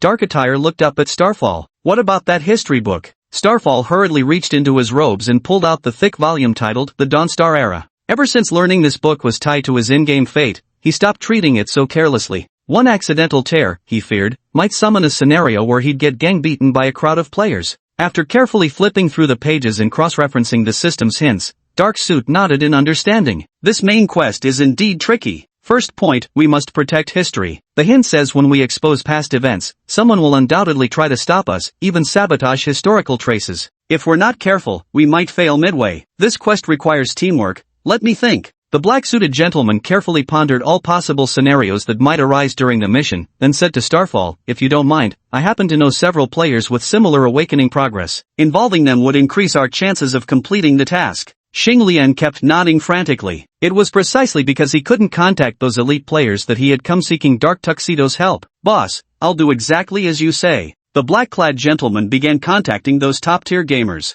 After explaining the situation, he had Xingyun pull people in. "Whalefall never returns, Ichen, Little Meow Meow, come fight if you dare, Spirit of Confinement, Blood Curse, Little Fruit, Wooden Doll, Wild Hunter, Mental Patient. Bring these people in." "Got it. Got it." Meteor immediately started inviting them. These 10 players currently had the highest awakening progress, especially a few among them who were special players that had entered the game earliest. Xingyun also felt admiration for how the Dark Tuxedo could connect with so many big shots. If it were him, an obscure little player, trying to reach out, those big shots probably wouldn't even acknowledge him, right? Luckily, the system had improved significantly recently, allowing party formation and pulling players by searching their names instead of requiring face-to-face interaction. Chapter 72, His very existence is an aura. 10 people were pulled in one after another. Counting Meteor and the Black Tuxedo, there were 12 people in total. The squad could be considered formed. Meteor shared the epic-level quest Unveiling History. Team Channel. Whales never return. This really is an epic-level quest. Fruit, I've read through it, this quest doesn't seem to have a time limit. Usually, quests without time limits are pretty challenging. This one not only requires protecting the book The Dawn of Prosperous Radiance but also making sure Starfall isn't killed. Or does it mean that as long as even one person among all who shared the quest survives, the quest isn't considered a failure? Sproutling, the task description isn't that detailed, but I think we should still be cautious. If we can avoid casualties, let's try our best. This time, let's play it safe. The Black Tuxedo offered a new perspective. Since this main quest was assigned by our mentor, he probably knows something about it. Later, I'll go with Meteorfall to ask him and see if we can trigger any new progress. This is how quests work. You must obtain certain key items before NPCs will share information. All of us are seasoned players who've explored countless online games. They're familiar with the routine. Whalefall never returns. Alright, we'll leave the beginner village to you too. Meanwhile, Ichan and I will gather intel in Laya City to see if anyone remembers fragments of the past. Black Tuxedo, be careful. It's best not to reveal the existence of the dawn of Xingxi era. Guizi, don't worry. We're veteran players. We've totally got this under control. Got it in hand.jpg? Ichen, holy shit, how are you sending emojis? Hacker alert, devs, quick, look over here, cheater spotted. Doghead.png. Blood curse, you guys have truly mastered the chat system. Come fight me, I'm so sick of grinding materials. Finally, some main quest action, leave the fighting to me. The Bound Spirit, let's wait and see what happens next. The Mental Patient, the game finally has a main quest line now, that's great. After completing this main quest, we should be able to change classes. The Black Tuxedo, everyone, put in some effort, after all, it's for our future. The Wooden Doll, don't worry, we won't mess around. The Wilderness Hunter, let's go. Overseer Bugue is taking us to find the library here. To learn about history, aside from certain inherited noble and royal families who specifically record past events, most common folk nowadays only care about whether they can eat their fill, and once that's settled, they worry about having warm clothes, decent meals, and a proper place to sleep. Ignorance runs rampant here. Most people can barely recognize a few written characters. Struggling just to survive consumes their entire lives. Daring to hope for more is beyond them. And the time span from the Xingxi era to the present is far too long. So long that it's uncertain whether the nations that once knew of the Xingxi era even still exist. Apart from the royal nobles, the only place where history can be consulted is the library, specifically, those large, state-established ones. As luck would have it, there is just such a library in the city of Laya. Whalefall Never Return would lead others to the library to investigate history. Back at the beginner's village, Black Tuxedo and Starfall went to find Daybreak. When they took the book Chronicles of the Dawnstar Era to ask Dawnbreak if he knew anything about its history, Dawnbreak took Chronicles of the Dawnstar Era from their hands. Dawn's fingers lightly traced the black leather cover of the book. His movements were gentle and tender. I never thought I'd see this book again. His face was filled with wistful remembrance. So there are still people who haven't given up, still people who remember that history. Only then does our existence hold meaning. Since there are still those who devote everything, generation after generation, to preserving this legacy, we must reclaim history. Master, how many years have passed since that era? Daybreak frowned slightly in contemplation. I can't recall exactly how long it's been, perhaps several millennia? In the world of Olympias, where gods exist and mystical forces permeate reality, human lifespans are naturally prolonged. An ordinary person, free from illness or mishap, could live up to 2 centuries before passing peacefully. If he could awaken as an extraordinary being and gain power, his lifespan would be significantly longer. The Xingxi era occurred 1,300 years before the new era. That was approximately 3,367 years ago from the present. This time span might seem vast to people in the modern world, but for those in this world, it barely spans 16 generations. If they are to remember history, passed down through generations, they will surely never forget the glories of the past. After all, in the history of the human race, there has never been any cataclysmic event leading to the extinction of the entire race. Despite countless hardships, humanity did indeed survive that dark era, and now, it flourishes more than ever. He sighed with deep emotion and said, that was indeed an extraordinarily grand and glorious era, the most brilliant age our human race has ever known. Only in that time did our radiance push back the darkness, once and only once. Humans may appear prosperous now, but if we look solely at lifespan compared to the Xingxi era before the new epoch, there's simply no comparison. People of the Xingxi era could live full natural lives, with many transcendents even surviving through 2 entire epochs. And people today? Those who die of old age are vanishingly rare. Most perish by their 40s from diseases, accidents, monster corruption, and the like. Some people don't even live to middle age. Due to constant resistance against contamination, their bodies are deteriorating rapidly, and it's uncertain whether they'll even reach 200 years of age. Xing Yun grew excited upon hearing this. It sounded like humans during that era were incredibly powerful. Previously, Mentor Breaking Dawn had mentioned that the Xingxi era was the only epoch in human history where they managed to suppress all other races and force them into submission. At that time, it was solely because of one monarch's existence that the human race was elevated to the throne of the strongest race. No wonder people of that era held that monarch in such high esteem. They probably already regarded him as a god, their own human deity. Why was such a mighty ruler forgotten by them? Such a magnificent figure, his very existence cast a brilliant halo over humanity. Even now, people still boast about their ancestors' glorious past. The nobles too took pride in their status. But could any of them combined match this monarch's dazzling brilliance and prestige? Not a chance.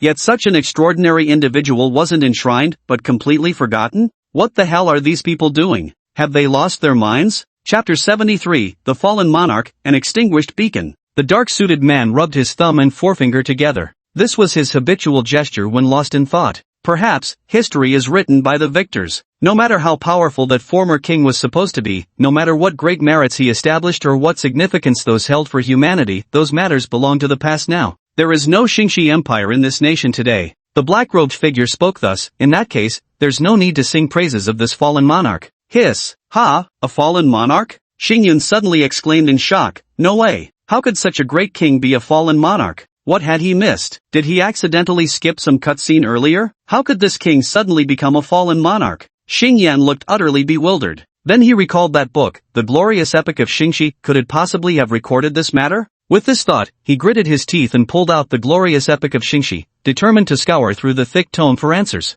The man in the black tuxedo remarked, Don't bother. That book is brimming with nothing but hymns of praise. How could it possibly document such things? It must have been written before the fall of the glorious epic. The king still sits high upon his throne. If there were even a single unfavorable record about that monarch in the Chronicles of Xingxi era, the author's grave would have surely grown 2-meter-high weeds by now. And the Chronicles of Xingxi era itself would have ceased to exist long ago. The man in black had indeed perused that tome. Truth be told, its repertoire of flattery was so vast and its phrasing so ornate that it literally managed to praise one individual with 100,000 unique, non-repeating sentences. What kind of worship is this? I'd wager this book wasn't written by just one person. You can tell by how some of the praise verses clearly carry different regional dialects. Xingyun scratched his head. Then how did you know this monarch was actually a ruler who lost his kingdom? Did I zone out earlier and miss a few critical lines? Dawnbreaker, standing nearby, raised an eyebrow slightly. He actually had some suspicions and corroborating evidence himself. To his surprise, this player called Black Tuxedo had actually figured it out too.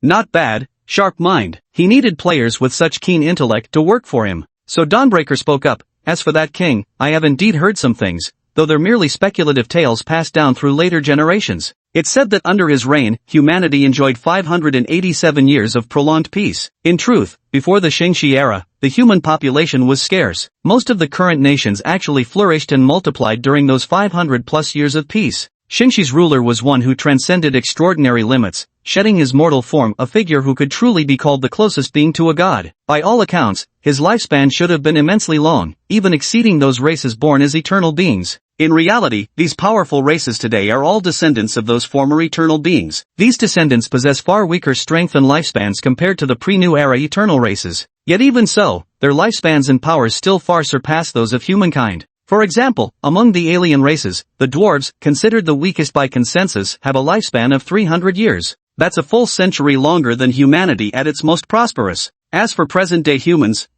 best not to speak of it. Everyone believes that sovereigns can become eternal beings, possessing lifespans as endless as the gods themselves. The black-clad figure pondered, if he truly had such a long lifespan, then the Xingxi kingdom wouldn't have fallen so easily. It must have been some unexpected accident. Before anyone could react, this monarch, who was hailed as the sunwheel upon earth, the inextinguishable beacon, was ultimately extinguished. Moreover, his death came so abruptly that he perished suddenly before even having time to leave behind descendants. The Xingxi Empire was originally founded single-handedly by this monarch. Only through the protection of his power could it stand unshaken in the darkness, creating that glorious era when all races came to pay tribute. Once this monarch fell, thus, the inevitable fate awaiting the Xingxi Empire was disintegration, followed by utter collapse. Xingyun sighed deeply, his face filled with lament as he spoke. Even if the sudden demise of the monarch caused the once mighty Xingxi Empire to collapse overnight, there was no need to erase all traces of this ruler's existence. The figure in black pondered briefly. There must surely be other reasons behind this. He then turned his gaze toward his mentor, Dawnbreaker, but after Dawn sighed over the lamentable fate of that great monarch, he paid him no further heed.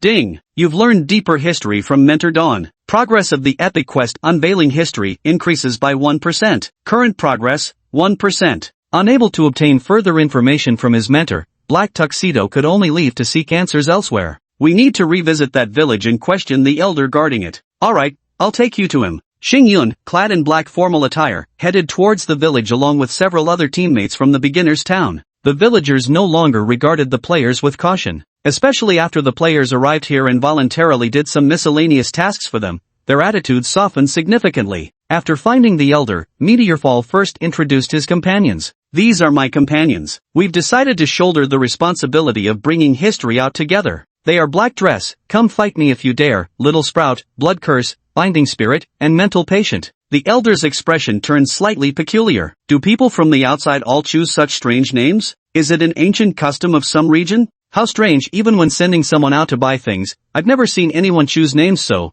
utterly bizarre. Xingyun slapped his forehead, so embarrassed he nearly wanted to crawl into a crack in the ground. When choosing the username, he hadn't realized how outrageous it sounded until now, hearing it spoken aloud. Who in their right mind would choose a name like that for themselves? Player. The figure in black formal attire seemed utterly shameless. At the very least, he showed no signs of embarrassment. He even stepped forward courteously to greet the elder. Greetings. My name is Black Formal Attire. Like you, we're a group dedicated to uncovering history, striving to ensure ancient truths aren't lost to time. After hearing his words, the elder's eyes shimmered with admiration. Is that so? That's a truly noble aspiration you have. He heaved another sigh and said, only then will the history we've painstakingly preserved for so long not have been a wasted effort. The man in black formalwear smiled and said, of course, we deeply admire history guardians like yourself. Chapter 74, Making You Remember Again. The elder remained silent. How great could they possibly be? Just a pitiful bunch clinging to survival while guarding history. He had grown old. So had this village everyone had aged, yet some middle-aged souls yearned to break free, unwilling to stagnate here guarding worthless statues and relics of history. Has something gone wrong that brought you here? The man in black robes replied, Elder, it's like this, I wish to learn more about the history of the past. The deeper our understanding, the better we can awaken the forgotten memories of those outside. The elder shook his head. At the time, we only hastily gathered some agricultural texts before fleeing. 10 separate teams escaped in different directions, each carrying fragments of our history. The only remaining connection to the Xingxi Empire is that single volume, the Chronicles of Xingxi. However, I know of a ruins from the Xingxi Empire, located deep within the Ruby Forest. I have a map that leads there, which might be of help to you. Ding! Side quest triggered. Explore the Xingxi ruins in the Ruby Forest. Clearance reward, 100 white copper coins. The man in the black suit took the map. We shall go and investigate it. They left the place. Fantastic! Starfall exclaimed excitedly. It really triggered a new quest. But 10 ruins, does this mean we have to clear all of them to get the clue?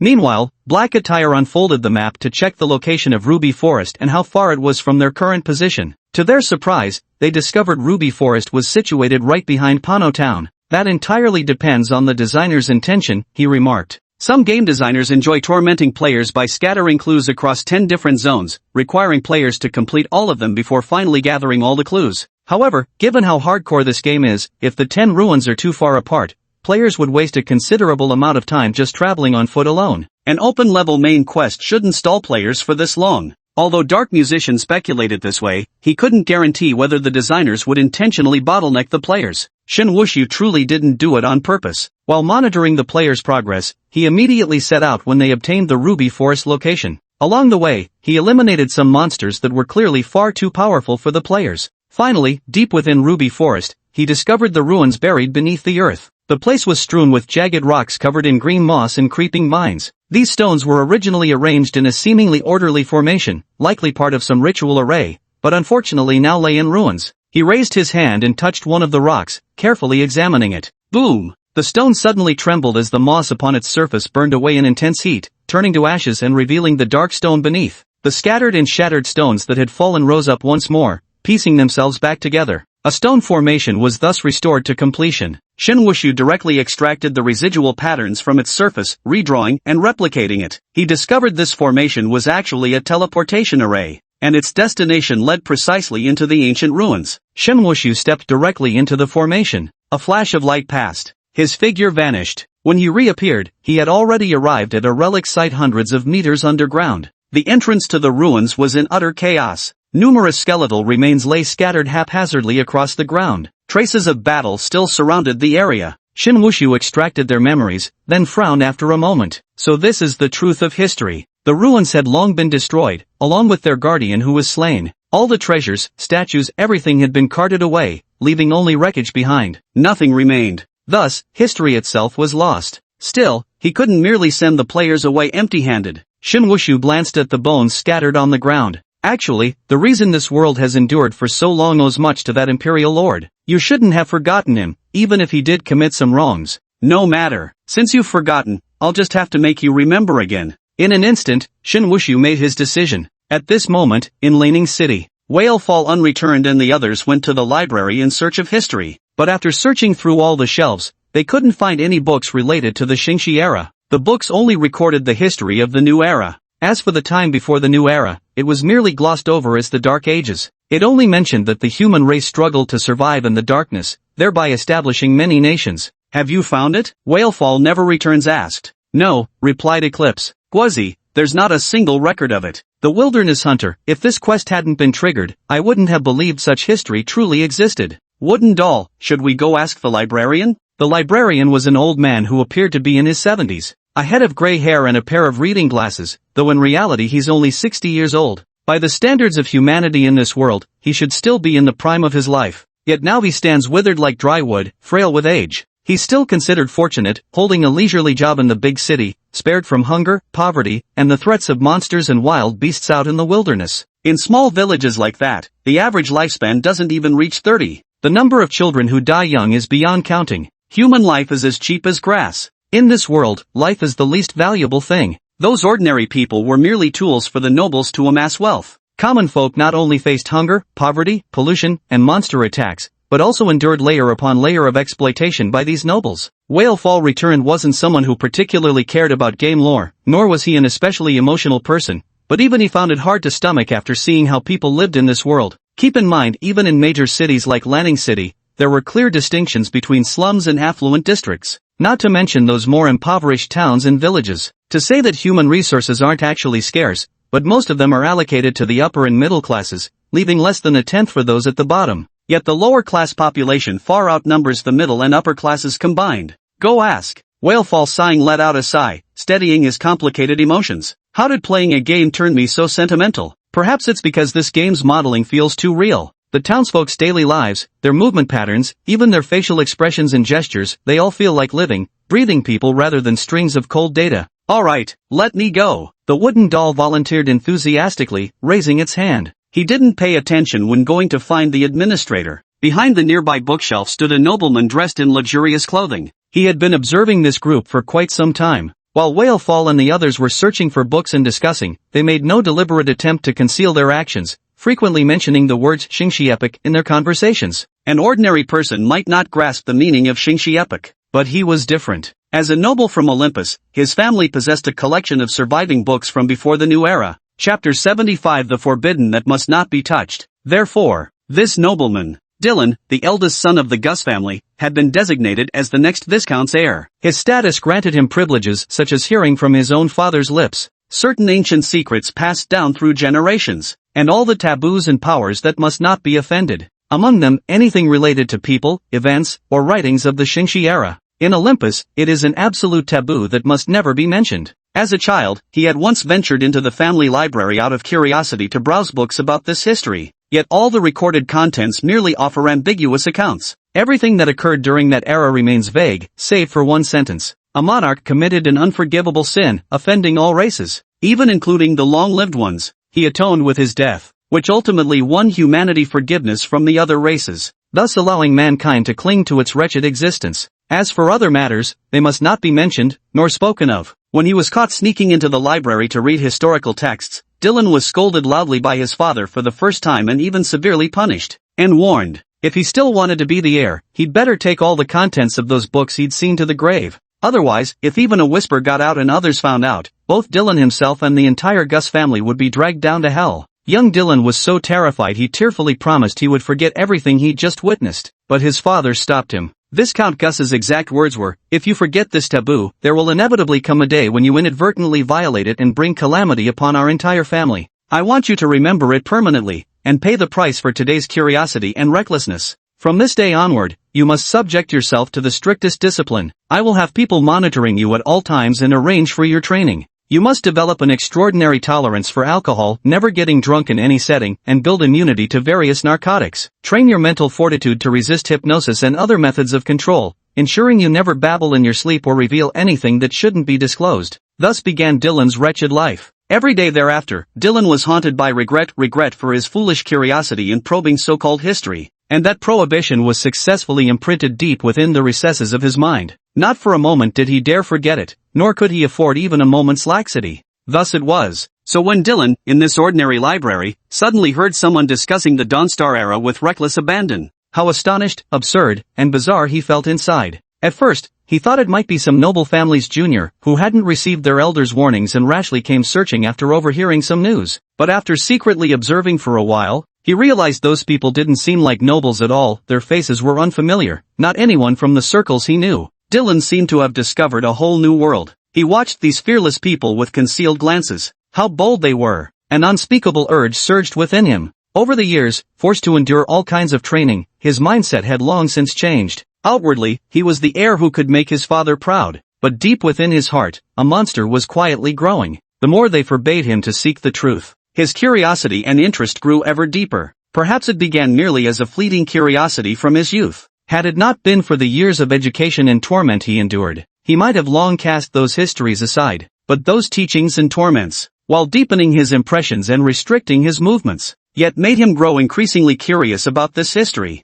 more and more fascinated. Unknowingly, it had reached the point of obsession. He had endured so much torment and agony, what could possibly stop him from pursuing those histories now? No, nothing. Dylan flashed a grin of frenzied excitement. He gazed at these ignorant people, his heart brimming with excitement as he thought, yes, exactly like this. Keep digging deeper. Go and touch that taboo no one dares to approach. Tear open this veil of secrecy shrouding everyone's hearts. Expose the hidden truth to the world. Dylan pondered. After all, there's this group of foolish and ignorant people taking the lead. Even if a great terror were to descend, it would land on their heads first. Having made up his mind, Dylan quickly came to a decision. He took out his personal notebook, tore off a sheet, and wrote a passage with his fountain pen. Then, as he brushed past that group of people, he deliberately bumped into one of them as if by accident. A piece of paper folded into a square fell to the ground. Dylan knew all too well, those hidden things could never be found by searching the library like this. Only in the homes of certain noble families, or traditions had been passed down through the ages,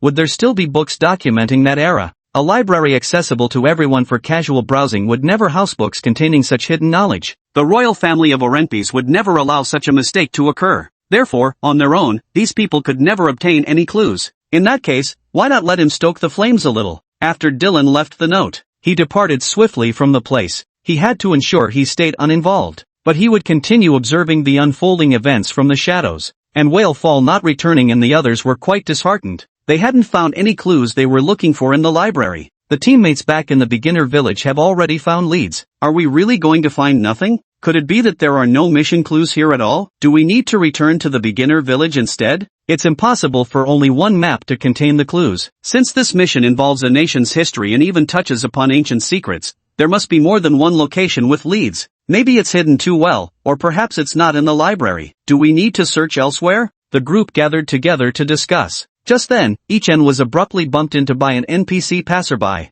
He was just about to greet the NPC when he noticed a piece of paper falling from its body. His attention immediately shifted from the NPC to the note on the ground. Some games indeed require triggering specific events to obtain clues, so he keenly bent down and reached out to pick up the note. When he opened it, his spirits immediately lifted. Bugway, sir, I've found a clue. The gazes of the others immediately turned toward him. Chapter 76, Only the sun will upon the earth, its radiance eternal. Under the radiant sun, the moon's glow does not show, the stars dim unseen, yet the earthly sun will shines eternal, Charid Highlywise. This was written by Dylan, a phrase left behind by the ancestors of the Highlywise family. It is also recorded in the Epic of Radiant Dawn, though the name at the end was deliberately concealed. For the Epic of Radiant Dawn was, in essence, a work composed to glorify the monarch. Therefore, this book should only contain phrases and vocabulary that glorify and praise the monarch. As for other people's names, no one is allowed to overshadow the monarch's brilliance, so naturally, no other names should appear in a book meant to sing the monarch's praises.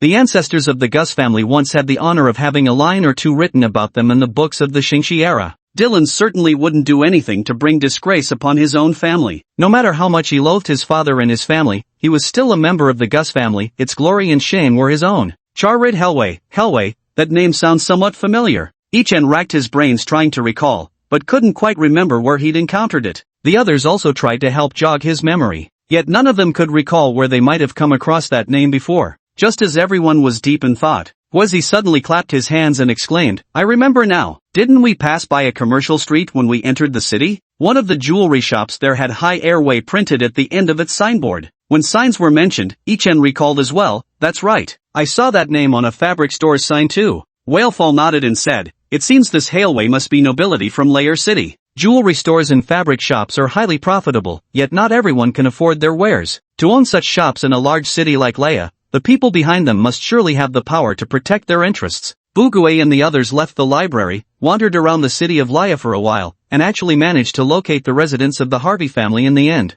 The wooden doll looked up and exclaimed, so this is the manor castle of the Harwell family? Quite imposing. Compared to the dilapidated castle where Barati currently lived, the Harwell family's manor castle was more than twice as large, and it was far more splendid and pristine. The wilderness hunter, however, focused on the manor's defenses. This estate is surrounded by iron fences, not easy to sneak into. The main entrance had guards stationed at it, and this iron fence stood 2 or 3 meters tall. Climbing it wouldn't be easy at all. The wooden doll said, let's go through the main gate. Don't we still have the thorn flowers? The thornflower possesses a certain ability to bewitch people, but the longer the plucked thornflower remains unused, the weaker its effects become. After a moment's thought, Bugui nodded and agreed. Alright, let's go through the main gate. The 5 of them immediately began sneaking furtively toward the main entrance of Harwell Manor. As for why they'd slink around like this despite having thornflowers, well, let's just say a guilty conscience needs no accuser. The iron gate at the entrance was guarded. But as Thornflower and Whale Fall Without Return approached, they were bewitched. The 5 of them swaggered right past the gate, and the guards didn't react at all. The wooden doll wore a triumphant smirk at the corner of its mouth. Haha, we're in, we're out. Jumping back and forth at the manor gate, the wilderness hunter quickly pulled him inside. Enough,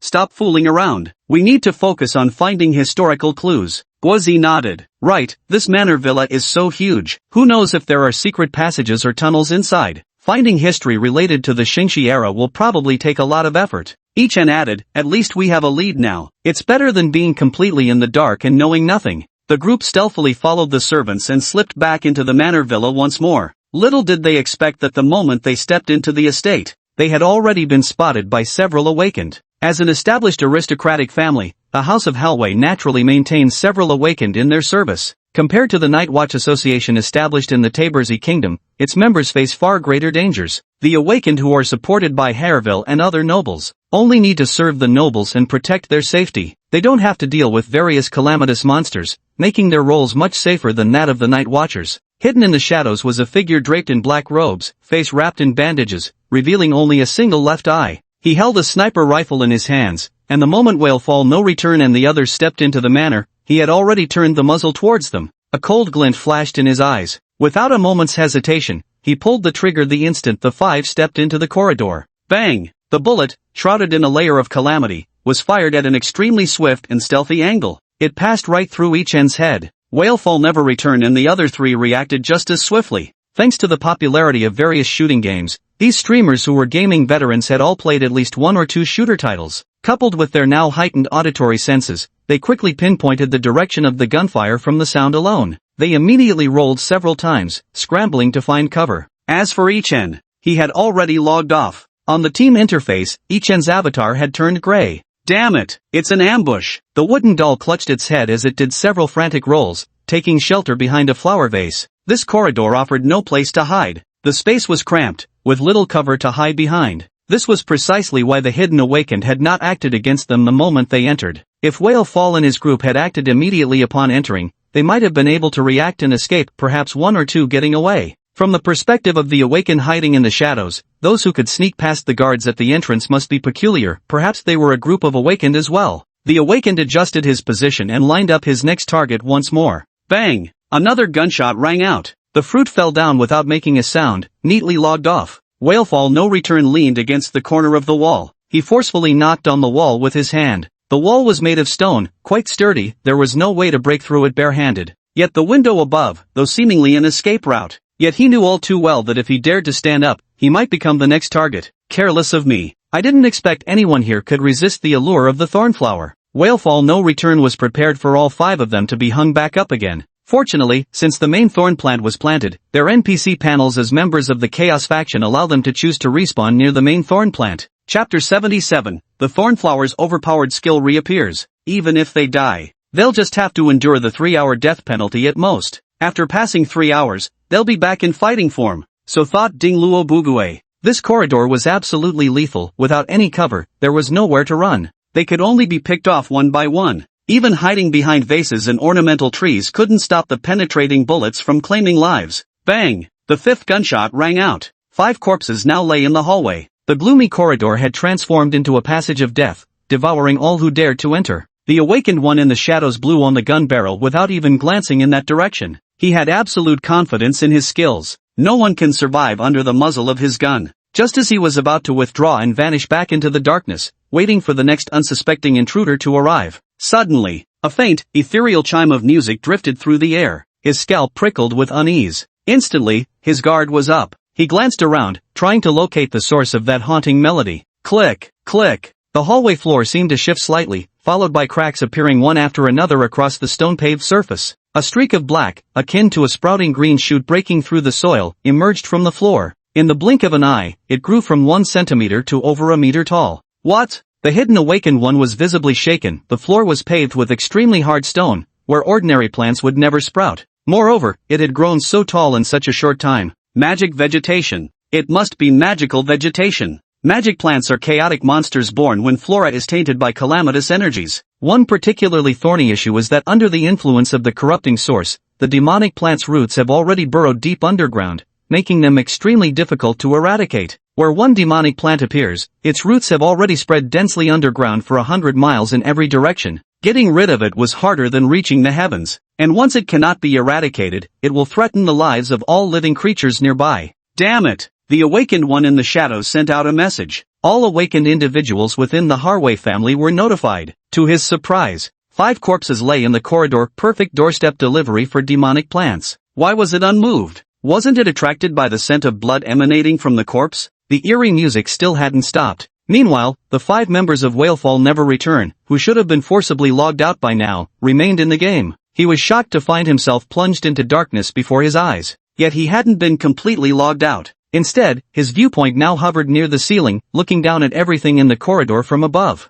They even saw their own corpse lying on the ground, shot dead. And there was that black thorn bush emerging from the cracked stone. On the other side, other awakened ones who had received the message were already rushing in from various parts of the manor. They poured into the corridor, though none dared approach that eerie magical plant. Ava, why is there a magical plant here? A tall, one-eyed man asked in a deep, resonant voice. Ava, the gun-equipped awakened, shook his head. Maybe a demon plant that just spawned nearby was drawn here by the scent of blood. Barry's expression darkened. Demon plants are hard to eradicate. To truly kill it, you'd have to dig up hundreds of meters of underground soil. And the manor stood right here. The Haleway family would certainly not destroy their entire manor for the sake of a single magical plant. Wait, look, another awakened exclaimed sharply. His finger pointed at the plant, his eyes filled with undisguised terror. After all, they had been hired as the Haleway family's protectors. These awakened individuals are all exceptionally skilled, each possessing various special abilities and techniques. There's no way they could be frightened by a single magical plant. Barry and Ava turned their heads abruptly.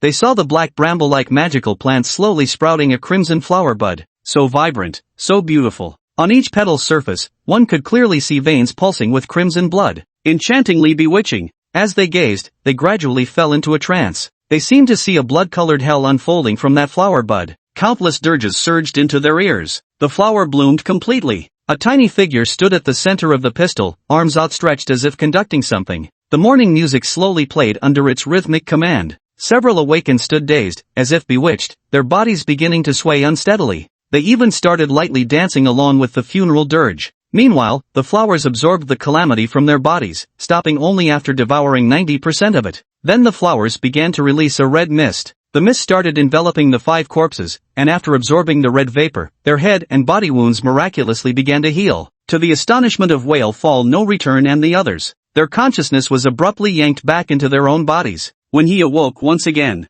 they had already scrambled up from the ground in utter bewilderment. Holy shit! Ichen touched the spot where his head had been pierced, but now there was no trace of the fatal wound left. Cheating? A god mode respawn hack? The wooden doll was equally stunned. This, Wuzzy stared at the thorn bush. Don't you guys think that thing looks awfully familiar? The others all turned their gaze towards the wild black thorns sprawling across the corridor floor, and the bright red flowers blooming upon it. Does this look familiar? Such flowers grew in abundance outside Barati's castle. The faction boss has made his move, the wilderness hunter declared with certainty. Fallen Whale pulled up the system notification bar. Sure enough, there was a prompt displayed. Ding! You have been slain by Ava, the awakened of the Haleway family. Detected within the territory of the Chaos faction, the faction boss's skill has descended. You have been revived by the Thorned Blossom. Special skill revival can reduce penalty time. Skill cooldown countdown, 23 hours 59 minutes and 59 seconds. Brady is absolutely badass. Gotta hand it to our boss man, this skill is literally a teamfight game changer, giving us an extra life. How's anyone supposed to compete with that? Damn right. When faction wars break out in the future, what are the other factions gonna do against us? Bring knives to a gunfight? They could already picture the scene. In the faction war, the enemy finally managed to kill a player from the Chaos faction, and victory seemed within their grasp as they were about to conquer the stronghold. But in the blink of an eye, that fallen player resurrected. And with a single slash, he turned the tables and took his foe's life instead. Hey, didn't see that coming, did you? I'm still alive, damn it. TSK TSK TSK. Ichen kept shaking his head, and upon seeing those awakened ones being bewitched by the thorn flower, he thought of even more ways to utilize it. Such an overpowered skill, I bet it'll definitely get nerfed later, Whalefall No Return remarked, pointing out a rather plausible scenario. After all, the ability to revive on the spot is just too broken. While revival powers might be considered commonplace in other games, this game is different. There's a hefty 3-hour death penalty preventing you from logging back in. On one hand, there's the death penalty. On the other, you've got one resurrection chance. Anyone can imagine how the Chaos faction would completely bulldoze the other factions during the Realm Wars. If this skill doesn't get nerfed, it would completely break the game's balance. Unless other factions have similar skills too. Otherwise, how could players from other factions even compete? Might as well not play at all. The Chaos faction would dominate, and probably no players would even bother joining other factions. A game where only one faction grows stronger lacks sufficient adversarial competition, which affects its playability. Chapter 78, The Declining Marquis. What should we do with these people? Should we? Each end made a throat-slitting gesture. The others didn't even bat an eye. This proposal was clearly approved. Players generally view NPCs in two ways. Those who don't display health bars are non-attackable, while those revealing health bars become viable targets. As long as they dare show their health bar, we'd slaughter them even if they were gods. Let alone this kind of aggressive monster. If it weren't for the vast difference in their power levels, their inferior strength, and being trapped in this easily defended yet hard to attack position, they wouldn't have been cornered in the corridor with guns trained on them, being picked off one by one. Gwazi had intended to finish them off, but what she saw next startled her. Look, there's something wrong with their bodies, she gasped. The others quickly turned their attention to those already ensnared by the thorn blossom's illusion, awakened ones whose faces were now blank with rapture as they danced. Those figures were twirling on tiptoes through the corridor, arms raised like puppets on invisible strings. They were all tall and sturdy, creating a scene that was somewhat jarring to the eyes. Yet, as they danced in drunken ecstasy, eerie bulges began to rise unnaturally across their skin. It was as if countless snakes had slithered beneath their flesh, writhing incessantly. The swelling lumps stretched their skin taut, arching higher and higher until they finally reached a bursting point. With a squelch, their skin split open. Black thorns burst forth like sprouting from soil. One awakened's eyeball was forced apart until it ruptured. Two gorgeous crimson flowers bloomed within his eye sockets. So beautiful, yet so terrifying. Hiss, wailfall no return, and the others gasped in shock. That looks absolutely painful. However, this game has one advantage, although everything in it feels unbearably real, with details so intricate they inspire dread upon closer thought. The moment players log off, all the horrors, emotions, memories, and visuals they encountered become hazy. It's like a barrier exists, as if watching a movie or waking from an intensely vivid dream. In short, anything experienced in the game that exceeds what humans can endure, leading to mental instability, would be filtered out by Shinwushu's net.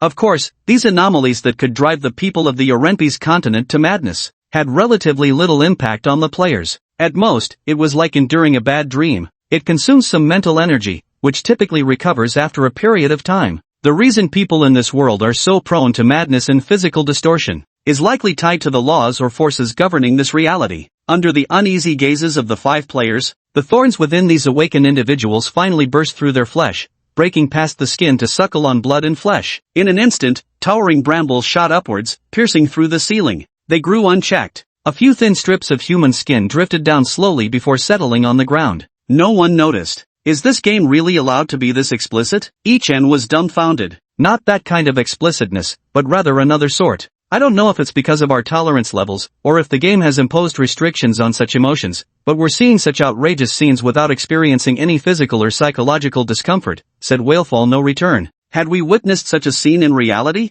None of the 5 players present could probably hold it in anymore. They must have already stumbled aside to vomit against the wall. Gwazi nodded repeatedly. Let's not dwell on this now. Now that the boss has conveniently dealt with the enemies for us, it'll be easier to slip inside during the chaos. The other players understood immediately and soon dashed inward. With such a huge commotion happening here, the rest of the Harvey family couldn't possibly have remained unaware. Everyone had noticed those horrifying magical plants. In an instant, screams and frantic footsteps immediately erupted throughout the manor. Wailsfall and his crew took advantage of the chaos within the manor to infiltrate its depths. At this moment, the other awakened who hadn't died in the manor had already gone to clear out the suspicious magical thorn bushes that had suddenly grown. They actually managed to sneak in. The number of hidden passages and secret rooms here is truly staggering. The wilderness hunter clicked his tongue in admiration. After all, nobles always have some matters that need to be dealt with discreetly, and secret passages are actually installed for their safety, allowing them to escape quickly in times of danger. The wooden doll analyzed. This is quite common in games. Shoo, someone's coming. Wailfall No Return gestured for them to quiet down. Several players immediately sneaked away and hid, observing stealthily from the shadows. A middle-aged man clad in lavish robes with a prominent potbelly and an air of prosperity was hurriedly making his way in a certain direction, supported by a steward. A magical plant has appeared in my manor. His piercing voice grated on the ears, his face twisting into an ugly, vicious sneer. I demand accountability from the Nightwatch Association. Magic plants appearing right within the city of Laya, what the hell have they been doing? We pay our taxes not to fund some useless, incompetent organization. As the Marquis of Haraway in this generation, Brenhui holds a prestigious position. In terms of nobility, his status even surpasses that of Bolati's father, Count Parn. Given his exalted rank, he stands as the most distinguished figure in Laya City bar none unless a duke or royalty were to make an appearance. What a pity. Now he's ended up in Laya City, a place quite far removed from the royal capital. This shows the Hailday family has declined, forced out of the royal capital's power circle and only able to throw their weight around in a place like Laya. In terms of influence, they can't even compare to Count Parn, who moved to the royal capital and now enjoys the royal family's highest favor. If not for the hereditary nature of nobility titles, and the old Marquis having truly rendered outstanding service to Tapersy Kingdom in the past, the descendants of this old Marquis, though each generation proved less capable than the last and achieved little of note, fortunately never committed any major blunders. Being pushed out of the power centers yet retaining their noble title was already considered quite fortunate. Other newly ascended nobles all had their eyes fixed upon the Hailway family's title. What a pity! Since the current king still showed some consideration for these descendants of distinguished families, even if just for appearances, other nobles dared not move against the Hailway family. The butler had grown quite accustomed to Brenchu's foul temper. Following the Marquis's lead, he hurled a few curses at the night watchman. Rest assured, my lord, I shall send someone to hold the Night Watchmen's Association accountable afterward. For now, your safety takes precedence. Since that demonic plant has appeared within the estate, its roots likely already spread beneath us. We must leave the manor at once. Brenchu continued to grumble and curse under his breath. Yet his feet never paused for even a moment as they hurried away. Of course he knew that his life was more important. In any case, the property within the estate wasn't going anywhere. The demonic plants only damaged the surface buildings. The truly valuable treasures were all protected by magical arrays. They wouldn't be destroyed anytime soon. Chapter 79, New Point Store for the Chaos Faction. The butler shielded the Marquis. The Marquis tapped his cane several times on what appeared to be an ordinary wall, which instantly opened to reveal a hidden passage. The two quickly stepped into the passage as the wall sealed shut behind them. Had Whalefall No Return's group not witnessed them entering with their own eyes, locating this secret chamber would likely have taken an enormous amount of time if they could have found it at all. Whalefall's return and the others approached the wall. Each end knocked on the wall as the Marquis had done. The wall remained completely still. That's strange. I'm sure he knocked exactly these spots. Why isn't it opening? Each end knocked a few more times. There was still no movement whatsoever. Whalefall No Return lowered her head in thought. I think the issue lies with the staff he's holding in his hand. Perhaps there's some unknown power attached to it. Maybe the staff is essential for activation. Ichen scratched the back of his head. Well, what should we do then? They didn't have the staff. If every secret chamber in this manor required the staff to be opened, they wouldn't be able to enter. Could it be that the mission has to end here? Crack! The group was startled. They immediately turned to look at the ground where the sound had come from. Another thorny vine burst through the soil, this one bearing a blooming flower. A miniature Bolati figure sat inside with arms crossed. Meanwhile, a side quest appeared on their mission panel. Ding! Harwell Manor has been marked. His power has enveloped this place. Players of the Chaos faction can consume 10 points to resurrect upon death in this area, gaining a faction buff with plus 1% to all attributes. Ding! The player has discovered a hidden chamber, triggering a side quest, Noble's Secret. Completion reward, 100 faction points, faction boss favorability plus 1. Will you accept the side quest? Ichen Boise and others, accept.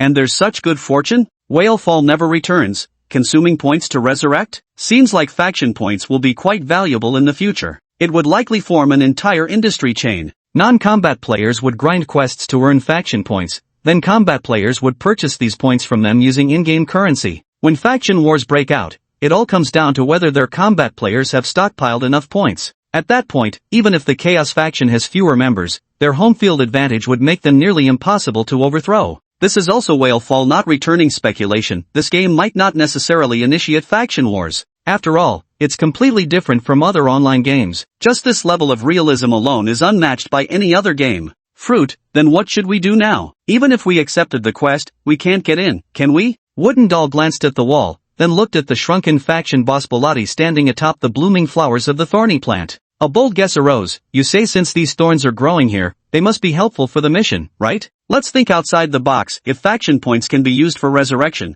why can't they be used to unlock secret chambers? The wilderness hunter struck his palm with a fist. You make a valid point. But the question is, how do we do it? Wazi suddenly understood. She looked at the flower, gathered her courage and reached out to poke it, but before she could touch it, a notification popped up. Ding! You have discovered a branch of the thorn mother plant. Friendly reminder, spending faction points can enlist the help of offshoots. Here is the points shop: health potion, 10 points / bottle, mana potion, 10 points / bottle, confusion potion, 10 points / bottle, thorn seeds, 50 points / bottle, sanity pill, 100 points /1, request clone intervention once, points determine case by case. The mall, which originally only had thorn flowers, now had many more items available. Whalefall No Return chose to have the offshoot intervene once, pondering how to communicate his desire to breach this wall. His interface promptly appeared. Ding! Please state your request. I need the key to unlock the manor's secret chamber. Whalefall Never Returns played a word game. He specified opening the manor's hidden chambers, not the chamber immediately before them. Thus, the key provided by the offshoot must be one capable of unlocking all spaces defined as hidden chambers within the manor to meet his requirement. He wanted to test how many faction points fulfilling this condition would cost. If it proved too steep, he'd settle for a key that only opened the hidden chamber right before him. The result? Shall I deduct 50 points to generate a hidden chamber key? 50 points, not exorbitant, but not trivial either. Early on, these points still felt in short supply. For the sake of completing the task and earning 100 points as a reward, Whalefall Never Returns exchanged a few words with the others before spending his points to make the purchase. He was somewhat curious about how the key would manifest. After the points were deducted, the tiny figure inside the flower on the branch stirred. It stood up and raised a chubby little hand, causing an immediate transformation in the branch. A vine sprouted from its center. The vine gradually took the shape of a walking staff. Finally, it detached itself. Whalefall No Return picked up the staff. It wasn't just similar to the one the Marquis had been holding, it was completely identical. Damn, he basically copied a key straight out of thin air. The others were equally astonished. Imagine, someone said, if we had enough points, wouldn't we never run short of those incredible weapons and equipment? Ichan made a bold assumption. Awakening right from the start? Leveling up all the way to 100? Clearing dungeons unconditionally? Shinwushu, who had been watching all along, scoffed at their wishful thinking. They got all worked up as they debated. Seeing was believing, so they immediately went to check if it could actually be done. But they were swiftly shut down by a single scram, from a mini-sized Baladi. They shrank their necks in fear. They had no choice but to use the cane to open the secret chamber and search for the information they wanted. The passageways inside were labyrinthine. It took them quite some time before they finally discovered a hidden archives belonging to the Haleway family. The 5 players split up to search. The wooden doll groped along the bookshelf, collecting a handful of dust before discovering a letter inside a box tucked away in the corner. The wooden doll blew the dust off absent-mindedly and unfolded the letter. The moment it was opened, the system notification tone rang out. Ding! You've uncovered a secret among the nobles. Side quest completed. You've gained 100 faction points. Faction boss favorability +1. The others also heard the notification tone and received their rewards. Who completed the mission? The wilderness hunter asked in utter confusion. Me. The wooden doll hastily raised its hand, pointing at itself with a proud expression. Nice one, old wood. Quickly show me what you found. The wilderness hunter rushed over and threw an arm around its neck. The wooden doll laid out the letter for everyone to see together. The letter contained only a few lines of text. Chapter 80, every paragraph dripping with threats. The first line read, for the eyes of Marquis Harv only. What followed was a lengthy nobleman's diatribe, its sentences overloaded with excessive, flamboyant, and utterly superfluous verbiage. Every word they spoke was so convoluted, twisting through several turns that forced others to guess their hidden meaning. The players spent a long time studying it. Only then did they discern the unspoken words lurking between the lines. The entire page was filled with nothing but the word threat. Ahem. This letter was written by Count Payne to Marquis Harwell. The city of Leia and the surrounding territories belonged to Count Payne. In the letter, Count Payne kindly analyzes the current power situation in the Taberzi kingdom for Marquis Harwell. Harwell's decline is already a foregone conclusion. And this noble family, which had flourished for many years, now fallen into decline. It goes without saying how many eyes are watching them, even with the monarch keeping watch overhead. But who's to say some wouldn't resort to underhanded maneuvers? After all, even if the Harwell family suffers significant losses, as long as they still exist, would the ever-busy king truly devote constant attention to a marquis already pushed out of the power center, destined for some uncertain relocation? If no one had stepped in to help, it's easy to imagine that Marquis Helwy wouldn't be living so comfortably now. It was the small assistance from Count Parn that made the difference. He generously relinquished the majority of Laya City's industries, allowing the Helwy family to survive within the city. The House of Helway had no choice but to pledge allegiance to him. A marquis, submitting to an earl? It would become a laughingstock if word got out. Yet Marquis Helway had no choice. Had it been another noble, the fate of the Hiver family might have been even more wretched. Those nobles were like starved jackals, eager to tear chunks of flesh from Haver's body. Yet, what Count Pan offered was quite enticing. Without a doubt, Marquis Haver accepted Count Pan's threat and agreed to work for him. The title of a marquis, even if fallen into decline, still commands respect among some staunchly traditional nobles. Whale Fall without return recited a line, in that case, please trouble the marquis to watch over those troublesome matters in my household. Does he mean to have Marquis Harwitz settle certain affairs he can't openly handle himself? Gwizzy nodded. I was thinking about what happened to Bilotti in Pano Town.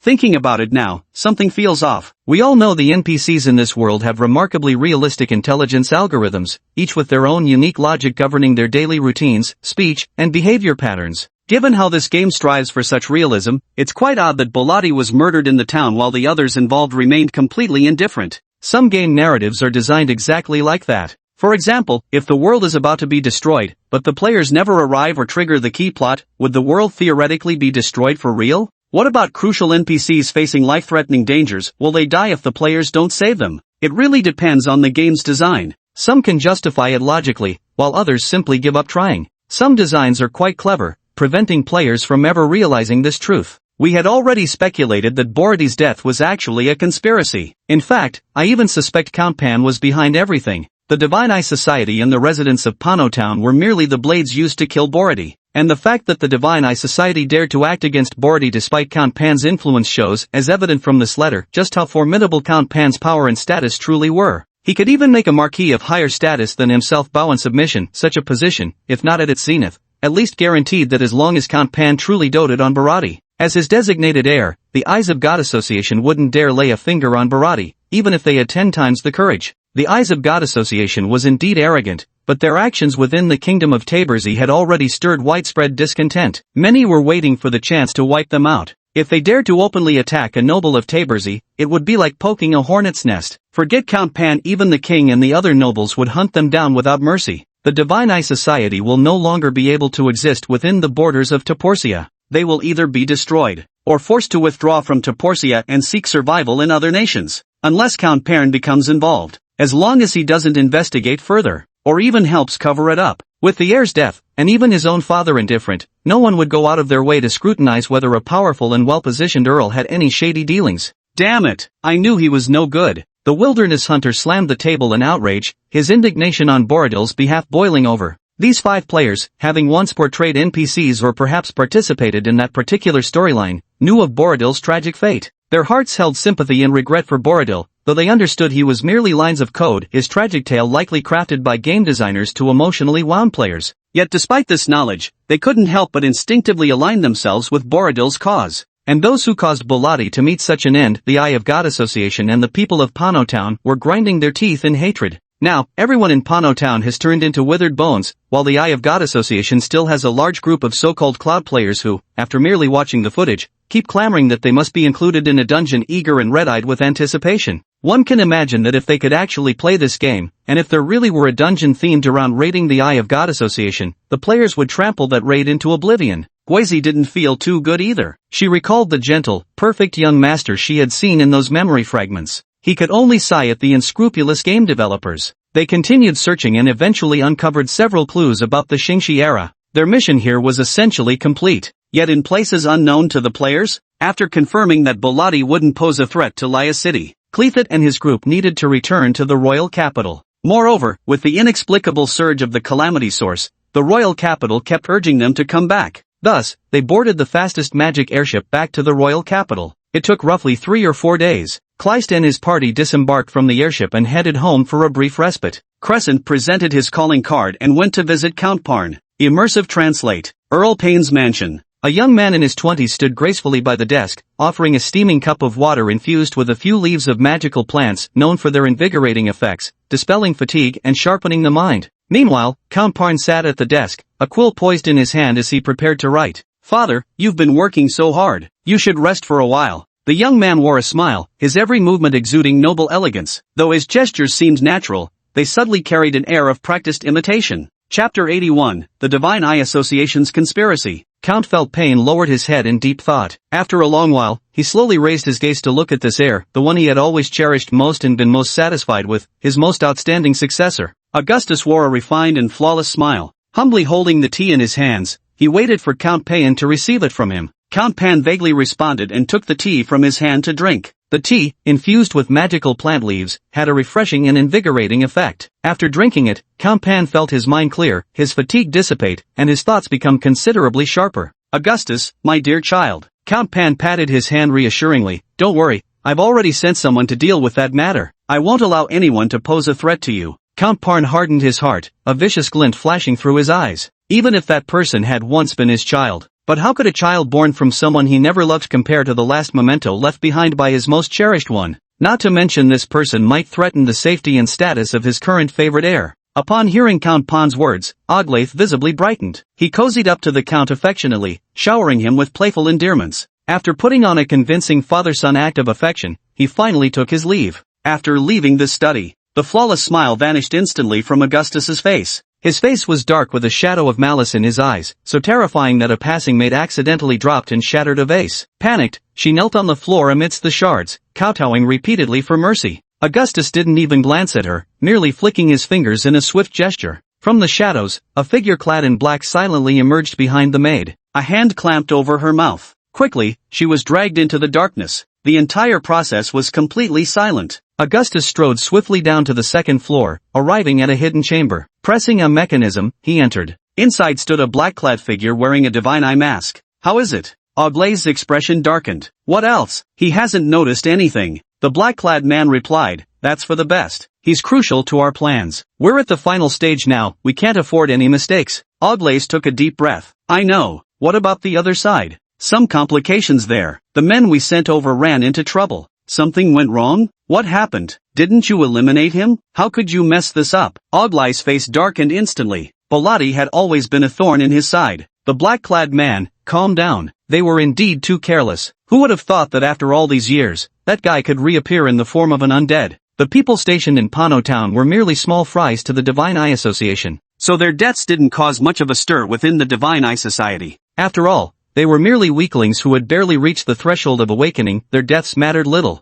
Originally, according to their plan, Pano Town was just a small experimental site. Had the plan succeeded, its influence would have spread from Pano Town throughout the entire country of Taberzi. Undead? Oglaith shrieked furiously. I don't care if he's turned into a vengeful spirit or a calamity monstrosity. You promised to clean up this mess for me, or I'll never agree to that damned plan. The black-clad man shook his head helplessly. Calm down. Yet deep down, he couldn't help but scorn this aristocrat who revealed such vulgar and repulsive mannerisms. TSK, after all, he was nothing more than an illegitimate child who couldn't stand the light, completely devoid of the demeanor and bearing befitting nobility. Not even a tenth of a thousandth compared to that person. Seeing Augustus still seething with fury, the black-clad man had no choice but to explain the reason. Right now, we can no longer afford to worry about matters over there. Have you heard about the recent abnormal surge in the misfortune index? Augustus froze, the ferocity vanishing from his face. Of course I know. After all, he was the heir to Count Pain's estate. Such matters were certainly within his purview to know. Isn't the increase in calamity source a good thing? This way our power will grow faster. The black-clad figure, also known as Christine,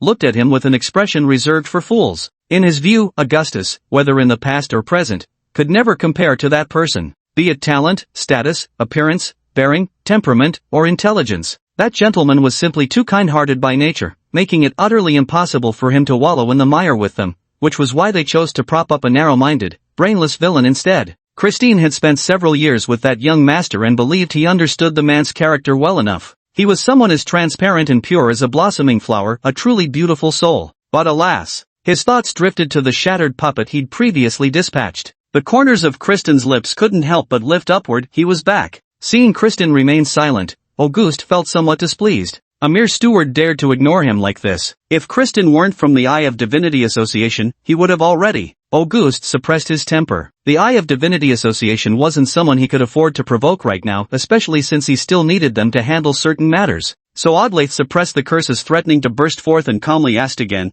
"What's the tricky part about this matter?" Christine reined in her amusement and answered his question. Originally we still needed several more years of preparation, but the calamity source is growing too rapidly. The sacrificial array we laid down is nearly saturated with it. If we don't act soon, I'm afraid all these years of preparations will go to waste. Initially they thought supplementing the calamity source wasn't urgent, they could inject it after completing all preparations. Who could have predicted the calamity source would grow so abnormally fast now? The magic circle was autonomously absorbing the stray calamity energy from the surroundings. At this rate, the circle's energy would likely replenish fully before they could prepare all the other sacrificial items. This should have been a good thing. Yet once the circle reached full capacity, the sacrifice would commence immediately. This threw them into such disarray that they couldn't attend to other matters, forced to focus solely on searching for the remaining sacrificial offerings they hadn't yet found. Augustus vaguely guessed their intentions. He even surmised how cruel and bloody this so-called sacrifice might be, that living humans might potentially serve as offerings. But what did that matter anyway?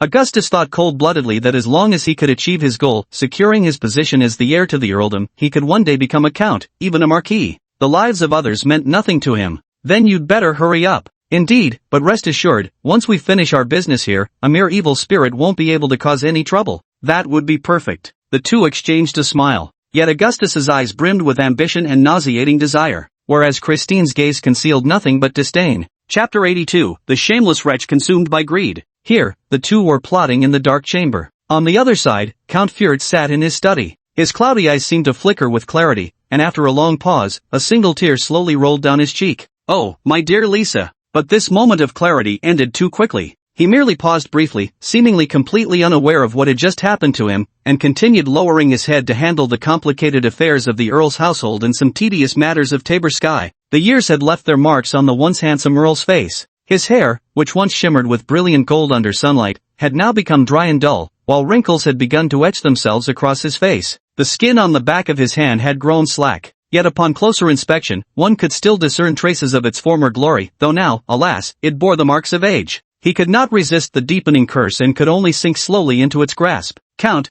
the eldest son of the Lek family has come to pay his respects. A few knocks sounded at the door before the servant's voice came through. Lek? That marginal baron, if not for his family producing an outstanding eldest son who caught the attention of the Night Watch Association headquarters, they would have long been kicked out of the noble circles of the royal capital. If it's that Lex Baron paying a visit, perhaps the Earl wouldn't need to grace them with his presence and could simply send someone casually to dismiss them. But this eldest son, you take the person to the drawing room, I'll be there shortly. Very well, my lord. The servant promptly obeyed and left. The Count stood up, adjusted his clothing, and after ensuring his appearance was impeccable, finally left the study heading for the drawing room. The visitor was none other than Clayset, who had just sent in his card. The reason he came to visit Count Pan immediately upon returning to the capital was partly to sound out the situation regarding the incident at Pano town, to confirm whether Count Pan had knowingly concealed the truth or had himself been deceived. Secondly, he needed to gauge Count Pan's stance to determine how he himself should handle the matter. Even after Klex had joined the Night Watch Association and avoided getting involved in aristocratic affairs, his childhood exposure still gave him some understanding of how nobles interacted with each other.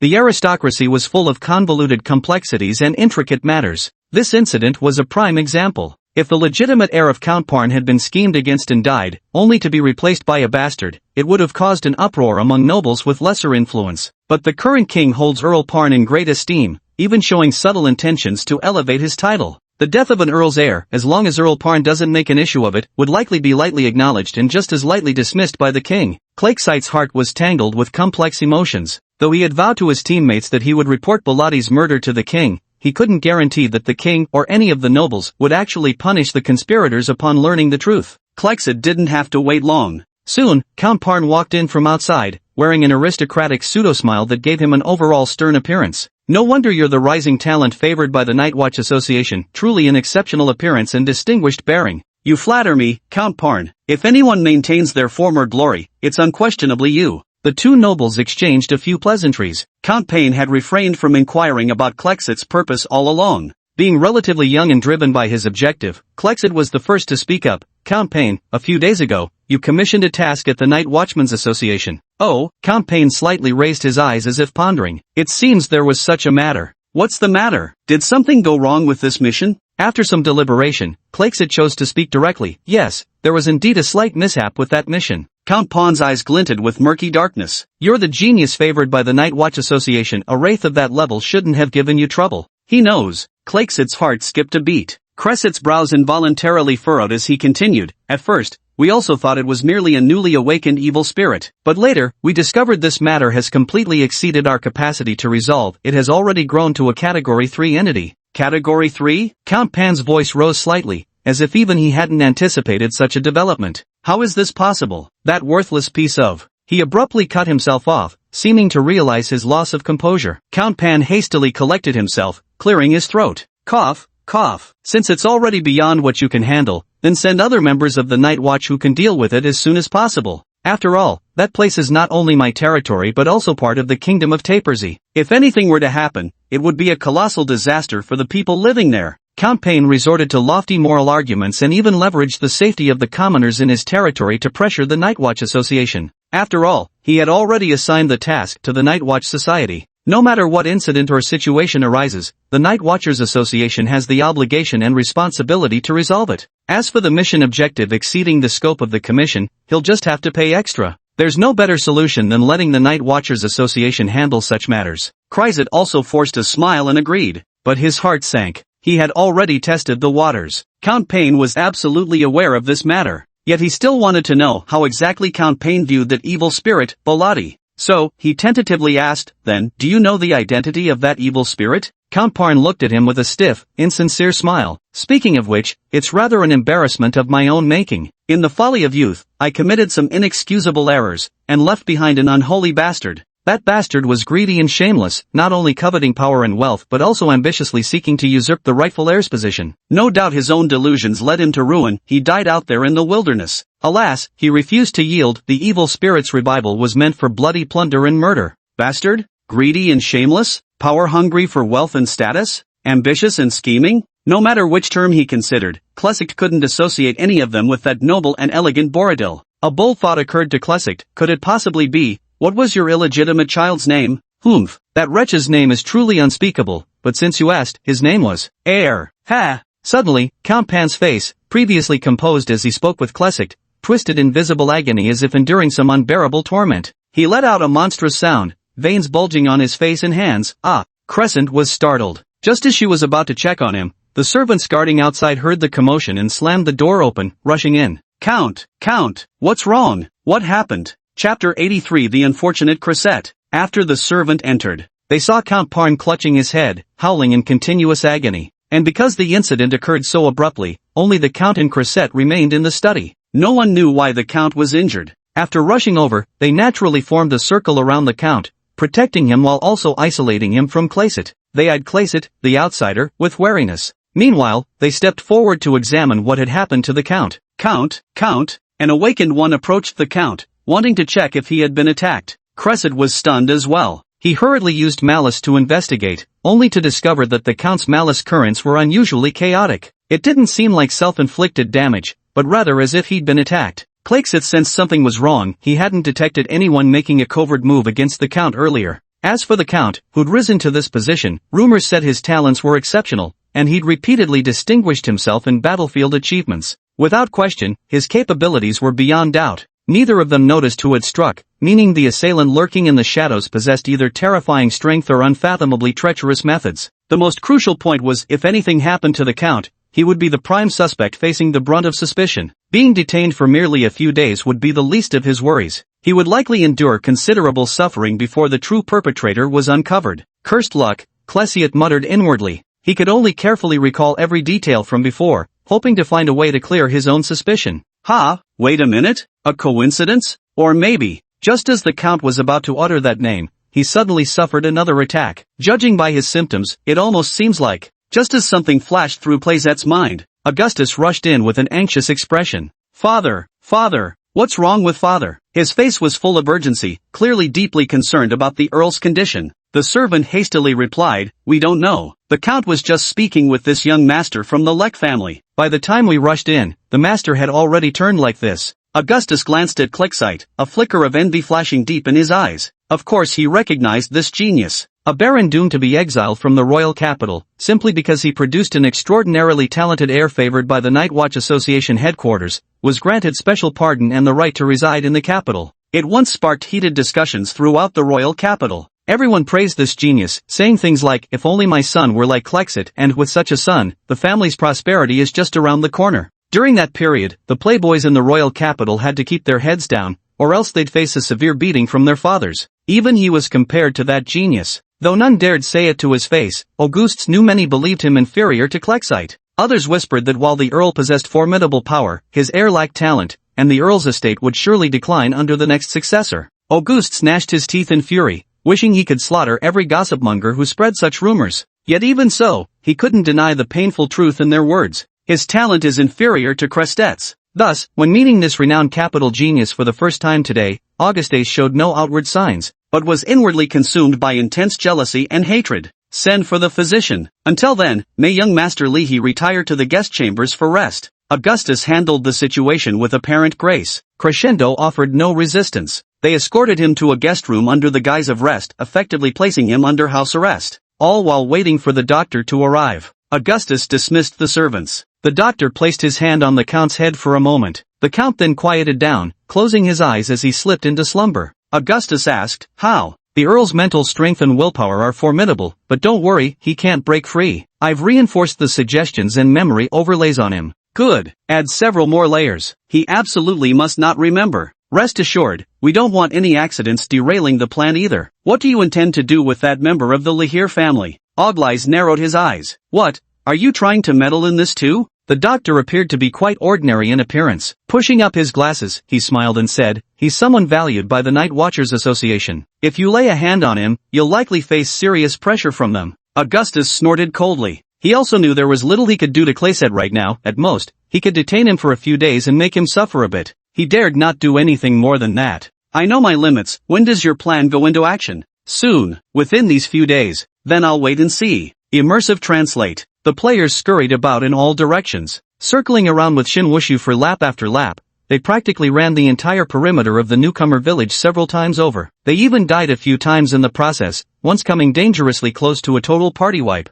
Only then did they finally complete all the prerequisite quests. At the same time, both the players in the newcomer village and those in Lias City received a system notification. Your team has completed all prerequisite tasks. Progress for the main quest Undying Beacon has increased by 30%, and the epic quest Unveiling History is now at 50% completion. We're finally halfway there. This damn game designer is downright inhuman. I spent literal days just running around the map. No kidding. If we hadn't mobilized all the newbie village players to search, just finding those clues and dungeon entrances would have taken forever. Damn. Finally finished all the prerequisites. Looks like it's time to move to a new map? Seems so. The black tuxedo glanced at the quest log. The quest countdown had 3 days remaining. In 3 days, a portal would open, allowing all participating players to enter. He had a hunch that he was probably about to face a boss fight. Xingyan scratched his chin. "Do you think this boss will be tough?" The black tuxedo said, "Since this is just a prerequisite quest before unlocking Awakening, the boss must be something we can handle." After all, the developers wouldn't set up such an impossibly difficult boss at this stage just to block players from leveling up.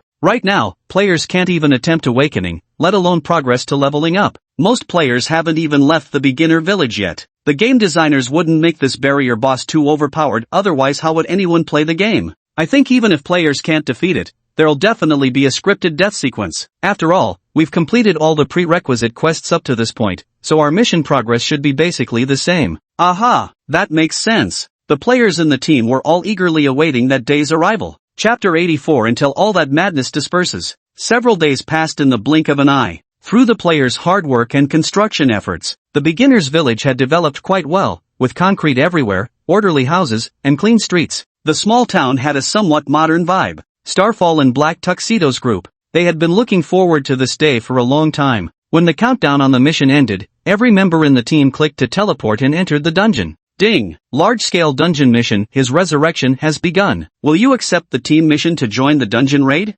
Accepting the mission will teleport you to the dungeon preparation area. This dungeon is unique, opens only once, and has no participant limit. Mission failed. This main quest will be closed indefinitely until the next main quest refresh. Successful completion will unlock Awakening mode. Honorable revealers, please prepare yourselves. The dungeon is about to open in 10. The moment the system prompt sounded, the long-waiting Starfall and his team immediately accepted the party quest. Their bodies emitted a flash of light and soon vanished from the spot. Watching from the side, Shinwushu wearily wiped the sweat from his brow. Preparing for this main quest had truly cost him immense effort. Just imprinting teleportation marks on every player alone had taken him a considerable amount of time. Fortunately, these players all came to him to collect quest rewards, giving him the perfect opportunity to imprint the teleportation marks on them. These magic array materials are also crafted from magical plants painstakingly cultivated by players. You could say the wool comes from the sheep's own back. Oh, once mighty kingdom of Xingxi, let us see how much all your mark has left engraved in their hearts. and that equally imperious monarch. 2. 1. Dungeon activated. White flashes erupted simultaneously throughout the starter village. Teleportation seals activated. Every player who had accepted the team quest was transported to another dimension. Immersive translate. Ancient ruins number 2. Hordes of figures clad in black cloaks and wearing cyclops masks gathered at the site. They busied themselves with preparations for sacrificial offerings. The foundation of the summoning circle had been pre-etched, arcane materials ground into fine powder. This blended with awakened blood saturated with calamitous energy to trace the ritual's intricate patterns. There are many magical materials here. Most of them are extremely rare and precious, painstakingly collected by the Eye of God Society over several years from all corners of the world. Is the sacrifice ready? Most of it is already prepared. Most of them? The leader of Divine Eye said coldly. Weren't all the sacrificial offerings supposed to be fully prepared? Tonight, we will conduct the ritual to summon our Lord. If you can't prepare the remaining portion before then, you'd better atone with your own life. The subordinate hastily replied, yes. Rest assured, leader, the remaining offerings are already on their way and will surely arrive in time tonight only. He hesitated to speak. The Divine Eye leader fixed him with an icy stare. Trembling in fear, the man immediately added, only one of the offerings has a rather special identity. Oh, the Divine Eye leader probably guessed who he meant. Are you referring to Count Payne? His identity is indeed somewhat troublesome. If we forcibly take him away, the Empire is likely to react swiftly. If the ritual gets disrupted, that would be putting the cart before the horse. Nevertheless, if Count Payne can't be touched, doesn't he have an heir? Just bring that one instead. The subordinate dared not withhold information. He thoroughly explained to the Divine Eye leader about his underlings' scheming, certain members' personal motives, and the resulting consequences. A bastard? A bastard will do, as long as he carries the bloodline of House Payne. Bring him here. Yes, I'll get it done immediately. Wait, bring Kristen over. Yes, soon. Kristen was promptly summoned. Wearing glasses, he had the refined yet villainous demeanor of a cultured scoundrel. Boss, did you need something from me? The leader gently stroked the ring on his right thumb with his left hand. Christine's expression changed abruptly as she clutched her body, letting out a pained groan. Chris was Christine's real name. Chris ignored the pain and knelt on one knee. Chief, have I done something wrong? You know exactly what you've done. As long as it doesn't affect the sacrifice, I won't hold it against you. The chief said he wouldn't hold it against him. But the increasingly intense physical pain made it clear the chief was still furious. Chris could only bow his head in apology. After enduring several more minutes of torment, the pain in his body gradually faded. The sacrifice ritual was about to begin. As a high-ranking member of the Divine Eye Society, this sacrifice also required him, so the leader didn't continue to give him a hard time. Soon someone will bring that bastard here. I expect you to control yourself and not let me down. The leader's gaze upon Chris was frigid. Suppressing his pain, Chris lowered his head and replied, yes. The sacrificial offering followed the passage of time. They were transported here from various places. More and more members of the Divine Eye Society gathered. Nightfall was approaching. The moon had reached its zenith. The chieftain, wearing that enormous one-eyed mask, stood under the moonlight. The blood-red eye on the mask emitted an eerie crimson glow. He stood before the sacrificial altar, raising high the scepter in his right hand. My great lord, you are like the heavenly father and the earthly mother. Please heed the pleas of your humble lambs, awaken from the endless void, usher in the era of divinity, and end mankind's suffering. We pledge to serve at your feet forever, until all madness fades away. His prayers were uttered with utmost devotion, his cries reaching hoarse intensity. The other members of the Divine Eye Association also knelt down one after another. Without hesitation, they slit their own hands, letting blood infused with calamity flow into the sacrificial array. This was merely the prelude. When the blood had filled a third of the engraved patterns on the ground, they stopped and began dragging the sacrificial offerings forward with their feeble, pallid bodies. The offerings were bizarre and varied. There were rare antiquities, gemstones, objects imbued with calamitous energy, even numerous powerful extracted uniquenesses, and most of all, living people. Those brought forward were all in a lethargic state, not fully conscious, incapable of resisting as they were led forward. I could only watch helplessly as I was pushed onto the sacrificial altar. Augustus was initially invited here. He had come with the intention of merely observing the sacrificial ritual, never expecting to be treated as an offering the moment he arrived. He roared in disbelief. I am the son of a count, the future heir to the earldom. How dare you treat me like this? Chapter 85. He will rule the entire world. One of the Divine Eye Society members dragging him scoffed mercilessly, throwing a punch without hesitation. The son of a count? A bastard daring to bark like this, if not for that noble blood flowing in your veins. Do you really think we'd have treated you with such courtesy before? I've kept you alive this long precisely for this moment. The bloodline flowing through your veins shall serve as the perfect anchor to summon my master into this world. No, this can't be happening. Stop, let me go. If anything happens to me, my father will make you pay. Ha ha ha ha. Hearing Oglai's screams, the others burst into mocking laughter. What's wrong? After all these years, has the substitute begun imagining himself to be the true heir? You said if we unravel all the hints we've been giving the Count about you, the one who directly caused the death of his most beloved heir, do you really think he'd avenge you? More likely, he'd clap his hands in delight, wishing he could personally crush you to pieces. Augustus's face twisted in despair.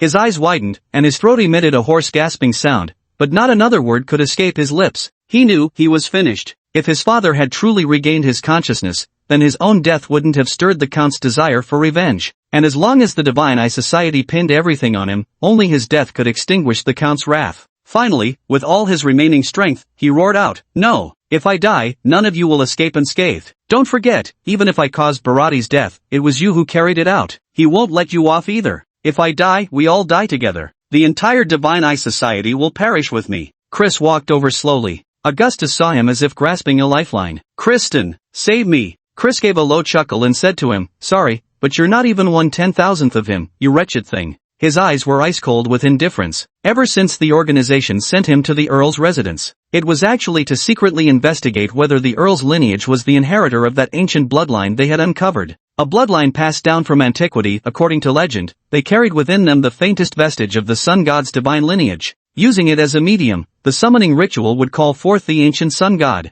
This was the most crucial part of the Divine Eye Society's grand scheme. That's precisely why they sent him, a high-ranking member, to serve as a mere butler in the Earl's household. Throughout his many years of investigation, he had confirmed this truth. The Count was indeed the inheritor of that bloodline, and the heir he sired naturally carried that same lineage. The successor he encountered was too perfect, so flawless it made him reluctant to strike. Sacrificed, yet unable to even return from revivaled body, soul, everything would vanish into this world, becoming an offering to that great sun god. So dazzling a person. Chris felt, for the first time, that he was tasting how some people could truly shine, that warm radiance pouring over others. No matter who fell into the deepest darkness, they could pull them back. How wonderful! It's unbelievable. Such a person truly lives up to being the legendary inheritor carrying a trace of divine bloodline left behind by the sun god. So tender that he couldn't help but immerse himself in that radiance. Alas, he was far too weak, unable to protect this glimmer of light. He forced that glimmer to grow, but if it couldn't grow, then he wished for it to be extinguished by his own hand. In the future, when he had attained enough strength, he would rekindle this extinguished light himself. Bolati's resurrection was beyond his expectations. The one who had forgotten about him caught him completely off guard, so on the surface, he appeared composed, as if intending to kill the revenant that had returned. Only he knew just how panicked and terrified he had been in that moment, nearly on the verge of collapse. As for this one, with icy detachment, Chris thought, wasn't this just the most perfect substitute? Become the sacrifice in my stead. Augustus never imagined that this very steward who had always supported him like both teacher and friend would ultimately refuse to lift a finger to save him. After all, Chris had conspired with him in orchestrating Baratiai's death. In Augustus' eyes, Chris had clearly chosen him over Baratii. Despair swallowed him whole once more. The sacrificial ceremony did not stop because of him. Those people had already taken their designated positions, forming a circle. Encircling the sacrificial array, they kept chanting eerie and convoluted incantations. The sacrificial array gradually emitted an ominous red glow.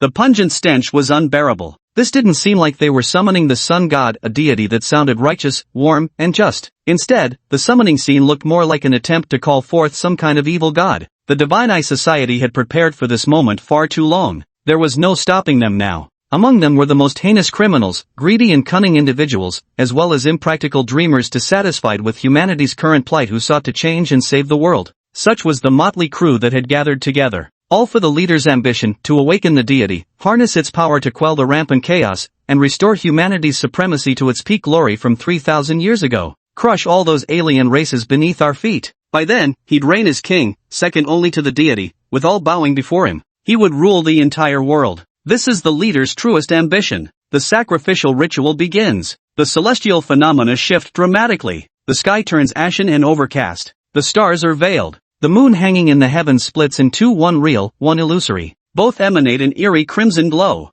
The royal capital, the headquarters of the Night Watch Association. Many highly perceptive individuals were gripped by a sense of foreboding. Someone looked up at the sky, their face turning pale upon witnessing the celestial anomaly. Look out! An omen has appeared, the Empire may face imminent calamity. Could it be a Calamity Class 9 catastrophe monster appearing? We must find the source. Otherwise, the country of Topolsi may face the threat of annihilation. All the seers at headquarters issued warnings one after another. Instantly, orders were rapidly relayed down the chain of command. The entire royal capital was on high alert. The news quickly reached the current king. Having ascended the throne just over a decade ago, the 40-something monarch was still in his prime. The king, did the Night's Watch truly say this? Yes, your majesty, the guard replied respectfully, his eyes also carrying a trace of concern. The king sat upon his throne, anxiously tapping the armrest with restless fingers. Though he was also an awakener, his awakened abilities were unremarkable. Had it not been for his royal bloodline from the Toporsian kingdom and the fortune of befriending Earlparn and others during that upheaval, he could never have been ushered onto this throne with the backing he had at the time. His forces were no match for the other contenders vying for the crown.